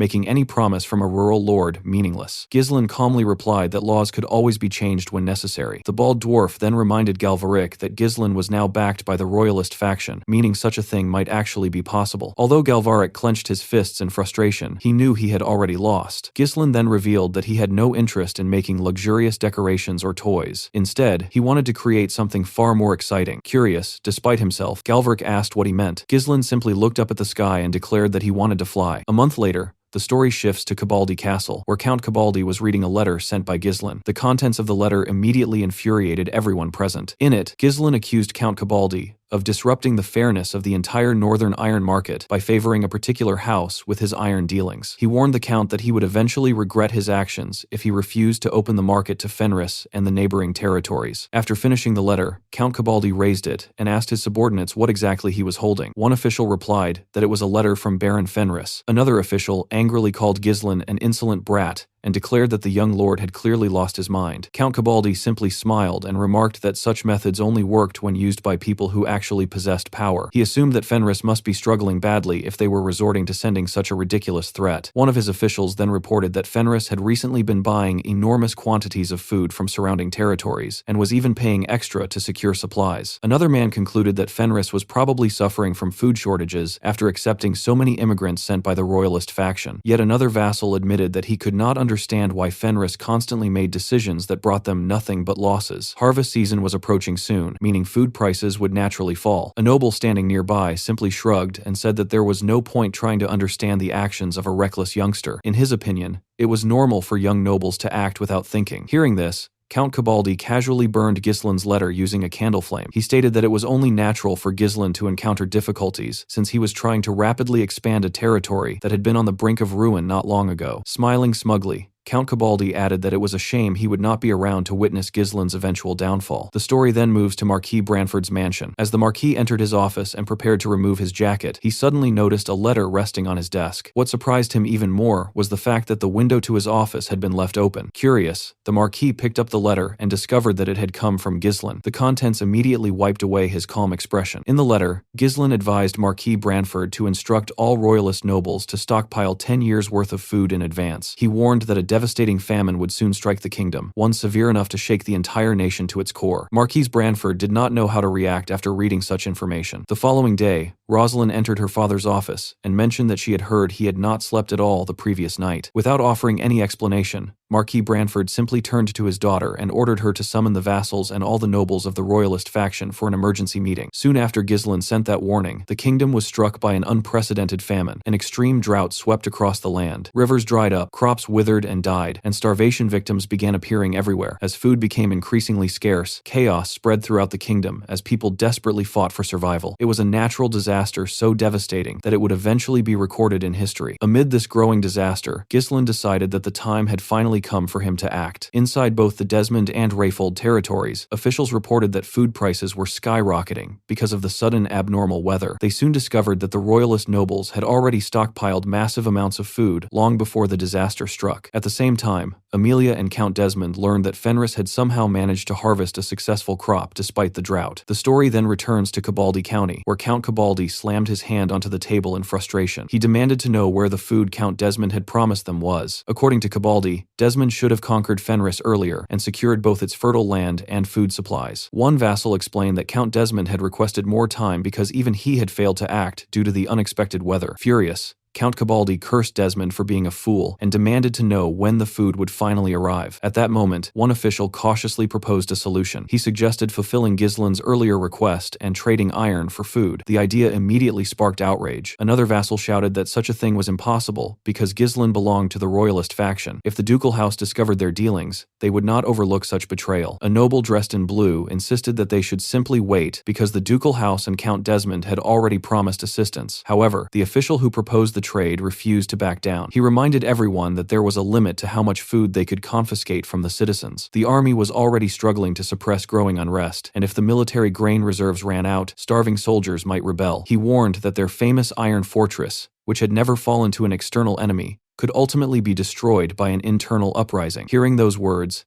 Count Cabaldi finally broke. Though furious that his own vassals were essentially asking him to bow his head to Ghislain, he reluctantly ordered them to trade iron for food. While clenching his fists in anger, he declared that Ghislain would eventually die at the hands of the ducal house regardless. Giving away some iron would not change that outcome. Laughing like a madman, Count Cabaldi boldly proclaimed that even the ducal house or Count Desmond themselves were welcome to challenge him if they had a problem, because no one could ever conquer his fortress. He then ordered a guard to immediately send a messenger to Fenris before everyone starved. However, the guard calmly informed him that such measures were unnecessary. Baron Fenris had already arrived at their gates with his army. The scene then shifts outside Cabaldi Castle, where Ghislain and the newly formed Fenris Knight Order marched toward the fortress. Every knight wore the same armor, creating an intimidating sight. Gordon complained that his armor felt too small, prompting Torin to tell him to stop whining, since the dwarves had used twice as many blood python scales to craft his set. Gordon proudly tapped his breastplate and boasted that mana was now flowing through his body, making his perfect muscles impossible to scratch. The moment he finished bragging, someone punched him directly in the chest. Gordon immediately felt pain and looked up to see Ghislain standing there. Ghislain casually remarked that the dwarves had truly crafted sturdy armor before riding forward on his horse and ordering the advance. Under Ghislain's command, the Fenris Knight Order marched toward Cabaldi Castle. From atop the ancient fortress walls, Count Cabaldi and his vassals witnessed a horrifying sight. Fenris's forces stretched endlessly across the fields like a dark ocean. Their armor glimmered beneath the gloomy sunlight, while their banners fluttered silently in the cold wind. Cabaldi's vassals immediately panicked. One of them nervously reported that Fenris had completely surrounded the castle. Worse still, the moat that had once served as the fortress's strongest defensive feature had dried up entirely because of the ongoing drought, leaving the castle dangerously exposed. Fear quickly spread among the defenders. Many wondered where Ghislain had acquired such a massive force, because no ordinary barony should have been capable of fielding an army of this size. Some speculated that the royalist faction must have secretly supplied him with troops. Determined to preserve his dignity, Count Cabaldi ordered everyone to remain calm. Forcing a smile onto his face, he confidently declared that it did not matter how many troops Ghislain had brought. Once the castle's powerful defensive weapons were unleashed, Fenris's army would never even come close to the fortress. Although his words briefly reassured some of the men, the fear in their eyes remained. From a distance, Ghislain raised his voice and called out to Count Cabaldi, asking if he had read the letter that had been sent to him. Already seething at the sight of an enemy army standing before his gates, Count Cabaldi shouted back in fury. He demanded to know what this outrageous act meant, and how Baron Fenris dared to march upon his castle without any warning. His furious voice echoed throughout the fortress walls. However, Ghislain remained perfectly calm. With an icy expression, he reminded the Count that he had already made his intentions clear in the letter. He had warned him that refusing to open the iron market would only lead to regret. Although Ghislain did not raise his voice, his words carried enough weight to make the entire battlefield fall silent for a brief moment. Hearing those words, Count Cabaldi's vassals immediately erupted in anger. They shouted from atop the battlements, asking whether Ghislain truly believed that uttering a few bold words was enough to justify a war. To them, such arrogance was an unforgivable insult to noble dignity. Count Cabaldi himself declared that if Ghislain truly desired war, then he should first prepare a proper justification and issue a formal declaration according to noble customs. He further stated that he had no intention of associating with someone who disrespected noble etiquette in such a disgraceful manner. Despite his stern tone, there was a slight tremble in his voice. The pressure of the situation was beginning to weigh on him. Ghislain's gaze only grew colder. He calmly replied that if the Count wanted a declaration of war, then he would give him one immediately. He called out to Gillian and ordered him to bring a bow and an arrow. Without hesitation, Gillian stepped forward and respectfully handed the weapon to his lord. The moment Ghislain knocked the arrow, an eerie silence descended over the battlefield. The air itself seemed to freeze. Even the birds had disappeared from the sky. The instant Count Cabaldi saw Ghislain raise his bow, fear gripped his heart. He immediately ordered his knights to raise their shields and form a protective wall around him. The sound of armor clashing echoed across the fortress as the knights hurried to obey. Gillian quietly warned Ghislain that the castle walls were extremely high and the distance was considerable. Even so, Ghislain showed not the slightest hesitation. His horse lowered itself slightly, almost as if it understood its master's intentions and wanted to provide him with a better angle. In the next instant, Ghislain released the arrow. The bowstring snapped loudly, shattering the silence. The arrow flew through the air like a bolt of lightning. It first pierced through the shield of a knight standing in front of Count Cabaldi and continued straight through his head, killing him instantly. But the arrow still did not stop. It continued past the fallen knight and grazed Count Cabaldi's ear, leaving behind a shallow wound. Blood slowly trickled down the Count's face as he stumbled backward in horror. He had just escaped death by the narrowest margin. Lowering his bow, Ghislain declared in a thunderous voice that this arrow was his declaration of war. The scene then shifts to the capital, Cardinia, where the royalist faction had gathered for an emergency meeting. News of the war spread rapidly, causing heated debates to break out throughout the hall. One noble exclaimed that Baron Fenris had started a war. Count Alisper frowned and remarked that thanks to Ghislain's earlier warning, the royalists had survived the famine by stockpiling grain in advance. However, beginning a war during such difficult times seemed recklessly foolish. Marquise Branford immediately demanded to know the justification for this conflict. Rosalind calmly explained that Count Cabaldi had refused to open the iron market to Fenris and the neighboring territories. Instead, he had been trading almost exclusively with Count Desmond's lands, effectively monopolizing the iron trade and threatening the balance between northern nobles. Count Alisper commented that pretext for war could always be found if one looked hard enough, but he still believed Ghislain's actions were dangerously reckless. At that point, Marquis Morris, commander of the kingdom's army, firmly declared that there was no longer any room for doubt. Baron Ghislain had to be expelled from the royalist faction before matters escalated any further. Many of his supporters immediately voiced their agreement. One noble argued that all efforts should be directed toward recovering from the drought, instead of wasting resources on war. Another insisted that a conflict at this time would only weaken the kingdom further. However, Sir Balor casually questioned whether Marquise Morris had simply disliked Ghislain from the very beginning. The remark struck a nerve, causing Morris to become momentarily flustered. Before the argument could spiral out of control, Rosalind intervened and urged everyone to calm down. She reminded them that the war had already begun and that their responsibility now was to find a solution rather than waste precious time arguing. Morris quickly replied that he was perfectly calm and insisted that this entire conflict was nothing more than bait prepared for the Duke's house to exploit. At that very moment,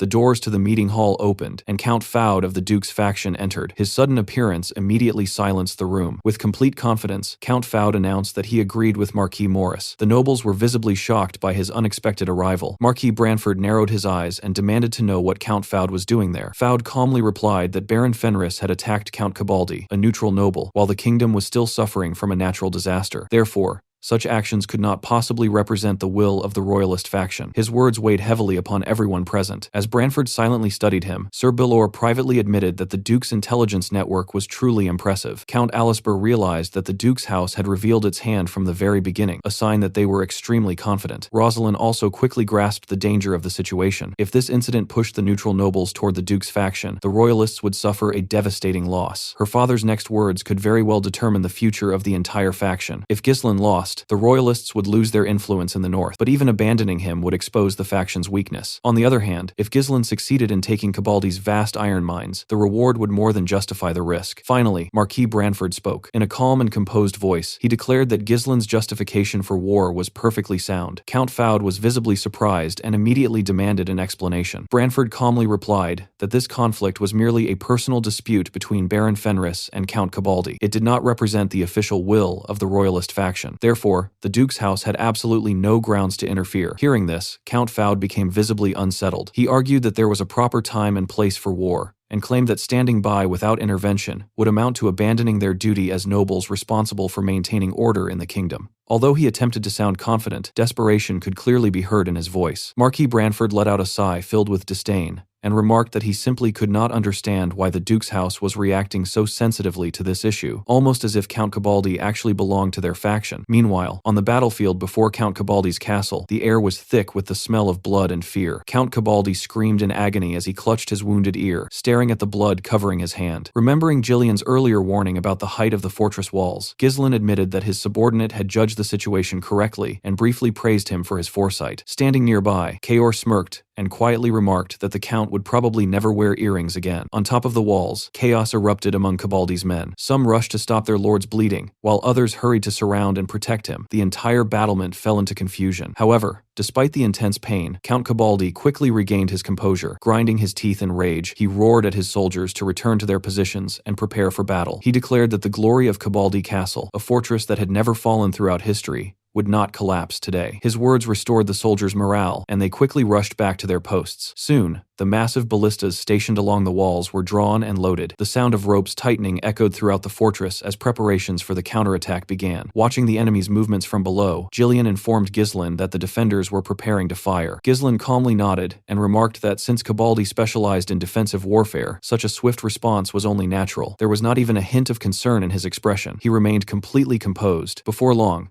Cabaldi's soldiers announced that all the ballistas were ready. Ignoring the blood still running down his face, Count Cabaldi immediately ordered them to fire. In the next instant, Countless arrows and bolts darkened the sky as they descended toward the Fenris army like a deadly storm. It was a terrifying sight, a rain of death meant to annihilate everything in its path. Yet neither Ghislain nor the Fenris knights showed the slightest fear. They stood motionless, as if the deadly barrage was nothing more than a passing drizzle. At the very last moment, Ghislain ordered everyone to raise their shields. Instantly, hundreds of shields rose in perfect unison. Ghislain himself casually deflected an incoming arrow with his sword. Jillian did the same with flawless precision, while Kaor effortlessly parried several projectiles of his own. The discipline and coordination displayed by the Fenris knights were astonishing. When the barrage finally ended and the dust settled, not a single knight had fallen. Their formation remained perfectly intact, while broken arrows littered the ground around them. Standing atop the walls, Count Cabaldi stared at the scene in disbelief. The confidence he had shown earlier began to crumble. Slowly sheathing his sword, Ghislain raised his voice and mockingly asked whether that pathetic attack was truly the best Cabaldi Castle had to offer. His words cut deeper than any weapon. He then calmly ordered his troops to retreat to their main camp and prepare for the next phase of the operation. Later, while resting inside one of the tents, Claude laughed and commented that Ghislain had chosen the perfect time to start a war. He turned to Wendy and asked whether she agreed, pointing out that Cabaldi territory most likely had not stockpiled food like they had. According to him, all they had to do was wait, and victory would naturally come to them. Sitting nearby, Alfoy gloomily wondered why they had even brought the mages along. Claude casually dismissed the concern, saying that the mages had already exhausted themselves constructing the garrison and could simply rest now. Stretching lazily, he sighed in satisfaction and remarked that it felt great to finally relax for once. He then turned toward Alfoy and suggested playing a game together. Just as Alfoy began showing interest and asked what they would wager, the tent flaps suddenly burst open. Ghislain entered with a stern expression and immediately ordered Claude to come outside. Both Claude and Alfoy froze in surprise. Confused, Claude asked why Ghislain had already returned, but Ghislain ignored the question completely. Walking past them, he ordered Alfoy to gather every mage immediately. His tone left absolutely no room for argument. Ghislain then announced that they would begin digging tunnels toward Cabaldi Castle. Alfoy's eyes widened in shock upon hearing this. Claude frowned and pointed out that they could simply maintain their siege and eventually win without taking unnecessary risks. He questioned whether all this effort was truly needed. Ghislain firmly rejected the idea. He explained that they could not afford to sit around and wait. If they wanted to finish the war before the Duke's faction could send reinforcements to Cabaldi, they had to move quickly. Soon afterward, Ghislain arrived at the forward camp outside Cabaldi territory. Looking toward the distant fortress with cold and determined eyes, he quietly declared that the war would end far sooner than Count Cabaldi expected. Meanwhile, inside Cabaldi Castle, Bitch Cabaldi grimaced while tending to his injured ear. Cursing Ghislain as an insolent brat, he couldn't believe that a mere baron had dared to shoot at him and then casually retreat after piercing the ear of a noble like himself. His vassals stood around him with dark expressions. One of them remarked that there was little they could have done against Ghislain's overwhelming firepower. In his opinion, the Fenris army had likely switched to a prolonged siege because they knew Cabaldi territory was running low on food supplies. Hearing this, Count Cabaldi angrily demanded to know whether the man was suggesting that Ghislain intended to simply wait until they surrendered. However, the Count quickly reminded everyone that the Duke's house stood behind Cabaldi territory. Letting out a cold laugh, he declared that the Duke would never abandon the largest iron mine in the entire north. Reinforcements would definitely come. All they had to do was hold out until then. Just then, a soldier rushed into the room and urgently reported that Ghislain's men appeared to be digging underground. Startled, Count Cabaldi immediately grabbed a telescope and looked outside. Sure enough, he could clearly see Fenris soldiers openly working in the field. He was stunned by their boldness. One vassal suggested that since the Fenris army could not capture the castle through a direct assault, they must be planning to attack from underground. Another quickly pointed out that because of the structure of the fortress foundations, there was only one possible place where the enemy could emerge, the area near the south gate. Hearing this, Count Cabaldi's eyes lit up. He immediately ordered Knight John to station troops around the south gate. The moment the enemy surfaced, all soldiers were to attack at once. Once confusion spread among the enemy ranks, they would throw open the gates and send out the cavalry to completely wipe out the Fenris army. When John asked about the castle walls, the Count scoffed and asked what the enemy could possibly accomplish without siege weapons. Since Ghislain mostly relied on infantry and cavalry, he believed that only a minimal number of soldiers would be needed to defend the walls. Laughing confidently, Count Cabaldi declared that although Ghislain had caught him off guard, victory would still belong to him in the end. As night gradually fell, the dwarves continued working tirelessly beneath the darkness. Sweat covered their faces as they hauled a massive and strange-looking contraption across the battlefield. One dwarf grumbled that their lord had ordered them to drag this ridiculous thing all the way there. Another complained that working without proper firelight made it impossible to see anything. Nearby, One of the dwarves asked Galvaric whether they had truly built the device exactly according to Gislin's instructions, though he still doubted whether it would actually work. Brimming with confidence, Galvaric proudly declared that there was no chance something built by him would fail. He recalled the day Gislin had suddenly announced that he wanted to fly through the sky. Every dwarf had immediately become interested. At that time, Galvaric had excitedly asked whether Gislin had somehow discovered the legendary flying machine blueprints left behind by the ancient empire. Gislin had simply laughed and said that he had no idea what that was. Instead, he told them that they would understand soon enough. Gislin then brought out a large piece of cloth and held it over a fire. As smoke and hot air filled the fabric, it slowly began rising upward. The dwarves stared in complete disbelief. Galvaric frowned and demanded to know exactly what they were supposed to be seeing. Gislin told him to pay attention to the cloth itself. The heated air was rising and filling the inside of the fabric. Although some hot air escaped through an opening, the cloth remained inflated and continued rising. Galvaric stared at it carefully, before suddenly realizing something. If it had only been ordinary wind, the cloth would have moved sideways. Instead, it was moving upward. That meant this was an entirely different phenomenon. Hearing this realization, Gislin chuckled softly, before kneeling on the ground and drawing the shape of an air balloon. He suggested that if they created a much larger airbag, it might be possible to. Before he could even finish speaking, Galvaric had already snatched the stick from his hand. Excitement burned in the dwarf's eyes as he rapidly sketched designs of his own. He enthusiastically explained that if a basket was attached beneath the giant bag, people could actually ride inside and float through the sky. Immediately afterward, he bombarded Gislin with questions, asking why heated air rose in the first place, and how such a thing was even possible. Gislin honestly admitted that he had no idea. He had only discovered it accidentally, while drying clothes near a fire. Galvaric looked utterly dumbfounded. He couldn't understand how someone could witness something so ordinary and instantly think of flying through the sky. Grinning widely, the dwarf immediately dragged Gislin away, announcing that they were going straight to his workshop because he wanted to build the device and test it immediately. Returning to the present, the dwarves carefully moved the completed hot air balloons into position under the cover of darkness. Looking at the finished product, Gislin quietly remarked that it was perfect. Galvaric wiped the soot off his face and smugly stated that such a project was child's play for dwarves. At that moment, Belinda approached while carrying Gislin's helmet. She informed him that both the mages and the knights had finished their preparations. Gislin nodded and instructed her to make her own preparations as well. Nearby, Alfoy grumbled that if they were going to use flying balloons in the end, then digging tunnels had been a complete waste of time. One of the knights immediately warned him to watch his tongue, but Gislin paid no attention to the complaint. Walking among the assembled knights,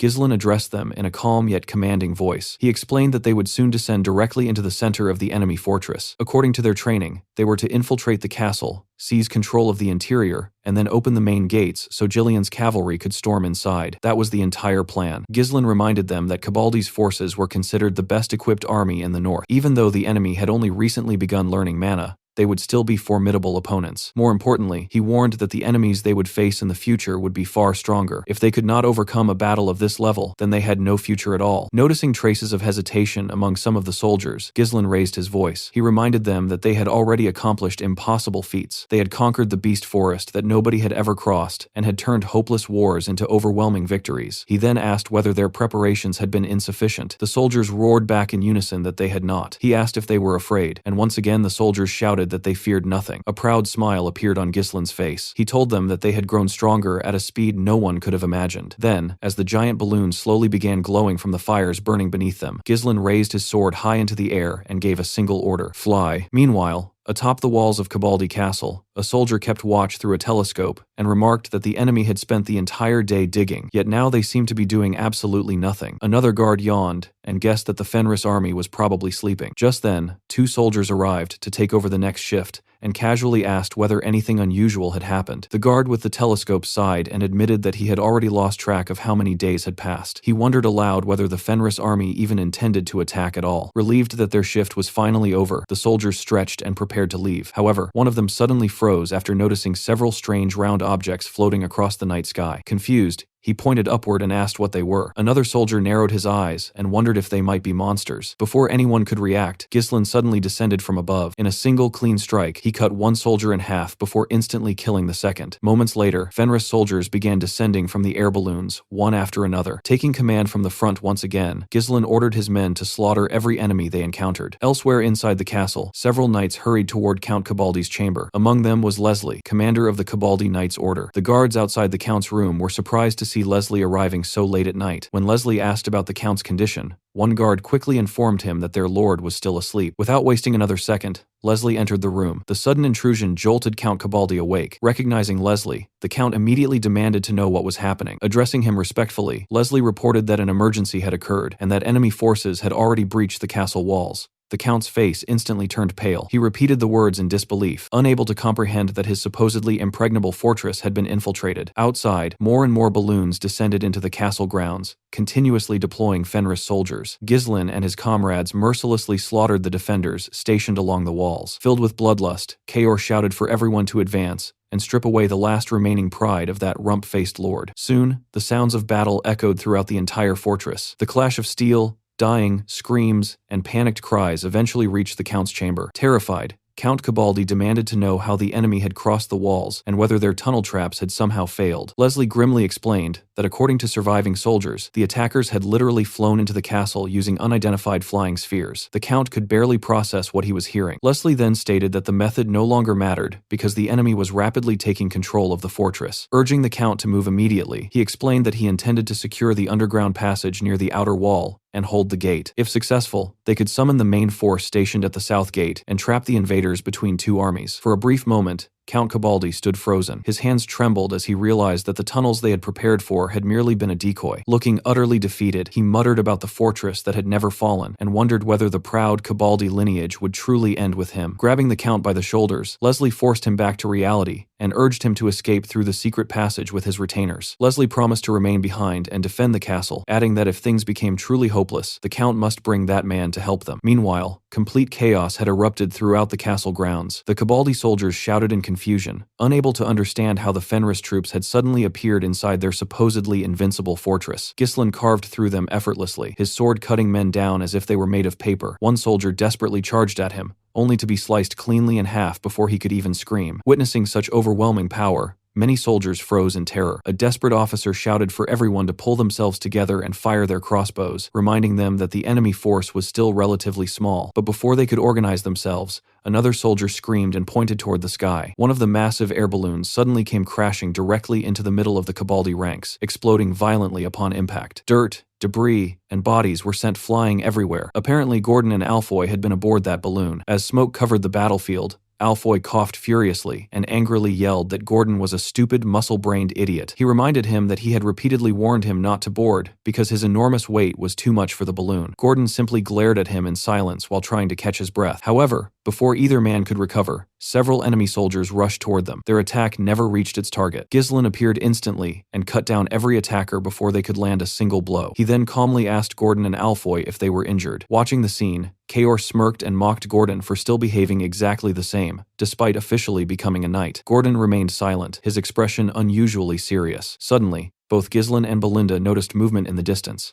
Beyond the walls, enemy troops had already secured the gate and established defensive positions. Kaor was visibly surprised by how quickly they had reacted. After observing the situation, Ghislain calmly concluded that someone intelligent must be directing the enemy forces. He warned everyone that the soldiers scattered earlier by the tunnel operation would soon regroup, meaning they had to act immediately. Turning toward his knights, Ghislain asked if everyone was prepared. In perfect unison, they answered that they were ready. Without hesitation, Ghislain began assigning roles. He ordered Kaor to seize control of the walls and destroy every siege weapon. Belinda was tasked with locating Count Cabaldi himself. As for Ghislain, he would personally clear a path to the main gate. Looking at his men one final time, he seriously asked if they were truly ready for what came next. Every knight raised their swords high into the air as powerful mana surged around them. Together, they roared that they were fully prepared. A faint smile appeared beneath Ghislain's helmet. Then, in a commanding voice, he officially ordered the newly founded Fenris Order of Knights to begin their operation. A tense silence settled over the battlefield as both armies braced themselves for the clash that was now unavoidable. It did not last long. Moments later, one of the cavalry soldiers rushed to the knight commander and urgently reported that the Fenris troops were advancing. The instant Leslie heard this, he realized that Ghislain's real target had always been the gate. Without hesitation, he ordered his men to lower their spears and prepare for impact. As the Fenris knights charged forward, Leslie shouted for everyone to hold the line until reinforcements stationed at the south gate could arrive. The next moment, the battlefield exploded. Ghislain and his knights crashed into the enemy ranks like a storm. What followed was less a battle and more a massacre. Cabaldi's soldiers were cut down one after another as the Fenris forces tore through them mercilessly. Watching from the front, Leslie could hardly believe what he was seeing. His eyes were drawn again and again to Ghislain, whose sword seemed almost unstoppable. Every swing carved through armored soldiers as if they were made of paper. Panic quickly spread among the defenders. The soldiers realized that every enemy weapon was infused with mana, making them nearly impossible to stop. Leslie was stunned. Every single intruder was a knight. That should have been impossible. No matter how talented they were, there was no way a force like this should have been able to smash through a heavy infantry formation so quickly. Realizing the situation was spiraling out of control, Leslie steeled himself and decided that the man leading the charge had to be stopped, no matter the cost. Soon, another soldier rushed over and reported that the Fenris Knights' momentum was overwhelming. The troops defending the outer walls could no longer hold their positions. At this rate, even the gate would fall. Gritting his teeth, Leslie immediately ordered his men to destroy every mechanism responsible for opening and closing the gate. If nothing else, they needed to buy time. But before the order could fully take effect, Ghislain charged directly toward him. Their swords collided with a thunderous clang. Leslie managed to block the first strike, but the sheer force behind it pushed him backward instantly. Their blades clashed repeatedly, sparks bursting into the air with every exchange. Leslie's arms soon began trembling under the pressure. He looked into Ghislain's cold, fearless eyes and felt his breath catch in his throat. Swing after swing drove him back step by step until he was nearly gasping for air, yet he refused to yield. Summoning every ounce of strength he had left, Leslie raised his sword and declared that he was Leslie, commander of the Cabaldi Knight Order, and that Ghislain would not pass beyond this point. Meanwhile, deep beneath the castle, the scene shifted to the dungeon. Count Cabaldi stood before a prison cell. Inside sat a man restrained by numerous heavy chains. His expression was vacant and lifeless until he heard footsteps approaching. Slowly, he raised his head. Stopping before the cell, Count Cabaldi called out the man's name, Lucas. In the dim torchlight, Lucas's sharp eyes gleamed faintly. The Count urgently begged him to delay the enemy. For a few moments, Lucas simply stared at him in silence. His gaze was cold, yet carried a trace of amusement. Then, very slowly, a faint smile appeared on his lips. Tugging lightly at the thick collar around his neck, Lucas suggested that perhaps the Count should loosen it first. Back on the battlefield, Kaor continued leading the charge. He ordered his men to advance without mercy and leave absolutely nothing behind. Not weapons, not soldiers, not even bodies. His sword rampaged across the battlefield, shattering shields and splitting armor apart with raw force. At the same time, Belinda raced toward the inner castle, driven by a single objective, finding Count Cabaldi. At the castle gates, however, Ghislain found his path blocked once again. Leslie stood before him and formally introduced himself as the commander of the Cabaldi Knight Order. He declared that Ghislain would go no further. Ghislain answered with actions rather than words. He surged forward immediately, his blade cutting through the air in a fierce arc. Leslie met him head-on, parrying cleanly before launching precise and powerful counterattacks. Yet Ghislain blocked every strike effortlessly. His movements flowed naturally, smooth and relentless, like water moving around stone. On their third exchange, Ghislain brought his sword down with overwhelming force. Leslie barely blocked it, and even then, his shield splintered from the impact. Steel rang continuously as the two commanders fought without pause. Each clash became faster and more vicious than the last. Leslie fought desperately, knowing that if he failed,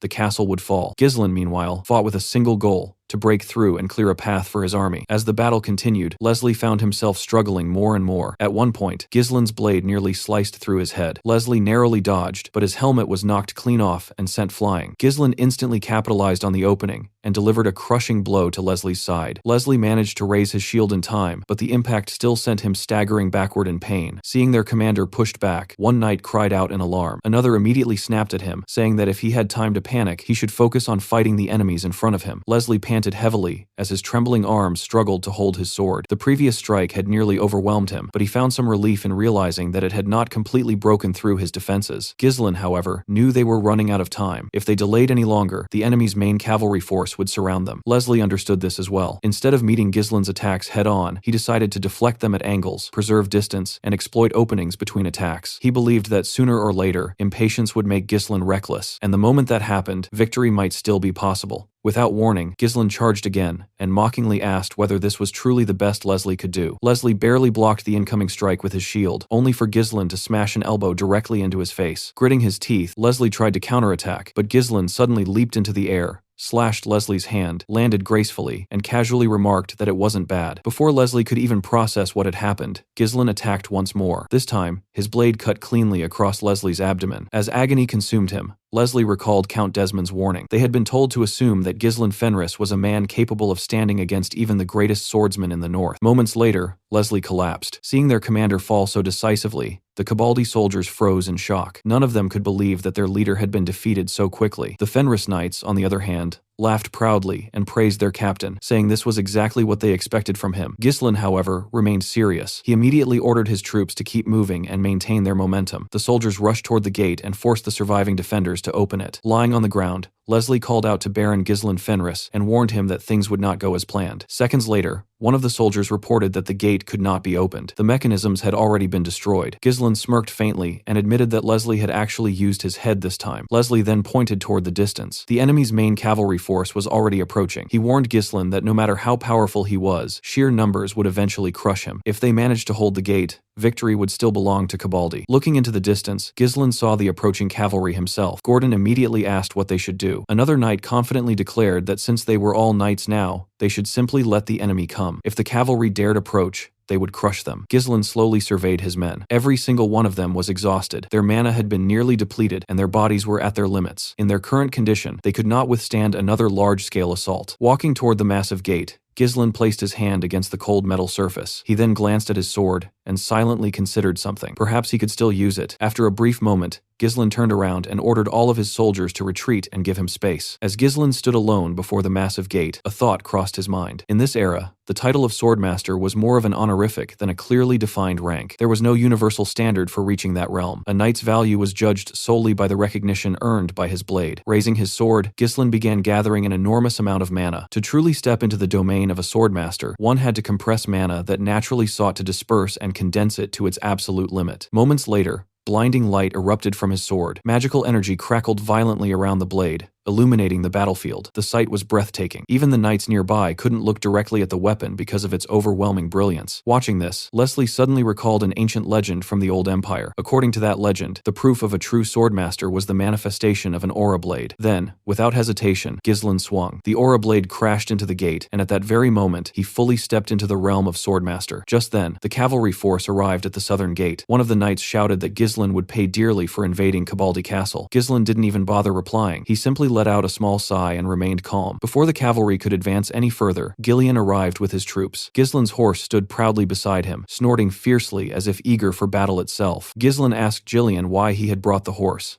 only for Gillian to casually explain that the beast had followed them on its own. Meanwhile, the cavalry soldiers stared in horror at the gate, which had been split cleanly in half. Confused, they asked their commander John what to do next. Realizing the situation had already spiraled out of control, John immediately ordered everyone to retreat to the inner keep. Ghislain raised his sword high and gave a merciless order. No enemy was to be left alive. At the same time, deep within the dungeon, Belinda lay on the ground, breathing heavily. Exhaustion covered her face, but her eyes still burned with stubborn determination as she glared at Lucas standing before her. Lucas asked once again what connection she had with the Shadow Knights. Belinda silently clenched her fist. No matter what happened, she swore that neither defeat nor darkness would ever break her spirit. Above them, the Fenris troops smashed through the inner gate, throwing the entire castle into chaos. The cavalry soldiers panicked and tried to flee, convinced that death itself had arrived. Kaor cut down one of the fleeing soldiers and mockingly shouted that there was nowhere left to run. Fenris had already taken the inner keep. His words shattered whatever courage remained among the defenders, and at that moment, everyone understood that the battle was lost. Seeing both armies in complete disarray, Ghislain ordered his men to intensify the assault. There was no need for prisoners.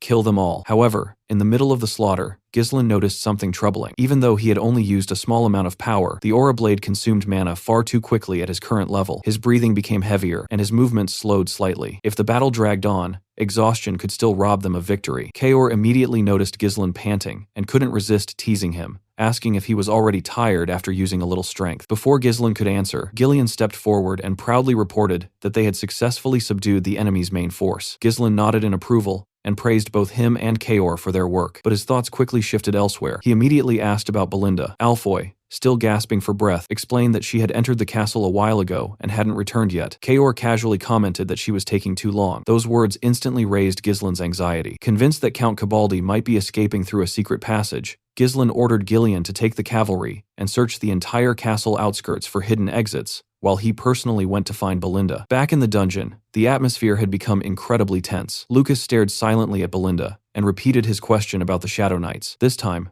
Belinda froze. Shock filled her eyes. She demanded to know how he knew that name, but Lucas remained silent. Instead, Belinda suddenly threw a hidden dagger at him. Lucas effortlessly deflected it with his spear. Without wasting a second, Belinda leaped into the air, pulling the dagger back using a nearly invisible string attached to its hilt, and launched a kick while descending. Lucas blocked everything with frightening precision. Frustrated, Belinda demanded answers again, but Lucas refused to speak and suddenly counterattacked. The battle intensified. Realizing she couldn't approach because of the spear's reach, Belinda tried to create distance. Lucas instantly chased after her. She narrowly avoided a deadly thrust by twisting her body in midair before landing and attacking again. Once more, she asked how he knew that name. This time, Lucas completely gained the upper hand and managed to incapacitate her. Leaning closer, he calmly remarked that she reminded him of an old lover. Belinda was stunned. Confused and frightened, she asked what he meant. Lucas simply shrugged and said the outcome of the war didn't concern him. However, he still had a role to fulfill, and if she continued fighting, he would have no choice but to kill her. At that exact moment, the dungeon door burst open. Ghislain rushed inside and immediately attacked Lucas. Belinda, still lying on the ground, looked up in surprise and called out to him. Ghislain instantly took control of the situation and ordered Belinda to leave, declaring that he would handle everything himself. Lucas instinctively stepped back, trying to assess this new opponent. But the moment he heard Belinda call Ghislain "my lord," something in his expression subtly changed. Ghislain pressed the attack without mercy. His strikes were controlled, precise, and incredibly sharp. Even so, Lucas was no ordinary warrior. Using his spear, he managed to block the relentless assault. While defending, Lucas muttered that this interference was making it difficult for him to chase the fleeing woman, and asked whether Ghislain was the noble who had started this war. Ghislain casually blocked the next spear strike and admitted that he had indeed started the war and intended to finish it as well. The two clashed repeatedly, sparks flying everywhere. Lucas lunged with his spear, but Ghislain trapped the weapon mid-swing and counterattacked instantly. Lucas barely escaped by vaulting into the air, yet the moment he landed, Ghislain kicked him square in the face and sent him crashing across the ground. Injured but unwilling to surrender, Lucas staggered backward to create distance. To his surprise, Ghislain suddenly laughed. With genuine amusement, Ghislain commented that it was good to see him again. Completely confused, Lucas asked whether they knew each other. Ghislain revealed that he knew Lucas very well. Ghislain recalled Lucas, who had once been both his subordinate and his comrade. Ghislain admitted that he had often wondered where Lucas had disappeared to, only to discover him imprisoned in a place like this. Wiping the blood from his mouth, Lucas slowly grinned. He remarked that Ghislain's fighting style was nothing like that of an ordinary noble. The man standing before him had clearly gone far beyond those limits. Staring directly into Ghislain's eyes, Lucas finally asked a single question. Just who exactly was he? Ghislain revealed that he had once lived as a mercenary. The moment those words left his mouth, a spark of excitement appeared in Lucas's eyes. He repeated the word mercenary with clear interest, almost sounding impressed by the revelation itself. Then Ghislain presented him with an offer. If Lucas managed to defeat him, Ghislain would withdraw from the castle and restore everything to the way it had been. But if Ghislain won, Lucas would have to serve under him. Lucas immediately laughed in disbelief. He called the proposal ridiculous, scoffing at the idea of turning a war that had already been decided into some sort of gamble. Shaking his head, he said that he had no attachment to the castle and no regrets tying him to this place. Completely unfazed, Ghislain pressed the issue further and simply suggested that Lucas join him anyway. Lucas rejected the idea outright, saying that such a thing was impossible because he was far too valuable. Ghislain calmly explained that this was exactly why he had proposed the wager in the first place. The castle itself would serve as the price equivalent to Lucas's ransom value. Lucas fell silent for a moment as he carefully assessed the situation. Then a faint smile appeared on his face. He admitted that wagering an entire castle against his own worth sounded surprisingly interesting. Curious now, Lucas asked Ghislain for his name. Ghislain removed his helmet and revealed his face. Looking directly at Lucas, he introduced himself as Ghislain Fenris, Lord of the Fenris territory, and declared that he would be the man Lucas would serve. As Lucas prepared himself for battle, he noticed Ghislain's pale complexion and commented that he looked exhausted, asking whether he was pushing himself too hard. Ghislain brushed the concern aside and casually told him to consider it a handicap. Accepting the challenge, Lucas charged forward, declaring that he would gladly do as Ghislain suggested. The scene suddenly shifted to the snow-covered mountains of the past. A man wrapped in heavy winter clothes and snow boots stepped out of a tent while carrying a bag and a spear on his back. A scar could be seen over his left eye. That man was Lucas. As he walked away, he encountered an older Ghislain. Lucas reminded him that 10 years had already passed since Moriana's recognition, and that the contract requiring him to serve as Ghislain's subordinate had finally expired that very day. This was a memory from Ghislain's previous life. Ghislain acknowledged that the day had finally come and asked Lucas whether he truly had no intention of renewing the contract. Looking annoyed, Lucas told him to give him a break. Ghislain sized him up before smiling faintly and teasing that that perhaps the reason involved a woman. Lucas admitted that he simply didn't want his entire life to be consumed by the captain's endless battles. Accepting his answer, Ghislain told him to leave quickly and go find the precious woman he had been searching for, reminding him that he also had his own responsibilities to take care of. Before leaving, Lucas paused and assured Ghislain that if his captain was ever in danger, he would return to help him no matter what happened. Back in the present, the battle between the two men finally began. Ghislain wielded his massive sword while Lucas fought using his spear. Ghislain attacked first, and Lucas parried. The two glared fiercely at one another before separating. Lucas immediately unleashed a barrage of lightning-fast thrusts, but Ghislain managed to block every single one before launching a counterattack aimed directly at Lucas's head. Lucas quickly raised his spear, redirecting the strike upward before retaliating with a downward attack from above. Ghislain ducked beneath it. He then aimed another strike at Lucas's torso, but Lucas dodged and sprang into the air, using his spear as support. Once again, their eyes met as they simultaneously struck each other's weapons. Lucas rolled gracefully in midair before landing in a ready stance.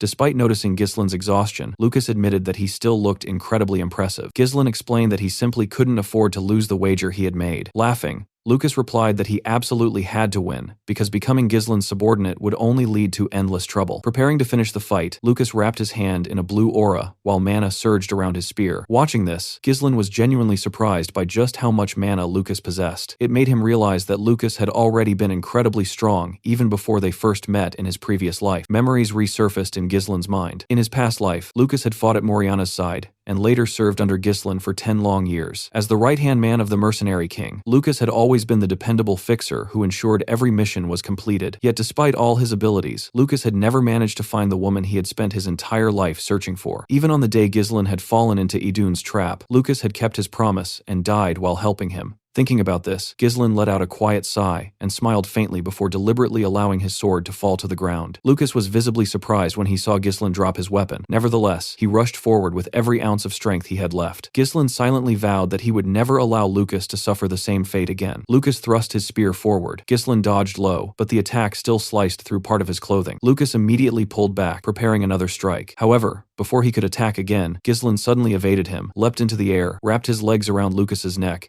and performed a wrestling move straight out of Rey Mysterio's playbook. Using both his body weight and rotational force, Ghislain slammed Lucas violently into the ground. Crying out in pain, Lucas found himself pinned beneath Ghislain, who pressed a dagger against his throat. Ghislain calmly declared that the match was over, and that victory belonged to him. When the battle finally came to an end, there was no doubt about who had won. Ghislain's invasion had completely devastated Count Cabaldi's forces. The scene shifted to Ghislain standing amidst the aftermath while Count Cabaldi knelt before him with his hands bound behind his back. Behind the defeated Count, Cabaldi Castle burned fiercely. Jillian, Kaor, and Belinda stood beside Ghislain, while the exhausted Count mourned the loss of Leslie, his knights, and the fortress that had never once fallen in its entire history. Ghislain addressed him by his full name, Armstrong Duggan Cabaldi. Hearing his complete name caused the Count to stagger in shock. Ghislain's eyes gleamed coldly as he declared that there was no fortress in the world that could never be breached. Stunned, Count Cabaldi demanded to know Ghislain's true purpose. Ghislain answered that he had many objectives, and one of them was to kill him. Trying to intimidate him, Cabaldi asked whether Ghislain truly intended to go through with it. He warned that neither Ghislain nor his father would remain safe afterward. Even with the backing of the royalist faction, they would not be protected. Killing him, he claimed,